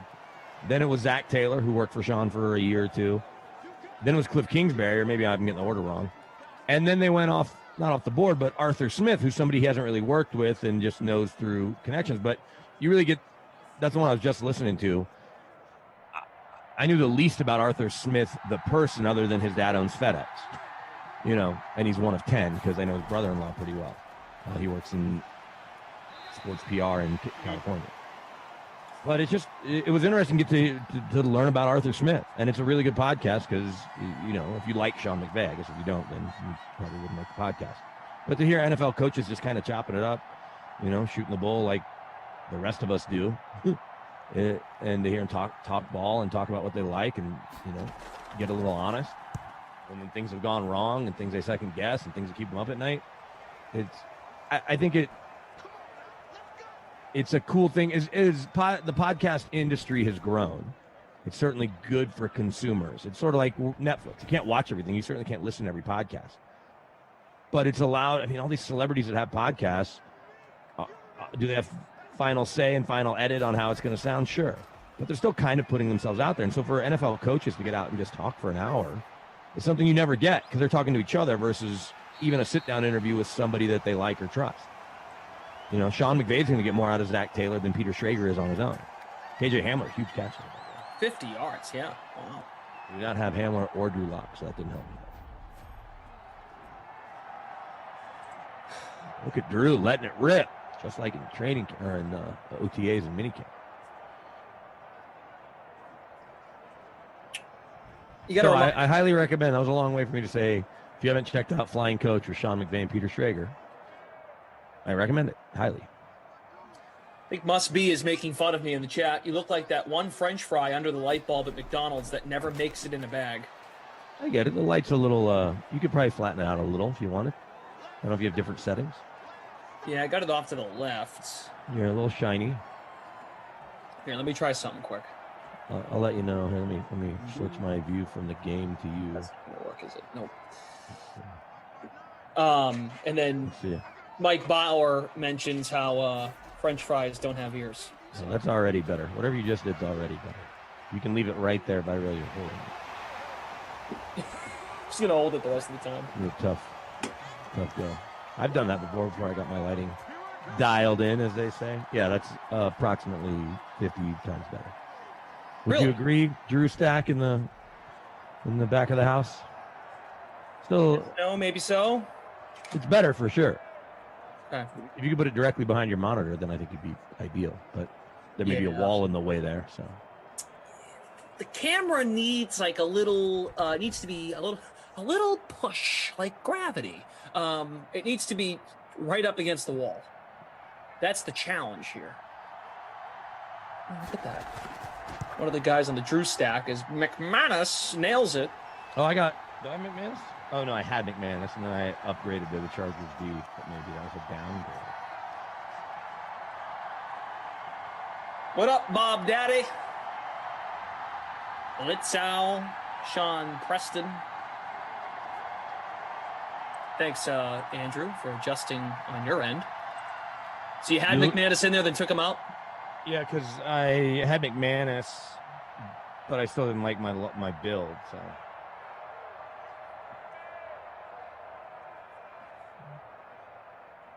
Okay. I like my lineup construction, but we'll see. Usually the ones I don't like, I fare better. The ones I do like, doesn't go great. The Twitch chat is alive and well. Smash, we're friends. Retease, did you know? Glash Lanta. Free Piercy. Let the dominoes fall where they may. Sure. I know that's not even relation to what I'm laughing about, but I think Smash will get a laugh. That's all I'll say. Mike Bauer says, I was just confused. Which is it? French fry or elephant ears? Like, come on, be consistent. Good take, Mike. That's why I like you. CEH 1300's here.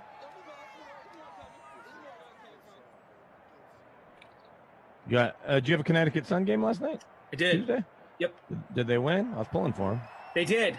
Oh, good. I forgot to They check. needed to win. They were on a 3-game losing streak. I was gonna do a showdown in DraftKings with them and forgot.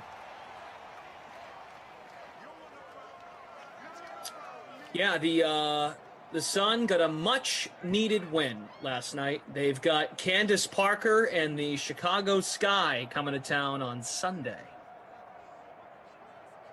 Candace Parker, she's a baller. Now, here's a question. Okay. Would I be too much of a fanboy to like try and hunt her down and like take a picture? Or what are your thoughts on that? No, you can't do that. Here's what you do. Okay. You try to track her down. Are you allowed to have contact with the players pregame now because of no. vaccines and stuff? I would be cheating. I would be breaking rules. Okay, so that makes it even harder. I think if she comes within earshot, eye shot, whatever, you just say, hey, I think you do a really good job on that Tuesday show with D-Wade and Lefko and Shaq, and I think you're really good and good on the college stuff, and just start a conversation with her. Because having a picture with her is going to be whatever, but if you're going to keep doing WNBA games and or NBA games, it can't hurt to be friendly with Candace Parker and, have her see you as a peer, not as a fan. Because let me ask you, if you take a picture with her, what are you doing with her? You're posting it in your TikTok? It's like, who cares? Yeah, no, you're right. Right. I've had an encounter or two with, people in pro sports, and so that's my advice. Do what you want with it, but that's my advice. Okay. I'm with you, though. Like, of course, I wouldn't just go up to her and go, hi, can I have a picture with you? More like, have an actual conversation. And then, maybe at the end, go, because you know what? You know why I bring that up? Because the first game I did was Diana Taurasi. A game I did last Sunday was Sue Bird. These are two players that are at the end of the road. They might be done. I might never see them ever again. Yeah. Well, Sue Bird seems like she's never retiring. That's played for 35 years. So it got me thinking, like, well, there goes my chance on those two because they're not coming back this year. They're not coming back to Connecticut. So that's why I was like, maybe it wouldn't be that bad. Producer Drew says, give them your tie like Nance. Wait, Jim Nance does that? I can't imagine Jim Nance at Augusta is handing his tie to Brooks Koepka or whoever. Seems unlikely. Oh my God, you're joking. He gives it to the NCAA tournament's most outstanding player. I never knew that. Oh, that seems so lame. I like Jim Nance too. Without them asking, he just hands it to them? In addition to this trophy for most outstanding player, here's Jim Nance's tie that he wanted you to have from his Jim Nance tie collection. From, what's that? Didn't he own part of Vineyard Vines or Vineyard Vines, whatever that. Vineyard, yep, you got it right. Yeah, not quite Cape Cod, dude. Close enough. Not Cape Cod. Did you ever end up doing games out there? But you never stayed? You never had the romantic weekend with Sarah? The romantic weekend, it's not really romantic, but it will be happening next weekend for the 4th of July. In Cape Cod? Yeah. You staying in Hyannis? Well, I'm not going to say that on the air. Oh, okay. You know. No, I got it. In case somebody decides to play games. Smash. Sarah just texted me, do you want a salad made? Sure, Sarah. Thank you. So it's Sarah, myself, and a bunch of others. Syracuse people meeting up with the some college friends. Nice. What? Can you hear me say that? Oh, I figured you'd hear me. That would be my way of responding. Reeties, did you know? Stop it. David says, let's go Bucks until Giannis has 28 in the 4th with 3 minutes left. Oh, this is probably a DFS. Is that game on? No, they're not tonight, right? Yeah, they're tonight. No, West was last night. Phoenix, LA, they're tonight. East. They're tonight. Yes. Bucks, Hawks. It still hasn't sunk in that it's Bucks, Hawks. Well, I'm sure that TNT is fired up to get those 2 enormous TV. I mean, Atlanta is the top 6 market. Terrence says, you guys suck. Cool. Thank you. In general? Or? Could be talking to the other members of the chat, but I think it's us. If I had to guess. Just to guess. We've hit the end of the first quarter. 7-0 Denver. Just like we predicted. That's why I took 2 Broncos and 4 Chargers. Drew Lock with a touchdown to KJ Hamler. Hamler time. Stop Hamler time. Maybe the Chargers saying stop Hamler time. Hamler 35% owned in our contest. Glash and BK made this for 200 so BK could get in. And look how many entries there are. 127. But if there were 150, there would still be 127. I don't think the sense of urgency applies when everyone knows the contest is going to go either way. It just is how many people in the DK Sim fam want to make a lineup. I disagree. Look, you make whatever contest you want. I'm just Koff and I both agree that you should just make it for the max. So now you know our position. Well, now I can't agree with you. Definitely can't agree with you. It doesn't work for like me. You're cutting off your nose to spite your face, but that's okay. Jim is very quick. Second quarter underway. Faking the jet sweep to Hunter Henry, and Eckler has nowhere to go. Moose's golf contest needs 99 people. Now, see, this is where Jeff might have egg in his face by tomorrow morning, because today is Wednesday, right? It is Wednesday. It's snowing. Wild Weather Wednesday. That means Jeff has the rest of tonight and 7 hours till the tournament starts. So, yeah, 10 hours. He's got 10 hours to get 100 people.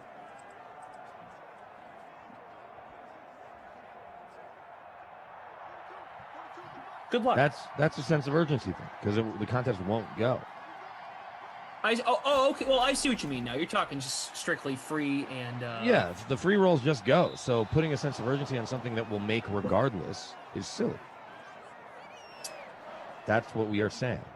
We're not saying fundamentally putting a 75 or 100 or 150, but that's for a paid contest. Then there is some exclusivity to it. I get that. Oh, shoot.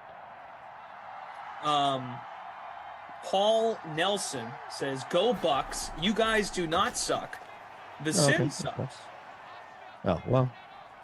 Only if you wanted a lot of scoring, but if you want a sack by Jarrell Casey, who only played 2.5 games for the Broncos, there you go. You got it. Real quick, shameless plug. The latest Brendan Glasheen TikTok has gone live. I will put it in the Twitch chat because links are allowed there. It's at Brendan Glasheen on Twitter. Brandon Cristal to find out all things Denver sports. Also the Broncos. BK Denver Sports.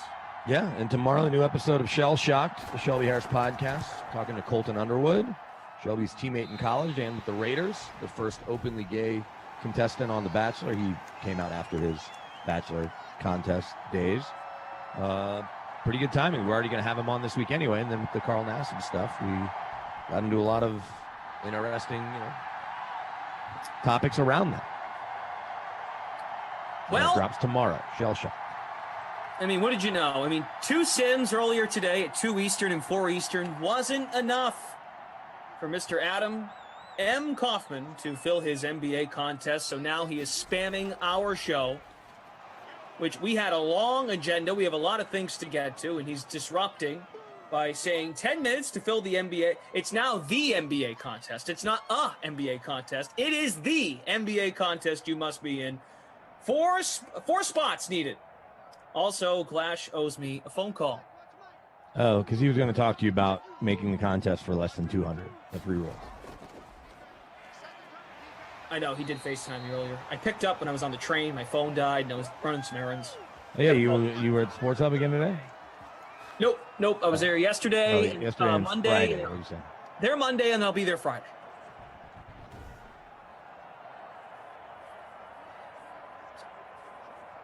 Yep. Monday, Friday. Fast and Furious viewing will be on Friday morning with Koff. I had to cancel my Fast and Furious tickets for tomorrow. It hurt a little bit, but we'll see it in California. One last ride, man. Until the 10th, which is unofficially the last ride. And then they'll still have other offshoots. Plus, the 10th one will have 2 parts. Oh, yeah, of course, like the Avengers. Executive session says the cough hate is at an all-time high. It's not Not hate, from me. just an observation. That's all. That's what we're here for, right? Takes. Reaction. Chris Paul, probable for tomorrow. That's good. Did we ever get any confirmation of was he vaccinated as the head of the PA and just got COVID? Like, even though it's whichever vaccine had whatever the percentage was, he was that rare exception where he tested positive? I have no idea. I haven't even read up on that. I just figured he went into the quarantine. He went ahead and quarantined in L.A. This is because he likes his house in L.A. more than his house in Phoenix, or that's where his wife and kids are. Maybe they stayed in L.A. this year. I don't know. Drew Lock on 3rd and 20 from midfield. Plenty of time. Melvin Ingram turns back into the block after beating Garrett Bowles. And then Drew Lock, is that completed there? That is. Yep. Hamler time. Man, he's over 100 yards now. Hits the bonus. Look at that. Oh, wait. I thought he had 73 yards, and that was 25. Am I not good at math? Oh, it's 98. He's almost over 100 yards. 25 for Hamler. Does he go over? Yes or no? Wow, what a throw. That should have been picked off by former Bronco, future Ring of Famer, Chris Harris Jr. Right through Chris's arm. Does Hamler go over? He's got 98. Does he get the bonus? Wow. Likely what I say, the opposite will happen. I'm going to say I'm going to take the under. So I'll go first. You can agree with me or disagree. I think he's going to hit it. I believe in him.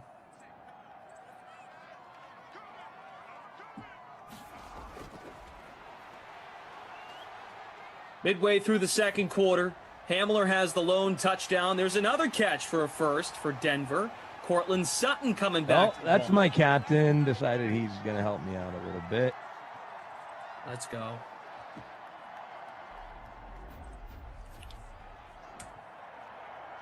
Let's go. I've got Sutton in my lineup too. Cortland Sutton in the contest, the bigger DraftKings contest, owned in 48% of lineups, fourth highest owned. Lock's going to spread them out from the 11. Another completion. Jerry Jeudy wants a turn. My.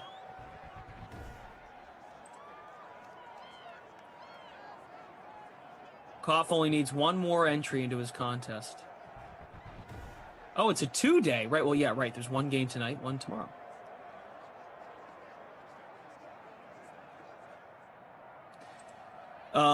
Emerson's forehead. I am all in on Hamler in real football next year after watching this sim.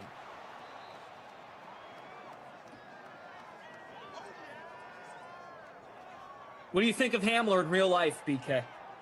Well, I would like to tell you that he had a good spring, but he was off to the side working with trainers. He switched his jersey number from 13 to 1, and he was on the side field for every OTA and minicamp practice that we were able to see, which I guess was a total of 5. Now that I do the math, 5 or 6, maybe 6.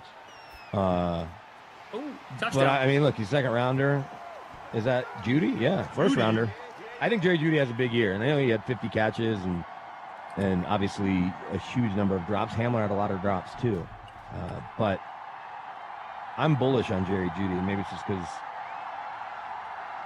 you see the talent, you see him dominating anybody who's matched up against, especially whenever we're second or third team. It's the same thing he did last year in training camp.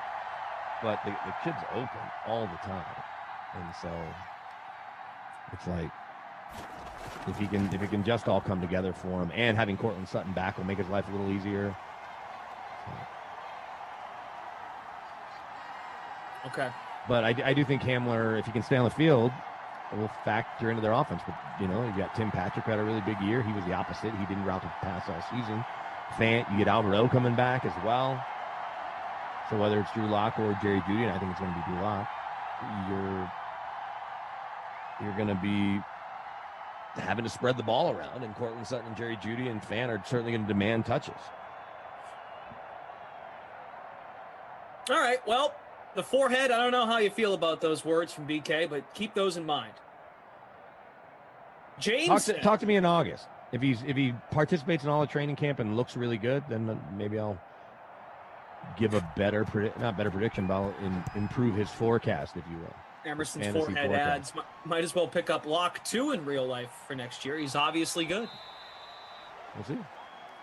I don't remember. That's why I'm asking. But what is the coming out of minicamp? Who's got the edge at the position, Bridgewater or Lock? It depends on who you ask. What's funny is, though, I definitely have some friendly wagers with some people in the media. Some adult beverages could be coming my way. I'm all in on Lock. Other people are in on Bridgewater, thinking that the conservative nature and the good defense and Vic Fangio wanting to save his job is going to be the reason Bridgewater starts. Because even though he won't be dynamic and go win you games, he won't lose you games. But I'm of the belief that Pat Shurmur in year 2, Mike Shula, it's my understanding, is a big Drew Lock fan, the quarterback's coach, that it's going to be Drew Lock's job, and then if he falls on his face quickly, there will not be a very long leash. But I think, especially what we saw in the final, really this next to last practice of minicamp, where Drew was just dicing up the first-team offense with the first-team defense with the second-team offense mostly. They're like, okay, he looks different, and Teddy's just checking everything down. And then, Drew threw a pick the next day, and Teddy just didn't do anything to kind of close that gap from day 1 to day 2. He was just kind of checking things down. Justin Herbert, 19-yard run to the 46. By the way, we are simulating the 2021 NFL schedule. Denver, LA. This is week number 12. Denver is 3-7, and the Chargers are atop the division at 6-4. The Chiefs are a half game back at 6-5. So, the Chiefs have 5 losses. That's pretty insane. They will not have 5 losses in real life next year. Certainly not at this point, barring an injury to a certain quarterback. James says, I am all in on Matt Stafford. I haven't heard much and I brought this up a few times on the stream, so if it's repetitive, I'm kind of sorry. I'm really not. Really a lot of positivity, which I'm for, by the way, positivity, but just kind of too much on Matt Stafford. Like, not a lot of people like this move. Like, the Rams are going to go 12-5, 13-4 next year? Yes. You really believe it? They've got And I'm just asking. They've got two kind of 1B receivers, right? And Bobby Woods and Cooper Kupp. They've got a very creative offensive mind in Sean McVay calling plays. They've got a guy that was a prolific passer. I guess you can get into some of those garbage stats, but in general, with a really bad organization and a lot of bad teams. And then they have maybe one of the best defenses in football with the best defensive player and the best corner. So you have 2 of the 5 best defensive players in football, probably. You're not drafting too many guys ahead of Jalen Ramsey right now, and you're taking Aaron Donald at 1. Aaron Donald's won Defensive Player of the Year 3 times in the last how many years. So, yes, I do think they will win their division or be right there with Seattle. I think all 4 teams in that division are probably going to make the playoffs. That's my prediction. But I won't be surprised at all if Stafford's an MVP candidate. Killa says, "What's up, dudes? When do we get a second chance at the pizza if we already got picked?" Killa, come on. You were picked like the first day. You're gonna be waiting for a bit. Did he get the pizza or just the challenge? He got a chance. So you're giving other people chances. Correct. If I just keep picking the same people, then I'll get yelled at. Private chat. No one important. Not to say the chat's not important. That's kind of what I said, though, so I apologize. James says Stafford was great with nothing in Detroit. No, I get it. I get why folks are high on the Rams. I just feel like we got to leave a little sliver of possibility that this guy has not played in a lot of primetime games. He's never really had – his health is a concern. I know a lot of it you could say is not his own fault. He hasn't had a great cast around him to protect him.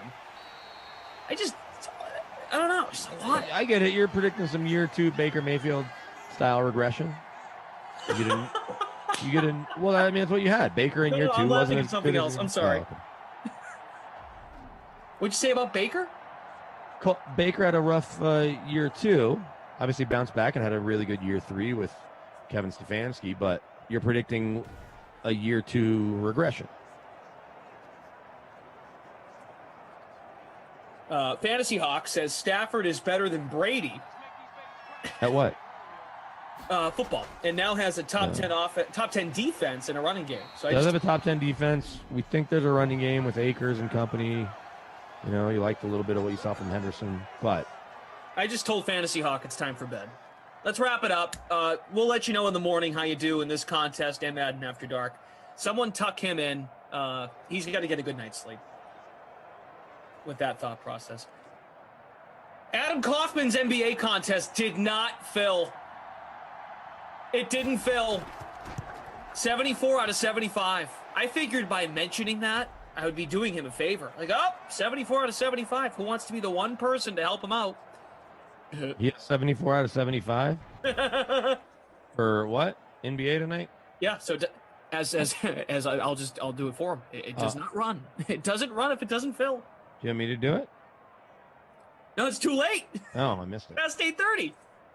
Oh. That's too bad.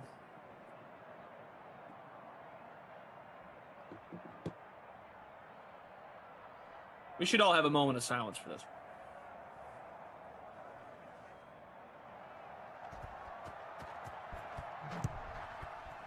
Hawk, before you go to bed, just accept it that Brady is just the greatest. You just can't do it, huh? You're really stubborn. It's not good for you. Look, he's only won 7 Super Bowls, so it's not like he's won 8. Hawk, just accept it, dude. You tried to talk the guy down. He went through the Washington football team on the road. Okay, that's not a great feat, but whatever. He went at Drew Brees, win, at Aaron Rodgers, win. I know the defense was great, but it doesn't do you any favors. He won the whole thing. Hawk, you disappeared for 4 days after Brady beat Brees, Rodgers, and Mahomes. You disappeared. You ran away because you knew you were wrong. And then I made up a rumor that you ran on the field during the Super Bowl. Just accept it. Your take stinks. Oh, Brady had top 10 defense, BK, for his whole career. Anyone can win with him. It's over. It's over. Lots of people have had top 10 defenses. They usually don't win 7 Super Bowls. Yeah. Hawk, night. You don't have to be a trivia whiz to know how many quarterbacks ever have won 7 Super Bowls. Time for bed, Hawk. Time for bed. Or even played in 7, let alone played in 10. Time for bed. Did you watch Really, Ernie really Adams? bad Did you watch the Ernie Adams press conference? That was pretty funny. Yeah, I did. Still don't know what he does. Chris Gasper asked him that question. Well, we need to go put Hawk to bed. So while we do that, we will now watch a clip from the sweat. No. Hawk, bedtime. 1, 2. Okay. Julian, Nick Whalen, they're going to talk Hawks, Bucks, betting. Here we go. Actually, wait a second. Are we going to run it or no? DraftKings contributor Julian Edlow and we are. RotoWire's Nick Whalen are here to give their top plays for tonight's series opener between the Hawks and the Bucks. That's a Guys, good like point. I said, Michael game normally 1 does of the basketball. Eastern Conference Finals tips off tonight, and the Bucks are coming into game 1 as 8-point favorites over the Hawks. Do you think that spread is too high, Jules? This is a tough one, right? The Hawks are so hot. They're overachieving. They are overachieving. But the question is, can they keep doing it? Atlanta's 10-4 against the spread in their last 14. Milwaukee has won 13 home games in a row. They have been good at home against Atlanta. They've won. Oh man, I already lost the number. They won a bunch of games at home in a row against Atlanta. Nice. So for me, I lean to the Bucks. Honestly, I know it's a huge number, but the Hawks are in a little over their heads. Milwaukee's been a tough place to play. From a matchup perspective, I think things get really difficult for Atlanta. Covering Giannis, it gets easier to play Brook Lopez with a guy like Capella on the floor. Chris Middleton's been fantastic in this whole postseason run. And for the Hawks, you've got a guy like Bogdanović banged up. In the 2 regular season games that he played against the Bucks, he was playing 38 minutes per game. He was scoring 30 points per game and actually led Atlanta to a win over Milwaukee without Trae Young during that span. Now, obviously, Bogdanović is banged up dealing with injuries. He's only averaging under 6 points per game in significantly reduced minutes over the last 3 games against Philly. You can survive against Philly because they're gutless frauds and Ben Simmons doesn't shoot in the fourth quarter. I don't think you can survive against Milwaukee. I kind of think that this one is a double-digit win for the Bucks. All right, what do you think, Nick? I'm with Julian here. I think he laid it out pretty well, where this number feels probably a little bit higher than it should be, just because even though Milwaukee got through round 2 against Brooklyn, that Brooklyn team obviously wasn't at full strength. And even the way that they won game 7, it kind of left you with a bad taste in your mouth. Like, is this team even actually good? They probably would have got swept in that series if Kyrie stays healthy. Certainly if Harden's healthy, that adds another element. But, here they are in the Eastern Conference Finals. And, I think Atlanta enters this series in somewhat similar fashion, where I think you could feel better about the way they played against Philly, but you have these same questions as, did Atlanta steal that series or did Philly just completely blow it? So I feel like we still don't really know how to evaluate these teams, especially Milwaukee, because coming off of that round 1 win against Miami, I think their stock was as high as ever. I mean, a lot of people thought Miami was going to win that series. It wouldn't have been surprising if it went to 6 or 7 games, and Milwaukee just dominated it from start to finish. And then it's a completely different story in round 2. The offense collapses, and now we view this Bucks team completely differently. So I think Milwaukee has a chance to come out tonight and really set the tone. I mean, if they look like the team that we saw against Miami, that's up, 15 points in the first quarter, Bryn Forbes is running around, hitting threes, the ball's moving, I think they have a chance to really take control of this series and send a message that they're the rightful title favorites, which they are on the DraftKings Sportsbook right now. So,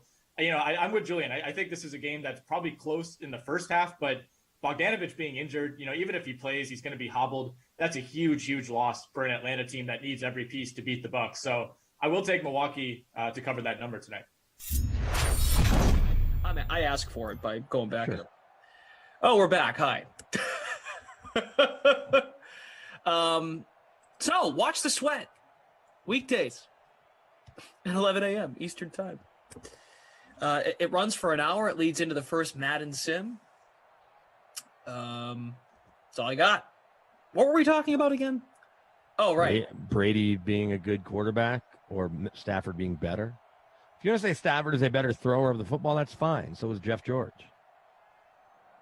They were also better throws of the football than Peyton Manning, but I don't think anybody's taking those guys over Peyton Manning. Yeah, Stafford will be. I don't know. I think he'll be good. Who do you got winning that division? Them or Seattle. I just don't believe in whatever the Niners have going on with their QBs yet.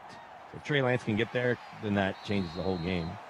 And it's hard to pick Kyler to stay healthy enough to win the division. Not to make the playoffs, but to win the division.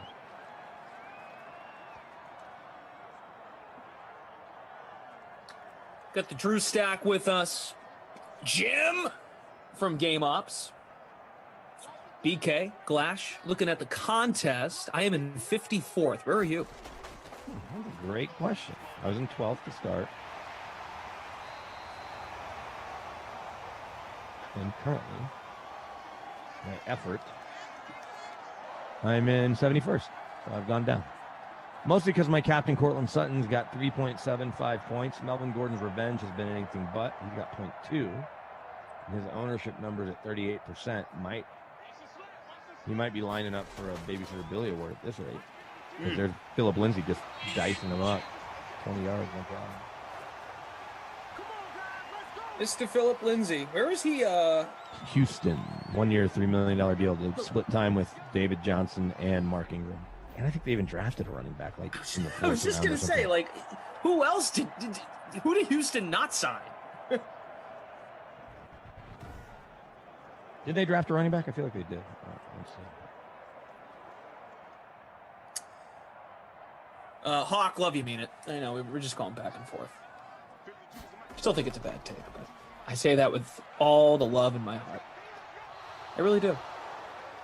You come and watch these Sims all the time. Drew Lock is now 7 of 9. Denver touchdowns. Apologies. They took Davis Mills, quarterback, wide receiver, tight end, linebacker, defensive tackle. They only had 5 picks. Hamler and Judy have the touchdowns. Oh, so they didn't draft one. No. So I apologize. Lisa Robinson proposes, so if Matt Nagy would have been the Patriots coach, would Brady have gotten 6 rings?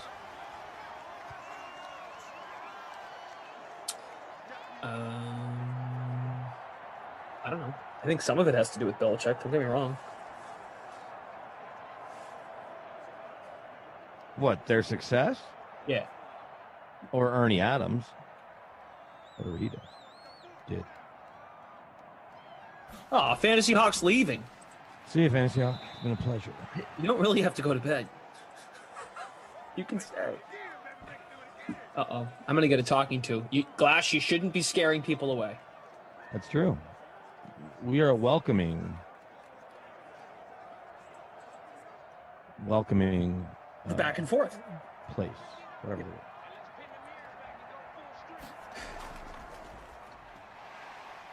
Oh, Melvin Gordon's spinning, but just not breaking free. He's got 5 carries for 0 yards.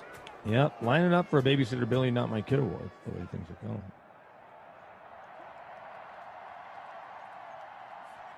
Lisa Robinson, why Nagy? Why was he the choice? Because Nagy's a pretty good coach, though.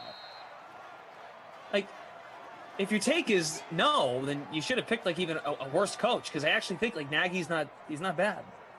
No, his biggest issue last couple of years is that Mitchell Trubisky is not good at football. Right. Which isn't. I mean, Nagy didn't draft him.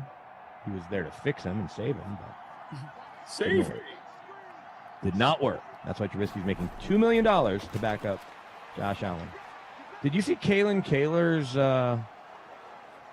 Kaler, formerly of SI and Bleacher Report, and it talked to 6 active players about the vaccine. And one player goes, look, our quarterback's not getting it. He's just trusting that, whatever. And people are guessing who it was. And so it's like, oh, that's definitely Josh Allen.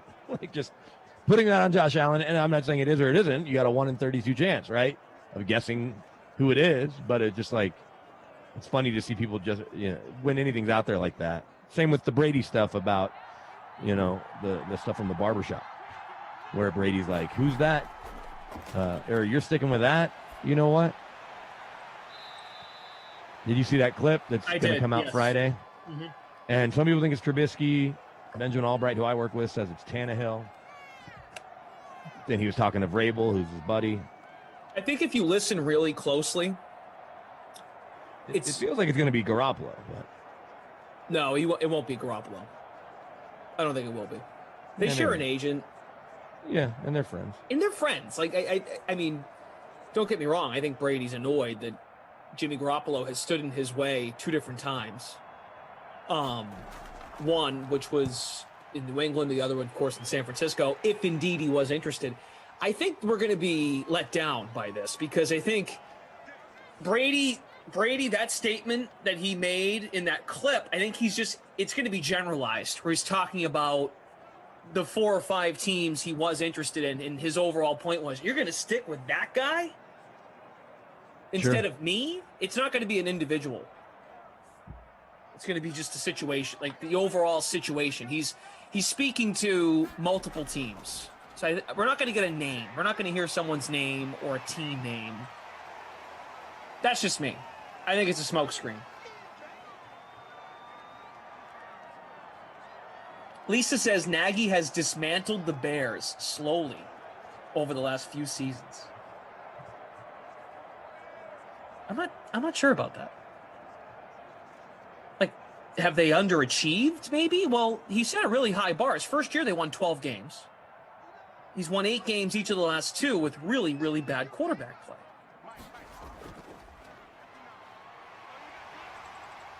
BK, wrong chat, dude.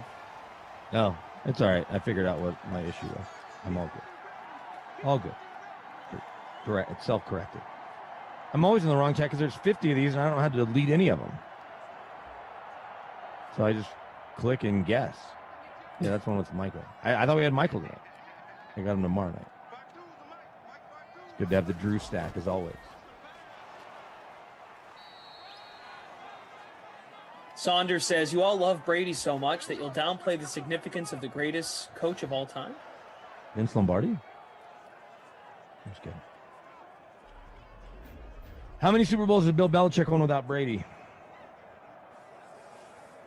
And how many has Brady won without Belichick? Saunders, I think the question's for you. John Fox, owner of many, many cliches, said, show me a good coach and I'll show you good players.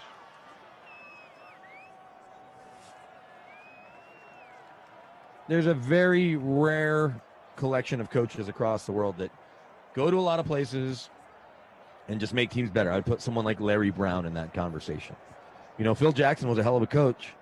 I never saw him win a championship without Michael Jordan or Kobe Bryant and Shaq.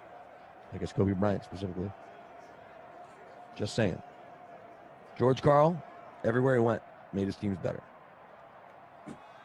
It doesn't happen very often. In football, I don't know, maybe a Marty Schottenheimer, but he never won a championship. Nonetheless, he'd get there and the teams played better. The Browns were trending up when they pulled the ripcord and moved the team to Baltimore.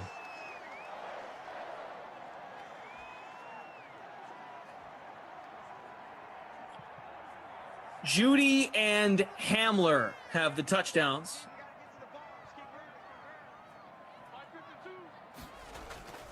Smash Lanta not thrilled with Mike Williams and his play in the sim so far.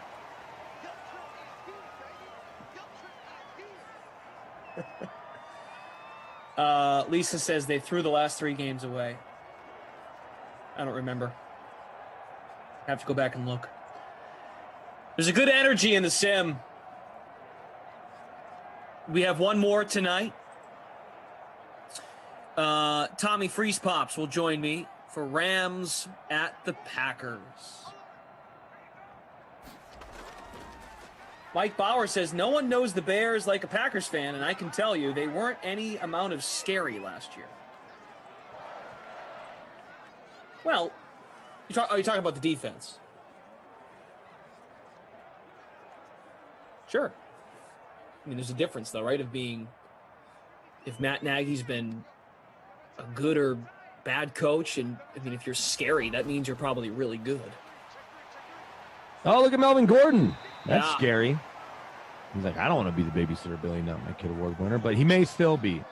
I could do a lot more than just that.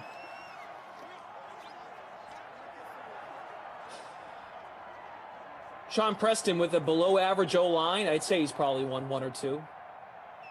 Brady, I'd say half of what he won in that. Let's keep in mind that offensive line didn't really start playing well in Tampa until they went on that run. There have been plenty of patchwork O-lines in New England. Yeah, that O-line's not very good. Really, really, really good quarterbacks, they can make it look not as bad. That's kind of the point of the position. Look at how good Nate Solder was with Tom Brady, and then in New York, how bad he was before he took last year off. Elevate others. I just got a text from an 855 number. Government services, unclaimed assets. Learn about my unclaimed assets with their free guide. Do we think I have a lot of unclaimed assets? I feel like I've claimed all of my assets. I feel like I don't have a lot of assets to claim. It feels like a scam. Like, why would the government text me?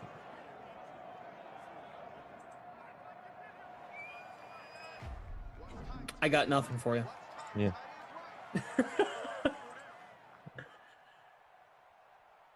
All right, we've hit the end of 3. 14-3 is our score. This might be the game we see in real life. Denver had the Chargers dead to rights. If memory serves me, and then blew it. Or they had the big comeback. Maybe that's 2 years. I don't know. It all runs together. You know, all these stupid games. Philip Lindsay, a decent game. Yeah, better than Gordon, that's for sure. Let's see what Yep. place I'm in. Hunter Henry's been awesome. 7 for 62. 81st place. Hunter Henry in the flex, 13.3 points. Eckler, underperforming his draft value, 92% owned in our smaller contest. 40% captained. Justin Hebert, 48% owned. 1.5% captain. Could Eckler at 92% owned, if his numbers are right around 10, could he steal the Babysitter Billy Not My Kid Award from Melvin Gordon? I want to say yes.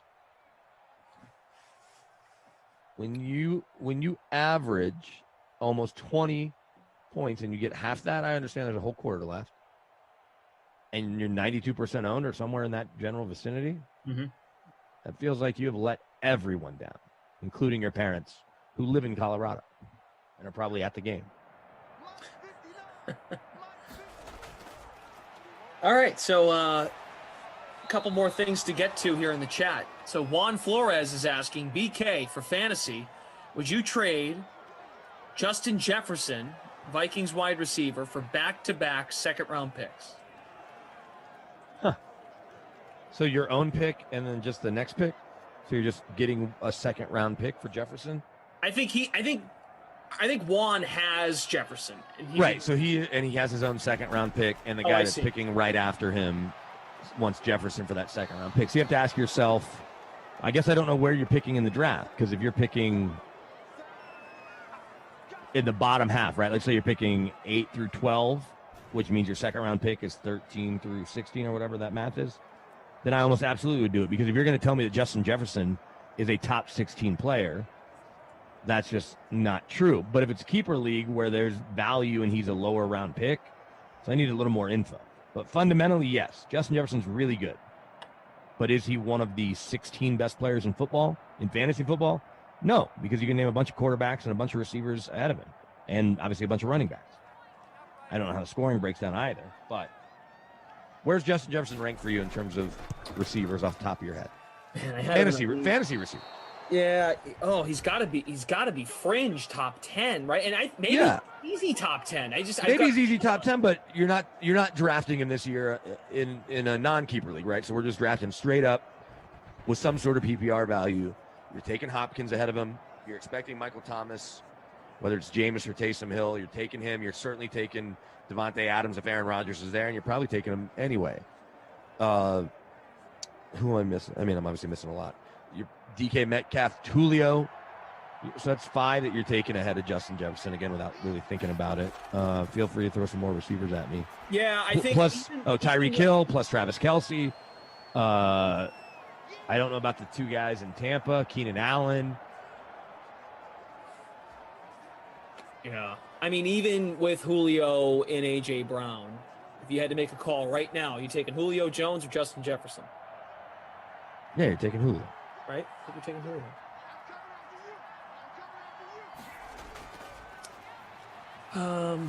Let's just, I mean, Calvin Ridley. Speaking of Julio, it's an open up for Calvin Ridley to get a lot of looks.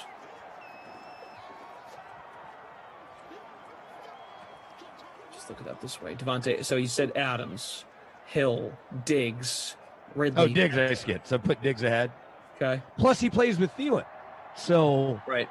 If Thielen's out for the year or something, or gets traded or retires, that's different. And I'm certainly not trying to put that out there in the world. I'm just saying. But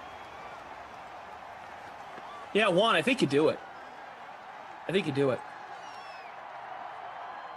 Because think about it, right? Justin Jefferson was he a rookie? He was a rookie last year, wasn't he? He was a rookie last year. So you might be able to. And receivers are coming out of into the draft easily year after year. Not as difficult to find a good receiver. Like, it's really hard to mess up if you're taking a receiver in the top 3 rounds. You could get 2 more Justin Jeffersons. It's got to work out. Real quick, I mean, we could easily pull up a mock draft, but there's 7 running backs that you could take ahead of Justin Jefferson, because when we've done the Saquon thing, we had him 7th, right? But Henry, Christian, Kamara. I heard him say Kamara on his NASCAR video the other day. He's a NASCAR ambassador. Kamara. That's 3. Who am I missing? Zeke. I know I'm missing some running backs. His ADP is 25th. So unless you're in a 15-person league, 16-person league, I guess, and you're picking at the very end, if his ADP is 25th and you're in a 12-team league, have we gotten more info? Where is the second pick? That'll make it way easier. And what's the scoring? Well, hang on. The one thing we don't know is who else is being kept. So we put everybody else back into that draft, but if Justin Jefferson's available via keeper, who else is kept from later rounds? There's a lot of info just for an easy question. Jordan Warren, what's up? No, you haven't missed much. Judy and Hamler with the touchdowns. If you had both those guys, one of them captain, specifically Hamler, you would be probably with it. And the kicker for the Chargers, and I guess the Broncos do. Juan, I have not looked at the trade yet, dude. I'm sorry. I've got Sleeper on my computer, but not on my phone. I'll get around to it soon. Mike says, if Aaron Rodgers was as good as he thinks he is, y'all wouldn't be talking about 7 Super Bowls. You'd be talking about how Brady threw 3 picks in the second half of the NFC Championship game. Yes, we would, but the problem is Tampa won the game. Right. And Aaron had 3 cracks at it in the fourth quarter to come down and take the lead. And he didn't do it. If Michael Jordan missed that shot against the Jazz, we might just be talking about how he has 5 championships instead of 6. What do you think about that? It's a results-oriented business. We watch the games and we see the results. Crazy.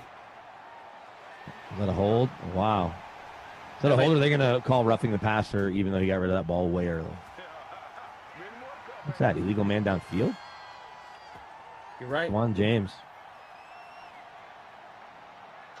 Sean Callahan. Wow. This sim sucks. Saunders. Yeah, I'm on Madden After Dark tonight, Saunders. I finally get a Broncos game. I haven't had one in a couple weeks. So Saunders says the Bucs were a half-decent quarterback away from a Super Bowl. This is something we've had a discussion about before. And instead, they got the best quarterback of all time, and they won a Super Bowl. Folks forget that Tampa Bay is like the losingest franchise of the 4 major sports. So you're telling me if Tampa got, let me think of a guy in the middle of the pack. Matt Stafford. Matt Stafford. Say the Stafford deal went down last year and he goes to Tampa. You're trying to tell me, Fantasy Hawk would tell me this, that Tampa was a Super Bowl favorite last year with Matthew Oh, that's a Stafford. sack. Come on. Gary Tillery. That's a BK, Mile High Salute. Look at that. Down BK. 14-3. That's a great name to throw out there. If the Matthew Stafford trade happened last offseason, going to Tampa. Tampa Bay's a Super Bowl favorite, everybody? Sure. Well, do you believe that? No. Well, yeah, I think it's a good roster, and Matt Stafford would have made him better. Is he better than Jameis? Yes. Here's why another reason they won the Super Bowl. Because both of the Chiefs' starting tackles didn't play. So that's worth noting. You had a bad right tackle who's an even worse left tackle, and you had your right guard playing right tackle. And had Mahomes not been as good as he was, that game could have been 40-3. But had Eric Fisher been healthy and Mitchell Schwartz been healthy, those pass rushers, Shaquille Barrett and JPP, aren't getting home as easily and aren't making Mahomes run for his life. Can we talk about anything else other than how good Tom Brady is? This is stupid. I like this take from Derwin. Well, the Rams should trade Stafford for Brady. Go for it. The way everyone's talking about Tampa being a quarterback away. Well, but then BK, the problem with that is the money doesn't work. The Ram, well, yeah, that. But the Rams, then Brady would just be. Then the same argument will be made with the Rams. They're only a half decent quarterback away. Which could be true. They might win the Super Bowl this year. I am so happy. It's an epiphany right now. So those of you that thought Brady, those of you that thought the Tampa Bay Buccaneers were a half decent quarterback away from winning a title, then you must be the biggest Rams fans this year. Because Matthew Stafford is a half decent quarterback, right? So they better be good. The Rams better be good. They are going to be good. I just picked them to win the division. Never Seattle. Or Seattle, unless Trey Lance turns into a start. If Trey Lance starts week 1, that's who I'm picking to win the division. I'll put that out there. Mike Bauer. That Tom Brady. Tom Brady recruited Rob Gronkowski to Tampa. He did that. He recruited Antonio Brown there as well. He did Fournette. that. He don't know if he recruited him. He was like, hey. He did. Hey, Lenny, come on down. Not the good defense. Not Bruce Arians. Tom's presence alone. That's why they went there. Not the defense. Not the scheme. The nice weather helps. Russell Wilson wanted Antonio Brown in Seattle. He chose Tom Brady in Tampa.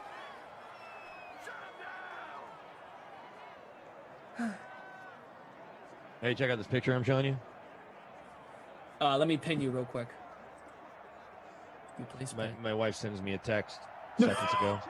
He goes, guess what happened half a second after this? So to paint the picture, my 2-year-old standing on the couch where he has made a pillow landing area, and my 8-month-old little girl at the edge of the pillows.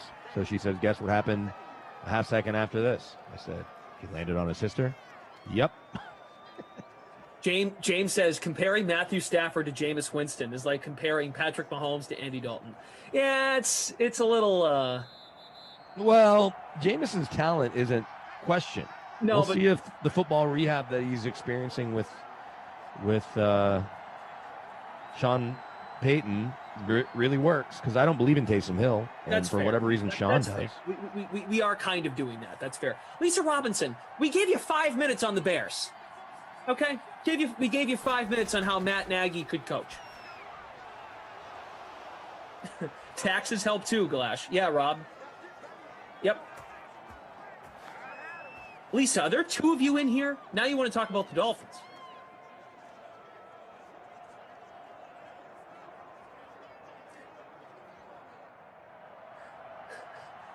Big Bad Bill.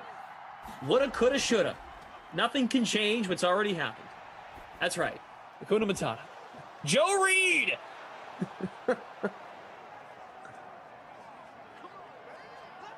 Sean Callahan wants to talk Connecticut Sun, or we can talk Jets. We can talk Jets. How do we feel about the Jets? Super Bowl run? What do you think of the Jets? I don't feel as good about him as Ducey does, but that makes me probably feel better in general. That I don't think they're going to win 9 games or whatever he said. Those are also, my they thoughts win too. less.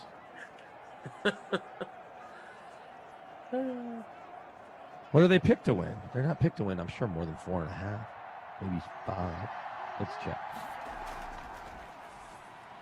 How many do you think they're picked to win out of 17 games? 6. Oh, do you know that? Yeah, I do. I remember when the schedule came out, when the scheduled dates Well, came. we'll see if Pretty it's sure been it's updated. 6. See what our guy Johnny has him at. I promise this is my last thought. So, BK. Ever? How much? How many? No, I said ever. Your last thought ever? Like, this is it. Then I'm out on thoughts. Okay, what's your last thought? Lisa Robinson is admitting she has a burner account. Cool. As Lisa Robinson. There are two. I mean, it's really not that good of a burner account if you're just going to be the same. Interesting. Okay. By the way, we're only 7 likes off from 200. So, New York Jets up to 6.5. If you think the Buccaneers won the Super Bowl because of defense, hit the like button. When Tom Brady in that Shop documentary clip says, "You're really going to stick with that guy?" Doesn't it kind of show that, like, Brady was probably interested in other places over Tampa? That's my opinion. Like, I don't think Tampa was his top choice. I think he was really into LA, Chargers or Rams. And those teams were like, well, the Chargers were like, we're going to draft a guy.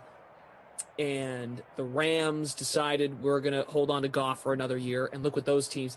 The only team you could say that feels pretty good about not having Brady is the Chargers. Every other team that was interested, and maybe Tennessee. And the Chargers had just signed Tyrod. Look, we can talk about Tennessee. Well, that's a good point, right? That Tyrod was the guy there. But they weren't sticking with Tyrod. They had just signed him. Yeah, right. So they could have easily went with Brady and the guy they drafted. Yeah, so I think if the Packers are open for business, why wouldn't you, if you're Tennessee, when the money's about the same, why wouldn't you call on Aaron Rodgers and be like, we have Julio, we're in the AFC, Nashville's a cool town, we've got A.J. Brown, we've got a pretty good D. Like, I get that people are linking you to the Broncos, but we're happy to offer a bunch of number ones.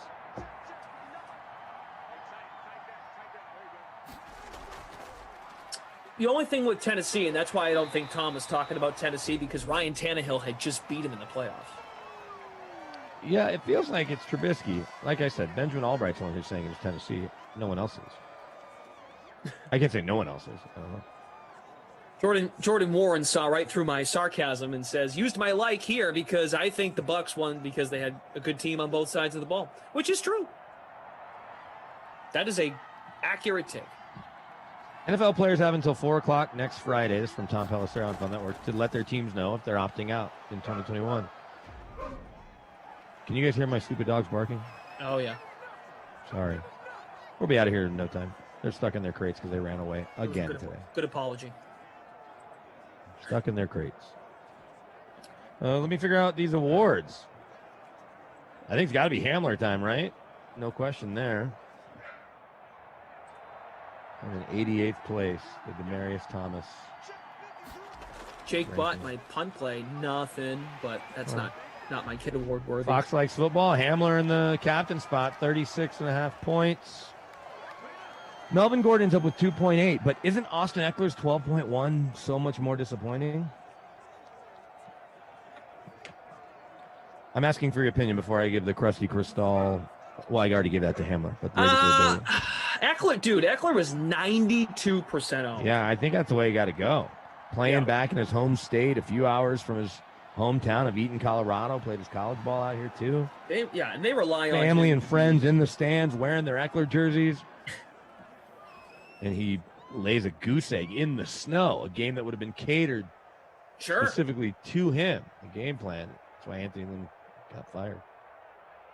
I meant to read this earlier, but I didn't. Tyre Woods mentions the Moose Open bonanza is dead. Disappointing. I hope I'm proven wrong. Heard that before. But it doesn't look good at all. It's only $1, guys. Come on. Glash, I didn't see you in it. Come on. Maybe I'll jump in. I missed one last week. And I was watching Moose and who was he on with yesterday? Emerson talking golf. Watching some of that. Mm-hmm. And based on the advice Moose was giving me for the last couple of majors, I definitely go against some of the stuff they said. No, I'm kidding. But it got me excited about Ricky Fowler. They got me really excited about Ricky Fowler. I may jump in, giving you all my free pick. Ricky Fowler is going to be in my lineup if I make one. It's at 103 entries. It needs to get to 200. So I'm not promoting it like I was last week because Jeff kind of yelled at me last week for promoting it on social media. Why? Well, that's a weird thing to yell at you about. Well, I'm saying yell as for dramatic effect. He didn't yell at me, but he was a little critical. That he didn't want you to? No, he didn't want me to. He to make his point to Kaufman, he would have preferred we didn't promote it because he's of the belief it would have filled with no tweet. But then it didn't fill? It did, but The second one didn't fill because I had a lineup in the second one. That didn't fill. Right, the second one did not. The first one did. And I think we're starting to – I think the elephant in the room here is that it might not fill. But I'm a positive 97 guy. away. You and I get in, that gets it to 95. Yep. So I am still hopeful we can do it. That's what I have to say. All right. Okay. Another snow game coming up at 8 o'clock Eastern time. Rams, Packers. I like the Packers. It's a playoff rematch. What was my man's name? John whatever that hurt his thumb, and then Goff had to play. Yes, and it did snow, but there was hype going in. It was going to be a nor'easter, and we got a little bit of snow. No, it was not. And I don't know if you can get a nor'easter in Green Bay, but it was definitely going to be a snowstorm. I don't know what they call it there on the frozen tundra. We'll consider pizza deals, but Jay Sternberger is not allowed to be talked about in that next sim. What about Tanyan? Maybe. Okay. I got a doubleheader tomorrow, 10 o'clock and I want to say 6 o'clock Eastern. Noon Eastern, 6 o'clock Eastern. And in between, I'm getting a crown put on my tooth. So it's going to be a fun day for me. And then I'm done. Good luck with that. Okay. We need to go. BK, have a great rest of your night. You too, buddy. I'm going to make a lineup just for fun right now. I'm going to make a lineup right now so that I can do better because I was pretty terrible. Let's see. I was 88th at last check. I know we're trying to get out of here. I finished in out of 100 and whatever. I finished in, I can't even click on it. So bad. 47 points. 88th place. Okay. The Demaryius Thomas. 88th out of 127. Pretty gross. Fox Likes Football came in first. Good lineup. Hamler time. Captain spot. All right. I'm going to go eat dinner. Okay. Coming up here on the DraftKings Dream Stream, Pat Mayo, Ben Raza, they discuss their favorite 2021 Travelers Championship DraftKings picks along with their favorite values for the week. Mayo previews the course. He debates the best roster construction for the week and explains which players are best suited for DFS cash games, which should be deployed in guaranteed prize pool tournaments. And if you want to get in the Moose Bonanza, great place to start to make your lineups. Ben Raza from Awesemo.com is on the line to break this all down. But I have a question before we start, Ben. When you're when you're a high stakes player like yourself, and you have a lot of money tied up in Russell Henley's success during the week, when you go into Sunday and see that he's tied for the lead, obviously you're happy that he's tied for the lead and he's not missed the cut. What is the expectation of what he's going to do?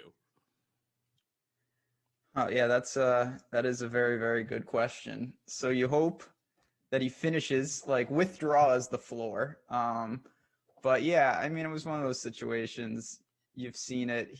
The guy said the right things. You know, I thought he came in with the right mindset, but you know, it's one of those. You just kind of have to experience it. We saw that with HV3 once. We see it with a lot of guys. It was not good, but that was the least of my problems. Mackenzie Hughes almost pseudo winning summed it up nicely last week. Yeah, I suppose so. I couldn't. I just he missed 5 straight cuts coming in. He just had the magic putter again. That's what he does. You talk about summing up nicely. When he hit it in the tree, you tweeted like he's just going to make it from there somehow, and that's really the mindset with that guy. It was I don't know. We haven't talked about this. How was U.S. Open for me? It wasn't great. It wasn't terrible. Phil making the cut really hurt me. I had a lot of things tied up into that, and I didn't think that he had any business making that cut, and he did. Credit to him. But how did it go for you?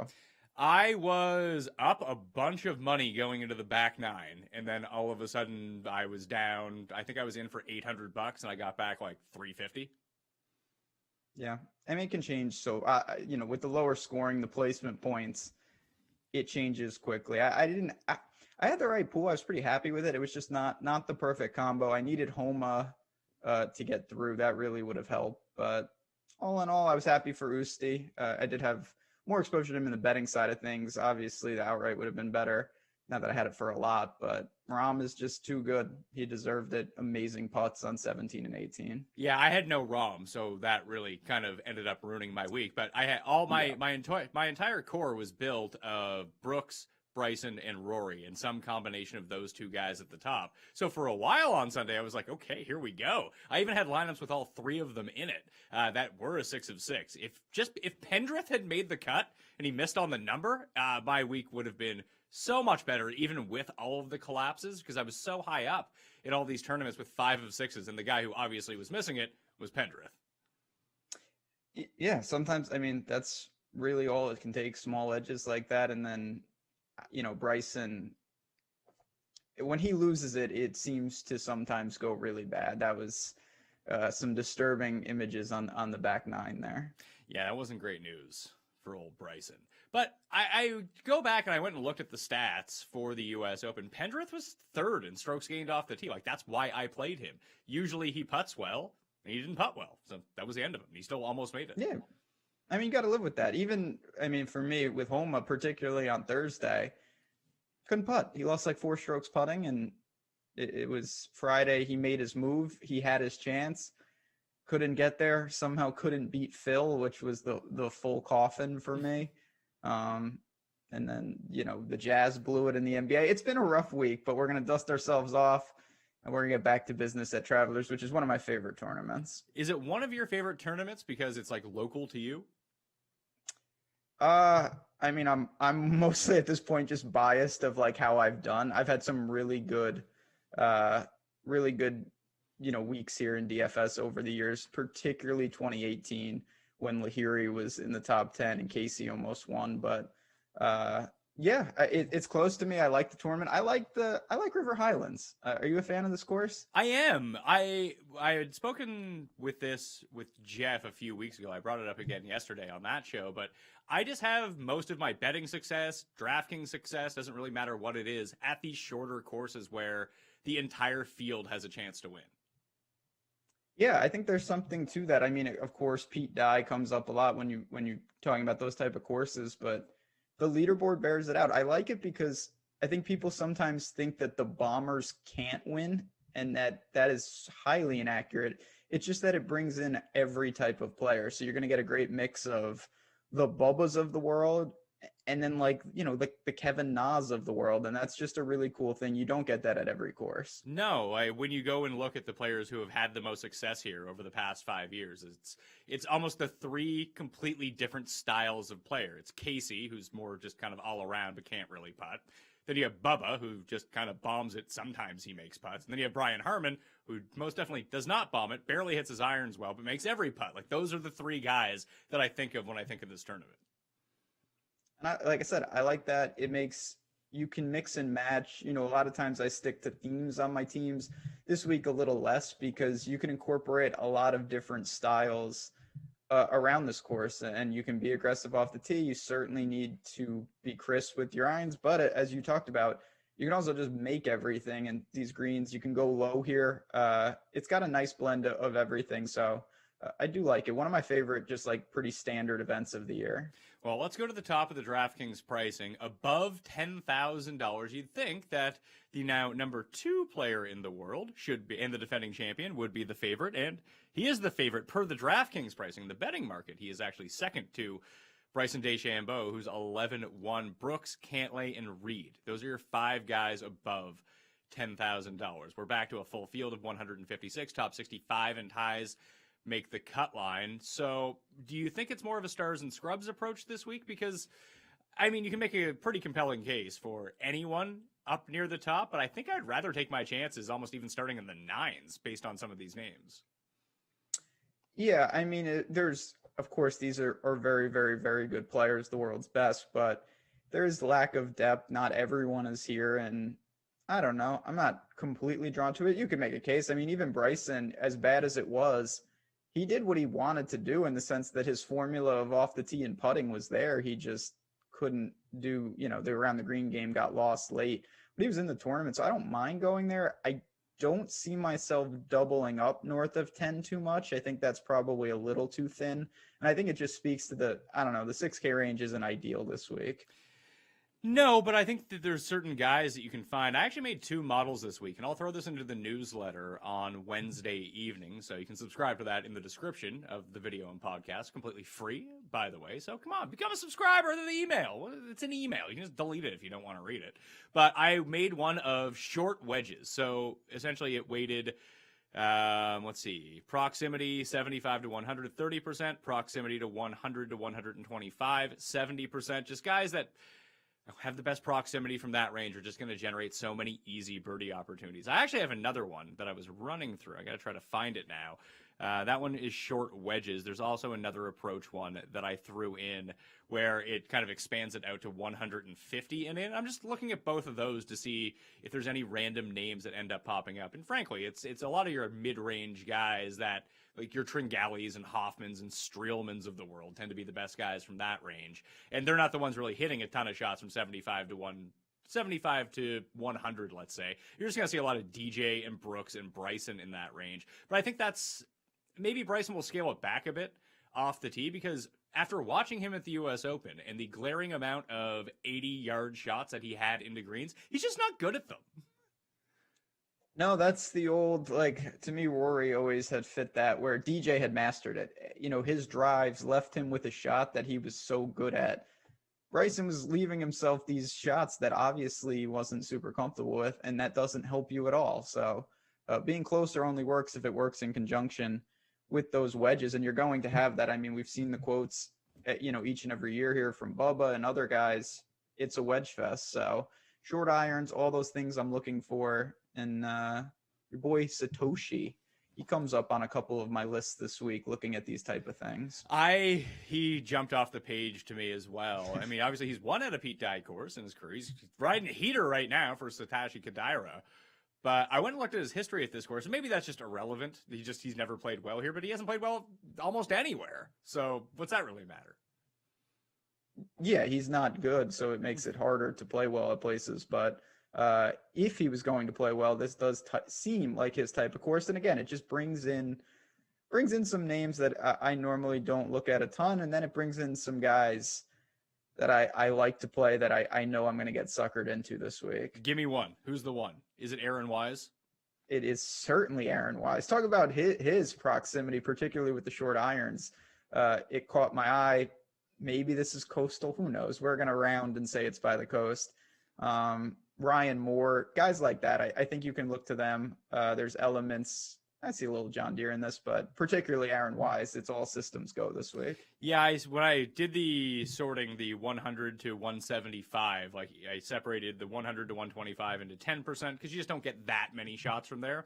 The plurality this week, I actually think it's a majority of approach shots actually come from 125 to 175. So I weighted both of those at 45%, and Aaron Wise comes out as number 2 amongst all of those guys in the field this week over the past 24 rounds. Yeah, his putter has been temporarily fixed, and we've seen the results. I'm going to have a lot of him. There's no doubt about it this week. Just looking at the plus 10K guys to circle back, I can't differentiate between them whatsoever.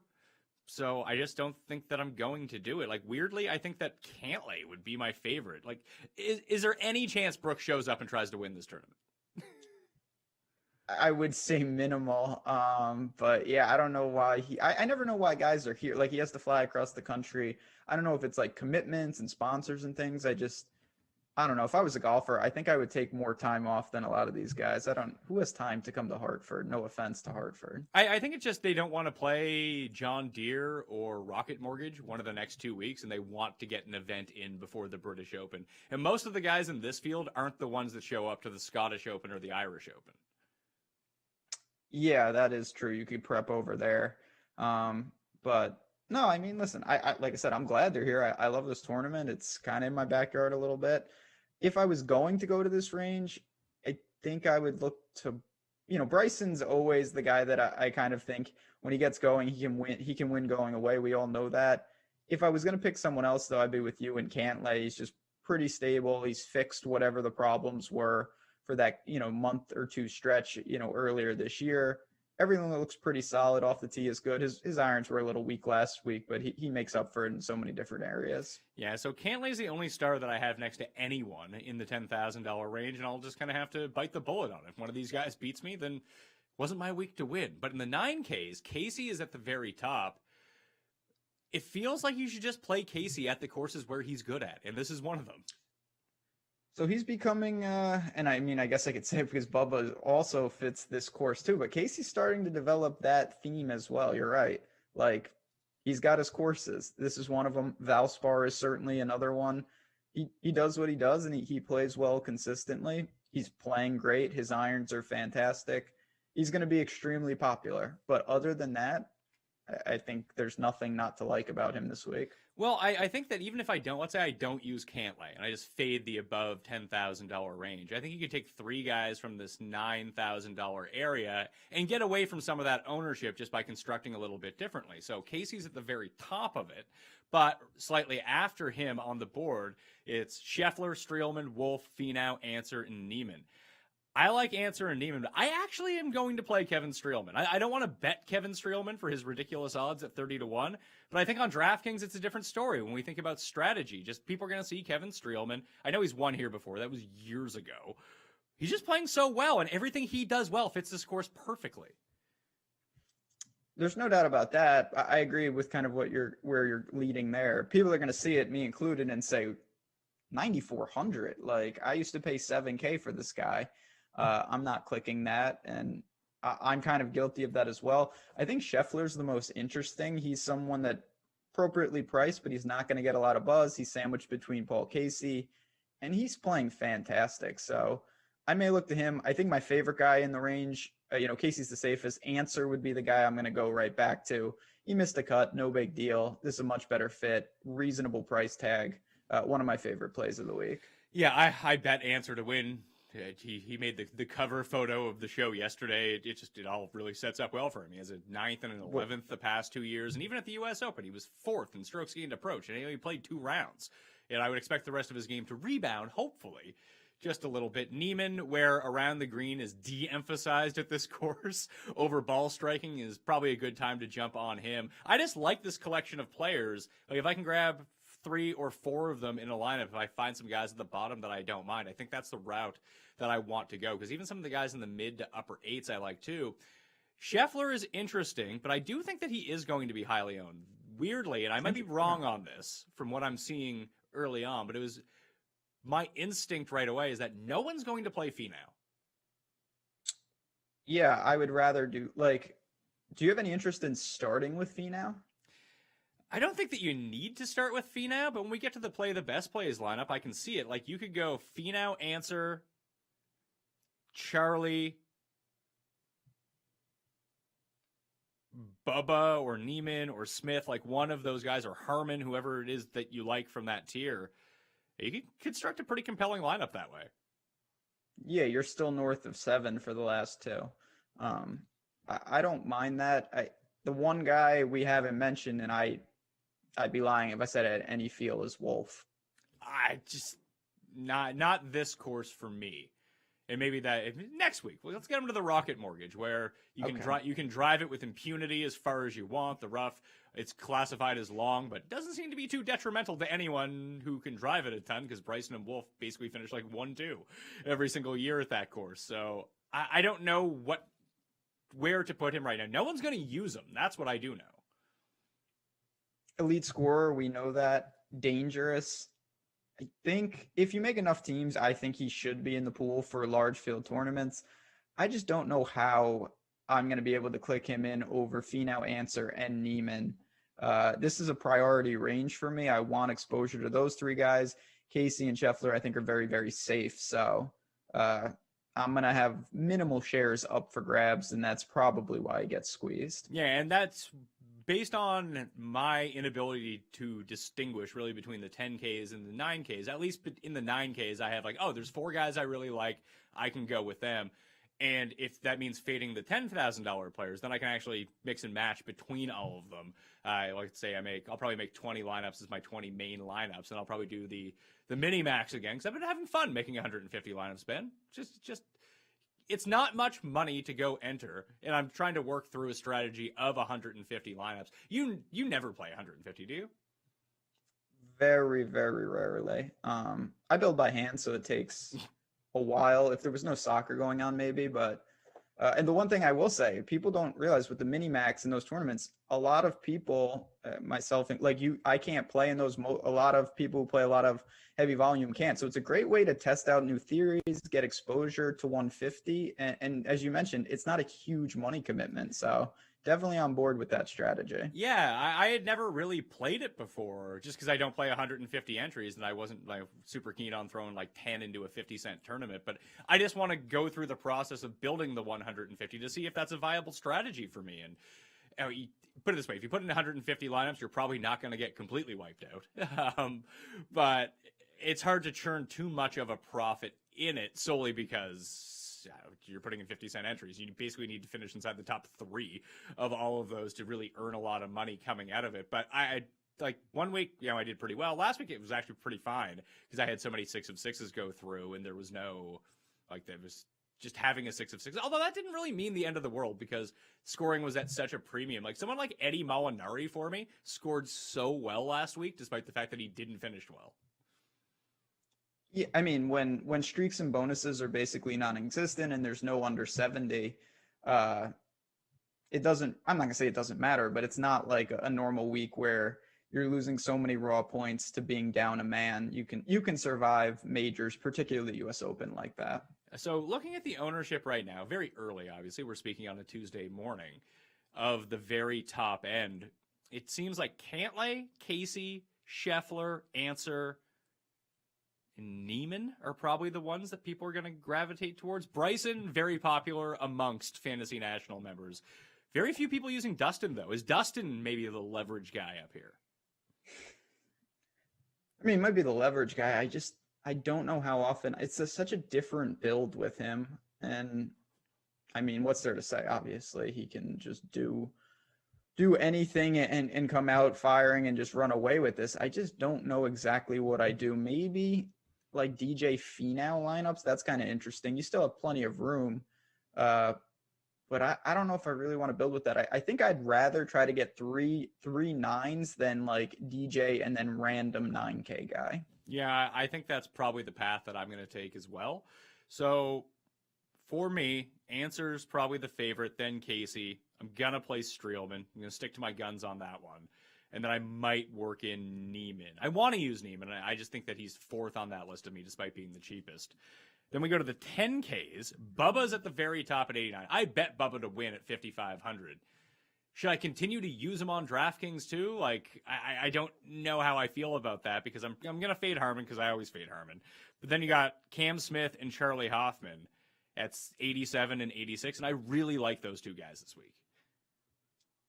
Yeah, I mean, Charlie Hoffman, he makes a lot of sense. Again, I don't know exactly in terms of popularity where he'll be, but, before a little hiccup, he was just striking it so well, particularly with his irons. I don't worry about that.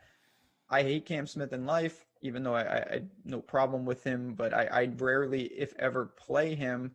I'm a little tempted to go just because the form has really fallen off. I just don't know what's wrong with him. Like his around the green game left at the U.S. Open, that's a complete outlier. Where do you think he is at? He's kind of been all over the map.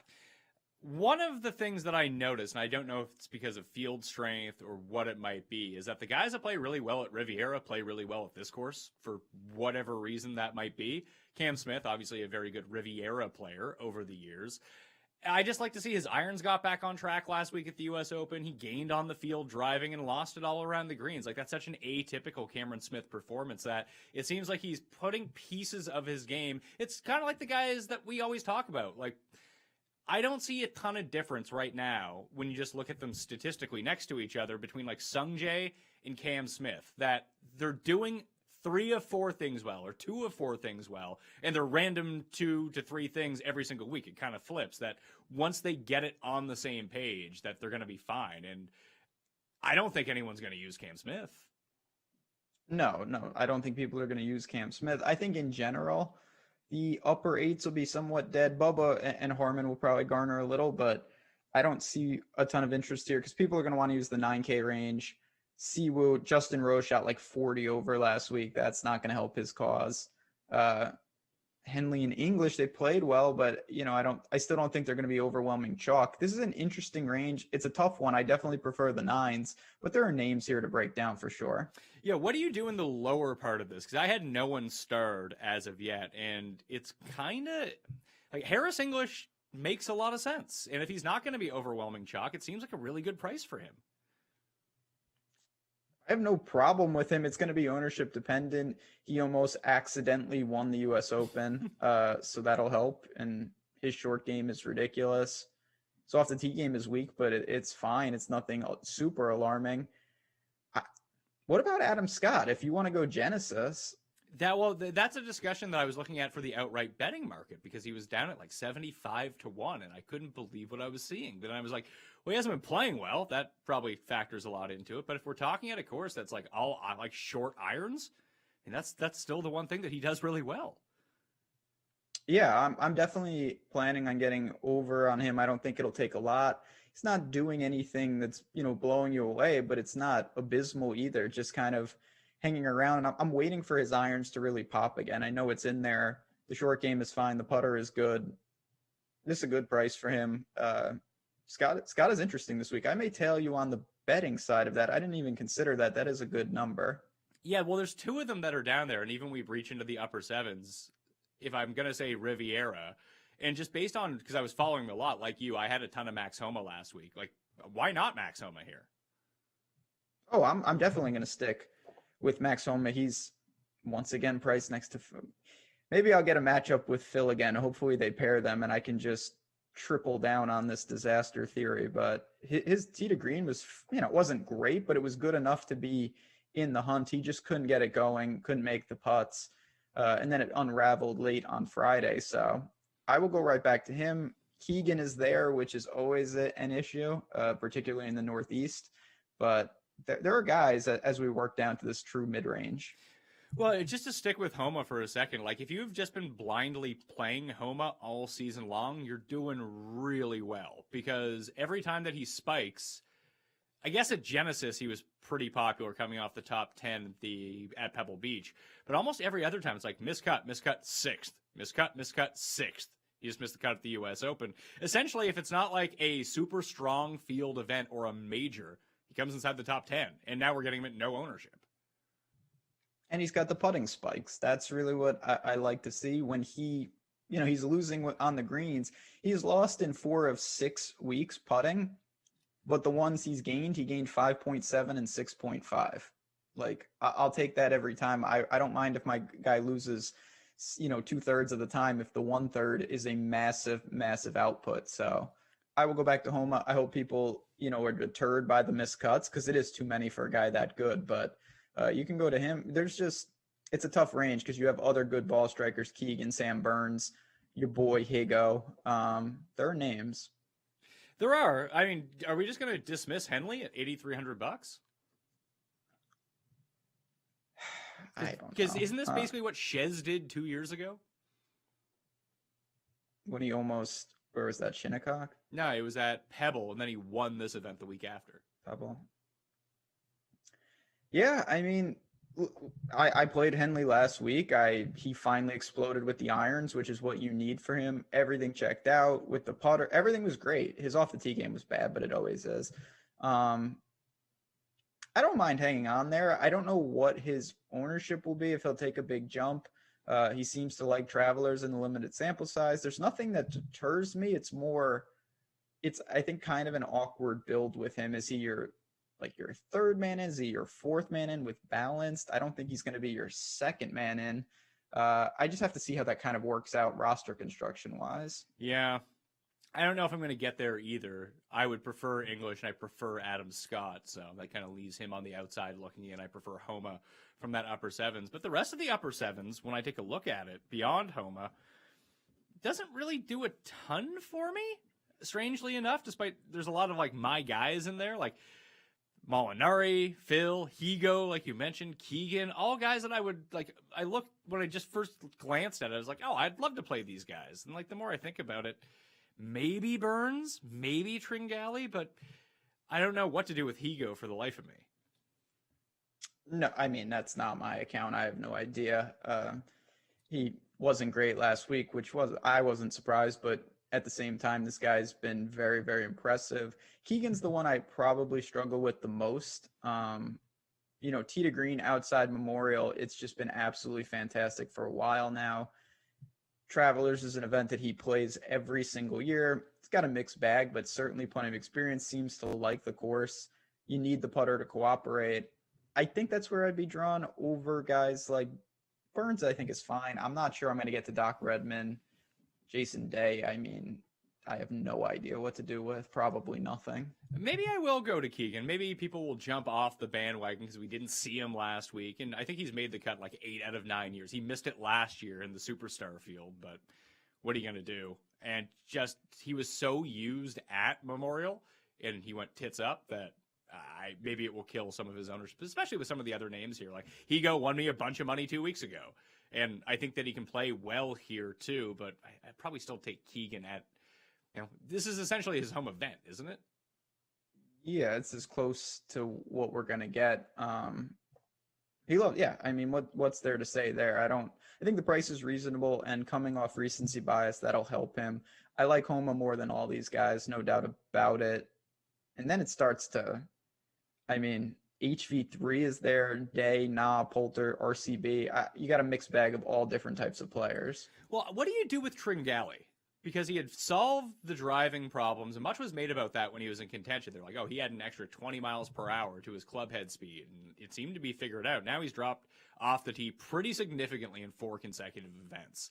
That it seems like his driver is not figured out whatsoever. And he's been saving himself by gaining a bunch of strokes putting. The irons are still fine, but it's chipping, it's putting. It's just, on paper, that's what you want to see coming into an event. If the rest of the game can catch up, I just don't know if the rest of the game's going to catch up. I'm a little worried about it as well. The driver, not only has it been bad, but it almost seems like it's getting worse. He's putting tremendous strain on his putter, and that's what did it at Memorial. He easily could be coming in here off. He's coming in. He's missed 2 cuts, and then he made 2 cuts. He easily could be 3 of 4 in terms of missed cuts here. Memorial was not good at all. He's lucky that he was putting so well. The one in this range, and it's one of my favorite players on tour, so there's no way that I'm getting away from him at essentially 0 ownership, but get me at a course with small greens that's 6,800 yards. That's a Kevin Na course to me. I knew you would go there.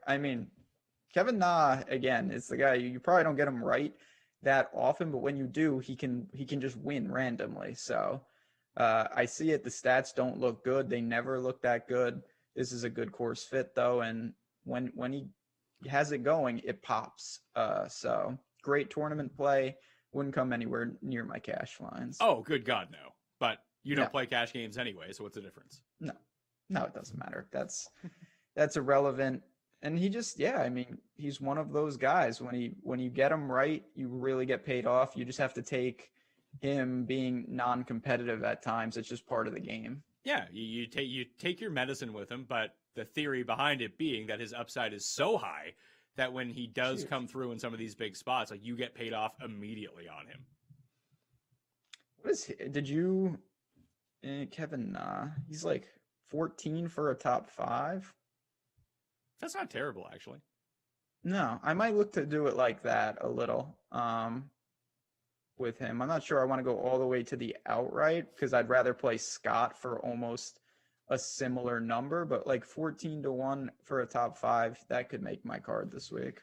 Should I make your picks for you down here? Aaron Wise and Griot. And Ricky. Yeah, keep going. There you go. Those are the 3, right? Yeah, it's pretty easy. You just pick the best players. Maybe Chris Kirk, because Chris Kirk is awesome too, but what's there to say? Elite ball strike. I mean, Ricky's Ricky. I'm just going to play him because he's starting to find it. But Aaron Wise and Griot are just fire him up this week. You got to like them. It's not just me, is it? I like Griot a lot. Wise, I mean, I'm playing Kevin Na, so I'm not one to talk about this. But when Wise is last, I'm not going to be super surprised. But when he's first, are you going to be super surprised? Yes. Okay. So that's really where we differ. Remember when he gave us that nice run at Mayakoba? I was on board with you, bet it at 150-1, gagged it late to Vic. Yeah, that wasn't good. That's coastal. I don't know if this qualifies, but he really is playing well. Irons, putting, even off the tee. It's just the form is coming back. He's making cuts at better fields than this. Aaron Wise is he's in good shape here. Just looking at where people are gravitating towards really early on in the week, Fowler and Griot, 2 of the higher up guys in that mix. Not so much Wise, which was kind of surprising to me. Chris Kirk, who you mentioned, of the upper 7s, and that includes Homa and Burns and Tringali and Phil and Higo and Keegan. People are just playing Doc Redman.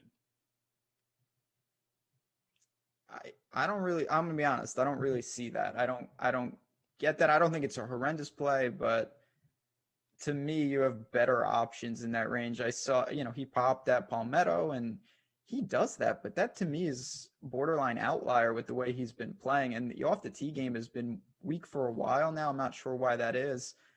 I don't have a lot of interest. I hope people play him because I'm not going to be one of them.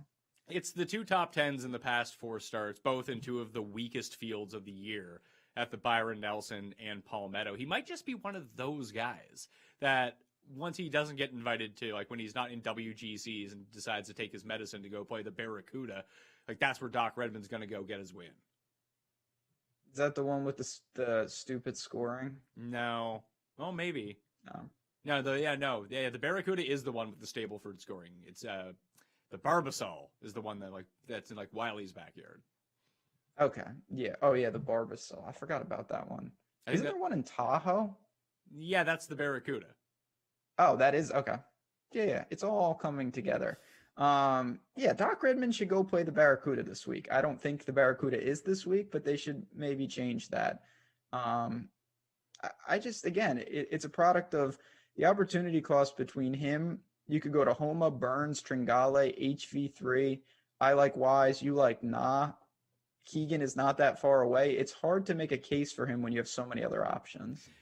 Per the numbers, Wise is 24th, HV3 is 26th, and Griot, your boy, 16th. I was thinking about betting Griot this week. I don't think I'm going to do it because, it's probably wise not to do it. It seems like he's so close. He has really found some, not just me. Everyone has said for years, could you imagine if this guy could just be slightly good with the putter? He's making them, and he's making them pretty consistently lately. And he is almost, what's he, like 100? He's like 70-1. He's the same odds as Adam Scott. Yeah, I'm not going to bet him. Maybe I'll just do a Wise Griot exacta style and just the screenshot to end all screenshots. But he's found it. He's playing really, really good golf. His around the green game is awful, but it's always been like that.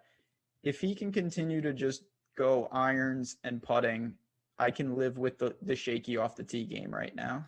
What's the Todd father been up to? This is sort of like the peak.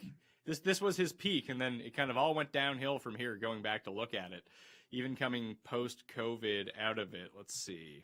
And he was on a nice little run, the Todd father. He came 11th at this tournament last year.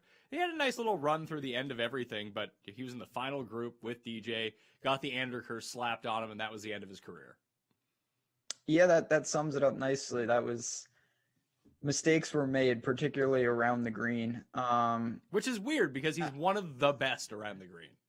He is, but curses are curses. So I don't really have interest. Again, it's just a product of there's too many other guys. Todd needs to putt really well. The putter was quiet at the U.S. Open. He didn't do much of anything there. If I was going to take a guy like that, I'd just play Lanto. Well, it's funny that you brought him up because all of a sudden the irons came back at the U.S. Open. And I don't think anyone noticed. No, because it was masked that he lost around the green and with the putter. He hasn't done that in the same week since November of 2020. It's been a nice stretch for him where usually the around the green and the putter cooperate. So he struck it really well, but the result, it's in line with how he's been playing, even though that doesn't tell the full story.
Well, hello, everybody. Back for another one. Can't get enough. It's Madden After Dark, presented by Moose Air. But there's no Moose tonight. It's Tommy Freeze Pops and Glass Sheen. What's up, dude? Yo, dude. Yo, your camera looks nice.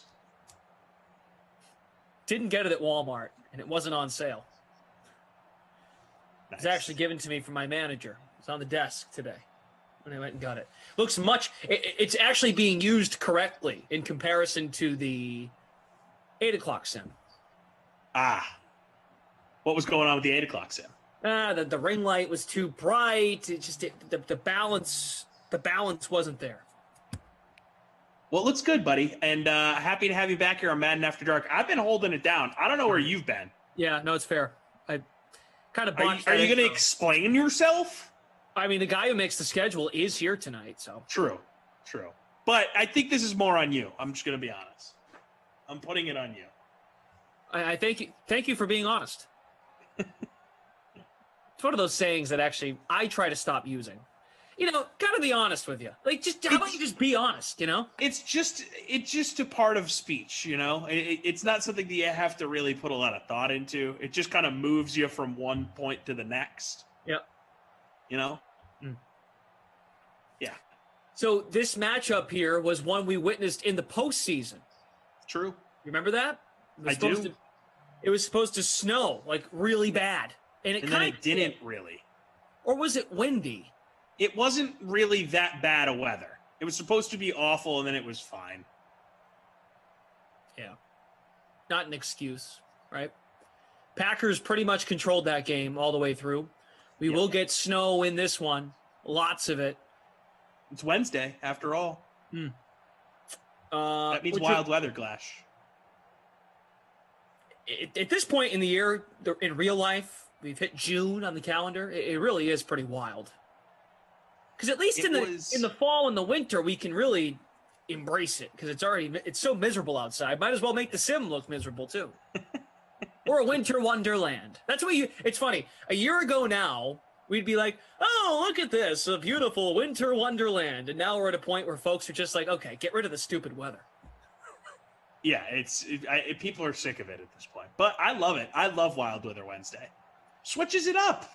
I agree. Gives it a different... I do enough of these things. I like it to be a little different every now and then, you know? I mean, especially people that make lineups. They're here every day. Every day, all day, baby. Team always here. In a very real, tangible way. And I love it. What does your lineup look like for this one? I went with Mercedes Lewis. He gives me good flexibility the rest of the way. Then I got myself Devontae Adams, Aaron Jones, Aaron Rodgers, Reynolds, and Brown from the Rams side of things. I was thinking about going super Packers heavy, but got myself 2 Browns in there. Sorry, Browns. I said Brown because I have Brown in my lineup. 2 Rams in there. I typically don't roster Brown on the Rams, but I took a look at his recent game log, and he's had a few really nice games recently, and I had the money for it, so I said, why not? So he's a little more expensive than usual, and that's saying something because he's $4,400. I played him too. Okay. Cooper Kupp, Darrell Henderson Jr.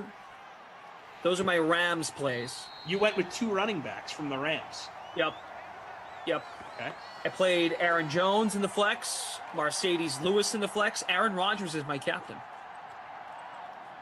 Oh, very nice. I like that. Typically, you don't see quarterbacks in the captain spot often in Simlay. You got a funky lineup, dude. Kind of funky. I'm about it. I never really considered captaining a quarterback, but every once in a while. Yeah. Aaron Touching Rodgers, the ball every play. I mean, Aaron Rodgers 2 sims ago, he scored a rushing touchdown. Every once in a while, he'll score one on the ground. Quarterback draw to the house. And of course, I can't play Jared Goff. No, he's awful. Just a really bad quarterback in Madden. Just awful. Honestly, in hindsight, wish I had gotten a defense in my life with the snow.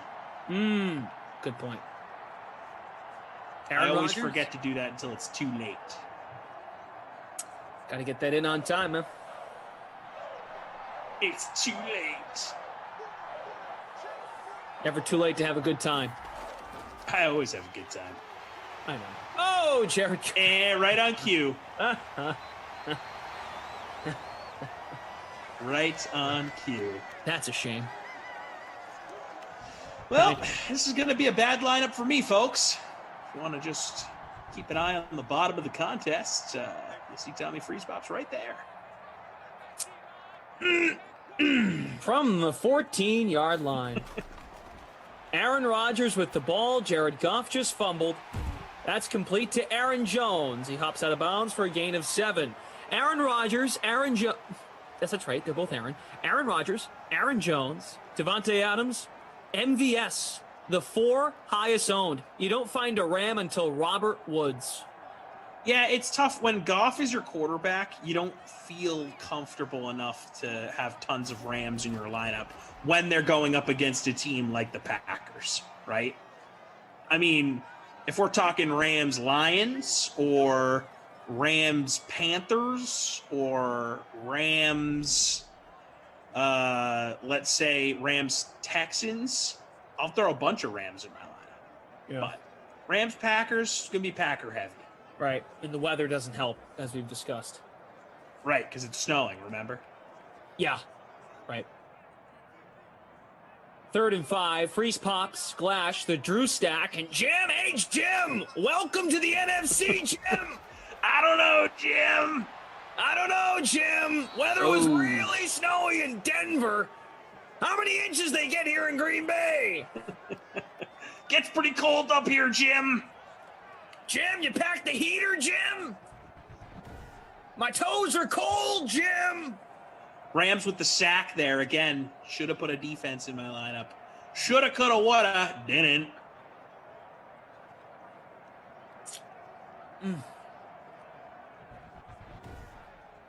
Smash Lanta?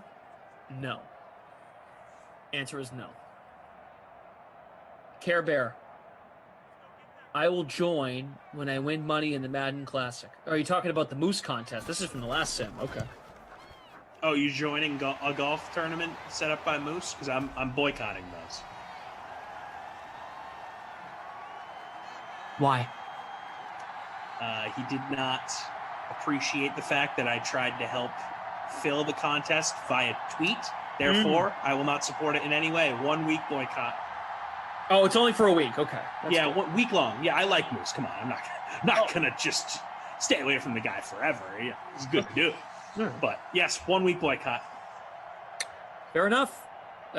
He had similar words for me too. We both relate on that front. Like, how dare he? Okay, I'm over here trying to help a friend, and what does he do? He poo-poos it. He's too cool for it. I don't think that was his motive, but I like it. I'll ride with that too. Jordan Warren captained Rodgers. Yeah, I'm in, dude. Safe floor. I agree. Jared Goff has already fumbled if you're just joining us. Have to keep mentioning that because it's important for your lineup. Maybe Jared Goff, where is he for you in the, like, we're talking bottom of the barrel quarterback rankings for starters next year? So I guess the question would be, I'm saying, if we're ranking worst quarterbacks in the league, where does he rank on that list for starters? Number 1 being the worst quarterback. So who wouldn't you want? And then where does Jared Goff land? Like when does his name come up? So we're talking starters, of course. Give me a second. I'm thinking. Yeah, let's pull up a list of the old tunes here. Okay. I'll run through them. You're gonna make a list? Yeah, you're gonna make a list here. Okay. Why am I? I mean, he's up there. He really is. Like, I think I'd rather have Andy Dalton than Jared Goff. I think that Andy Dalton probably more consistent. The Denver. You know okay. you know what you're getting week to week. Okay, so I'd take Jared Goff over the Denver quarterback situation. Okay, so how about this, Glash? I'll go team by team, and you just give me your quick thought. Okay. And a few of these will be very fast. Okay. Bills. I'm good. I like Josh Allen. Dolphins. I take the Dolphins. Same. Patriots. This is a tough one. I honestly, I'm trying to be as unbiased as possible here, and you'll see why in a second. I'm going Goff. Yeah, I don't think that's ridiculous. I'm with you on that one. If I had to choose between Jared Goff, Cam Newton, and Mac Jones right now, give me Jared Goff. Jets. Jared Goff. So I'll skip some of the teams that are obvious ones. So we don't need to do Baltimore. We don't need to do Cincinnati. We don't need to do Cleveland. I don't think. No, Baker. We're taking Hey, Baker. just saying. Some people are anti-Baker. Right. Pittsburgh.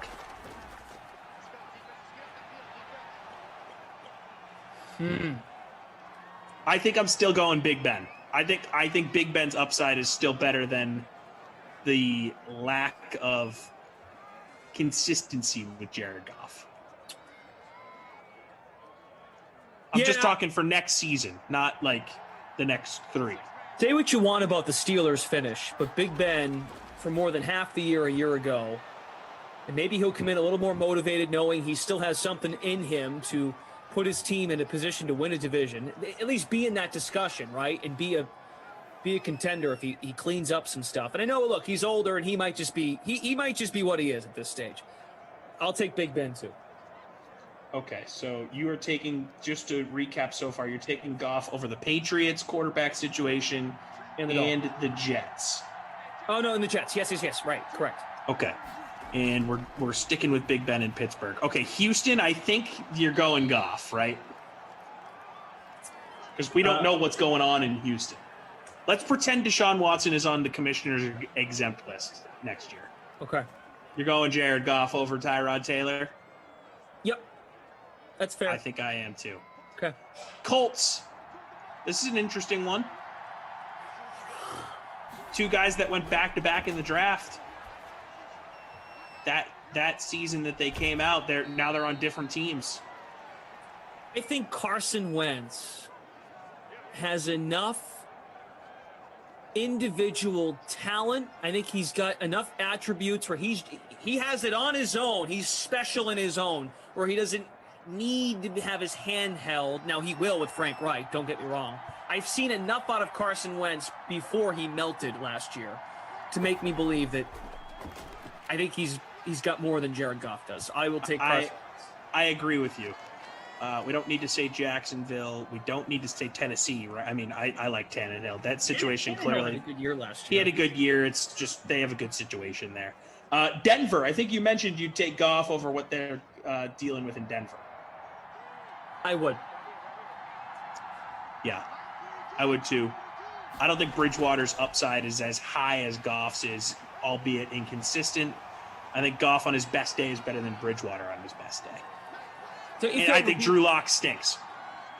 Don't you feel we're being a little disrespectful if we're not going to have the conversation about Trevor Lawrence in Jacksonville?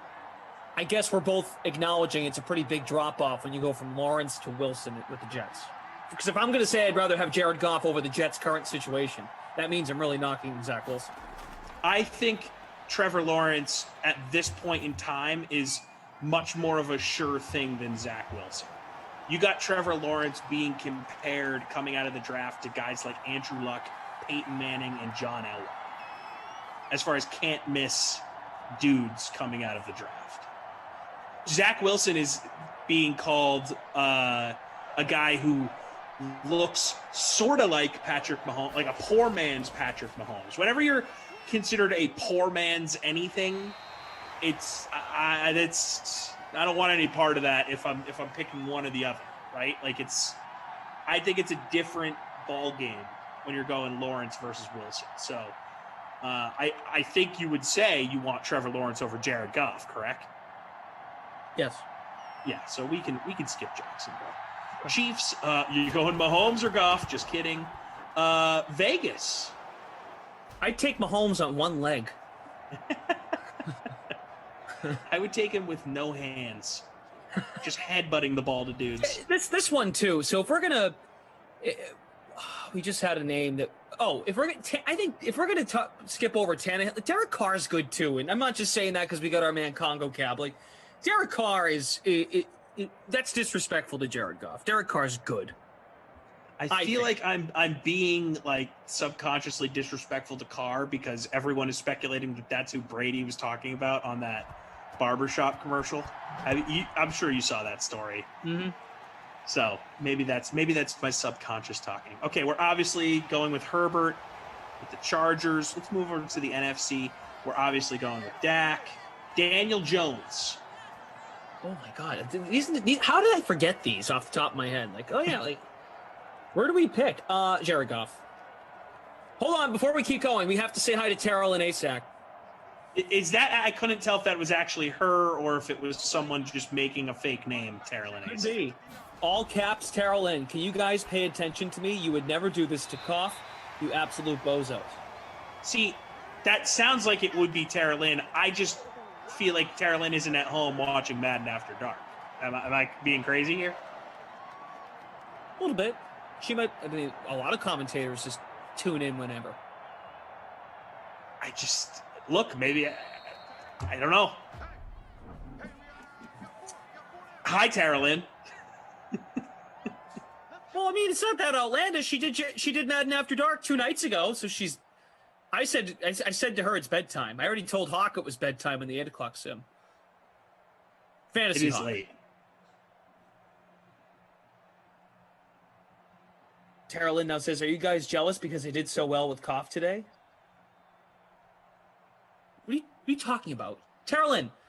You're part of the crew now, okay? So now we all give each other the same amount of crap. We've kind of initiated you into the commentator group. Now you still want special attention? No. Stop it. You know, you might be right because I don't care about your high now. It's a classic Tara Lynn move. Tara Lynn, I'm happy you're here. I'm just surprised. Really, it's classic. She'll come in and go, she'll make you feel bad. So then you go, oh, hi. And then it's, no, I don't even want your hi anymore. It's like, which one is it? Unreal. Well, here we go. She's here. We can't win. What's up? We can't win with Tara Lynn. That rhymes. We can never win. Can't win with Tara Lynn. That should be on a shirt. It rhymes. I'd wear it. Yep, it does rhyme.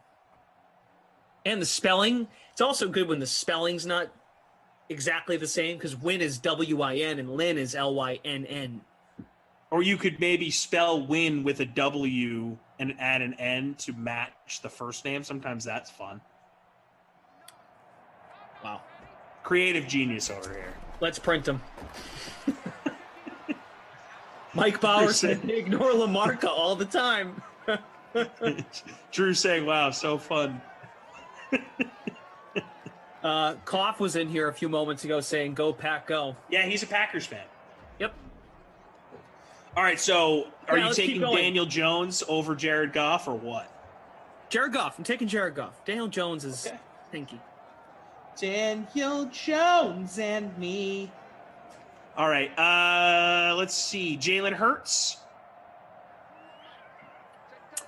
Am I allowed to say I need to see more kind of thing, or?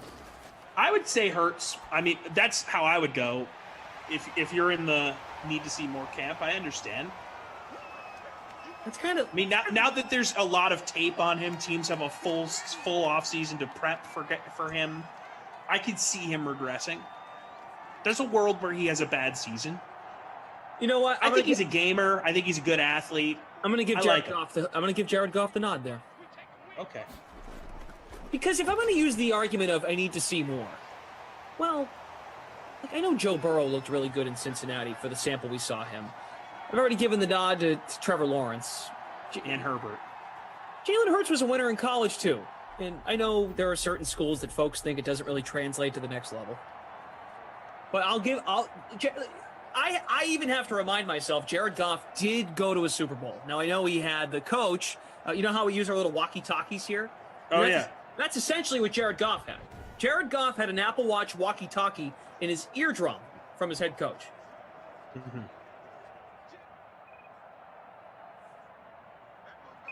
Hey, Goff, let's do a down and out here. Have Gurley stay in and protect, and hit Woods out in the flats.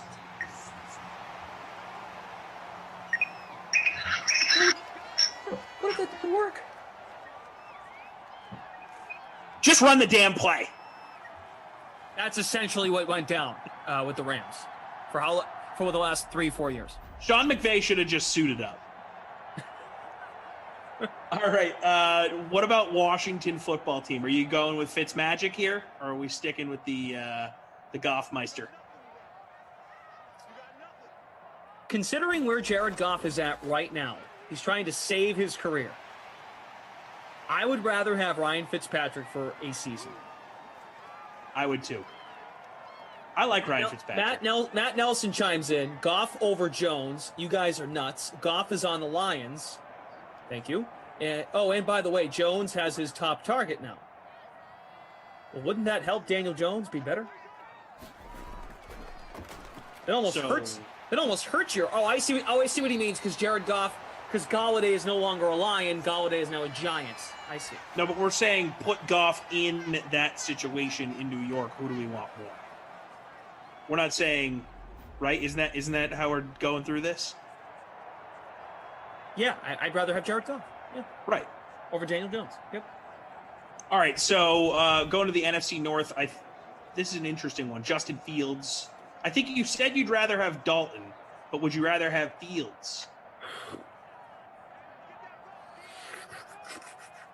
I'd rather have Fields. Now, that's kind of back to what you were saying about Jalen Hurts. I just like the prospect in Fields better. But to your point, like, elusiveness, can be creative on his own. Good athlete, yeah, just huge arm too. I don't really like that use when you say a good athlete. I think Jared Goff's probably a good athlete, but it really comes down to his brain. Like, can I flex out of a play, roam around, and then create something on my own? What's that word? Freelance. Can I freelance? And there's Mercedes Lewis, my captain. Not Jay Sternberger, thank God. That was awesome. I understand what you're saying at Goff. Look, he's a pro athlete, a good athlete, but nowhere near the athlete that these guys are. Like, when I say good athlete, I mean can really make a play with their athleticism. Sure. Jared Goff isn't out here, hitting the rushing bonus. But I think he could be capable, like some other peers of his that aren't as athletic as a Justin Fields or a Jalen Hurts. Like, if he just had a little bit of a clue upstairs. Yeah, he's a bit of a doofus. Yeah, he could look. Well, it's because he's been the walkie-talkies in his ear the whole time. Right. We both agree. Yes, 100%. Okay, so we're sticking with the Bears. I take Justin Fields over Jared Goff. Okay, we're going to skip the Packers. Well, how about this? Would you take Jordan Love over Jared Goff? Oh. I get to keep the same coach and the same everything else? Yeah. Every infrastructure is all the same. I'm taking Goff over Love. Yeah. What do we know about Jordan Love, other than that his name is Jordan Love? And he played at a lower tier D1 school. I never watched the dude play. I have no confidence in Jordan Love. When I say lower tier, I mean wasn't in the Power 5. Mercedes Lewis, 33% owned, by the way, 3% in the captain spot. He's got the. I am one of that 3%. Yeah, I played him too. Oh, you played him in the captain spot. I did. So yeah, we're both going with Goff over Jordan Love. Yep. Okay. Are you writing anything down? Yeah, I have the whole thing written down. Vikings. Or Cousins. Yeah, same. Falcons. Closer. I mean, it's close. Like, I don't think Kirk Cousins is anything special, but yes, I take Kirk Cousins. Kirk Cousins is like Jared Goff's ceiling. I take Matt Ryan too. I know must be Matt Ryan. You hate him, but I'd take him over Jared Goff. I would take Matt Ryan over a lot of dudes. Lamarca and I were going through a list the other day that had Matt Ryan ranked as the 11th best quarterback in the NFL. I think that's too high, but I think he's certainly in the top 15, 16 in the league, which Goff is not. So, yes, I'm going Matt Ryan. Sam Darnold down in Carolina.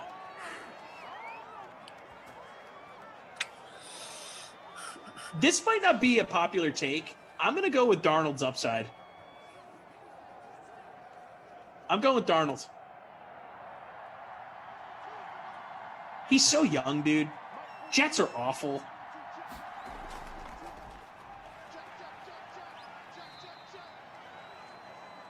Get him out of there. Got McCaffrey to work with. Matt Rule, offensive genius. I'm going with Darnold. I'll take Darnold.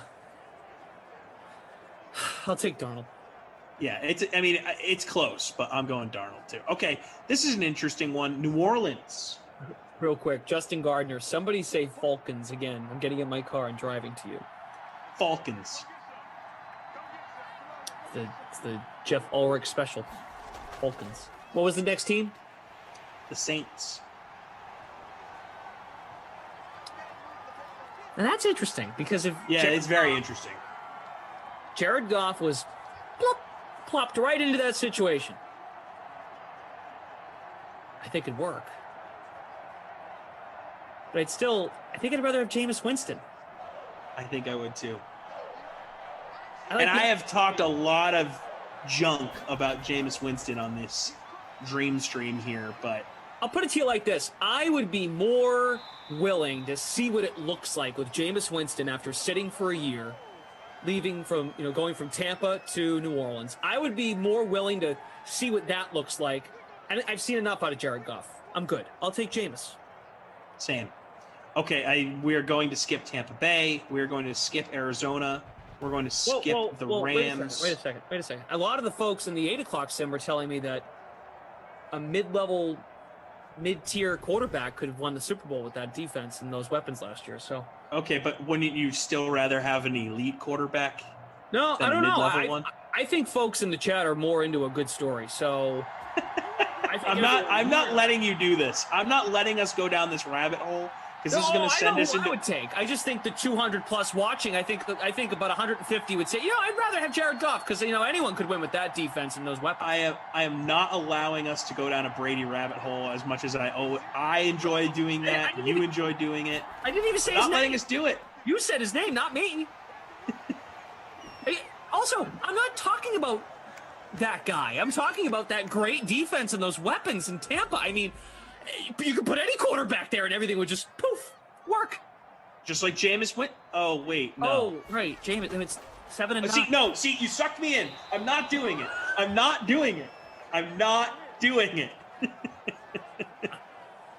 Okay, we can move on. We're skipping Arizona because I think we both take Kyler. Yes. We're gonna skip LA of the Rams variety because he just flamed out of there. San Francisco. Whoever over Jared Goff. Trey Lance and Jimmy Garoppolo. Yep. And gonna skip over Seattle because Russell Wilson's still pretty good at football. Okay, so we're gonna take Jared Goff over the following situations: Mac Jones and Cam Newton, Zach Wilson, the dumpster fire in Houston. I'm sorry, can you start over? Mac Jones and Cam Newton. Yeah.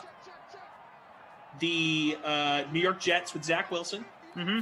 The dumpster fire in Houston. Mm-hmm. The quote-unquote QB controversy in Denver between two very mediocre to bad guys. Mm-hmm. Daniel Jones. And I don't love that one, by the way, the Denver one, because I think Teddy Bridgewater can play. But anyway, Daniel Jones, that's 5. I just think that Goff's ceiling is higher than Bridgewater's. Okay. And so I'm with you on that, even though you don't feel good about it. And Jalen Hurts. 6. So there's 6 people worse than Goff that start in the NFL. 6 teams. There are 6 quarterback situations. Yeah. Yes. Because Cam Newton and Mac Jones, we think, are both worse than him. That feels about right. Yeah. And like we could change, like someone could take one of ours and change one. I think that's about right. He's in the bottom third of the league. Mm-hmm. Right? Is that third? Because there's how many teams in the league? 32? 32. Bottom fourth of the league. Yeah, bottom quarter, some would say. Yep. Quarter. 4 quarters and $1. Mike Bauer says, these are the quality takes I tune in for. Glash thinking we might think. This is good. Glash thinking that we might think Goff could do it in Tampa. I mean, that's big of brain what stuff right there. I really hope we get to see it. I hope Brady plays one more year. And then Tampa goes, ooh, Kyle Trask isn't ready yet. So let's go get blank. Or Kyle Trask is perfectly the guy to prove your point. Because I think there's a reason why he fell in the draft. Oh, true, yeah. If Trask wins, then we can say, oh, it was all about what was around him. No, it's because he learned from the GOAT. Right? That's why it could still work for our take, too. Hate you. I think I would rather see Trask is not ready. They got to get another guy to bridge the gap. And it's some mid-tier dude. Bridge, you say? Maybe a Teddy Bridgewater? And that dude that comes in falls on his face. And then freeze pops. Then people can say, well, that QB's just not good enough. So Chef Duke saying Saints ? I guess questioning where we stand on Goff being better than, Jameis and Taysom. I think that one's close, as we talked about. I think that Glash and I both agree that we just like Jameis's upside more than Goff's, and he's had a year in that system to be mentored by Breeze and just fully ingrain himself in that system. I think I'd take Goff over Taysom if we're splitting hairs. I just think Taysom is way too one-dimensional to win anything with. But yeah, that's why we would go Jameis over Goff. But it's close. That one's a toss-up. I haven't any reporting out of the New Orleans minicamp, like who was in control of that competition? So I haven't followed it closely, but all of the messaging coming out of New Orleans this offseason was that it's Jameis's job to lose. Yeah. So they are giving him the keys to the castle. They want him to be the guy. They re-signed him for a reason. It's his squad now. So we'll see. I just searched New Orleans Saints quarterback situation on Google. The latest I see is from June 3rd. 20 days ago. New Orleans Saints quarterback situation isn't ideal, but it could be worse. Wow, that's really what you want to hear as a fan of a team that just came off, 15 years of some of the best quarterbacking we've ever seen. Article on Fansided 15 hours ago. The New Orleans, this is when you know it's not good. New Orleans Saints have one of the best backup quarterback situations. Who says that? And also, that's definitely not true. You have a guy that's just like a bona fide athlete as your backup, and then behind him you get Ian Book, who is really tiny, and he fell in the draft for a reason. The only way you can be excited about your backup is if it's a high draft pick that is simply in the wing waiting to play behind a veteran. If it's Trey Lance. Yeah. Or Justin Fields. Or even one of Mac these guys Jones that's going to sit for a little bit. Yeah. Well, you're not high on Mac Jones. I know. You think the Patriots are in trouble for a long time. I really, really want to temper my expectations. I'm not going to be the guy that sees a chubby picture of him in the locker room and say, "Oh, Brady was chubby on Combine Day, so two chubby dudes. Brady, next Brady, go. Belichick's winning another ring." Telling you, man. Brady who? You should get in the chat here and talk to Must Be, because I cornered him into making a prediction that the Patriots will go. They're going to go 12-5 next year. They're going to be in the divisional round, and Cam Newton is going to be the man leading them there. So wait, Must Be believes all of this? The divisional round part, I kind of cornered him and made him, because he's like, oh, they're going to make the playoffs. I'm like, a lot of people are saying that. Give us a real take. Like, if you feel that good about the situation, take it a step further. Come on, do it. And he did. I guilted him into it. Wow, you're a devil. It's like if we did a top 10 Glash moments ever, it's up there. It might crack the top 10. You just straight up bodied a dude into a take. I bodied Must Be into that take. I hope he's still here. Nice guy. Makes fun of me a lot, but he's a nice guy. Makes fun of everybody. That's kind of his vibe.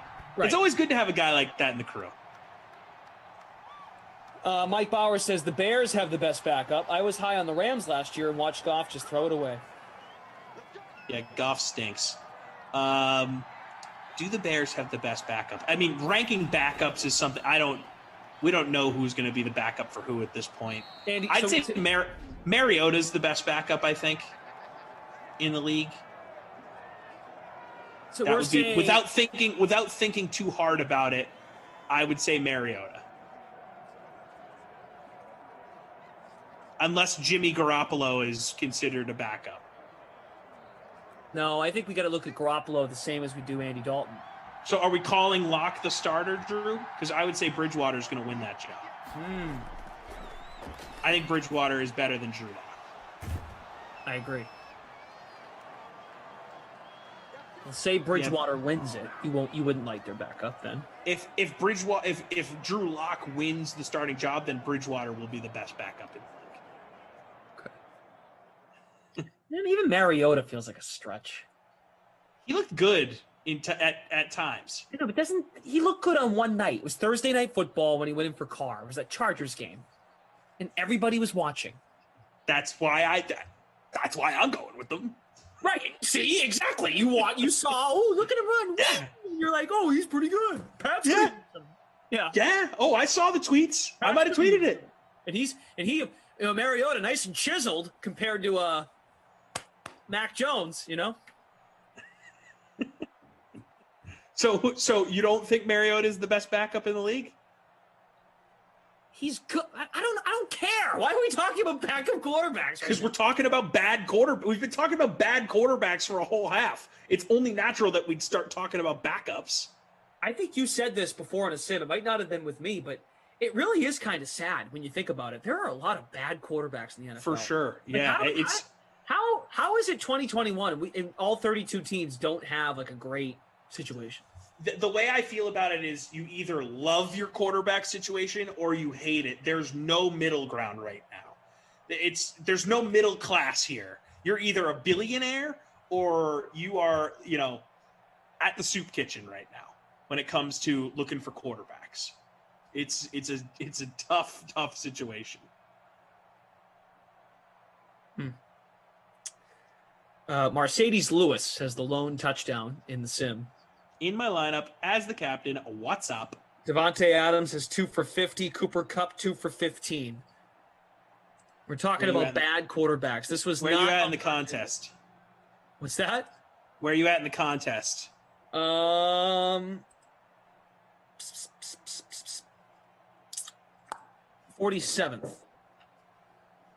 I'm 5th.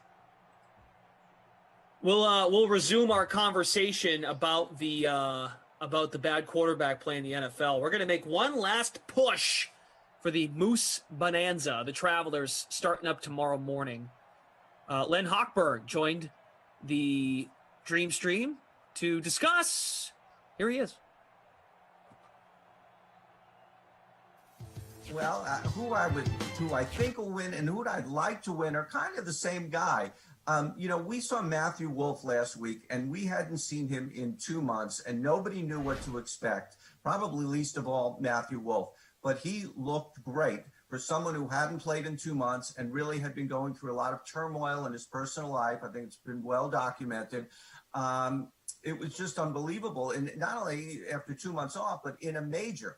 So I'm kind of thinking that can't wait to get to TPC River Highlands and continue. He probably can't wait till Thursday. I think he is just going to get better and better now that his seems to be in a better place for golf. I think he can win this tournament, and I think it would be really a lot of fun for golf fans to see him win this tournament. Hi.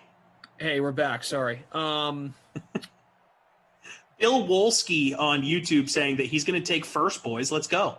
Let's go. LFG. Hashtag. The Moose Open Bonanza #2 Travelers by our own Jeff Ulrich locks at 6:45 a.m. Eastern. So this clip from the Sweat earlier today, Len Hochberg, right? And our man Moose, he's our golf authority here on the Dream Stream. One of them, obviously, Reed is a golf authority as well. Emerson fancies himself as such. But those are really the two golf experts. Len Hochberg has a diesel soul patch. Like, puts Moose's soul patch to shame. Is there like a soul patch subculture within golf that I'm not aware of?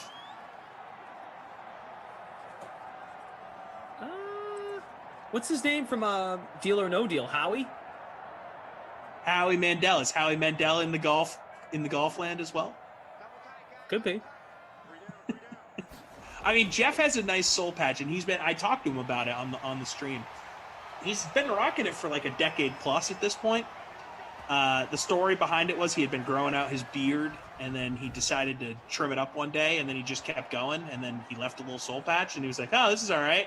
And he just never really put a lot of thought into it and left it on his face forever. Len's soul patch looks like he put a lot of work into it and does high maintenance on it. Like, that thing, he might have an insurance policy on that thing. Great soul patch. Devin Funches with the catch. Oh, yeah, and by the way, Emerson's forehead says, I still don't think Lash heard Tom. Totally ignored him. No acknowledgement whatsoever. Great job, Tom. I'll give you some love.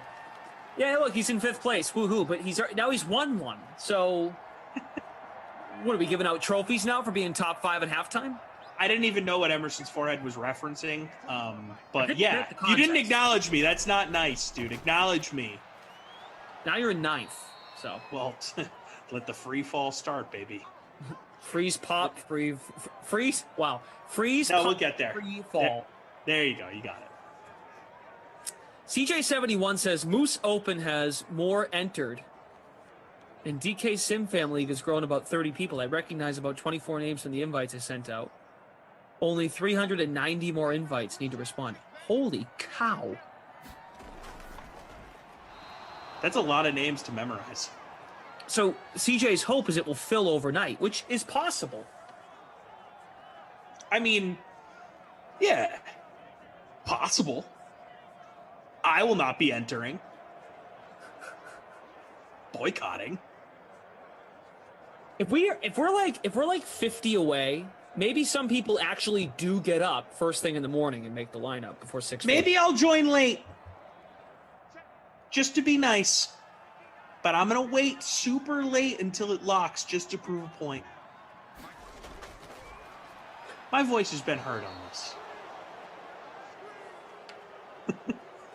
Care Bear says on Twitch, it's looking like I might be joining tonight. All right. There you go, Care Bear. Derwin says Carr is the worst backup quarterback. I'm not sure I get that one. But then says, does that mean he thinks Mariota's going to start? Maybe. And then Rodgers is the best backup quarterback.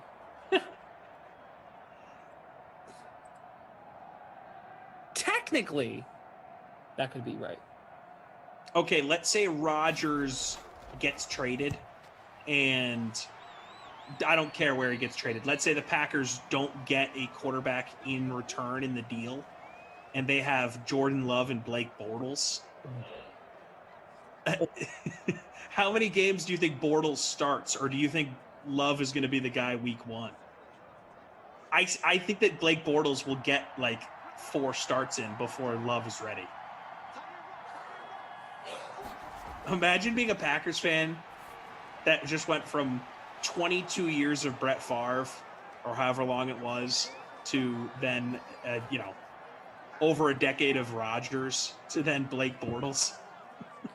Bortles service. I don't think they ordered Bortles service up there in Green Bay. It's pretty gross. The chat is reacting. I was just curious how this Bucks-Hawks game is going. We're at 40 seconds or so left, and the Bucks lead by 111, 110. The NBA has just been in hold my drink mode the last week or so. It's been awesome. That game last night, I said this on my podcast earlier today, Great Dane Nation, check it out, Apple, Spotify, or wherever you get your podcasts. Heard of it. The Suns game last night, it took 33 real-time minutes to play the last 2 minutes of that game, and I didn't care. It didn't feel like it dragged for me at all. That was high drama. I was in the moment. I didn't mind rewatching all of those replays. The online reaction was fun. I was in it, man. Maybe it dragged a little, but I didn't find myself being like, this stinks. Oh, I hate this. Like, I was loving it. I thought it was awesome. That pass was unbelievable by Jay Crowder. Oh, I know wow. the dunk was cool, but that pass was unbelievable. Well, and a lot of credit has been going to Devin Booker too for the screen he set to open perfectly executed play. Shout out Monty Williams. Yeah, should have won Coach of the Year. I know, like here in New England, we talked a lot about like the Brad Stevens, Doc Rivers. Oh my God, out of timeout plays. I mean, it was kind of cool to watch one of those work last night. You know, Yeah. like, good for the coach to get some recognition finally in that league. For sure. James says, please fill the Moose Classic. Glash beat me by 1 place last week, and I need redemption. Hopefully people get involved. It'd be fun. It would be a lot of fun. Even if you're not good at it. Like golf. Who cares? It's golf. It's $1. It's a buck. Wow. Trae Young was fouled. And hey, Trae Young made both of his free throws. Paul George, man. That, my friend, is not being talked about enough. Like, great play call by the Suns. We all found out that wasn't goaltending. Don't lie. Clippers very easily could have won that game, and they didn't because Paul George. And you know why Paul George isn't? You know why he's not getting killed for it? Because he's actually played really, really well since Kawhi went down. Like, Paul George has been, but dude, I mean, you've had all this momentum, like, and you've been playing really well. And wow, he got super nervous, and he botched it. He botched it. Malcolm Brown, sir. Yes, in my lineup, eat them yowds. I don't think the Paul George free throws are being talked about enough. Let's talk about them. I mean, you really can't. I mean, look, he missed both free throws. What else are you going to analyze? You can analyze that final play. You can analyze, and even this doesn't take long. You just got to read the rule on the goaltending thing. So apparently Giannis was okay. So Giannis hit some free throws. 1 point game, 5 seconds left. So, and you know what? You mentioned that game last night, the 33-minute length delay. You hit the nail on the head, though. The reaction to it on social media. Yeah, it kept me totally in the. I loved it. Like I was in a bunch of group chats with my friends talking about it and looking at what people had to say on Twitter and listening to Van Gundy cry all over and over again. What a baby. I'm sorry. I'm done with Van Gundy. I'm done with him. Oh, I think he's great. Nah, I'm done. You cry too much, dude. You cry too much. Yeah, but you listen to him, so therefore you found it entertaining. He's become a heel for me. In a good way. Like, it's good, fine. Like, it's good to have someone around. I now hate listening to Van Gundy. They're a good crew. I like the three of them. Yeah, Mark Jackson is. I love Breen, but Van Gundy has become annoying to me, and Jackson has always been someone I laugh at. I enjoy listening to that booth. But like Jackson, like kind of chirps him back, like, but he's not as loud as. No, Van. they have a very good chemistry for sure. Yeah, like, there's good back and forth there. When Mark Jackson is not in a 3-man booth, he gets exposed. I think so. Yeah. Then he's like, "Oh, I really have to carry this." He's got little one-liners though. Choker chimes in. Today has been a strain on the Sim fan. What happened? Yeah, what's wrong? Is it the weather? Talk to us, Choker. Must be the weather. Sloman. Weather was beautiful. Weather was beautiful here in St. Louis today. High 70s, breeze.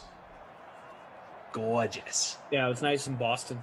I took a walk into the city today to get this camera at the DraftKings office.